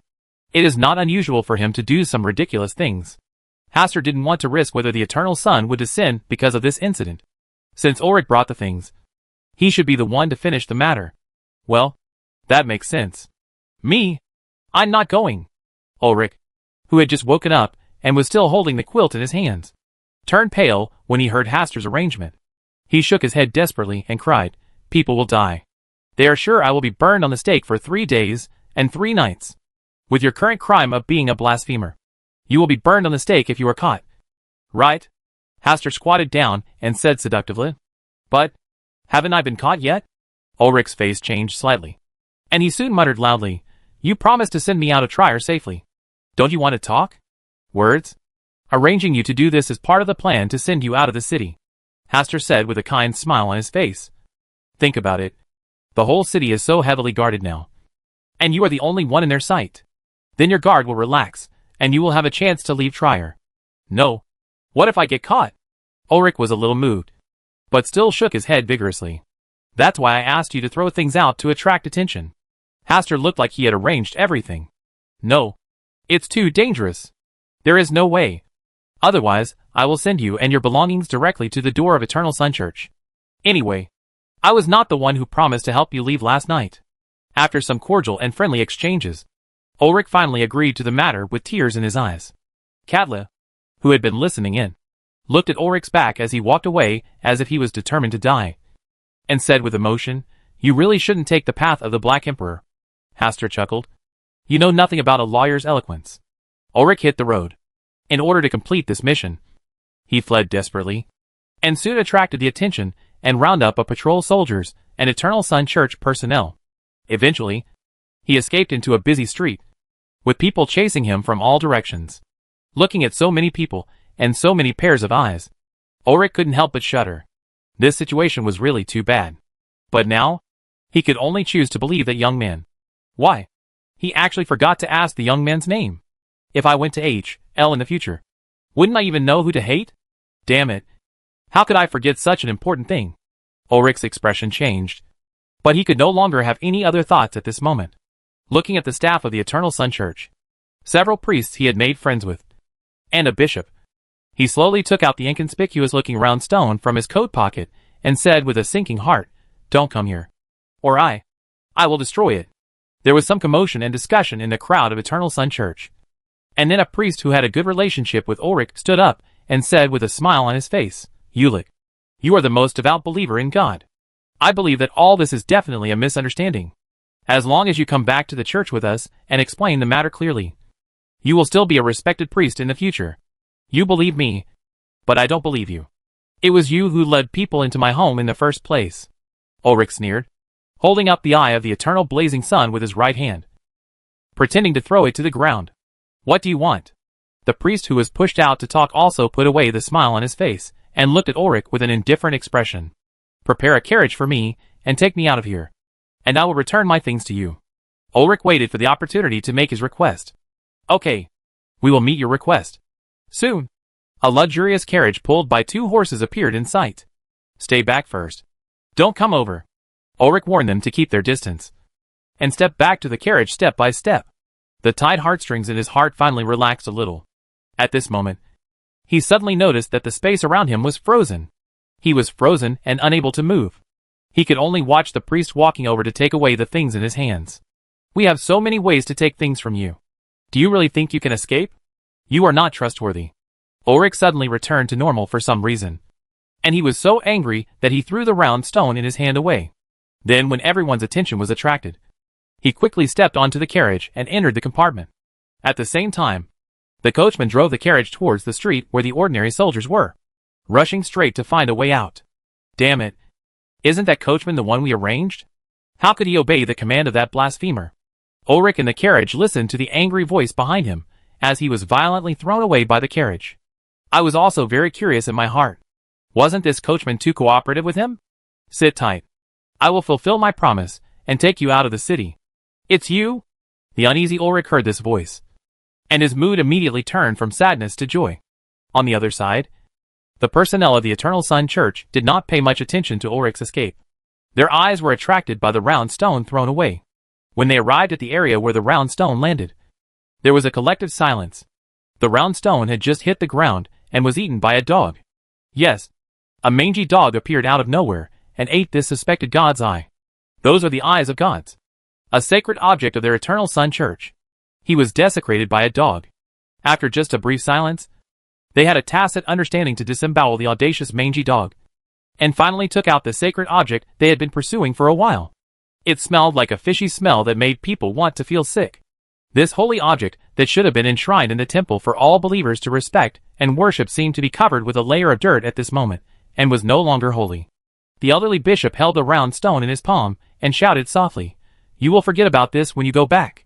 You just need to remember that God's eyes will always be holy and brilliant. Praise the sun." The rest of the Eternal Sun Church members began to praise the sun in unison. Then they respectfully escorted the eye of the god back to the Church of the Eternal Blazing Sun. Katla, who witnessed the scene in the dark, sneered at it. "Praise the sun? God's eyes? It's just a broken stone that was fed to a dog. Where does the holy splendor come from? It is just a trick to deceive oneself and others." Katla now hopes that the round stone is really the eye of the eternal blazing sun left in the world. This is true blasphemy. Chapter 404 The Luck of the Sinister Sia. Outside Trier. "Get out of the car. We're here," Hastur said calmly, indicating to Ulrich in the carriage that he could slip away. "Thanks." Ulrich thanked him before getting out of the carriage. He looked at the suburbs without high walls and felt very comfortable. When Hastur was about to drive away in the carriage, he said with hesitation, "Can you tell me the name of the lady who saved me before?" Asta said with a smile on his face, "No. I will not reveal a lady's name without authorization. It is very impolite. If you want to know, you can return to Trier City and ask her yourself." Hearing this, Ulrich shook his head decisively. He didn't have any bargaining chips with him now. If he returned to the city, he would definitely be caught and tied to the stake and burned alive. It's a pity that you don't have the courage to risk your life for a relationship. After speaking, Hastur drove away in the carriage, leaving Ulrich with a complicated look on his face. Even if I really have the courage, it's impossible for others to like me. Ulrich sighed, looked at Trier, who had lived for more than 10 years, and turned to embark on his new journey. Hastur, who was driving the carriage, did not drive the carriage directly back to the city. Instead, he placed it on the sidewalk in the suburbs and returned to Trier in an open and honest manner. Back at the hotel, Katla and Sharon had already returned and were exchanging words in a low voice. People sent him away? Well, the deal is done. Hastur nodded, sat at the tea table, poured himself a cup of tea, and then asked Katla what happened after he left. Everything went as expected. Eternal Sun's eyes were eaten by dogs, and then they were sent back to the Eternal Sun Church. If anything changes, it will happen tonight. But before they could hear the news of the Rose School and Eternal Sun Church taking action, they first heard a kid selling newspapers outside shouting that a big shot in the Sauron family had suddenly been assassinated. The Queen has taken action, Katla said with excitement, then went downstairs and bought 3 newspapers. Hastur took one of the newspapers and read it. This was the newspaper that was urgently printed today. On the front page was the news that a certain figure in the Sauron family had been assassinated. After reading this news, Asta looked at the name of the newspaper again. Intis Herald Evening News. It was indeed a pioneer. Before other newspapers could react, they had already published this major event, without any concern that it would damage the reputation of the Sauron family. Maybe the person behind this newspaper is Bernadette. Katla, who had read the front page news 2 or 3 times, although she did not speak, her bright eyes clearly said, "The Queen is so handsome." Even Sharon read it once, then pointed to a small line of text on the news content and said, "She may be in trouble." Trouble? Katla immediately came over and looked at where Sharon's finger was pointing. It read, "The assassin is a mysterious lady." Katla just thought about it for a moment and understood the meaning of what Sharon said. With the Queen's strength, if you want to assassinate someone, you don't need to show up in person, let alone be seen in person. She might have been in some trouble, so she left such crucial information. You can't be of much help. Hastur countered Katla's impulse to help. Katla was silent for a while, then smiled slightly and said, "I believe in the Queen. Hoshi-chan, your eyes have betrayed your true thoughts." Hastur glanced at Katla and smiled. "I also believe that no one in Trier can keep her." He believed that nothing happened to Bernadette. If she really encountered an invincible enemy, Bernadette would definitely seek help from the stars. The fact that she didn't speak proved that the situation was not that dangerous. It is estimated that someone recognized her identity during the assassination, so this newspaper specifically mentioned the title of Mysterious Lady. At night, there was a sudden commotion in the temple of the Eternal Sun Church. A group of church personnel, who had just fallen asleep, held torches and began to search everywhere. Tonight, just now, the temple suddenly encountered a thief. The God's Eye that was just returned today was stolen in just one night. This made Bishop Mock, who was responsible for guarding the temple, so angry that his hair almost burned.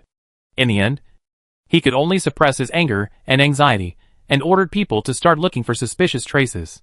Where is His Majesty the Pope? As of this afternoon, His Holiness the Pope is no longer in the church. Bishop Mock thought of what happened today, and secretly cursed Bernadette as to why she had to make trouble today, causing His Holiness the Pope to have to deal with the matter personally. "Why do you keep chasing me?" High above the clouds in Trier, Bernadette stared at the Pope of the Eternal Sun Church in front of her with a cold face. If it hadn't been for his sudden intervention, the Sauron family would never have been able to discover her assassination. "I don't have any ill intentions towards you." Rose Hurley motioned to Bernadette to calm down. He looked down at the commotion taking place below and said calmly, "I'm just waiting." "What are you waiting for?" "Waiting for someone to come in." "Is it related to me?" Bernadette frowned slightly. "It's irrelevant. I just used your appearance to divert other people's attention and give them an excellent opportunity to take action." "You want to fish out the blasphemer hiding in the dark?" Ross Hurley shook his head and smiled. "This statement is not accurate. They and I just have different beliefs, and they are equally loyal to their beliefs." "You are really an old fox." Bernadette looked at the old Pope again. "You also deliberately blocked it before, and you didn't give me a chance to assassinate you until today." "Oh, it's in vain that the people of the Sauron family are still here. Show you as a savior. This is a necessary sacrifice." There was no extra expression on Rose Hurley's face, as if the dead Sauron family figure was just as small and visible to his followers. "Actually, I didn't have to go to such trouble in the first place. But someone seemed to see through this and deliberately sent the things back to me. I had no choice but to let nature take its course and change the arrangements temporarily." Rose Hurley's cloudy-looking eyes were flashing with a light that did not belong to her age. But he didn't seem to be angry because of this. Instead, there was a hint of appreciation in his words. Is that round stone really the eye left behind by the eternal blazing sun? Bernadette thought of the key point. Ross Hurley smiled and said, Yes, those are indeed the eyes of God. Tonight, Trier became noisy again because of the theft of sacred objects from the Eternal Sun Church Temple. The only people who can truly enjoy the quiet tonight are those who hide in the darkness and operate underground. Lord CA. Fortunately, we lived up to our mission and finally stole the Eye of God from the temple of the Eternal Sun Church. You guys did a great job. The God CA took the round stone that they offered respectfully. Even if he just looked at it briefly, he could see that this round stone contained power that could burn mountains and boil seas. These are indeed the eyes of the eternal blazing sun. Once the new sun is nourished by this eye, it is estimated that it will soon rise into the sky and replace the original eternal blazing sun. No wonder the Mother Goddess would specially send an oracle to tell herself to complete this matter. After confirming the value of this eye, the God CA then carefully asked them about the details of their theft of this eye tonight. Tonight's success came too suddenly. He had been failing recently. He thought he would live up to the expectations of the Mother Goddess this time. But unexpectedly he succeeded. There's a saying that goes well. When things go wrong, there must be a monster. It's not that he suspected there was something fishy. He just didn't believe in his luck. But he has confirmed that this round stone is indeed the eye of the eternal blazing sun left in the world. Perhaps eternal blazing sun's luck is lower than mine. The Pope of the Eternal Sun Church is not in the church tonight. He went to round up Bernadette, who assassinated a big figure in the Sauron family. This gave us the opportunity. The God CA listened silently, with a hint of ridicule at the corner of his mouth. Rounding up Bernadette was not an easy task, and even he failed several times. After confirming that there was nothing suspicious, CA, the evil god, brought the eye of the eternal blazing sun to the big black tree. On the tree crown, the heavily covered tree branches slowly pulled away, and wisps of light began to emit. It has been in a deep sleep, and the golden new sun rarely wakes up at this moment.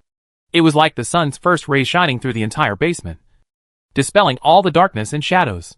Compared with the beginning, this ball of light looks more and more like a real sun. I have retrieved the items you need. The God CA suspended the eye of the eternal blazing sun in midair, under the illumination of the new sun on the tree crown. The physical seal on the surface of the eternal blazing sun's eyes began to slowly peel off. Soon, a miniature version of the sun appeared in the sky. The two suns, one large and one small, made the God CA slightly close his eyes to prevent the light from being too dazzling. Chapter 405 Superstar Master and the Eternal Blazing Sun. The eyes of the eternal sun. The eyes of a god appeared in front of him. The God CA just stared at it for a while, and then chose to leave the basement. The light here is very dazzling, and he doesn't like it very much. At the same time, he needs to guard outside to avoid being disturbed during the process. The God CA left the basement and came to a room in the villa, where a rich middle-aged man was standing devoutly. Yam Sauron, a less valued member of the Sauron family, has long been excluded from the center of power of the Sauron family, except for the fact that this villa can be used for retirement.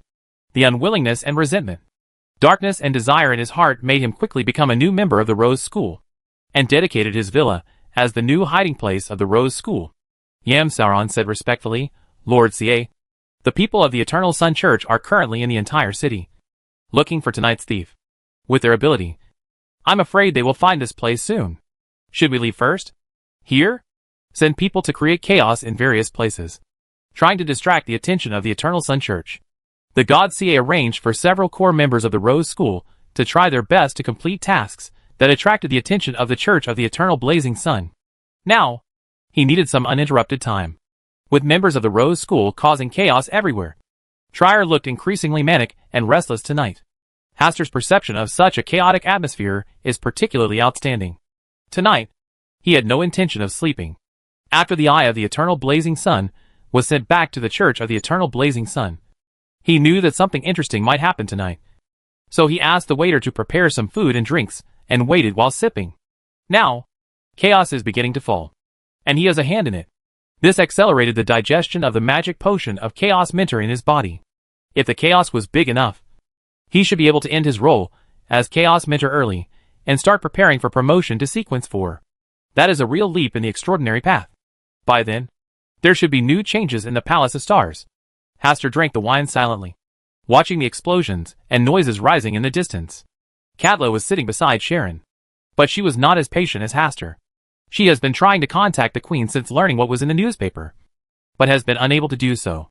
This proves that the Queen is unable to get away at this moment, and cannot even reply to her a message. In such a chaotic night, she became even more worried about the Queen's safety. She also wanted to go out to search, but Hastur stopped her and told her not to worry. Unable to calm down, Katla stood up and looked down at the chaos in the distance. Silent. Is this why you came to try her? Sharon asked. I don't know exactly what will happen here, but I just vaguely feel that I should come here. Asta answered patiently. You know, sometimes spirituality will remind you where to go next, to seek advantages and avoid disadvantages. Sharon said nothing more, while Asta chuckled and said, Sharon, I'm almost catching up with you. Sharon's eyes were slightly strange, and she turned sideways to avoid Hastur's sight. What this meant was that he was about to finish digesting the magic medicine in his body and be promoted to sequence 4, thus catching up with himself on the extraordinary path. But the light in his eyes seemed to be saying something else. Silence. Waiting. Until a huge mushroom cloud suddenly exploded from deep underground. The rumbling sound, like the sound of hundreds of muffled thunder exploding together, resounded throughout the night sky in Trier. No matter how deep a sleep he had, he was awakened by this loud noise at this moment. Except for those who were at the center of the explosion and nearby. Their figures were completely destroyed along with their houses. Strong air waves swept through, and some houses were directly lifted off their roofs, and shop signs on the streets were smashed to the ground. Even Hastur and others, who were far away from the center of the explosion, felt the strong air wave. In the air waves, there is a vague aura of the eternal blazing sun, as well as the superstar master. These two really faced off tonight. Hastur was not too surprised by the direction of this story. If there is a trap in the eye of the eternal blazing sun, it must be prepared for the superstar master hiding in the dark. The Church of the Eternal Blazing Sun probably allowed the eye of the eternal blazing sun to be stolen, so it was not so serious when it first pursued Ulrich. Originally, they wanted to send the things to the superstar master through Ulrich, but they got involved in the process and returned the things to their original owners. Then, there was another drama of the temple's sacred objects being stolen. Hastur thought carefully and quickly restored the matter to its fullest extent. As an outsider, it is easier to see through other people's plans. This is his advantage, and where he should be in the future. Those who have returned to the stars should use this attitude and method to face the past of all external gods. Not long after the big explosion sounded, amidst the billowing smoke, golden light penetrated from deep underground. The dazzling light seemed to dye the night into day. As the golden light became more intense, 2 light balls, one large and one small, flew out from the depths of the ground, one after the other. They are competing with each other, and the blazing golden light completely dispels the darkness of the night. Tonight, the entire sky of Trier has turned from night to day. Along with the dazzling light, there is also an unbearably hot temperature. People or objects that were slightly closer to the 2 light balls were all melted at this moment, like a layer of snow that was easily melted by the sun. Fortunately, the 2 light balls quickly flew away from the sky above Trier, just like 2 suns rising towards the deep sky. Otherwise, just the aftermath of their full-scale confrontation could destroy the entire capital of Intis. The 2 suns, one large and one small, dispel the darkness along the way and shed the light of the new day in advance. That round stone is really the eye of the god. At this moment, Katla couldn't care less about Bernadette's affairs. Her eyes had been completely attracted by what happened tonight. After looking in shock for a while, her expression turned strange. Throwing the eyes of the eternal blazing sun to feed the dogs was her own suggestion. If the eternal blazing sun wants to settle accounts, wouldn't she be the first one? If only he had lost. This was a thought that suddenly emerged in Katla's mind. At this moment, she was actually looking forward to Eternal Sun's defeat in tonight's battle. But she quickly shook her head to suppress this thought. Although she hated the Eternal Sun Church, at this time, she did not dare to think randomly. This is not something we can get involved in. It's better to rest early. Asta smiled and gave the suggestion. He was going to the Hall of Stars to observe another battle between the Superstar Master and the Eternal Blazing Sun.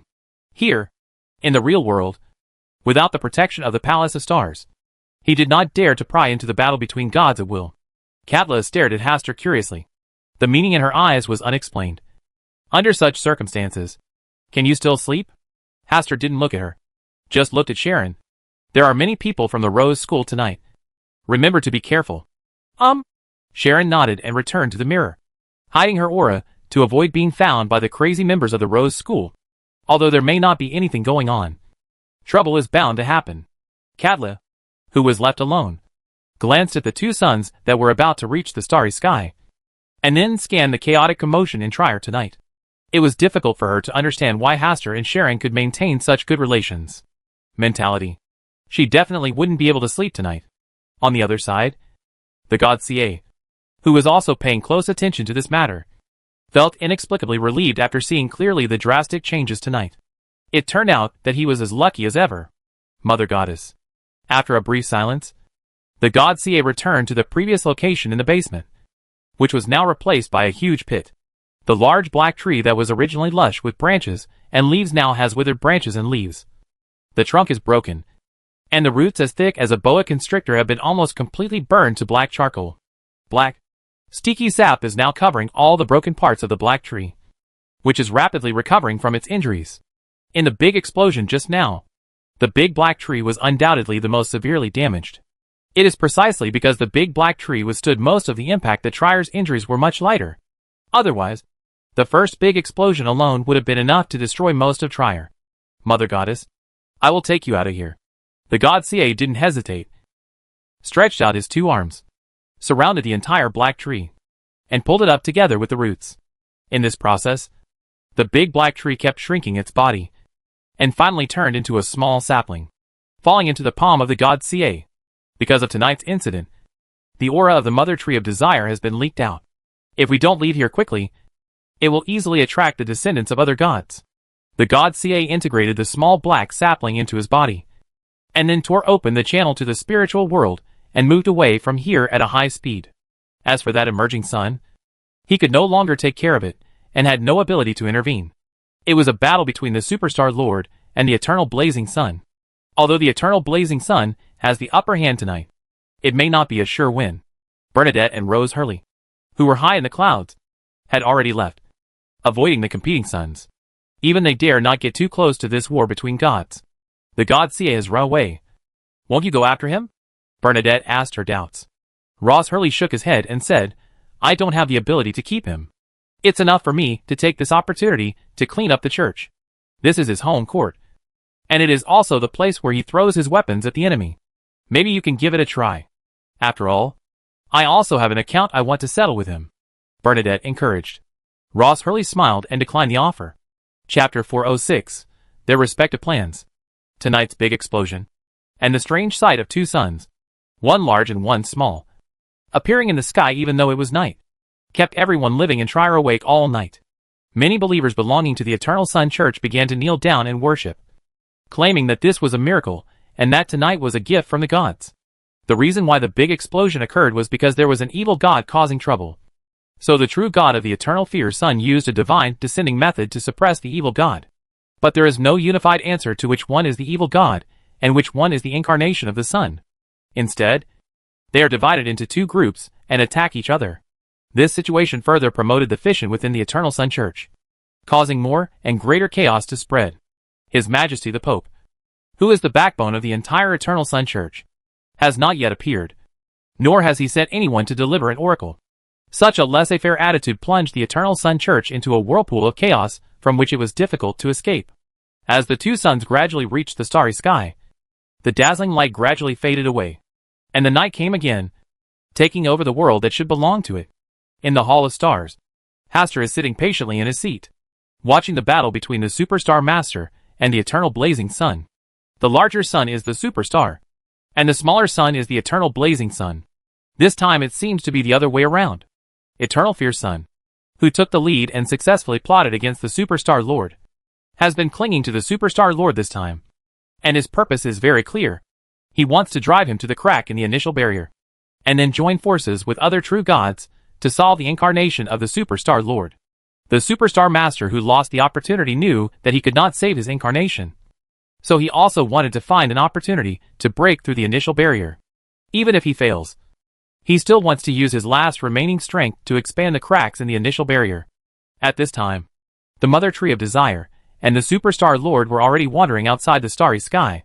If it weren't for the initial barrier, the Superstar Lord would have definitely swooped down and directly blasted the kingdom of Eternal Blazing Sun. When the two suns rose higher and higher, the god of steam and machinery took action. He did not directly target the incarnation of the Superstar Lord, but cooperated with the Eternal Fear Sun to drag the incarnation of the Superstar Lord into the kingdom of Eternal Fear Sun, hoping to completely obliterate his existence.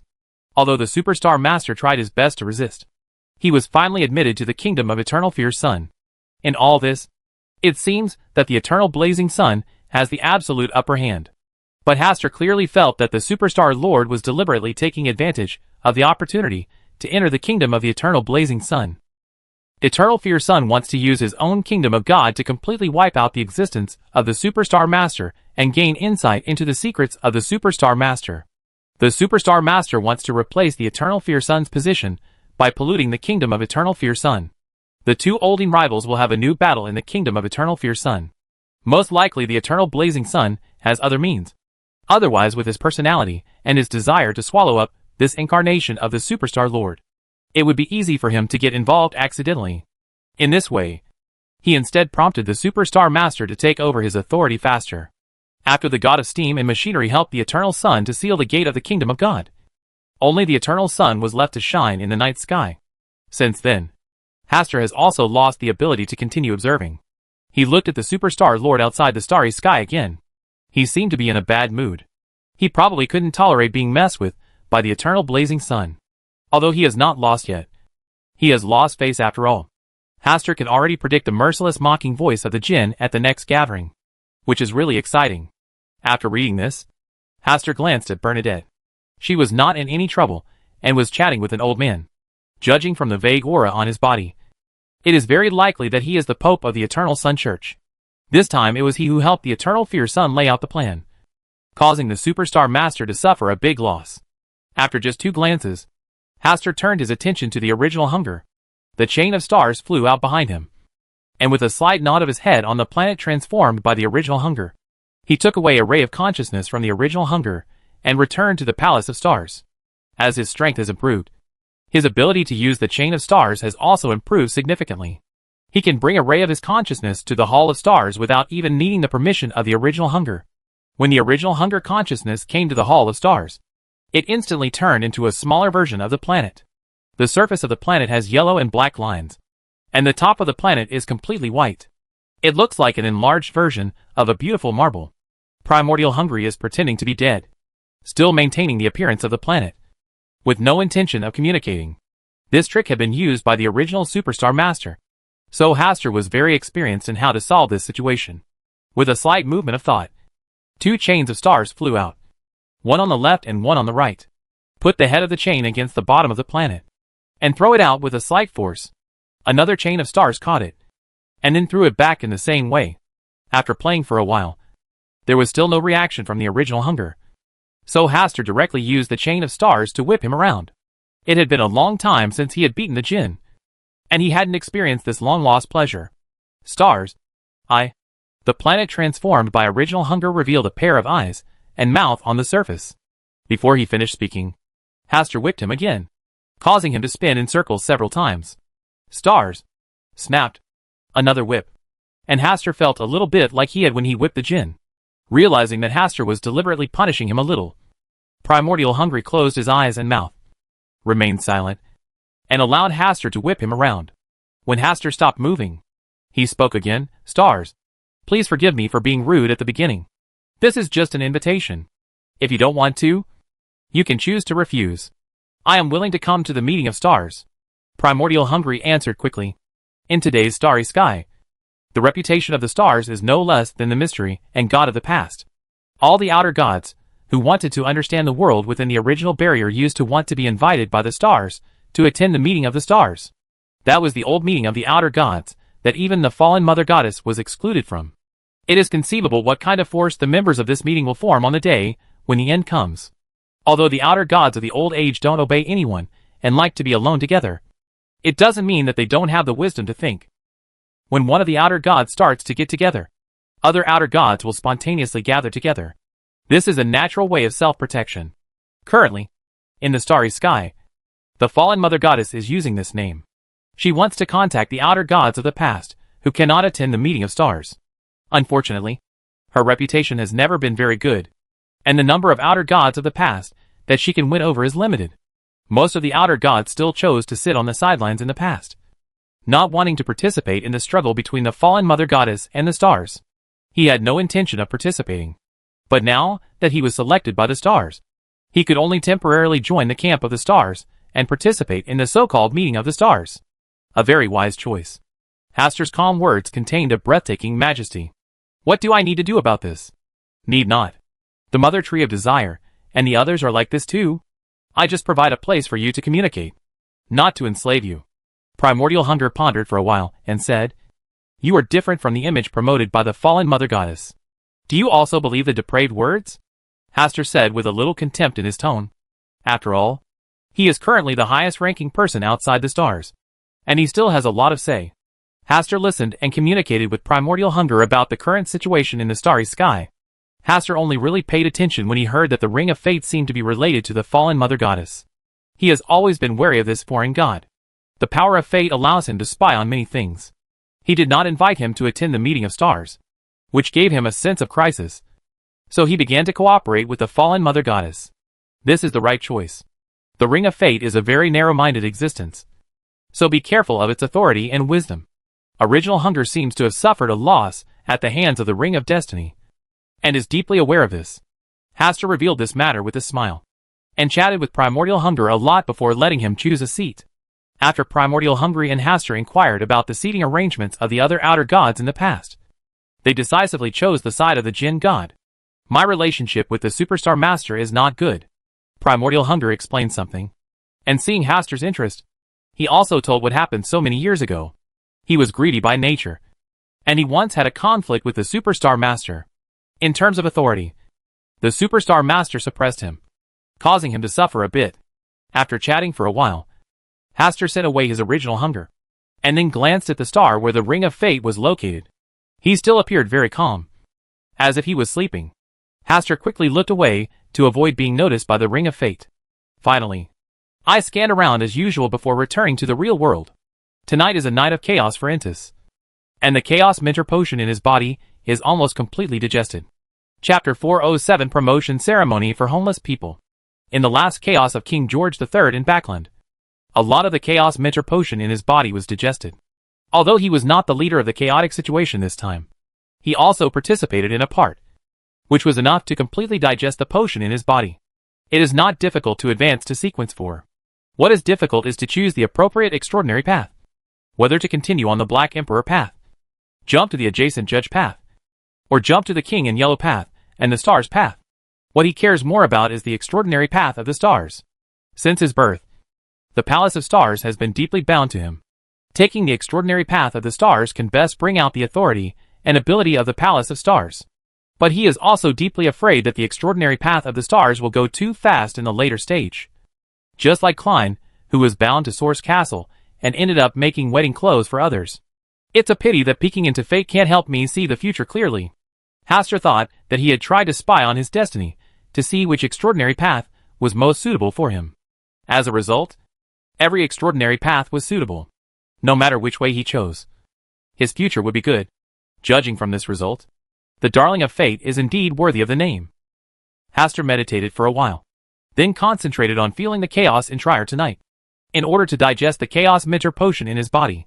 It wasn't until the afternoon of the next day that Hastur woke up from his deep sleep. The Chaos Mentor potion in his body had been completely digested. After getting up and taking a bath, Asta went downstairs to eat something. He returned to the room and waited for an hour before Sharon and Katla returned from the trip. Katla seemed to be in a good mood. It was probably Bernadette who had contacted her. Sharon just glanced at Hastur, knowing in her heart that he had completely digested the Chaos Mentor potion and was about to catch up with her. Let's go back tomorrow, Asta suggested. Okay. Sharon nodded. Are you leaving so soon? Katla said with regret. If you stay any longer, maybe the eternal blazing sun will lower its gaze to look for the person who fed his eyes to the dogs in the first place. Asta's joke made Katla's expression unnatural. If Eternal Fear Sun really wants to pursue this matter, she will definitely not be able to escape the involvement. At night, before Hastur and Sharon left Trier, they met the young man again who claimed to be Rose Hurley. He came to the door on his own. His purpose of coming was the same as last time, and he still wanted to invite Hastur to join the Eternal Sun Church. But Hastur gave him the same rejection. Although he intends to get involved in the power of the sun. He is only sequence 5 now. So it is still too early. I think we will meet again in the future. I hope you will give me a different answer then. Rose Hurley did not bother. When he stood up to leave, he glanced at Katla and said, "Feeding the eyes of gods to a dog is such a blasphemy that requires atonement. If you have time, you should come to the church." This sentence made Katla stunned. Why did they suddenly talk about this topic? And the person who promoted this matter was Hastur. But why was this person so sure that he did it? What does this matter have to do with me? Katla replied with a deliberately cold face. Destiny will always leave some traces unconsciously. And the traces you left have not been wiped clean. Katla watched Rose Hurley leave speechlessly. And then looked at Hastur with a strange look. Asta smiled and said, "I told you. Don't stay here. Be careful to attract attention. Look. It has worked now. Why didn't he see you?" "People are different," Hastaros said thoughtfully. Of course, he knew what was going on. It was not an easy thing to see himself when he was spying on his destiny. You'd better find an opportunity to visit the Church of the Eternal Blazing Sun recently. Just when Katla was still thinking, a voice came in. Bernadette was back. "Who's that person?" "The Pope of the Eternal Sun Church." Katla was silent again, and finally nodded, indicating that she would go to the Eternal Sun Church in the next few days. Misfortune comes from the mouth. What Emperor Russell said is indeed correct. The words of the Pope of the Eternal Burning Sun Church are still very weighty. But she didn't understand why Hastur could stay out of this matter. Is it simply because he started this incident? The next day, Hastur led Sharon back to South Wales through the spirit world. Katla obediently went to the Church of the Eternal Blazing Sun. She needed to help the Church of the Eternal Blazing Sun complete something in order to eliminate her disrespect for the Eternal Blazing Sun. In this matter, Bernadette did not help her, but took advantage of the civil strife in the Eternal Sun Church to kill 2 more senior members of the Sauron family. After her years of investigation, she learned that these people had participated in the massacre of the Gustav family, and now she was just seeking revenge. In South Wales County, during Hastur's absence for more than half a month, Prince Leonard from Backland has been lying in bed for various reasons, and many things have been left to Alfred. It was not until a few days after Hastur returned to South Wales that Leonard Augustus got up from his bed and moved about. His legs were swaying, and his face was still pale, but the anger in his eyes almost turned into substantial flames and rushed out. "Have you checked it out?" As the biological brother of King Lone, he naturally has powerful Beyonders protecting him. He hadn't paid too much attention to the previous accidents, but a series of accidents and coincidences left him lying in bed every day, unable to do anything serious. He would be really stupid if he didn't improve his memory. People who are good at hiding in the dark and manipulating fate, if they are not members of the School of Life, are members of the Yellow Monk organization. We suspect that the latter is more likely. This is an extremely mysterious organization, and there is not much information about them even within the major churches. If that Earl Campbell is a member of the Yellow Monks, then everything makes sense. After listening to the report, Leonard Augustus gritted his teeth, clenched his fists, and slammed them on the table. But soon he coughed heavily. His body had just turned around, and he couldn't get angry. After calming down the anger in his heart, he lowered his voice and asked, "No matter whether he is a member of the Yellow Monk organization or not, as long as it is clear that he is secretly targeting me, then we cannot let him go. The Yellow Monk organization is too mysterious. We still have to be careful to avoid anything." Leonard Augustus slammed the table again and said angrily, "This is the Kingdom of Lone, the land ruled by our Augustus family. He is just..." Before he finished speaking, he was so excited that he lost his breath for a moment and slumped on the chair. He was breathing too much out, but little in. He was foaming at the mouth. The experienced people next to him helped him lie down on the bed, and then called the doctor to check his physical condition. During this period of time, they had become accustomed to Prince Leonard having problems from time to time. Every time he was about to do something big, something unexpected would happen. They also tried to find ways to stop it. But this kind of accident and coincidence was not a curse, but a kind of fiddling and manipulation of fate. You may choke to death if you drink water. You may fall to death if you walk on flat ground. And you may die of anger when you are angry. Those extraordinary people who hide in the dark and manipulate destiny only increase the probability of these things happening, turning low probability events into high probability events. Only extraordinary people who share the same path of destiny have the ability to discover and change what happens. But for the extraordinaries of the School of Life, since their president disappeared, The entire organization has been reduced to pieces, hiding in unknown corners. Even the lone royal family has no good solution in this matter. According to the latest news reported from Backland, the royal family plans to ask members of the secret order for help. Although they are not extraordinary people in the path of destiny, they can divine the corresponding fluctuations in destiny. And through this, they may be able to find the members of the yellow-clothed monks hiding in the dark. In Pudding Port, Hastur, who had returned from Intis, was listening to Caius' report during this period. Except for the matter with Prince Leonard, there was nothing major. As for the war between the Lone Kingdom and the Fasak Empire, the Lone Kingdom had the upper hand and was advancing towards the Fasak Empire. The defeat of the Fusak Empire was only a matter of time. Without the protection of the god of war, they would naturally lose their right to rule the battlefield. Coupled with the fact that the goddess of night has begun to devour the authority of the god of war, the Church of the God of War has now split into two factions, which is even more fierce than the internal struggle within the Church of the Eternal Sun. As time goes by, the more power the goddess of the night has, the greater her influence becomes, and the balance has already tilted. After solving these trivial matters, Hastur returned to his room and began to think about promotion to Sequence 4. After much thought, he decided to take the star path. Currently, there are a bunch of outer gods outside the starry sky. Even if he can become a god in the future, nothing can be changed. Only with the help of the Hall of Stars can he really do anything. No matter how powerful a king in yellow is, it is not enough to deter the outer gods of the past. Only those who have returned to the stars may be able to effectively resist the coming doomsday. Now, he already has a copy of the extraordinary characteristics of the Sequence 4 Fallen Count in his hand. He only needs to get some more extraordinary materials, and he can use the Hall of Stars to hold the corresponding promotion ceremony to jump to the Sequence 4 Homeless Man. With the collection ability of the members of the Yellow Monks, they can quickly gather all the extraordinary materials. Only the promotion ceremony is more difficult to handle. The ritual for a homeless person to be promoted to Sequence 4 is as follows: to take a magic potion to be promoted in the place where one's soul rests, and then gradually forget everything in the past, and become a rootless duck. The way forward can only be illuminated by the starry sky above. Chapter 408 Mr. Fool, the eternal blazing sun encountered some troubles. Hometown. This word is extremely luxurious to Hastur. If it was the hometown where he was born and raised in a narrow sense, then he would definitely not be able to go back. According to the broad meaning of hometown, Backland is the place where he has lived the longest in this world. But it is not the destination of his soul. He has never regarded Backland as his second hometown. Thinking about it carefully, in this mysterious world, he has never had a place to rest his soul.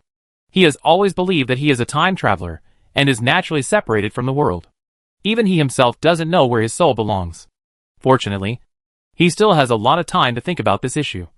Or maybe he misunderstood this sentence. Hastur stayed in the room and did not walk out of the room until dinner in the evening. Azhara, who was guarding the door, rushed over and jumped into his arms with precision. During this period, Azhara had already come once. Seeing that Hastur was deep in thought, it did not disturb him. Instead, it silently stood outside the door to avoid being disturbed. It's rare that you do your job so well this time.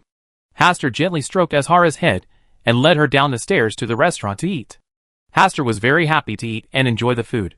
Azhara also followed his whim. But Sharon was not interested. Basically, she only eats once a week and consumes very little energy. This made Asta seriously suspect that long-term insufficient food intake and lack of nutrition may be the culprit that hinders Sharon's continued growth. Yeah, but Sharon is still cute now. If she was as greedy as Azhara, it would seriously damage her image. In Silver City, Mr. A has already set off to continue his pilgrimage. Many residents of Silver City are following him, including Elder Lovia. Chief Colin had no objection to this matter. This was also an opportunity for them to communicate with the outside world. There are many city-state tribes living in the land abandoned by the gods. In the past, they did not dare to explore because of the monsters in the dark. This time, following Mr. A, without the harassment of monsters in the dark, may bring about a different change in Silver City. Get ready. We will continue to explore the afternoon town tomorrow. Following Colin's words, Derek and others went home and started packing their things. The next day, the Silver City team continued to the afternoon town. This direction was exactly opposite to the direction Mr. A took. There was lightning and thunder in the sky.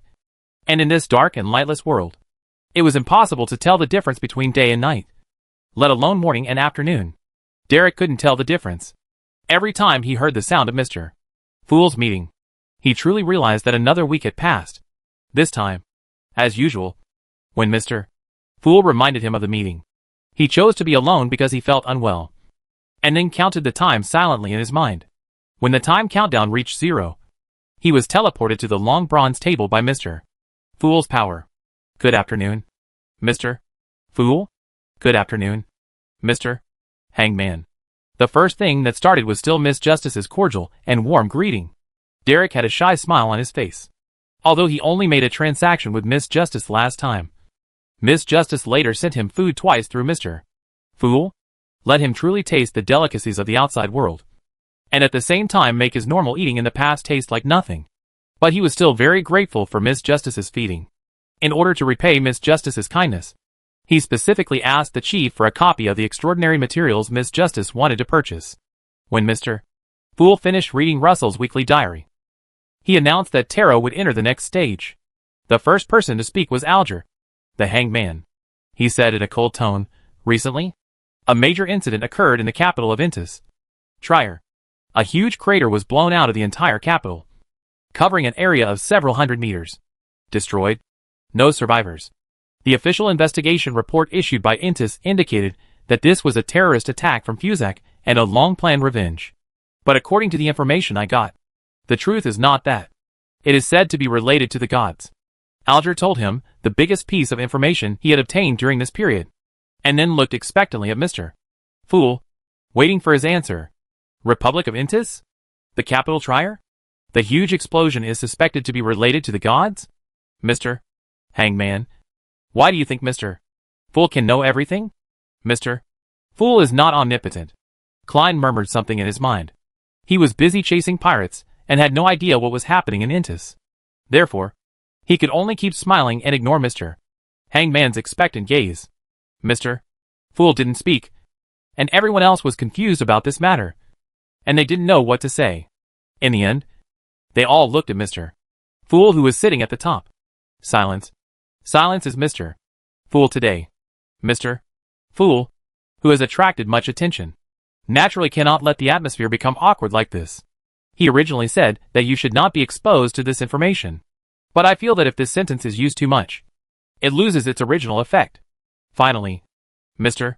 Fool said calmly, the eternal blazing sun has encountered some troubles. This sentence was summed up by him based on the words of Mr. Hangman. Intis is the place blessed by the eternal blazing sun. Since this incident is related to the gods, it basically means that the eternal blazing sun has not escaped. He has already experienced the Lord of Storms. So it is normal for the eternal burning sun to descend from the gods. And the very thing God descends from represents trouble. When the members of the Tarot Society heard this, their faces showed expressions of satisfaction and surprise. They also knew that the most they could hear was this. And if they continued talking, they might lose control on the spot. Everyone, I have something to announce. Klein waited for everyone to pay attention before continuing. In the future, tarot will be changed from once a week to once every 2 weeks. As the strength of tarot club members improves, once a week is too short. It would be better to change it to once every 2 weeks or once a month. Moreover, he is currently hunting pirates on the sea, and his weekly tarot meeting makes it a little more inconvenient for him. He thinks changing it to once every 2 weeks is a better option. Why is it happening like that? Audrey's eyes were filled with disappointment. Her weekly happiness was split in half. The other Tarot Society members had no objections, and Forsey even breathed a sigh of relief. Seeing that no one raised any objections, Klein was in a good mood. Now, he can better arrange his time to hunt pirates. After finishing this week's tarot club, Audrey sat alone at her desk, sulking. If Little Sun hadn't given her an extraordinary material that she had been acquiring for a long time in the last session, her mood would have been even worse. Apart from this, there was another thing that made her very angry. Her second brother Alfred actually left Mr. Hastur and went to work with Prince Leonard. Anyone with some wisdom should understand that Prince Leonard, who was sent to South Wales as the Grand Duke, would never have a good relationship with Mr. Hastur. There is no room for two different voices in one place. After thinking for a while, Audrey wrote, Alfred, I respect your choice, and know that you must have your own ideas. But I still want to say, could it be that the year-round life in the southern continent has made you change now? Are you so short-sighted? Audrey, who was not in a very happy mood, unconsciously wrote with a harsher edge. After writing the letter to Alfred, Audrey took out a new piece of paper and wrote to Mr. Hastur. Mr. Hastur, I am shocked by Alfred's short-sightedness. I think I should apologize to you. After all, I was the one who made the connection between you two. Audrey was halfway through writing, her head tilted slightly, her left hand supporting her cheek, and she was lost in thought. There were many things she wanted to share with Mr. Hastur, and she didn't know where to start. It was only about a month since Mr. Hastur last left Backland. Audrey, my letter is also written. 1. Susie came to Audrey's feet with a written letter in her mouth, touched her feet gently, and motioned her to send the letter she had written to Mr. Hastur. Susie. Audrey sighed, and finally put away the letter written by Susie. Audrey, are you in a bad mood today? Well, I was thinking about something. Susie wagged her tail and said, Is there anything I can do to help? No. Audrey refused ruthlessly. After the interlude, Audrey also found something to continue writing. In the deep night, Hastur is communicating with Will through dreams. The difference from the past is that this time it was Will who took the initiative to contact him and entered his dream as a helper. Asta, I really can't stand that stupid snake staying in Backland. Can you help me think of a way to trick that stupid snake away? Asta was happy when he heard this, and teased, Didn't you say that Aurelius's IQ cannot pose a threat to you? Will, who was wearing a blue pajamas printed with a little turtle, said angrily, Of course he can't pose a threat to me, but he is annoying enough. I haven't had delicious ice cream for a long time. Chapter 409 Spiritual Destination. This last sentence is the key point. It turned out that he was angry because he couldn't eat ice cream, and those who didn't know thought that Will was bullying him because of his bullying, which made Will complain in tears like this. Is it hard to get rid of? The stupid snake is determined to waste time with me in Backland this time. It's really annoying. I really want to find a pot to stew him into snake soup. When Will was angry, he conjured up a piece of ice cream in his right hand and took a few licks of it happily. Seeing that the child is greedy, he can only satisfy his little wish to eat ice cream in his dreams. Hastur felt funny. How do you want me to help you? Find something to lure him away. His IQ is not high. You just need to find a suitable reason for him, and he will stay away from Backland. How about a divine visitation? Will's eyes widened, and after a while, he muttered softly, Although it's a bit risky, it's not impossible. Will, in order to have a bite of ice cream, you would rather trigger a divine attack? Didn't you say that yourself? Will turned sideways with a guilty conscience. After teasing Will, Hastur already had some ideas on how to lure Aurelius away. For Aurelius, apart from devouring Will, a competitor with the same path, the most worthy of attention is the true creator. All it takes is a little movement from the true creator to draw his attention away from Backland. The star container is the best choice to accomplish this. It just feels like it's not worth it to go through all this trouble just for a bite of ice cream. Perhaps aware of Hastur's thoughts, Will said with a serious face, That's more than just a mouthful of ice cream. It's my spiritual food. It's my second life. Now, my life is being threatened. How can I still? Isn't it worth your while to save me? Are you Mercury snakes greedy? Nonsense. Haven't you heard of the adjective snake? Will said very plausibly, with a little pride in his words, even with his hands on his hips. I will try to help you lure Aurelius away. Hastur thought it would be wiser to give up discussing this issue with Will. I also have a question to ask you. After listening to Hastur's story, Will walked around Hastur twice before curiously asking, Who said that the place where the soul belongs must be the hometown? Some people leave their hometown where they were born and raised. They are like wild horses running wild, running so fast that they can't wait to be far away from their hometown. Some people are focused on money and power, and the destination of their hearts is gold pounds or crowns. We'll discuss the issue of spiritual destination with Hastur very seriously. In his opinion, the specific meaning of spiritual destination should be the place that the heart longs for most, not just the hometown. After hearing this, Hastur also understood that the people who have lost their homes do not refer to those who have lost their hometown, but those who have lost their spiritual destination and have nowhere to rely on. It's like taking away the most important piece of your soul. For Emperor Russell in his later years, his spiritual destination was his hometown. Once people get old, it is easy to miss the past. The older you get, the harder it is to leave your hometown. The closer you are to death, the more you miss the place where you were born. But for myself, it's not necessarily the case. After all, I have not been in the mysterious world for a long time. I am just like a worker who has been working outside for a year and a half. Although I miss my hometown, I am not that attached to it. You need to find the answer to this question yourself. Others can only give you some suggestions and cannot really help you. As Will spoke, he stood on tiptoes and patted Hastur's shoulder sincerely. So your soul's destination is ice cream? Will's facial expression froze. Thinking about it carefully, it was indeed like this. Ice cream can be the home of the soul. It sounds too childish. Don't feel ashamed. After all, you have always been like this. Will turned around silently, and finally told Hastur to lure Aurelius away, and then slipped away. Where is the destination of my soul? Will it be the place where I was first born? Or in the Palace of Stars? Hastur continued to be lost in thought. This question had a bit of a philosophical flavor. It was easy to think too much, but only get a lot of painless groans. Backlund, who had been lingering in Aurelius, where Backlund refused to leave, was walking on the street like a normal person. Destiny will attract each other, especially at their level. The instinct of aggregation attracts them to each other all the time. Although this attraction can be blocked, it becomes increasingly difficult to block it over time. He really couldn't find any trace of the other Mercury snake, but a voice in his heart told him that he was very close. Unless the other party suddenly left Backlund, if he kept wandering around, he would surely catch the loach that was good at hide and seek.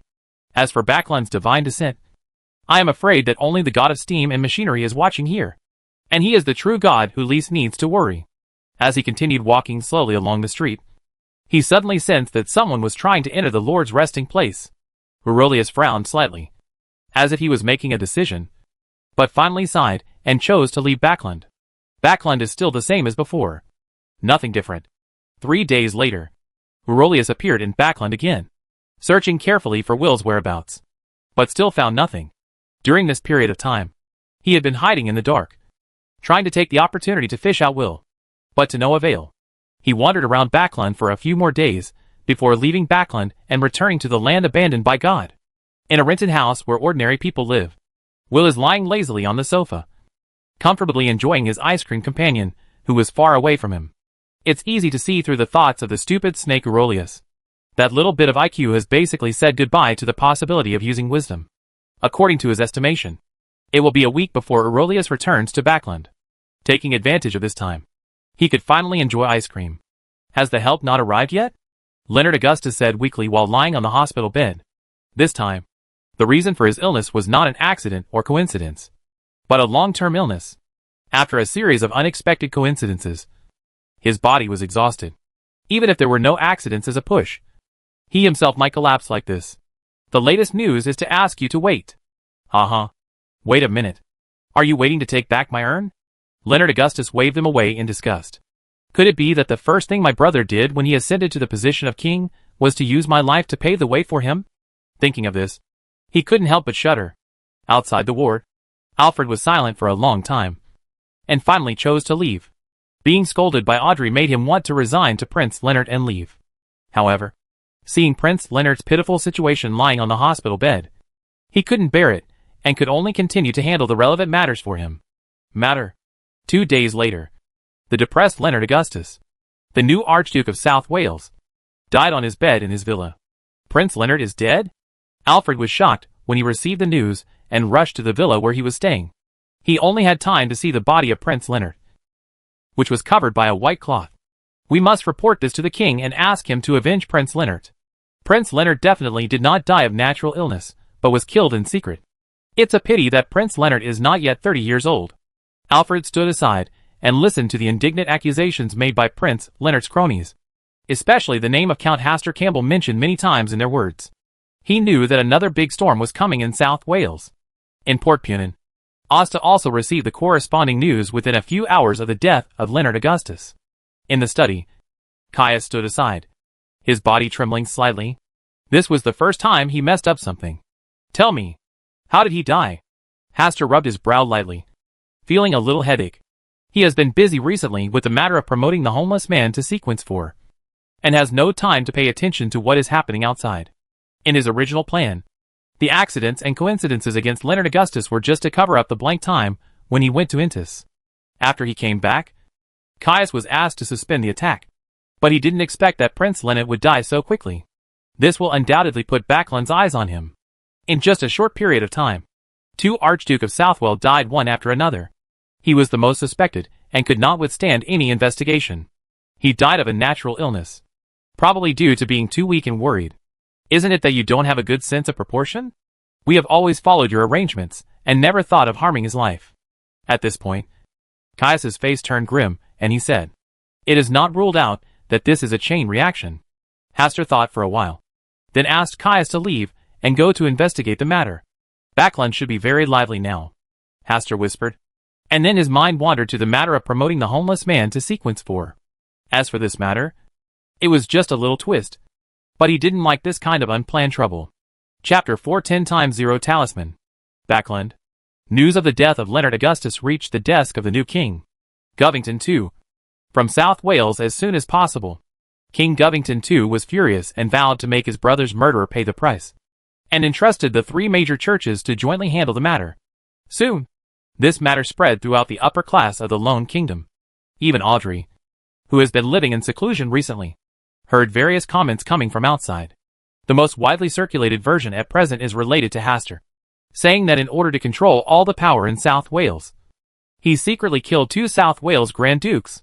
This version seemed to appear out of nowhere, and quickly caught fire, spreading among Lone's powerful people. "Susie, there is something you need to do." In the room, after some thought, Audrey decided to send her most effective assistant, Susie, to help her find out the truth of the matter. Woof. Susie shook herself up and stood up, as if the whole thing was all about me. There have been a lot of unfavorable rumors circulating in Backlund lately that are not good for Mr. Hastur. I want you to ask Furs and Zio to help investigate who is secretly spreading these messages. At the same time, from now on, you should try to follow Count Hall every day to listen to things about Mr. Hastur, and then come back and report to me. Audrey paused for a moment to give Susie some time to receive the information, and then continued to add some small details that needed attention. After arranging Susie's work, Audrey was also thinking about what she could do to help Mr. Hastur, who was far away in South Wales. Regarding the death of the 2 Archdukes Southwell, she didn't know if it had something to do with Mr. Hastur. But in the current situation like Backlund, someone must be secretly fueling the situation. She wants to help Mr. Hastur find these people. I must write a letter to remind Mr. Hastur and let him know that someone in Backlandry is secretly targeting him. Audrey quickly wrote a letter and sent it to South Wales. Earl Hall saw this little move, but did not stop him. Instead, he asked Audrey to go to his study and told her some deeper news. The new king, Govington II, has gradually accumulated reputation due to the victory on the Fasak Empire's battlefield, and even has a vague tendency to surpass George III. After the victory in the Foreign War, it is natural to want to eliminate some disobedient nobles in the country. Hastur, who was sent to garrison in South Wales, is one of them. Even the Hall family and the Negan family are also within the scope of suppression. But not yet so obvious. Emperor Roselle once said, "One king and one noble." The new king will naturally promote some emerging nobles, and sweep some disobedient and stubborn old nobles into the trash heap. Audrey listened quietly, then extracted the key information and summarized it, and then wrote another letter to Mr. Hastur. I believe this is what Earl Hall wants. During the internal meeting of the royal family, Govington II sat on the throne and glanced at these important royal members with cold eyes. The atmosphere was a bit depressing. Leave the affairs of South Wales to the 3 major churches. A prince, my brother, died in South Wales inexplicably. Someone needs to be responsible for this matter. Some of the old guys in Backlandry should also move down. There is always a need to replace the old with the new. The Negan family, the Hall family, the Abe family, Frank, Deaton. Govington II spoke out the names of each family in a gentle tone. News of the victory over the Fossack Empire came back from the frontal battlefield, which just boosted his prestige. This was the best opportunity to take action against the old nobles. Would this be too big of a step all of a sudden? Some members of the royal family were worried that it would cause civil strife. Why did they cause turmoil? Noble titles are just shards of glass that break under the barrel of a musket. What I'm worried about is the economic aspect. Both the Hall family and the Negan family are deeply involved in business. If they are pushed too hard, it will easily cause them to resist. After a long discussion, Govington II dismissed everyone and sat on the throne alone. Before sitting on this throne, the throne was scorching hot, but after sitting on it, it was cold. Bitingly cold. Is it worth sacrificing your own brother just to deal with a young earl? It's worth it. Govington II's expression suddenly turned cold. Anyone who may subvert our Augustus family should be strangled to death in time. The mysterious Zeradal had predicted the future of 3 people to him. First it was Gretel Negan, then Audrey Hall, and finally Hastur Campbell. The person predicted to overthrow Augustus' rule in Lone was Hastur Campbell. He asked Zeradal many times how the young earl would subvert their Augustus family, but received no reply. Zeradal has never appeared again. According to people from the Secret Order, he has gone crazy again, and the situation is more serious than ever before. He had no way of knowing the specific situation, but he vaguely felt that Zeradal's changes were related to the 3 prophecies he had predicted. This also made him more convinced that he must get rid of that Earl Hastur Campbell. At St. Samuel's Church, Leonard was once again asked to investigate in South Wales, but he refused. This time, the church did not force him, but respected his wishes and sent others to South Wales to investigate. Returning to his room, Leonard began to ask the old man his opinion on this matter. Very good. That was all the old man said to him. No matter how he asked, he got no other response. Leonard finally sighed. Asta, how can you be so capable of causing trouble? Although there is no evidence, he is convinced that Hastur is definitely related to the death of the 2 Archduke of South Wales. When a person is constantly involved in trouble, it means that he himself is a big trouble. Hastur, who is missed by many people, has found his spiritual destination, and the Hall of Stars is his spiritual destination now. Ever since he was born into this world and entered the Hall of Stars, he has always placed high hopes on the Hall of Stars. When something happens, he first thinks of the Hall of Stars, and it is the Hall of Stars that has the closest connection with him. This is where he places his soul, and it is the only pure land of his soul. It's just that he has never truly entered the Hall of Stars. He has only entered it through dreams and spiritual bodies. His body has always stayed outside the Palace of Stars. In other words, his body and mind have not completely integrated with the Palace of Stars. He needs to truly enter the Hall of Stars and then take the Homeless Potion, so that he can truly be promoted. Once the puzzle is solved, things will become much easier. It is not difficult to enter the Palace of Stars, but you have to pay attention to all aspects of security measures to avoid being noticed that he is the true body of the stars. There are many believers in Xuanqing, but only a few can truly trust him. For example, although Grey Carrie performed very well, she has never been able to fully trust him. The same goes for the Yellow-Robed Monk organization. Maybe one day, they will suddenly turn their backs on themselves because of the appearance of the Yellow-Robed King. Although the star container is good, when it comes to breaking through, I don't have the ability to distract it and manipulate it. Moreover, its existence may attract the attention of the true creator at a certain period of time. It seems that Sharon will have to be troubled in the end. Before that, Hastur used the method instructed by Will to make the time worms on Amon into time charms. He made 10 of them in total, which took a lot of energy and time on his part. The time talisman he refined in the end was a little different from the yesterday reappearance talisman refined by Klein. Yesterday's reappearance talisman was mainly useful for Will, Miss Messenger, and the old man in Leonard's body. These beings had been severely injured and could restore them to their previous peak strength in a short period of time. The time talisman he refined in combination with the Hall of Stars is also known as the time reset talisman and the time zeroing talisman. When used on an enemy, you can reset the status of time-related concepts on him to 0. For example, you can reset the strengthening effect he exerts on yourself for a certain period of time. You can also reset the existence time of various organs on his body, and even his lifespan. Time has all returned to 0. Of course, the actual effect is definitely not that abnormal, but it does have the ability to shorten people's lifespan. When used against oneself, the time state can be reset, and the range of applications is very wide. For example, when using a sealed object with serious negative effects, you can reset the negative effects directly, or you can reset an ability that is only used once every few days to increase the chance of use. To put it simply, it is a 0 CD cooling rune. Hastur estimated that even if Amon personally refined the time insect in his body into a spell, it would not be able to have such a perverted effect. Returning to 0 is the sequence 0 of the star path. This authority only belongs to those who return to the star path. There may also be some other effects, but Hastur hasn't fully discovered them yet. After the refining was completed, Hastur began to think about the distribution plan of these 10 time charms. In the end, it was decided to give 2 to Sharon and 1 to Ishara. Originally, he was going to give 2 time charms to Audrey and Susie, but using these things might attract Amon's attention. So it was better not to let Audrey get involved in these things for the time being. Moreover, it is not safe to transport things from South Wales to Backland. As for Will, Hastur planned to give him 2 worms of time directly. Maybe he had his own other uses for these things. After making various preparations, Hastur began to choose a suitable time and place. In order to ensure that no accidents would occur, he specially gave the messenger 2 time charms, and asked her to help take care of them. As for Mrs. Lisa and the members of the Yellow Monks, they were placed at the outermost edge. The ones closest to me are Sharon and Azhara. Of course, everything was normal on the surface, and only Sharon vaguely knew that he was preparing for promotion. Chapter 411 Approaching the Starry Sky. On September 22nd, everything was normal in Puddingport. Investigators from 3 major churches from Backland have secretly come to South Wales.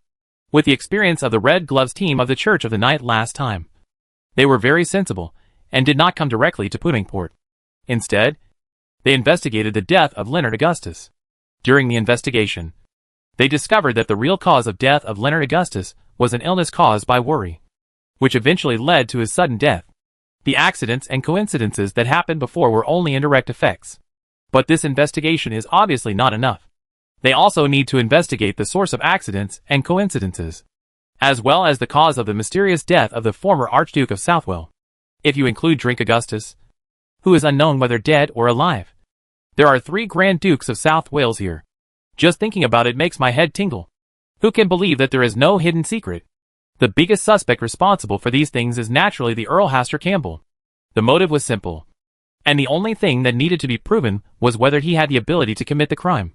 When the investigation came to an end, investigators sent by the 3 Gods Church held a meeting to discuss who would lead the team to Puddingport to investigate. During the discussion, no one from the Church of Night was very active. In the end, members of the Heart of Machinery took over the leading task. When the investigation team headed by members of the Heart of Machinery came to Puddingport, their spirituality was in a state of mania and restlessness, as if the small port in front of them contained huge dangers that could swallow their lives. But at this time, they had just gotten off the carriage and had not yet started investigating. Something feels wrong. Even the breeze floating in the air seems to be rejecting our approach, someone said. The others remained silent, and finally entered Puddingport to investigate. This time, the 3 Gods Church jointly investigated, with sufficient material resources and manpower. If he fled back to Backland in despair, he would be ridiculed. When they were about to pay a courtesy visit to the young Earl Hastur Campbell first, and then arrived at his residence in a bumpy journey, they were blocked by someone. For guards dressed like ordinary soldiers blocked their way forward, and the coldness in their tone revealed that there was no room for accommodation. What made them even more uncomfortable was that these 4 guards gave them a terrifying feeling, as if they would be decapitated with a sharp blade the next moment they disobeyed. But they could only continue to have the courage to continue communicating. But it had no effect. They were still blocked. Even if they had moved out of the name of the 3 major churches, they could not take a step beyond the Thunder Pool. A member of the investigation team wanted to try to see if he could use extraordinary abilities to deal with the people in front of him. But when the guard glanced over, he trembled with fear and did not dare to have other ideas. They had no choice but to find a place to live first. I think it's better to leave directly to avoid any accidents, a member of the Church of the Night said cautiously. Even if you want to stay, don't choose to stay in a hotel. This is a piece of advice. Is there anything you can't say more clearly? The leading captain of the Machinery Heart was dissatisfied and scolded them. Such sneakiness made them look like people doing bad things in the dark. Last time, members of the Red Glove team came here to investigate an incident. At that time, they lived in the hotel. The member of the Church of the Night described in great detail the situation that the members of the Red Glove team encountered. After listening, the investigation team looked at each other and finally chose to live in the home of a viscount. Then, in the following days, they kept wandering around this area, with no chance to go out again, inside the heavily guarded house. Azhara was patrolling around with wide eyes, with such a serious look. Even placing a pile of small dried fish in front of it could not make it shift its gaze. Just 2 days ago, it accepted the great mission of protecting its owner. With the mission in hand, it no longer is lazy and gluttonous, and patrols carefully all day long. It only responds a few times when Sharon calls it. Outside the door of the room where Hastur lived, Sharon was like an exquisite puppet, quietly guarding the people in the room. Her seemingly lifeless eyes would only ripple when they glanced at Azhara. It is a difficult process to be promoted from Sequence 5 to Sequence 4. During this process, one's own promotion is likely to fail due to various reasons, and finally fall into madness without any sanity. If you can't keep quiet or are deliberately disturbed, there is basically no hope of promotion. As strong as George III, when he was promoted to the Black Emperor, it was also the time when he was most vulnerable. Otherwise, as a Sequence 1, and mastering the extraordinary characteristics and uniqueness of 2 other Sequence 1s, his strength is only inferior to the true god. It was because of being disturbed that he failed to be promoted and fell completely. When she was promoted to Sequence 4, many people from the Temperance faction also guarded her day and night to prevent her from being suddenly disturbed. Only then did she successfully get promoted and get out of the dangerous period. Hastur's current situation is similar to hers. Although the people guarding the outside are very powerful, the person closest to him is herself. The person who can stand in this position is undoubtedly the most trustworthy person. Caius once came to report the matter, but was sent out by Sharon again. Mrs. Lisa realized something and actively cooperated with Sharon, placing the members of the Yellow Monks in the outer area and strictly prohibiting this period of time. Someone comes to disturb me. She herself also stayed outside and prohibited anyone from coming to Sharon's presence. At this time, Mrs. Lisa's mountain is undoubtedly reliable. The only thing that worries Sharon now is Hastur's own promotion situation in the room. I don't know if it was an illusion, but she didn't feel the slightest fluctuation of Hastur's promotion from inside the room when she was outside the room. Even Hastur's breath seemed to have completely disappeared from the induction. But Hastur has always been so mysterious, so she let go of her worries. There was no one in the room at the moment. Only an empty bed. Hastur, who had been lying on the bed, had already reached the Palace of Stars. It is not difficult to achieve this step. Hastur could do it in the past. But it is far less secretive than entering through dreams. In the Hall of Stars, Hastur has taken the magic potion needed to advance to Sequence for Homeless Man. This is prepared using the extraordinary characteristics of the Sequence for Corrupted Earl of the Black Emperor path. The advancement of the Star path can use the extraordinary characteristics of other extraordinary paths as the main potion. This is the characteristic of the stars. When Hastur took the corresponding magic potion in the Palace of Stars, he clearly felt that his body and mind were completely integrated with the Palace of Stars. This was the first time he had such a feeling. In the past, he had always felt like a tenant in the Palace of Stars. But this time, he truly felt that the Palace of Stars was his property, and that he was the master of the Palace of Stars. At this moment, he seemed to be the real returner of the stars, and the entire Palace of Stars was in the palm of his hand, rotating with his thoughts. When the magic potion began to be digested, obvious changes occurred in the entire Hall of Stars. It rose again, rising deep into the sky and toward the boundless starry sky. The stars in the sky are more easily accessible. They are within the reach of one's fingers. Hastur tried to stretch out his hand, but it was blocked by a transparent film. It was like a loyal guard, guarding quietly and not allowing anyone or even any force to pass through. After sensing quietly for a long time, Asta vaguely guessed the origin of this transparent film, the original barrier between the starry sky and the real world. Has the Hall of Stars risen to this position? Hastur's heart moved slightly. He was not surprised that the Palace of Stars would continue to rise, but he just felt that the speed was too fast. He thought that he would have to break through to Sequence 2 or Sequence 0 before he could reach the same position as the current 6 true gods. If we continue at this speed, in Sequence 2 or Sequence 0, the Palace of Stars will break through the initial barrier and return to the starry sky. The initial barrier in front of me is not preventing me from continuing to take off, but my current self, the Star Palace I control, can only reach this position. If I want to escape from the real world and reach the starry sky, I still need to wait until I can advance to Sequence 2. This is like wanting to leave the planet and flying on the surface of the planet. They are two different concepts, and the power required is also very different. Hastur retracted his gaze towards the starry sky and looked around at the kingdom of the 6 true gods, who were level with him. He saw the kingdom of the goddess of night hidden in the dark night. Its secret authority and even its kingdom were hidden, making it difficult to see what was going on. Chapters of the history of civilization evolution surge on the surface, as well as steel knots such as battleships and cannons. Dense yellow gears are hidden behind, pushing civilization forward in a farther direction. This is the kingdom of God from the god of steam and machinery. A fertile land covered with various plants, luxuriant branches, countless entwined branches, and a prosperous scenery is the divine kingdom of the Mother Earth, just like a scorching sun that is burning. But it has obviously gradually dimmed. The kingdom of light that has its door closed at this moment is the kingdom of God with the eternal blazing sun. The kingdoms of the Lord of Storms and the God of knowledge and wisdom are also manifested with their respective characteristics. The dilapidated country that has been torn apart, and the dim sky is gradually eroded by the night, is the former kingdom of the God of War. Chapter 4:12 Chapter 4:13 When the stars overlook the earth. In this way, Hastur looked at the kingdom of the six gods with an equal attitude. There is no need to look up or open your eyes to see. Their kingdom of God just appears in front of them. I wonder if they can also see the existence of the Hall of Stars. It should be invisible. Otherwise, they would not make any movement at all. It's so peaceful here. Nothing out of the ordinary. They also have the secret authority of the night goddess. And coupled with the status of the Palace of Stars, they cannot see through the existence of the Palace of Stars unless they are willing. Just like at the beginning. If they had not manifested the Palace of Stars themselves, they would not have known that the stars were within the initial barrier. Appear quietly, and then quietly amaze the gods? Hastur admired the kingdom of the six gods for a while, then raised his head slightly. His eyes passed through the initial barrier, and saw the scene beyond the starry sky, with planets arranged neatly. The first thing you see is the familiar planets of water, gold, earth, fire, wood, and earth. The only difference is that there is an alien god named Old Ones entrenched on these planets.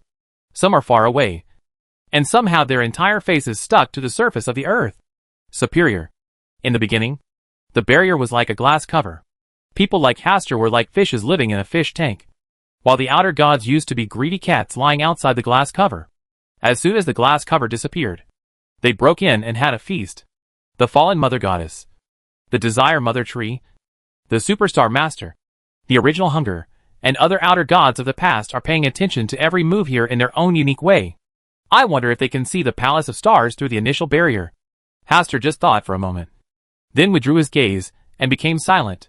He could feel that as he was promoted to sequence for homeless man, some memories about his hometown began to disperse. Gradually, he forgot his hometown, where he came from, where he was, and where he was, where to go.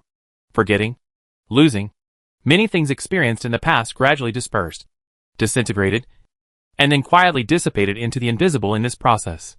My current state is very much like what is often said, as a soul leaving the body. I have separated from my body, and as an objective outsider, I have begun to examine the memories of my life, drifting, at a loss, with nowhere to turn, as if being thrown into a blank snowfield. I don't know what to do for a while, and which direction to move forward next. Looking around, everything seemed strange and unfamiliar. He could only look up and see that the stars in the sky were still shining. They had been in the same position for thousands of years and had never changed. They fixed the veins of the starry sky and the direction he should move forward, no matter how the ground beneath your feet changes. As long as you always look up to the stars, the path forward will not deviate. The wanderer who has lost his hometown can no longer remember the way back home, so he can only move forward in the direction guided by the stars. I don't know how long it took, but Hastur gradually came back to his senses. He covered his heart with one hand, as if a piece was missing there, and it was no longer complete. If he wanted to recall it, there was only a blank. Loneliness, helplessness, urgency and sadness that urgently needed to fill the void in his soul, but could not find the right thing. All kinds of emotions formed an endless ocean and wrapped him tightly in it. He could only get a moment of peace by looking up at the starry sky and looking at the shining stars. When he looked away, all kinds of emotions came over him like waves again, making his empty heart feel sore and painful. The Hall of Stars. The one who returns the stars. Hastur sat quietly at the head of the long table, his confused and helpless eyes gradually regaining their composure. He kept staring like this until someone seemed to be calling his name. Then he withdrew his gaze and looked at the real world. Today's Hall of Stars is located at the original barrier, overlooking the real world. As long as he wanted to, he could easily peek into any place where his vision was not blocked. His eyes crossed the far distance and landed on the place where his name was called. It was a dark world without light. Only the rushing lightning brought a flash of lightning from time to time. He looked closer. Those people seemed to be calling him, not by his name, but by calling him the Stars, the Lord of the Stars, and the Returner of the Stars.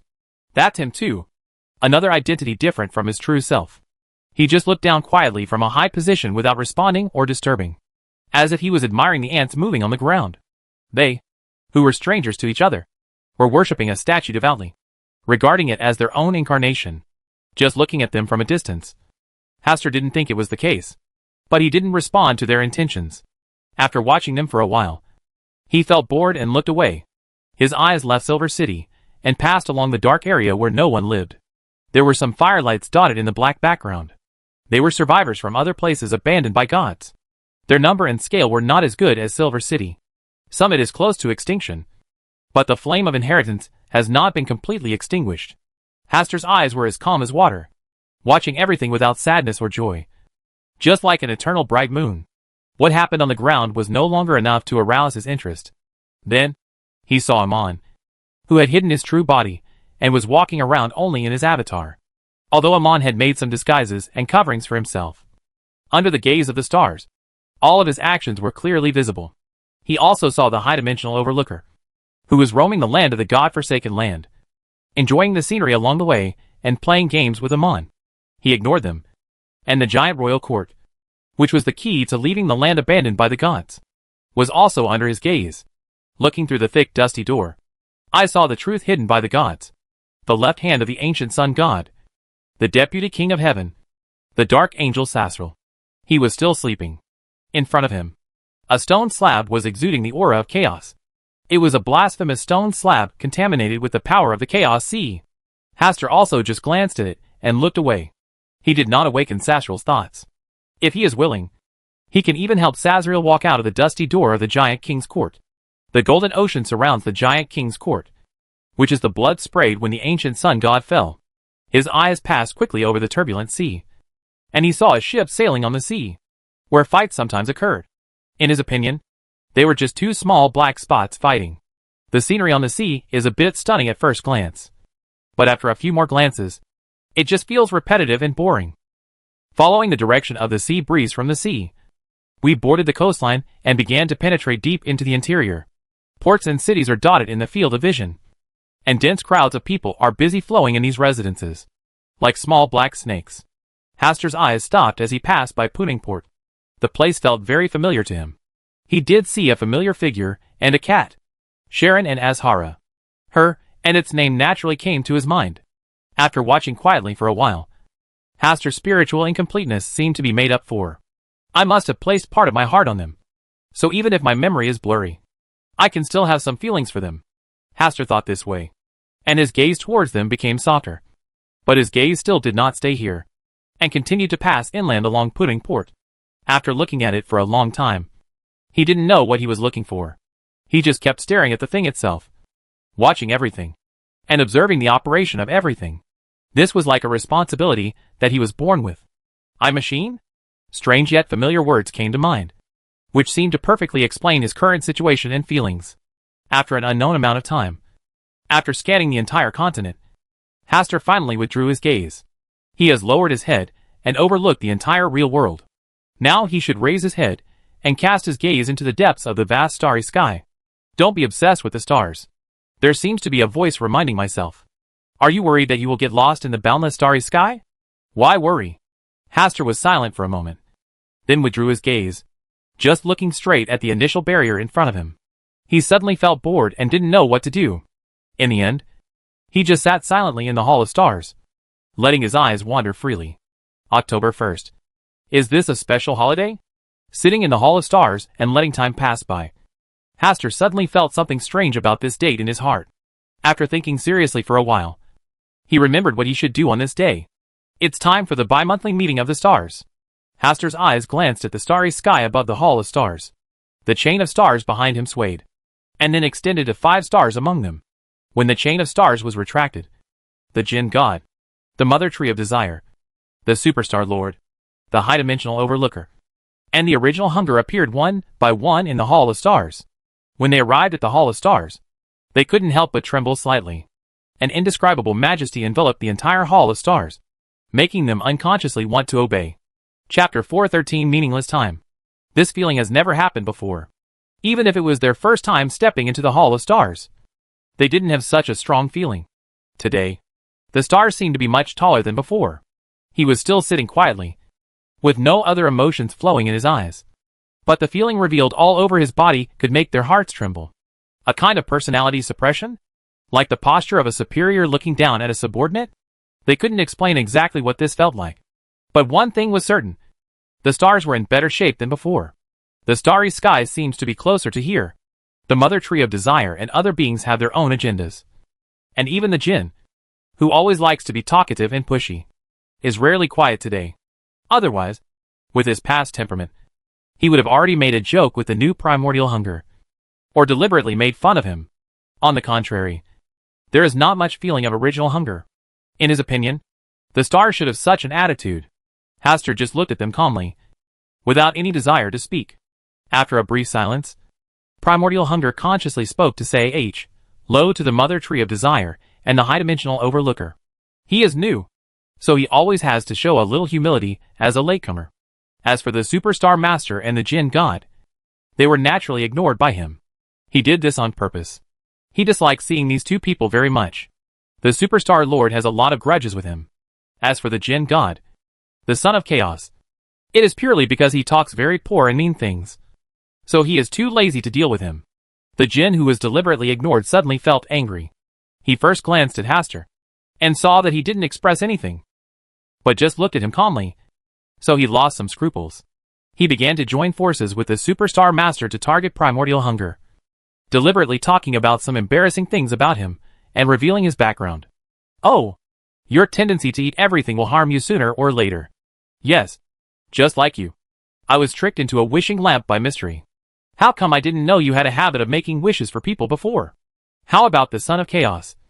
Changing his name to the Lord of Wishes? He can be a slave god for mystery. Primordial hunger, who had been silent for a long time, finally found a place to mock the jinn. After this combination of punches, even the jinn couldn't help but be stunned for a while. The superstar master consciously pulled out of the battlefield and admired the ups and downs of the jinn's expression. After being ridiculed by the original hunger, the jinn didn't care that there were stars watching here, and began to deal with the original hunger furiously. The original hungry mouth was a bit clumsy. Apart from grasping the pain point between the jinn and the mystery, he didn't know how to refute in other aspects. So he hated the foul-mouthed and mean-spirited son of chaos. At the end, every time the jinn said something, he mentioned the Lord of Mysteries. This made the jinn very angry. Hastur just watched calmly, and he suddenly felt that the so-called outer gods in the old days were not much different from those who lived on the ground in some aspects. They can also get angry, criticize each other, start wars, be sarcastic, and have all kinds of complex emotions like humans. It should be said the other way round. It is the humans on the earth who are like them. Before there were any such creatures as humans, they had been roaming the stars for countless years. The so-called people may be the products of some outside god's inadvertent enlightenment in the past. As the little farce ended, the jinn, who thought he had the absolute upper hand, raised his head slightly and glanced at the original hunger with a victor's attitude. Facing his provocative and arrogant gaze, the original hunger just turned into a planet. It looks like it has entered sleep mode. The jinn snorted softly, as if to say, "Why do you want to quarrel with me?" After solving the original hunger, the jinn turned his attention to the superstar master who had just escaped from the battle, and taunted without mercy. "It wasn't until recently that I discovered that your IQ was barely on par with the original hunger, and you were actually defeated by the eternal blazing sun. Set up a course." Having long expected that the jinn god would take advantage of this matter to cause trouble, the superstar master said calmly, "The outcome between me and him has not yet been decided.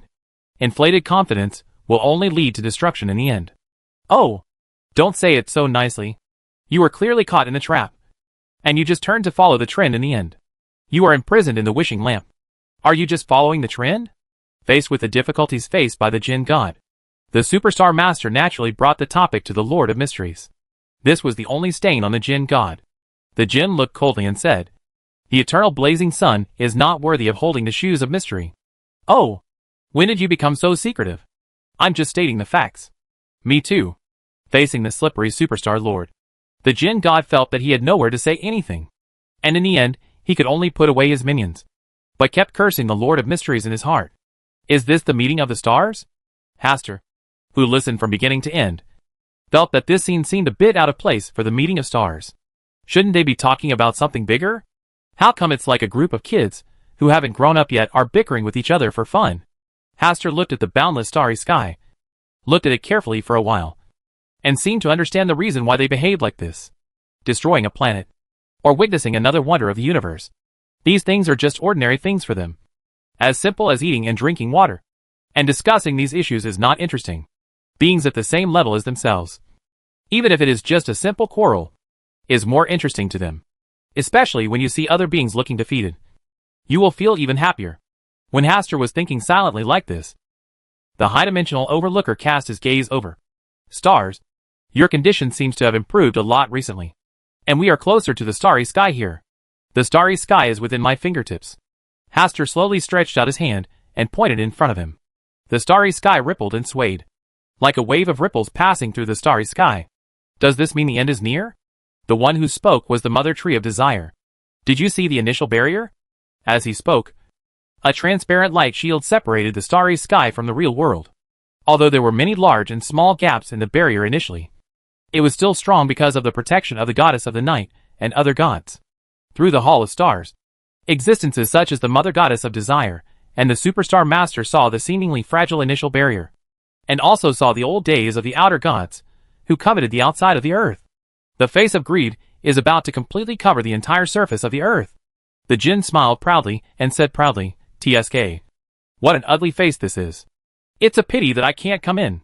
Apart from the stars, he was the only one within the initial barrier. Seeing the group of outer gods, who could only stare at the world where he was before, he felt particularly comfortable. No wonder they all dislike me. It turns out they are jealous. The genie found a suitable excuse for being annoying. The mother tree of desire, superstar master, and primordial hunger looked at each other in confusion.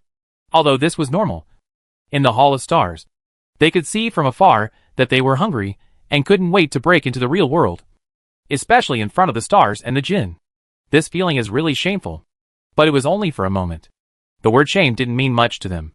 They just didn't want the Jinn to find a reason to laugh at themselves. As for the stars, he watches them all.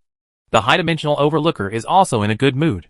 In order to avoid the gaze of the stars, he ran and hid. At this moment, the starry sky outside the earth does not have his ugly appearance. After a brief silence, the mother tree of desire, superstar master, and primordial hunger had no interest in talking today.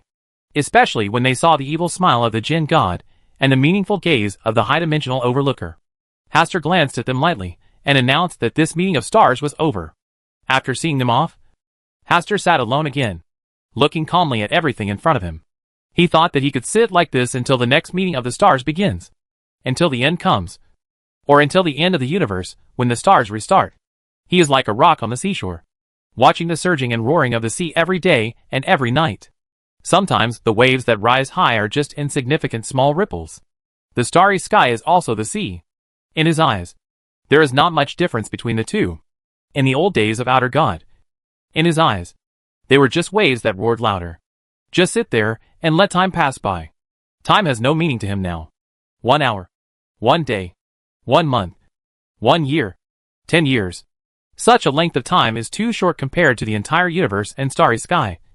And it is no more than a blink of an eye. It wasn't until someone called him again that he lowered his gaze slightly and looked at the place where the call came from. The people calling him were Sharon and the kitten named Azhara. The name she called was Hastur, not the stars. Hastur just watched quietly. It wasn't until his heart was touched by something that his eyes changed slightly.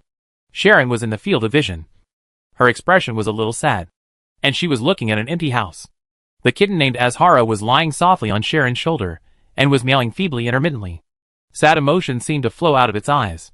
Hastur was still just watching calmly, his eyes following Sharon and Azhara in the picture as they passed day after day. In Sharon's field of vision, the sadness in her eyes disappeared. She looked like a statue carved in stone, and her eyes seemed to be looking at something in the distance through the window.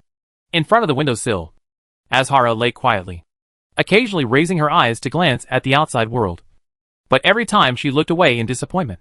Her shiny black hair also lost its former brightness and smoothness, becoming dry and rough. This does not look good and is not suitable for it. It should lie on its back, exposing its soft belly, with 2 small paws on the dried fish, tasting it with a satisfied look on its face, and occasionally letting out a few happy meows. Chapter 414. Memories gradually filled back. As time passed, many more figures came in front of and behind the room. The channel to the spirit world was torn apart. First, a mature and beautiful blonde woman came, talked to Sharon for a while, and caressed her head. That day, Sharon's eyes were red for the first time, showing a fragile and sad expression. The blonde woman stayed for a few days before leaving, and the days returned to a brief calm. Then, there was another tear in the spiritual world channel, and a fiery red bird flew out.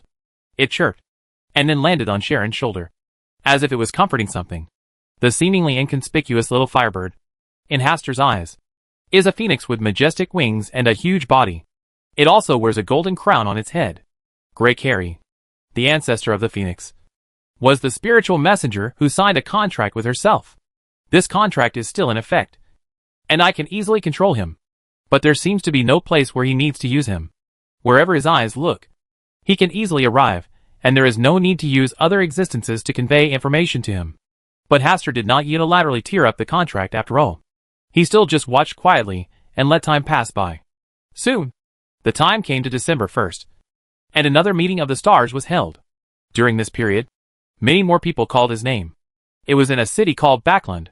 A man named Leonard once mentioned his name in private. Merrick, Gretel, Grey Linty, Zio, and Furs all mentioned him. Name. One named Miss Audrey, the one who chanted her name the most among these people, and the extraordinary dog Susie beside her. They were still writing letters to themselves. But in the end, the letters were only sent to the one where only Sharon was guarding them. Inside that empty house, from their private whispers and conversations, Hastur gradually pieced together the past that he had interacted with them. But those pasts were very vague, and he had forgotten many specific storylines. The fragmented memories are coming together little by little. And as time goes by, the memories become more complete. He recalled many past events, but he still just watched quietly, and then held a new meeting of stars in silence. At the meeting of stars, they didn't discuss any big things. They just talked about some commonplace things. The only thing that could be called more interesting was that Primordial Hungry also wanted to send down a clone to enter the real world.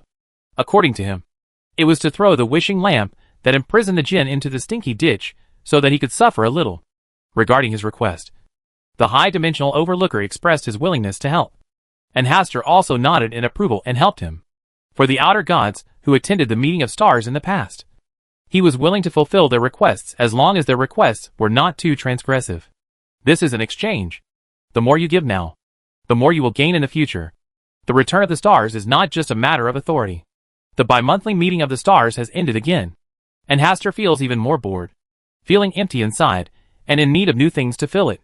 His current time, apart from watching everything in a daze, is waiting for the meeting of the stars to be held. Over and over again. Monotonous and repetitive. He should go down and take a walk instead of staying in the Palace of Stars. He looked down at the real world and began to look for more interesting places. Pudding Port and Backland flashed through his mind, but he still did not choose to go there. Before his past memories were completely put together, I don't want to have too many new memories about those people. In the end, he chose a vast ice field. The scenery there was very suitable for him now. With just a slight thought in the Palace of Stars, he appeared on the vast ice field. The spatial distance did not exist for the Palace of Stars. What's more, when he was in Sequence 5, he had used the Palace of Stars to formulate corresponding rules, and had the extraordinary ability of the apprentice path. He can do all the things that travelers can do, and he can go further than them. In the vast ice field, there is a sheet of snow, where you can't tell the difference between day and night. And the passage of time loses its original meaning here. When his footsteps came out of the ice field, there was an icy lake in front of him. This lake has not been completely frozen, and tender green grass can be vaguely seen sprouting in the distance. This is the boundary of the ice sheet. Standing on the edge of the lake, looking at the crystal clear water, my mind suddenly calmed down. Hastur sat by the lake, just looking at the lake covered with thin ice. There were many big fish in the lake. They were slender, and neither fat nor thin. They lived in a clean place all year round. Their meat should be very delicate. It might even taste sweet. Just looking at it like this, Hastur's stomach began to feel a little hungry, and he forgot the last time he ate. After watching quietly for a while, Hastur's right hand gently brushed along the lake's surface. A fish about the same size as him jumped up from the lake's surface and fell beside him, lying motionless. Soon, the smell of grilled fish spread from the lakeside. The whole big fish, the best part of the belly, is cut into small pieces and eaten raw. The head and tail are set aside, and the other parts are used for barbecue. Asta ate very slowly. When he ate the whole big fish except for the head and tail, the feeling of fullness in his stomach dispelled a lot of his confused emotions. And his mood also changed. Much better. When he continued walking south from the lake, he came to a seaside where ice floes were still floating. There are many people here, and they are fishing for the seals living nearby. Seal fishing is a traditional festival that has been preserved here to this day. Asta's arrival did not cause much of a sensation. Many people come here every year to participate in the seal fishing festival. But the clothes are thin and not warm at all, which still attracts the envy of many people. The temperature here is so low, especially at night, that your urine will freeze. Most people try to wear warm clothing whenever possible, such as the warm furs of various animals. The excitement here did not stop Pastor, but when he was about to leave, someone called him. He was a middle-aged man with bronze skin, medium build, black hair and brown eyes, soft facial features, and a small black mole hidden under his right ear. "Are you from Lone?" The middle-aged man came over to chat. "The clothes you are wearing have an obvious Lone style. I have lived there all year round. Except for the poor air quality. Everything there is very good." "Good. Are you Mr. Isaac?"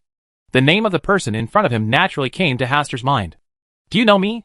Isaac looked at Haster curiously, and the more he looked at it, the stranger he felt. He came here alone to fish for seals, and he didn't expect to meet someone who knew him. Haster looked past Isaac to the people who were busy preparing to catch seals. "Is life good here? If you don't mind the extremely cold weather here, it's very quiet here, and it's perfect for a person to relax and be alone. Are you here because you have something on your mind?" After a brief exchange, Isaac could already see the confusion in the young man in front of him. He seemed to have lost something. And then, he was looking for something aimlessly. At night, there was light snow in the sky, and the stars hung on the sky, shining brightly. Even the wind and snow could not obscure their light. Haster and Isaac just sat in the open air, looking up at the stars and communicating. The destination of the soul is really a good question. I have also lost my past memories, and I have been actively searching for them. Finally, I recovered my memories, but found that those memories were not as beautiful as I thought. Do you regret it? No. Whether it is pain or beautiful memories, only when you find them can they truly belong to you. Memories, everything in the past, are the traces of a person's life. Haster did not continue to answer, but just looked up at the starry sky above his head. You should also retrieve the memories of the past. There shouldn't be any blank spaces in your mind. Isaac patiently enlightened the young man in front of him and told him many stories and experiences about himself. Late at night, when the stars fade away, Haster disappears. A traveler? Isaac was momentarily distracted as he watched Haster disappear for no apparent reason. Just before his eyes, in just a blink of an eye, the young man who was listening to him suddenly disappeared. Isaac sat quietly alone for a long time. When dawn began and people started to become noisy, he also smiled and joined the seal fishing team. In the Hall of Stars, Haster was still sitting quietly, his eyes sweeping over those who had mentioned his name, and the fragments of memory were constantly being reorganized. December 15th. There is only half a month left before the new year. In Pudding Port, in the room where Haster retreated and was promoted, Sharon stood in front of the windowsill, quietly looking towards the harbor street. The new year is approaching, and people living here start preparing for the new year early, making it far more lively and festive than in the past. Especially this year. Pirates have been driven away. Business has developed greatly, and people living here can make a lot of money as long as they are diligent enough. Meow. The listless Ashara was lying in front of the windowsill. She just glanced at the busy street and then withdrew her gaze. Although many stalls were selling fragrant dried fish, they could no longer attract its attention. Boom, boom, boom. Someone knocked on the door, and Ashara didn't even bother to look up. After a while, the knocking on the door stopped, and there were several letters from Baklan neatly placed at the door. The pile of unopened letters already exceeds 50. Caius, who had delivered the letter, glanced at the door that was still closed, sighed in disappointment and left. 3 months have passed since the Earl left. Chapter 415 Audrey's Hypnosis. Although there was some discussion within the Yellow Monks organization about this matter, under the supervision of Mrs. Lisa, they still carried out what they should do seriously. As for the affairs of Pudding Port and other ports, he handles them on his behalf. Only when encountering some major issues, He will stay temporarily and wait for the Earl to come back to deal with it. Now there is only one trouble. The investigators of the 3 major churches have not yet seen the Earl. With the help of interested people, news has come from Backland that the Earl has assassinated the 2 South Wales for his own selfish interests. Grand Duke, the new king of Lone Kingdom, Govington too, has withdrawn his previous appointment of the Earl to assist the coastal defense line and asked the Earl to return to Backland before the new year this year. Otherwise, the Earl's title will be revoked and he will be punished with treason.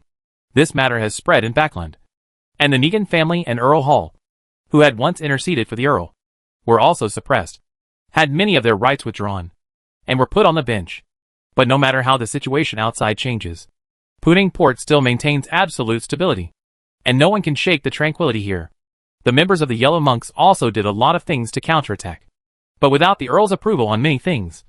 They were always constrained in doing things. Caius originally wanted Miss Sharon to handle these matters on behalf of the Earl, but Miss Sharon was not interested in these matters at all. She just asked people not to disturb him and wait for the Earl to come back. Outside Pudding Port, investigators from the 3 major churches have all gathered together. 3 months is enough time for them to investigate many things. Now, all the fingers are pointed at the Earl of Hastur Campbell. But the strange thing is that since they came to South Wales, the Earl of Hastur Campbell has not shown up. As if he has disappeared. Tell me, is it possible that Count Hastur Campbell was entangled in the extraordinary phenomenon in Pudding Port? Or has he been killed? Such a hypothesis was proposed, but was quickly dismissed by others. Most investigators are more convinced that Lord Hastur Campbell is the real culprit behind this series of events. And he is just deliberately avoiding it now. Apply for help from the church. If the situation is serious, just wipe out the entire Pudding Port. But there are still so many ordinary residents living here. Let's just say it was revenge from the pirates. A few words can easily determine the future of this port. Pudding Port is really scary. Some people can't bear it. But Pudding Port feels too weird and scary to them. During this period, they took many measures, but they were unable to get a glimpse of the secrets of Pudding Port. There seemed to be a thick layer of clouds and fog that had been covering it. Members from the Church of Storms couldn't help but think of Bansi back then. At that time, Bansi had abnormal phenomena, and the investigation team was involved. In the end, it was the Lord of Storms who descended to wipe out Bansi and completely solve the matter. If this situation continues, gods will come to Pudding Port sooner or later. Is this South Wales? The weather is indeed much better than Backland. There is a light sea breeze, ice and cold, and it is not as dry as Backland at all. On the South Wales steam train platform, a steam train from Backland was parked quietly. The duo of 2 people and 1 dog came out of the steam train carriage, and while admiring the scenery of South Wales, they walked outside the platform and took a carriage to Pudding Port. When they waited for the carriage and sat in the carriage, Forsey glanced at the blonde girl sitting next to him with a very resentful look. Miss Audrey, you are really crazy. You actually secretly left Backland like this. Aren't you and Susie still with me? Audrey, who was opening a corner of the car curtain, retracted her hand and reached out to touch Susie, who was lying at her feet, with a faint smile on her face. In fact, she herself felt crazy when she realized that something was wrong in South Wales, and Mr. Hastur was suspected of missing. She suddenly had the idea of coming to South Wales. Of course, she left Backland on the pretext of coming to South Wales to visit her second brother Alfred. Before leaving, she made a special trip to find Zio and Forsey. Zio still had things to do, and she didn't want to leave Backland. In the end, Forsey had to accompany her on this trip. With Forsey's company, she became a lot more courageous. In addition, she and Susie were promoted to sequence 6 hypnotists during this period, and their strength increased a lot, enough to cope with most situations. If she is really in danger, she can also ask Mr.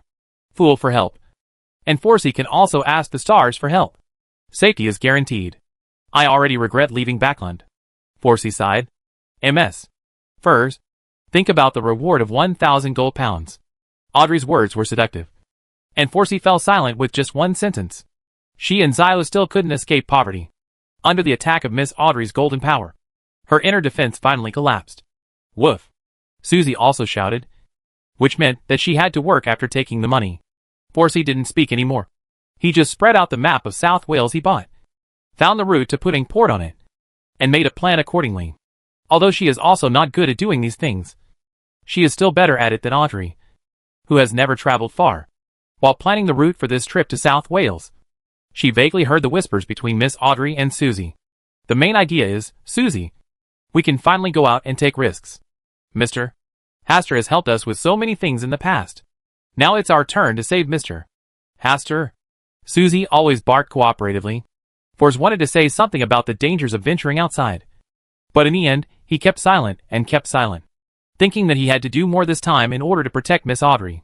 Pudding Port. In a villa. Alfred has returned here to settle down since the death of Prince Leonard. He originally wanted to find an opportunity to remind Asta to pay attention to the danger from Backland, but unexpectedly discovered that Asta disappeared. No one could be found at all, and Hastur's butler took care of daily matters. In the letter sent from Backland a few days ago, Earl Hall mentioned that his sister Audrey would be visiting during this time, and asked him to take good care of Audrey. But before he saw Audrey, someone was entrusted by Audrey to come to him with a message, saying that she had gone to visit Mr. Hastur first, so that he did not have to worry about her safety. Alfred could only sigh at this, and then went to the study to write a letter to Earl Hall, who was in Backland and was worried about his beloved daughter, so that he could feel at ease. As for Audrey's safety, he is not too worried. In Pudding Port, Hastur's words are the only purpose. As long as Audrey says that she is Hastur's friend, she will not meet him here. Danger. On the other side, outside the gate of the house where Asta lived, Audrey arrived with Forsey and Susie. They asked people to report, and then after waiting for a while, they were welcomed into the house. Caius personally came out to greet the reception, and at the same time went to inform Miss Sharon. Is Mr. Hastur not back yet? After sitting quietly for a while, Audrey asked directly. Your Majesty, the Earl went out for fun, and has not come back until now. Approximately when will you be back? I don't know. As a qualified housekeeper, you should not inquire too much about the master's whereabouts. Then do you know how to contact him? Not sure.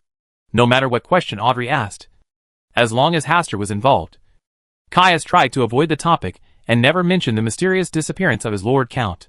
After asking to no avail, Audrey thought for a while, blinked her beautiful eyes, and winked at Susie, who was lying aside. Susie understood, stood up quickly, and suddenly barked a few times, completely attracting Caius' attention. A faint light flashed in Audrey's eyes, and her originally clear and elegant voice seemed to be so bewitching that people couldn't help but fall deeply into it. Her hypnosis skills can finally be put to use. With Susie as cover, she should be able to succeed against the unsuspecting butler Caius. Where did Mr. Hastur go? Caius felt that his head was empty, and he spoke before thinking. I don't know. The Earl has been missing for more than 3 months, and we have been unable to find his whereabouts. Yeah, Audrey, your hypnosis was successful. Sure enough, a real hypnotist needs a golden retriever assistant to cooperate with him. Then do you know why Mr. Hastur disappeared? Audrey leaned forward slightly. Her bright eyes seemed to have circles of ripples. We don't know. We are just guessing. It may be related to the Earl's promotion to a higher sequence. After answering 2 questions in succession, Caius showed a struggling look on his face. His eyelids moved and his brows furrowed. Audrey showed a satisfied smile, sat upright, lightly snapped her fingers, and then looked at Forsey beside her. It seems that Mr. Hastur is really not at home. Let's visit another day. Okay. Forsey, who felt baffled, could only answer Audrey's question.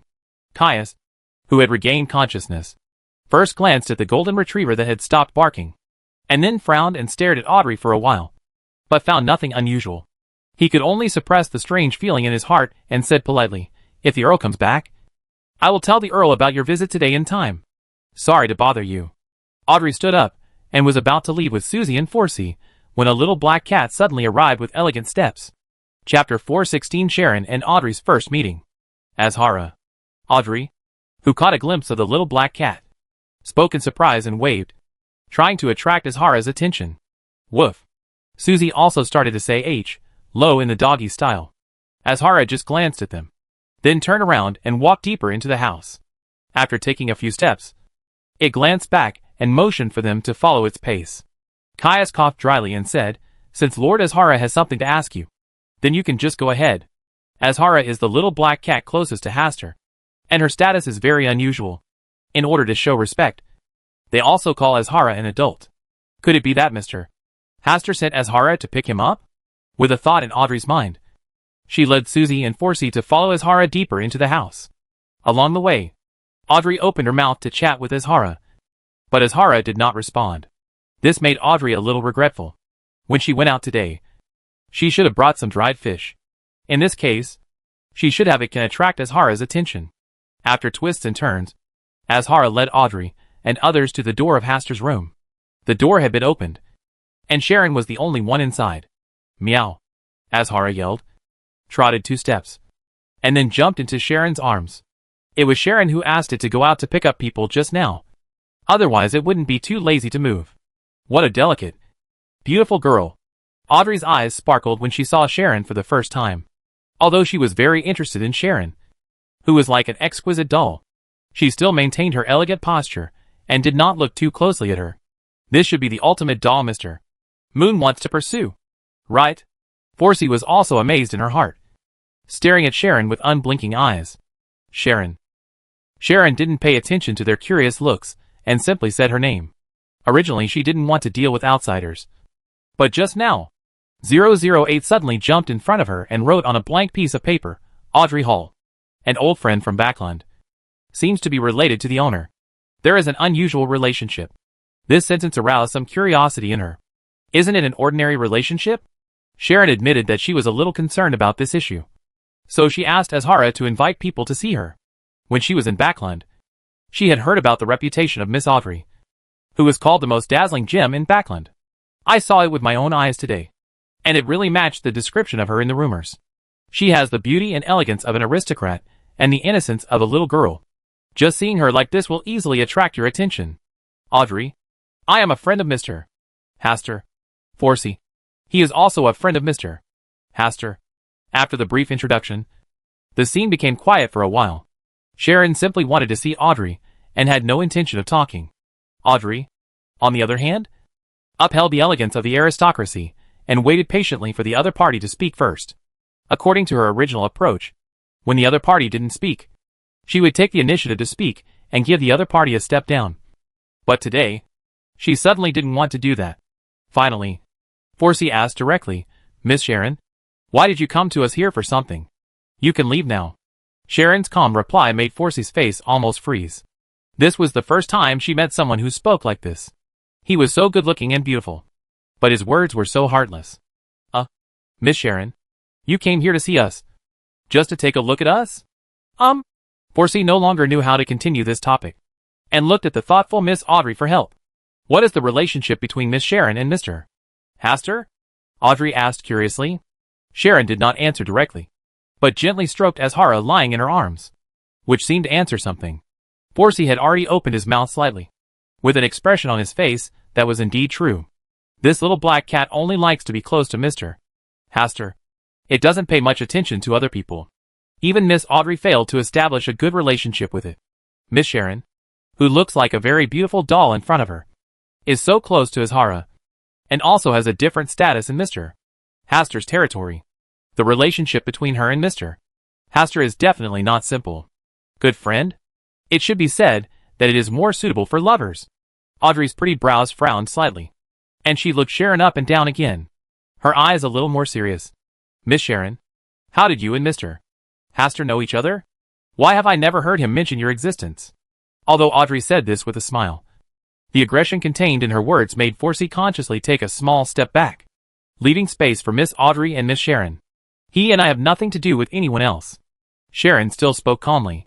Is Miss Sharon Mr. Haster's lover? Audrey's direct question made Forsey, who was standing behind her, widen her eyes. This was the first time she had seen such an aggressive Miss Audrey. No, Sharon responded calmly. The smile on Audrey's face grew wider. Then Miss Sharon should be Mr. Haster's friend in the mysterious world. A comrade who supports and helps each other. Right? Almost. Then Miss Sharon, can you tell me where Mr. Haster is now? Cannot. There was no disappointed expression on Audrey's face. She just smiled and said, since Mr. Haster is not here today, we will leave first. Sharon didn't speak, just watched them leave calmly. On the desktop, 008, who had been pretending to be dead for a while, began to write furiously on the blank paper, as if he had spied some big secret. Oh my God! What did I see that I could have watched too? Miss Audrey, Backlund's dazzling gem, and Miss Sharon, the master's most trusted comrade. The first communication between them actually started in this way. Who will the smart, wise, handsome master end up with in the end? It's really curious. When Sharon's eyes glanced over, 008 wrote the last sentence. A war without smoke between women is really exciting. After looking at Sharon quietly for a while, her eyes became colder at a speed visible to the naked eye. 008 shuddered all over and hurriedly wrote on the still blank paper, I only believe in Miss Sharon. He is the most suitable person to spend the rest of his life with his master. No matter how shining Backlund's gems are, they can't compare to years of personal companionship. This is an undoubted fact. Although 008 showed amazing survival instincts at the last moment, it was eventually taken back by Sharon and locked up in the pencil case. Sharon was also thoughtful enough to put the book of prophecy that had been accompanying it recently on the bookshelf, where it could only look at it longingly. After doing all this, Sharon continued to stand in front of the windowsill, looking deeply at the distant scenery. But her mood was a little wavering. When Audrey walked out of the door of Asta's house, the smile on her face disappeared and was replaced by a solemn look of thinking. Forsey glanced at Audrey's face and asked cautiously, Miss Audrey, are you worried about Mr. Hastur's whereabouts? Well, he is indeed not an easy person to deal with, Audrey replied softly subconsciously. But she quickly realized it and added, Mr. Hastur's whereabouts are unknown, which is really worrying, especially now. The royal family has been deliberately guiding this matter. Shao is right. The members of the Augustus family are not good people. They always deliberately target and kill kind and upright nobles, Forsey said angrily. Audrey just hummed, obviously not very interested in this topic. The two of them and the dog walked along the street for a while, and Forsey suddenly asked, Miss Audrey, where are we going next? My second brother Alfred. He lives not far from here in South Wales, Audrey said, telling a specific location, and then stopped a carriage to go there. Forsey sat opposite Audrey, looking at Audrey, who was obviously worried, but hesitated to speak.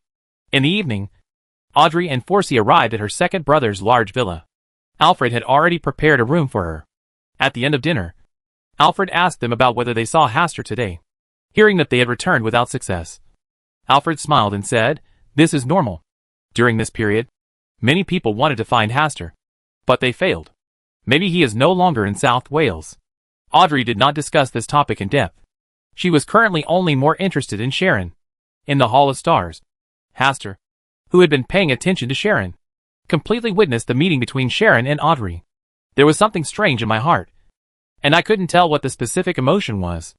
But what he was sure of was that this emotion was not happiness, but more like a fear of losing control of something, panic. It's just an ordinary meeting and a simple conversation. Is there anything noteworthy about it? Sharon, Audrey.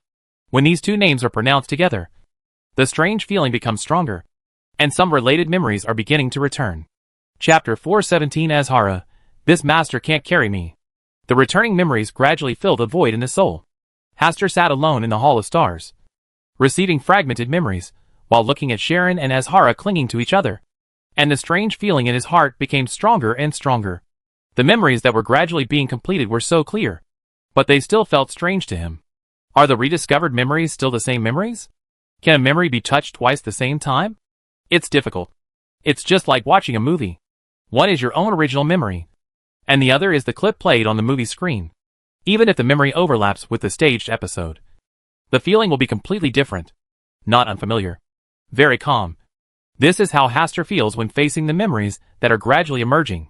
In comparison, he was still watching Sharon and Azhara at this moment, which touched him even more, because what he was experiencing at this moment was a brand new memory. A memory that belonged to him now.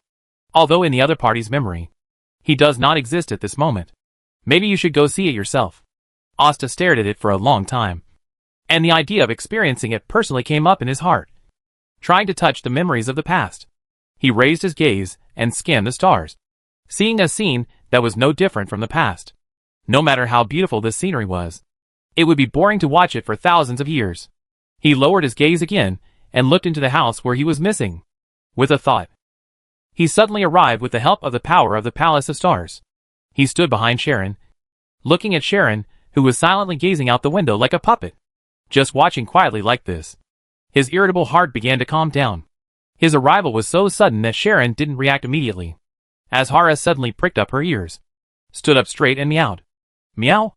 Azhara took 2 steps in the direction of Hastur, opened her mouth slightly, then stretched out her front paws and rubbed her eyes vigorously, thinking that this should be a dream.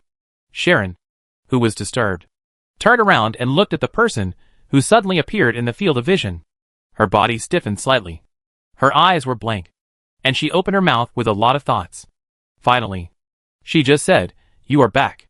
Sharon. Asta said this name that should be very familiar with difficulty, and then lowered his eyes to look at the little black cat that had come to his feet and was looking up at him obediently. Asapul. Meow.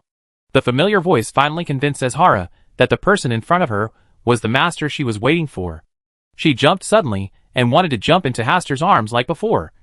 But Hastur did not open his arms to catch it, watching its actions curiously. Azhara fell back to the ground. Its eyes were full of disbelief, and it came forward again and sniffed carefully, but could not smell the smell of other kittens. But why does it feel like today's owner is a bit strange? Hastur ignored Azhara's complicated mood. He looked at Sharon, a girl with a light golden bun and blue eyes. The emotions in her eyes were so complicated that he couldn't understand them all. It takes time to fully understand. In the end, Sharon, whose joy overcame other emotions, glanced at Hastur again, nodded and said lightly, "That's good." After saying that, she turned around, and her slightly thin figure continued to look out the window. Her slightly trembling body showed that her mood was far less indifferent than she had shown just now. Hastur just watched calmly and made no other move, although he was also touched in his heart. Meow? Azhara looked at her master with disgust. Is now the time to be silent? Even a cat knows that the most important thing now is to comfort Miss Sharon. It would be best to be like the lovers who meet again after a long absence in a stage play, hugging Miss Sharon from behind, wrapping their arms around her waist, rubbing their ears and temples together, and telling each other how much they miss each other during this time. But in the end, Azhara was disappointed. The master who came back today was more like a piece of wood than the puppet like Miss Sharon. He just stood quietly, looking at Miss Sharon's back, as if reminiscing about something. Just when it couldn't stand it anymore, and was about to give a warning, the owner in its field of vision disappeared in an instant. Its eyes widened and it quickly looked around, but found no sign of its owner. His arrival today is like a bubble that dissipates as quickly as it comes. Meow? Azhara meowed in confusion and sadness. It felt that its owner was becoming more and more unfamiliar. Sharon, who was trying to suppress all the feelings in her heart, looked back calmly and looked at the place where Hastur left. She was stunned for a while, then returned to normal, gathered all her thoughts, and fell into deep thought. Meow. Azhara came over, rubbed Sharon's black palace dress, raised her head, and meowed for a while. The general idea was to comfort Miss Sharon and intercede with her master who left suddenly.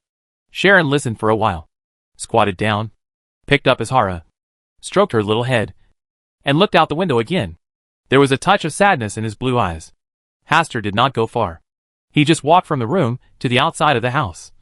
And then, he was blocked by Mrs. Lisa. Lord Divine Envoy. You are finally back. Mrs. Lisa's cloudy eyes seemed to see something was wrong with Asta. And she asked again, did you lose something? Lord Divine Envoy? Is it the sequelae of your successful promotion? Followers of the King in Yellow. Asta just said something lightly, took one step, and walked away from Mrs. Lisa. Extraordinary path to apprenticeship. The ability of a traveler? Lady Lisa stared at Asta's leaving figure, and couldn't help but make associations in her mind. The extraordinary path that Lord God Envoy took at the beginning was obviously the Black Emperor path. At this critical moment, when he was promoted to Sequence 4, did he suddenly jump to the non-adjacent apprentice path? The result of this is either madness or loss of control. But the appearance of the God Envoy is not in between. He seems more like he has lost something, and is now trying to find it back. After thinking for a while, Mrs. Lisa found Caius and asked him to send someone to pay close attention to every move of the Lord God Envoy, so as to avoid accidents with the Lord God Envoy when something went wrong. Although Caius was shocked by the news of the Earl's return, he quickly suppressed all the strange feelings in his heart, and began to send people to deal with the matter. The streets of Punang Port are bustling with activity, as the Chinese New Year is approaching, and various shops offer discount banners to attract tourists. Hastur walked aimlessly on the street, feeling the noise that was different from the Palace of Stars. At the same time, he gradually retrieved memory fragments amidst the calls of the Earl. The port became splendid and bustling with his arrival. He was like a ghost different from this world, walking through the crowded streets and dazzling shops. He didn't stop for a moment until someone called his name. It was a lady wearing a beige long dress with a ruffled stand-up collar and slightly curly brown hair. Miss Salted Fish. This was the first title that came to Haster's mind, followed by MS. Furs. Mr. Haster. It's really you. Forsey put the goods in his hands back on the stall, shouted excitedly, and then shouted to a shop selling Puddingport specialties on the street, Miss Audrey. I'm at Mr. Asta. Her voice was loud, and even the people nearby looked over. When they saw Haster's appearance, they had a tacit understanding to salute from a distance, and then looked away and left. Earl Haster Campbell is the savior of Punan Harbor, which is recognized by the residents of Puninport. Following Forsey's call, first a large golden retriever dog came out of the store, and then a blonde girl with blue eyes and slightly lifted the hem of her light green dress. Her pace obviously accelerated a lot, looking at the combination of one person and one dog appearing in the field of vision. Another word popped into Asta's mind, the fantasy dog Susie and its breeder Miss Audrey. Mr. Haster? Audrey had a bright smile on her face, like a finely carved gem shining brightly in the sun, making it difficult to take eyes away from her. Woof! A loud and powerful cry is the majesty of the dog of fantasy that cannot be ignored. Forsey, who was the first to discover Haster, naturally gave up the main conversation position to Miss Audrey, who was anxious to leave and had a slight sweat on her forehead. Mr. Haster, it's great to see you here. Audrey's happy and undisguised mood made Haster feel a lot better inexplicably. Audrey? Susie? Forsey? Asta looked at the two people and the dog in front of him one after another, nodded, and after a few gestures, he took a step forward, walked away from them, and disappeared in the blink of an eye. Forsey's eyes widened. Why did this extraordinary ability look familiar? Could it be that Mr. Haster has the same extraordinary path as himself? Mr. Haster. Audrey's joyful mood quickly declined, and finally she frowned slightly and waved her fist. There is something wrong with Mr. Haster. Susie. It is our turn to save Mr. Haster. Woof. Susie nodded in agreement very seriously. Miss Audrey, do you see anything? Forsey asked curiously, but she didn't notice too many problems. A blank mind, a confused mood, a lost lamb. Audrey made a concluding speech. All right. Forsey actually didn't understand the meaning of these words, but he was convinced when he saw the serious look on Miss Audrey's face. Meeting Mr. Haster so soon is a great start. Audrey raised the corner of her mouth slightly, and took Susie back to the previous store to buy some specialties here and send them back to Backland, so as not to make Earl Hall worry too much about her safety. As for Mr. Haster's matter, there is a solution as long as people are alive, and Mr. Haster seems to be very healthy, but there is something wrong with his mind. Chapter 418 Divine Punishment from the Stars. Outside Puddingport, the investigators from the Three Gods Church, who had been waiting in the outer area, thought that today would be another fruitless day. Unexpectedly, I saw the figure of Earl Haster Campbell leaving Puddingport with my own eyes. They were shocked and hurriedly gathered around, hoping to seize this once-in-a-lifetime opportunity. Unfortunately, after following him for a while, they completely followed Haster, and did not even see his shadow again. There is no need to doubt that this Count Haster Campbell is definitely a powerful Beyonder. Judging from the extraordinary abilities he just showed, he is probably an Beyonder on the apprentice path, and most likely a Sequence 5 traveler.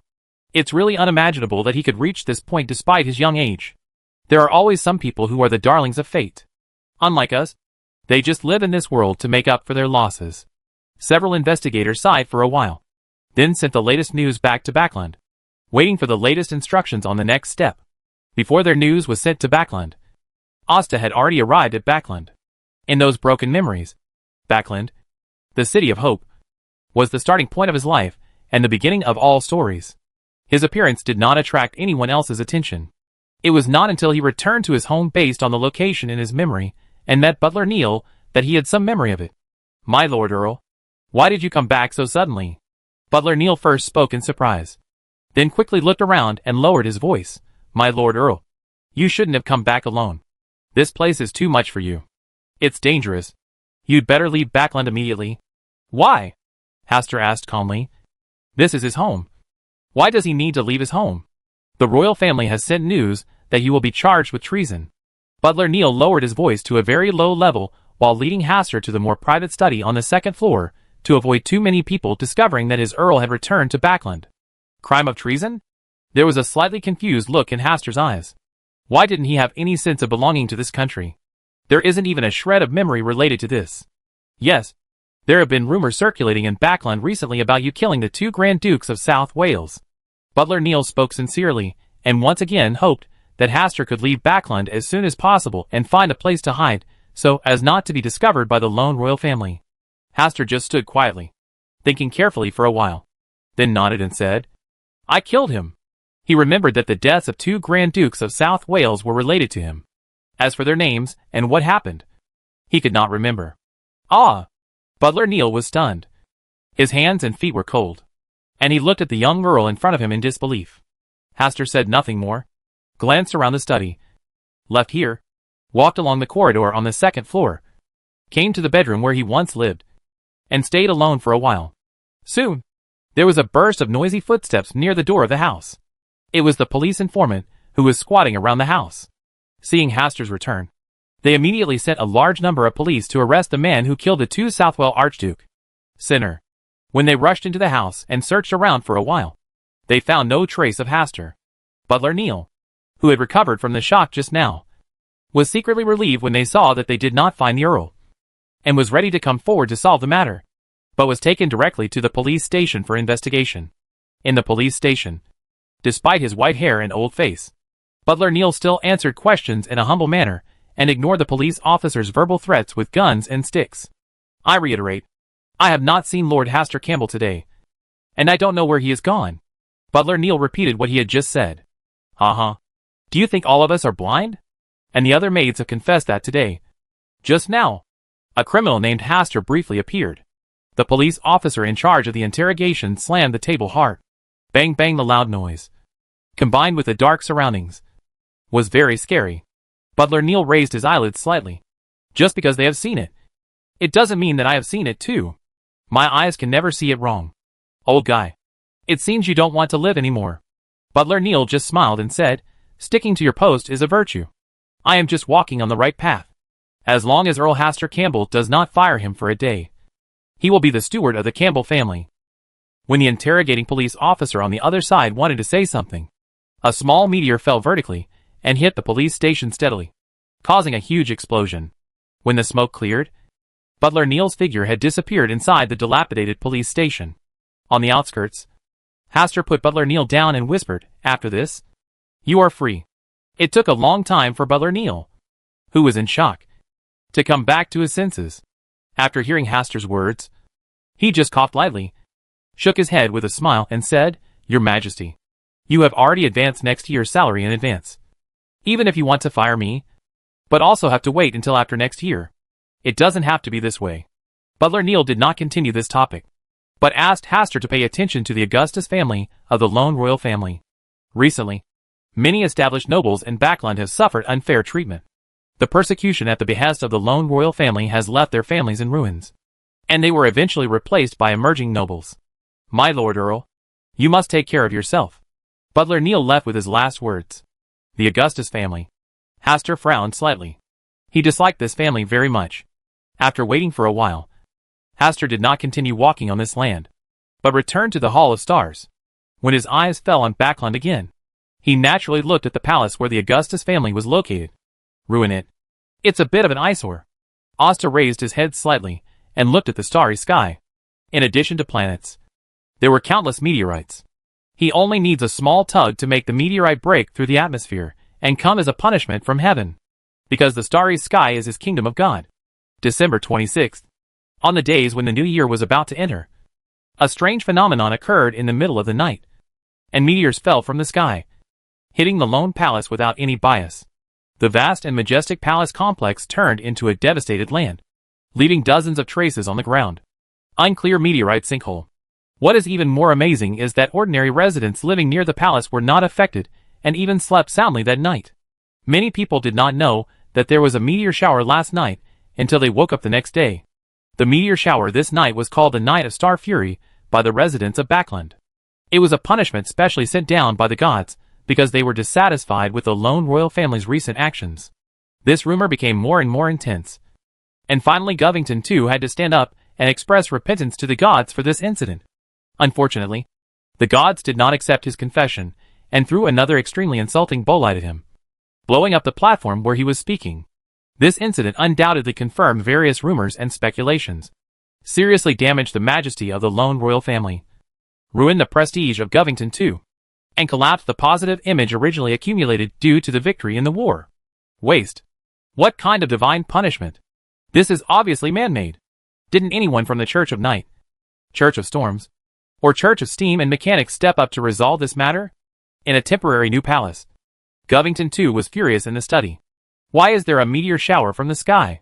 Someone is clearly using their extraordinary abilities to accomplish this under the guise of divine will. In the mysterious world, there are many Sequence 2 angels who can do this. For example, the Sequence 2 natural disaster of the storm path, the Sequence 2 disaster witch of the witch path, the Sequence 2 miracle master of the soothsayer path, etc. According to the speculations of the extraordinaries of the Augustus family, these things were most likely caused by natural disasters in the path of the storm. However, the Church of Storms firmly denied this matter, saying that this matter had absolutely nothing to do with their Church of Storms. Their explanation was not accepted by the Augustus family. Backland is the place where the gods are watching. If you want to complete a natural disaster of this scale above Backland, you can't hide it from the three gods who are watching here. Otherwise, Backland would have been destroyed by high Sequence Beyonders. But the natural disaster still came, which means that this matter may have been tacitly approved by the three gods. At least the Storm Lord must have known about it. After the incident occurred, the three gods' church had no intention of actively dealing with the matter. Instead, they just prevaricated and shied away. This further confirmed the suspicions of the Augustus family members. But without the true gods sitting in charge, they did not dare to question the three true gods directly. So they could only swallow this breath silently. Because once they fall out with the three gods' church, not only will the Augustus family's dominance over the lone kingdom be shaken, but the war with the Fozak Empire will also undergo a fundamental reversal. In order to calm the matter, Govington too became much quieter, and at the same time slowed down his strategies against some old nobles. Above the grey fog, even though he was overseas, Klein also learned about the recent events in Backland through his own news channels. There is still a little time before the Tarot Club is held, and he is thinking about how to answer the questions about Backland later. You must be prepared for this kind of thing first, and have a clue in your mind before you can deal with various possible problems from members of the Tarot Society. The Day of Wrath of the Stars seems to be the work of the stars. How about all the recent events in Backland be blamed on the stars? Anyway, he is so mysterious and unpredictable that anything he can do is possible. Klein thought seriously for a long time, then waited for time, and summoned the Tarot Club members to come for a meeting. Good afternoon, Mr. Fool. Audrey greeted all the Tarot Club members naturally, and her energetic voice was like a ray of sunshine tearing through the gray sky, making people feel relaxed and happy. Chapter 419 4C. It's great to be Miss Audrey's dog. After Klein read Russell's diary from this Tarot Club, the Tarot Club members naturally brought the topic to what happened in Backland recently. Is the meteor shower that happened in Backland really a divine punishment? As Alger the Hanged Man raised this question, the members of the Tarot Club naturally turned their attention to Audrey and Forsey. In previous conversations, there are 3 Tarot Club members currently living in Backland. The unreliable Mr. Moon, Miss Magician who was crazy about her presence some time ago, and Miss Justice, who has always been recognized as a lone noble. Oops. I'm not in Backland this time, and I have no idea what happened in Backland. Audrey's heart moved slightly, and she deliberately looked at Miss Magician, naturally diverting everyone's attention to her. She already knows that Miss Magician's true identity is MS. Furs, thanks to the smart and reliable Susie. When the tarot session was about to be held, MS. Furs suddenly said that she wanted to take a nap, which made her immediately suspicious after preparing the same excuse. Then, while pretending not to care, he sent the detective's best assistant, Susie, to investigate. Soon I discovered the little secret that Forsey had hidden. Miss Magician is MS. Furs. Forsey, who was watched by all the Tarot Club members, had a panicked look on her face. She was not in Backland during this time, but was accompanying Miss Audrey to South Wales. Zio told her what happened in Backland, and she knew very little about it. But she would not reveal the news that she was not in Backland. She had a special feeling that Miss Justice, who also lived in Backland, might recognize her. This is the retribution the Augustus family has brought upon themselves. These words were Zio's exact words. And she thought they were very suitable. Anyway, the Augustus family was by no means a good thing. Alger whispered. Retribution? Punishment from which god? The Lord of Storms? He also felt that the meteor shower might have been caused by powerful beyonders in the path of the storm. Some people within the church also thought so. During this period, Govington too made frequent moves, which made the higher-ups of the Church of Storms not very happy. A hymn. When everyone fell into a brief silence, Mr. Moon Emlyn, who had never been very serious, pretended not to care and coughed twice. When everyone looked over, he tried his best to look mature and calm, and said in a serious tone, "This is a punishment from the stars." Punishment of the stars? Forsey was the most surprised. She was a believer in the stars, but she didn't know about it. On the contrary, Mr. Moon, who had never been serious, knew about it first. This believer of the stars is really a failure. Thinking of this, shame filled her cheeks. This scene was also seen by Audrey. Are you sure? Alger asked a little unsurely. Of course. Emlyn held his head up rather arrogantly. But when he caught a glimpse of Mr. Fool's gaze, he lowered his head again and quickly explained, "This is an oracle personally sent by the ancestor of our blood race. He asked us not to provoke the stars in the near future. Believers. Of course, this doesn't mean that we vampires are afraid of the so-called followers of the stars. But we have always loved peace and don't like to make grudges with others. Although the stars are shining brightly, the glory of our vampire family has also covered the sky." Tarot members naturally skip the last two sentences and focus on the first. It really is the work of stars. Although he didn't need to speak to explain what happened to Backlund, Klein secretly applauded his accurate prediction.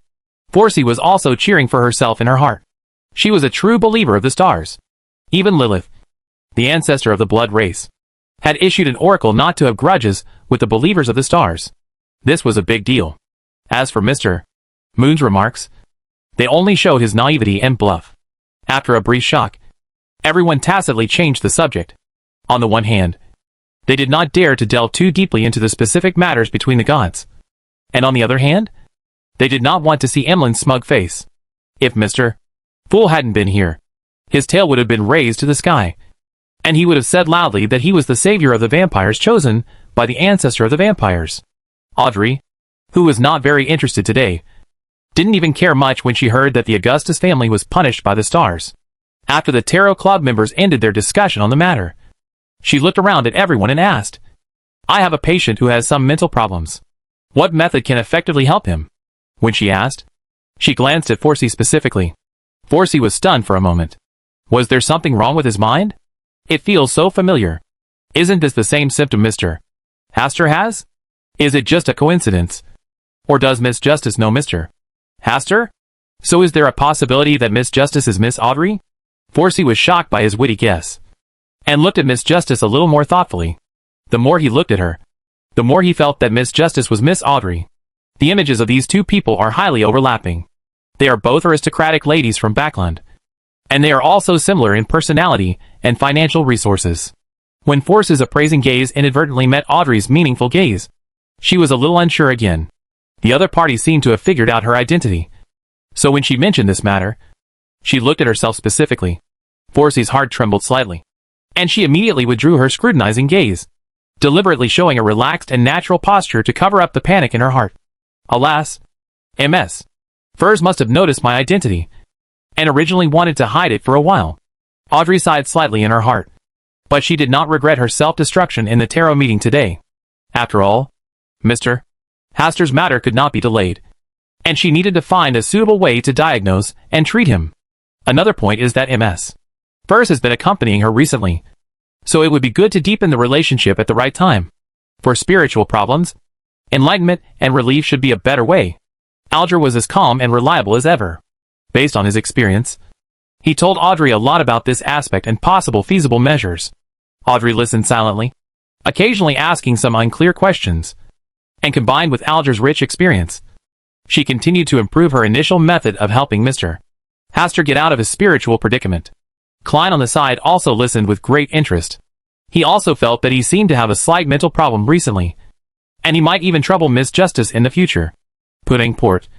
Immediately after the Tarot Club ended, Forsey left his room and came to Audrey's room door specifically, wanting to knock on the door. But he hesitated. She just had some doubts, and was not sure that Miss Audrey was the generous and righteous young lady. Woof! Susie, who was guarding outside the room door, looked at the hesitant Forsey with confusion. Forsey thought for a while. His eyes brightened. He knelt down and said in a low voice to Susie, "Well, Susie, are you staying here to cover for Miss Audrey?" Woof! Susie showed her ignorance at the right time. "I mean, did you know that Miss Audrey might have a hidden identity?" Woof! Before Forsey could ask anything, the door opened with a creak, and Audrey walked out with a lazy look on her face. The tiredness and exhaustion on her face was very much like the look on her face when she was woken up from a nap. "Miss Audrey, were you taking a nap just now?" Forsey asked cautiously. Audrey showed a smile on her face and pretended to be innocent. "Yes. I have always had the habit of taking a nap." "Didn't Ms. Furs also take a nap this afternoon? Did you sleep well?" Forsey's face changed slightly, and she nodded. After thinking for a moment, she asked tentatively, "How is Miss Audrey going to deal with Mr. Haster's matter?" "Of course we need to find Mr. Haster first." Audrey's natural and innocent tone made Forsey's next question suddenly choke in her throat. Facing Miss Audrey like this, it was difficult for her to continue to test anything. "Susie, it's time to get up. It's time for us to set out to rescue Mr. Haster." Audrey patted Susie's head twice, signaling her to get up and follow her, and Forsey followed silently. When they came to the street, Audrey specially bought some excellent quality dried fish. Susie barked twice, and Audrey bought some beef jerky for Susie. She likes to chew jerky recently. Forsey just glanced at the prices of dried fish and beef, and pretended not to see it. In his heart, he thought that Susie's food expenses for one day should be worth her 3 days. Right? And she also heard from Miss Audrey that Susie needed to prepare 2 snacks every day in addition to the 3 normal meals. It's great to be Miss Audrey's dog. Forsey hurriedly suppressed the India's thoughts in his heart, with the experience of their last visit. This time Audrey and Forsey quickly entered the house where Haster lived and successfully met Sharon and Azhara. When Audrey took out the carefully prepared dried fish, Azhara's eyes moved. But in the end, she closed her eyes and lay lazily in Sharon's arms. It is firmly on Miss Sharon's side. Don't try to seduce it with dried fish. Isn't it to your liking? Audrey frowned slightly, but she quickly relaxed. That's right. The dried fish here is far inferior to the delicious meat produced in the northern glaciers of the Fossack Empire. When we return, Backlund, I'll ask you to taste it again. Azhara's eyelids trembled, and she felt a lot better about Miss Audrey. After all, how could a girl who was willing to please a cute kitten be a bad person?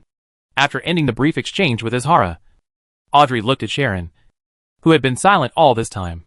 Seeing the other person's appearance, she had to speak first to find a topic. I met Mr.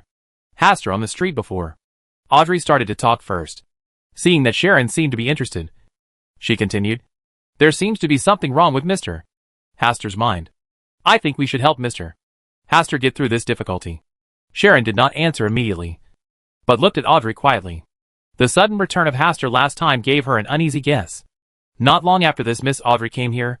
Asta, who had been missing for a long time, appeared. Could it be that Asta came back because of the arrival of this Miss Audrey? Chapter 420 Shy Sharon. While Sharon was thinking, Azhara and Susie meowed and barked respectively. Haster appeared again since he left last time. He was standing outside the door at this time. Azhara rushed towards Haster again. This time, Haster had a smile on her face, caught Azhara, held her in her arms, and patted her head lovingly. Mr. Haster, Audrey greeted happily, and the bright smile on the girl's face was particularly bright. Seeing this scene, Sharon looked deeply at Haster with her blue eyes. As expected, he only appeared because of Miss Audrey's arrival. Miss Audrey, long time no see. Haster changed his attitude when they met before, looked at Furs again and joked, Ms. Furs, you secretly stole Backlund's most beautiful gem. But together, a major crime. Did I secretly abduct Backlund's most beautiful gem? Oh, it was Miss Audrey who tried her best to seduce me, who was poor with a gold pound. Can you blame me for not being strong-willed? And Mr. Haster, was it you who secretly abducted Miss Audrey? If it weren't for your matter, how could Miss Audrey be so bold and leave Backlund? Just at this moment, Forsey sketched in his mind the touching story of a noble lady who finally chose to elope because of love. But when her eyes glanced at Miss Sharon, who had a hint of sadness in her eyes, there was another emotionally sad Miss Sharon in her fantasy story. Young nobles like Mr. Hastur are naturally very popular with girls. Some people are happy, and others are sad. Some people become protagonists, while others naturally become supporting characters. As for her and Zio, they don't even have the ability to join the story and become supporting characters. MS. Furs? Mr. Hastur, you look normal today? When Force's name was called, he withdrew from the fantasy story. For a moment, he was a little garbled with words, but his meaning was quite accurate. Mr. Hastur today is indeed different from the last time he saw him. Hastur nodded. Well, the problem has been solved. After he came back from Backland, he stayed in the Hall of Stars, and the memories that poured and filled a void in his mind again. Only then did he truly understand what he had experienced during this period of time. Not long after taking the magic potion, he was successfully promoted to sequence for homeless person. The reason why his mind was blank was because he lacked corresponding memories. On the one hand, it is the impact of the ceremony held when the homeless man is promoted. The moment he is successfully promoted, he loses his spiritual sustenance, and memory is an important part of the soul. In addition, it has been less than 2 years since he entered the mysterious world, and he has become a sequence for demigod. His speed is too fast, and there are some hidden dangers. On the other hand, the sequence of homeless man itself plays the role of losing the palace of spiritual sustenance, and then slowly regaining it. This process is the key to playing the role of a homeless person and digesting the corresponding magic potion. If he hadn't experienced it completely once, it would be difficult for him to truly understand the real performance requirements of this sequence. Has Mr. Hastur fully recovered from his condition? Realizing the pity and regret in her words, Audrey blushed slightly and added, it would be great if Mr. Hastur is okay. Hastur just looked at Audrey, who was a little panicked with a smile. I really need Miss Audrey's help. Really? Audrey's eyes instantly brightened, sparkling like a pure crystal. Woof! Susie also announced her presence. Real. In the girl's expectant eyes, Asta nodded, then looked past Audrey and looked at the silent Sharon. Before he could say anything, Sharon turned away indifferently and walked a few steps to the in front of the windowsill. He paid no attention to his intention. Meow. Azhara raised her head and shouted at Hastur, then jumped out of Hastur's arms, ran to Sharon, and buried herself in Sharon's arms, as if to remove herself from Hastur's body. The warmth he received was shared with Sharon, who was in a bad mood. Asta, who knew he was at fault, didn't say much. Miss Audrey and Miss Shinny were still here, so he had to wait until no one was around to talk to Sharon about his experiences during this period. Mr.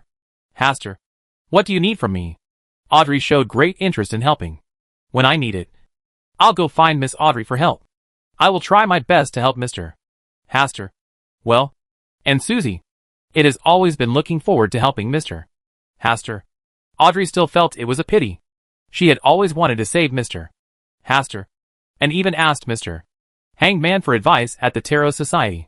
But when Mr. Hastur appeared again, she could no longer sense him. Mr. Star's mind is confused and blank. Asta chatted with Audrey and Forsey for a while. When the sky gradually became dark, Audrey and Forsey left first. In the room, Hastur looked at Sharon, who had her back turned to him, closed the door, and walked over.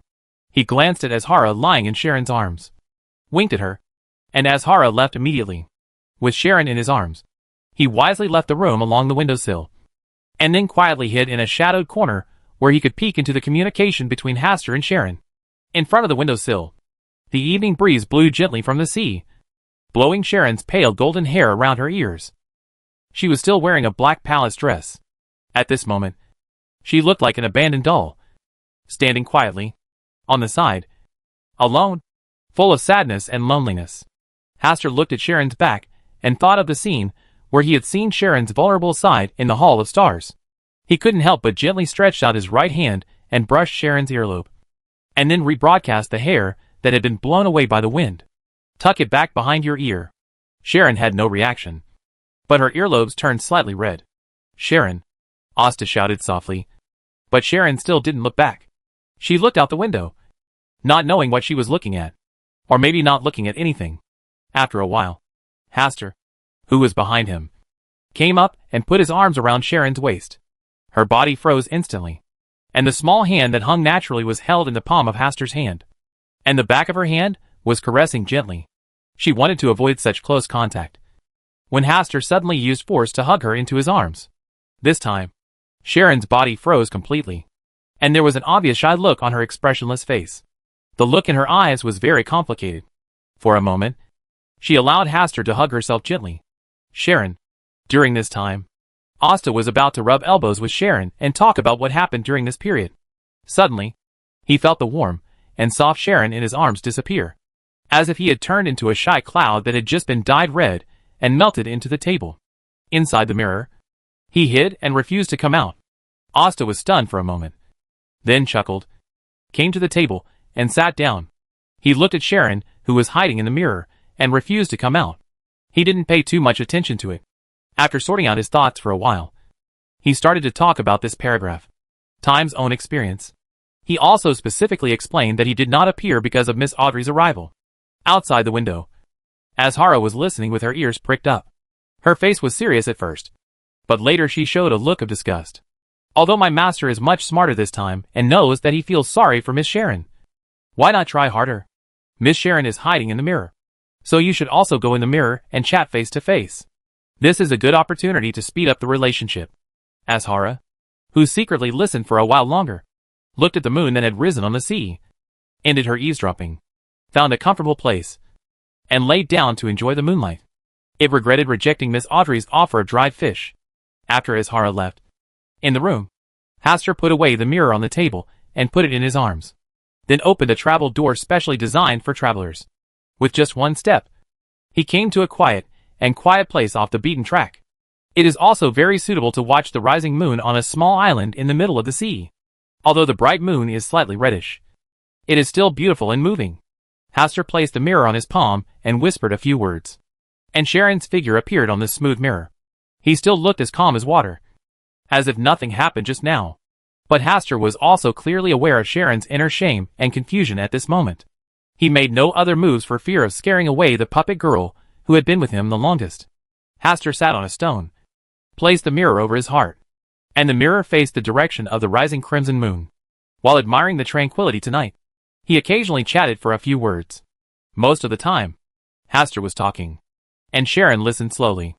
It was only after a long time that Sharon would occasionally reply with a sentence or two. When the crimson moon rose from the depths of the sea to the sky, Hastur lay on his back, with one hand behind his head and the other wrapped around the mirror on his heart. In Hastur's invisible mirror, Sharon's eyes gradually softened. Although her blue eyes were still confused, they gradually brightened, and her eyebrows were curved, even more moving than the crimson moon in the sky.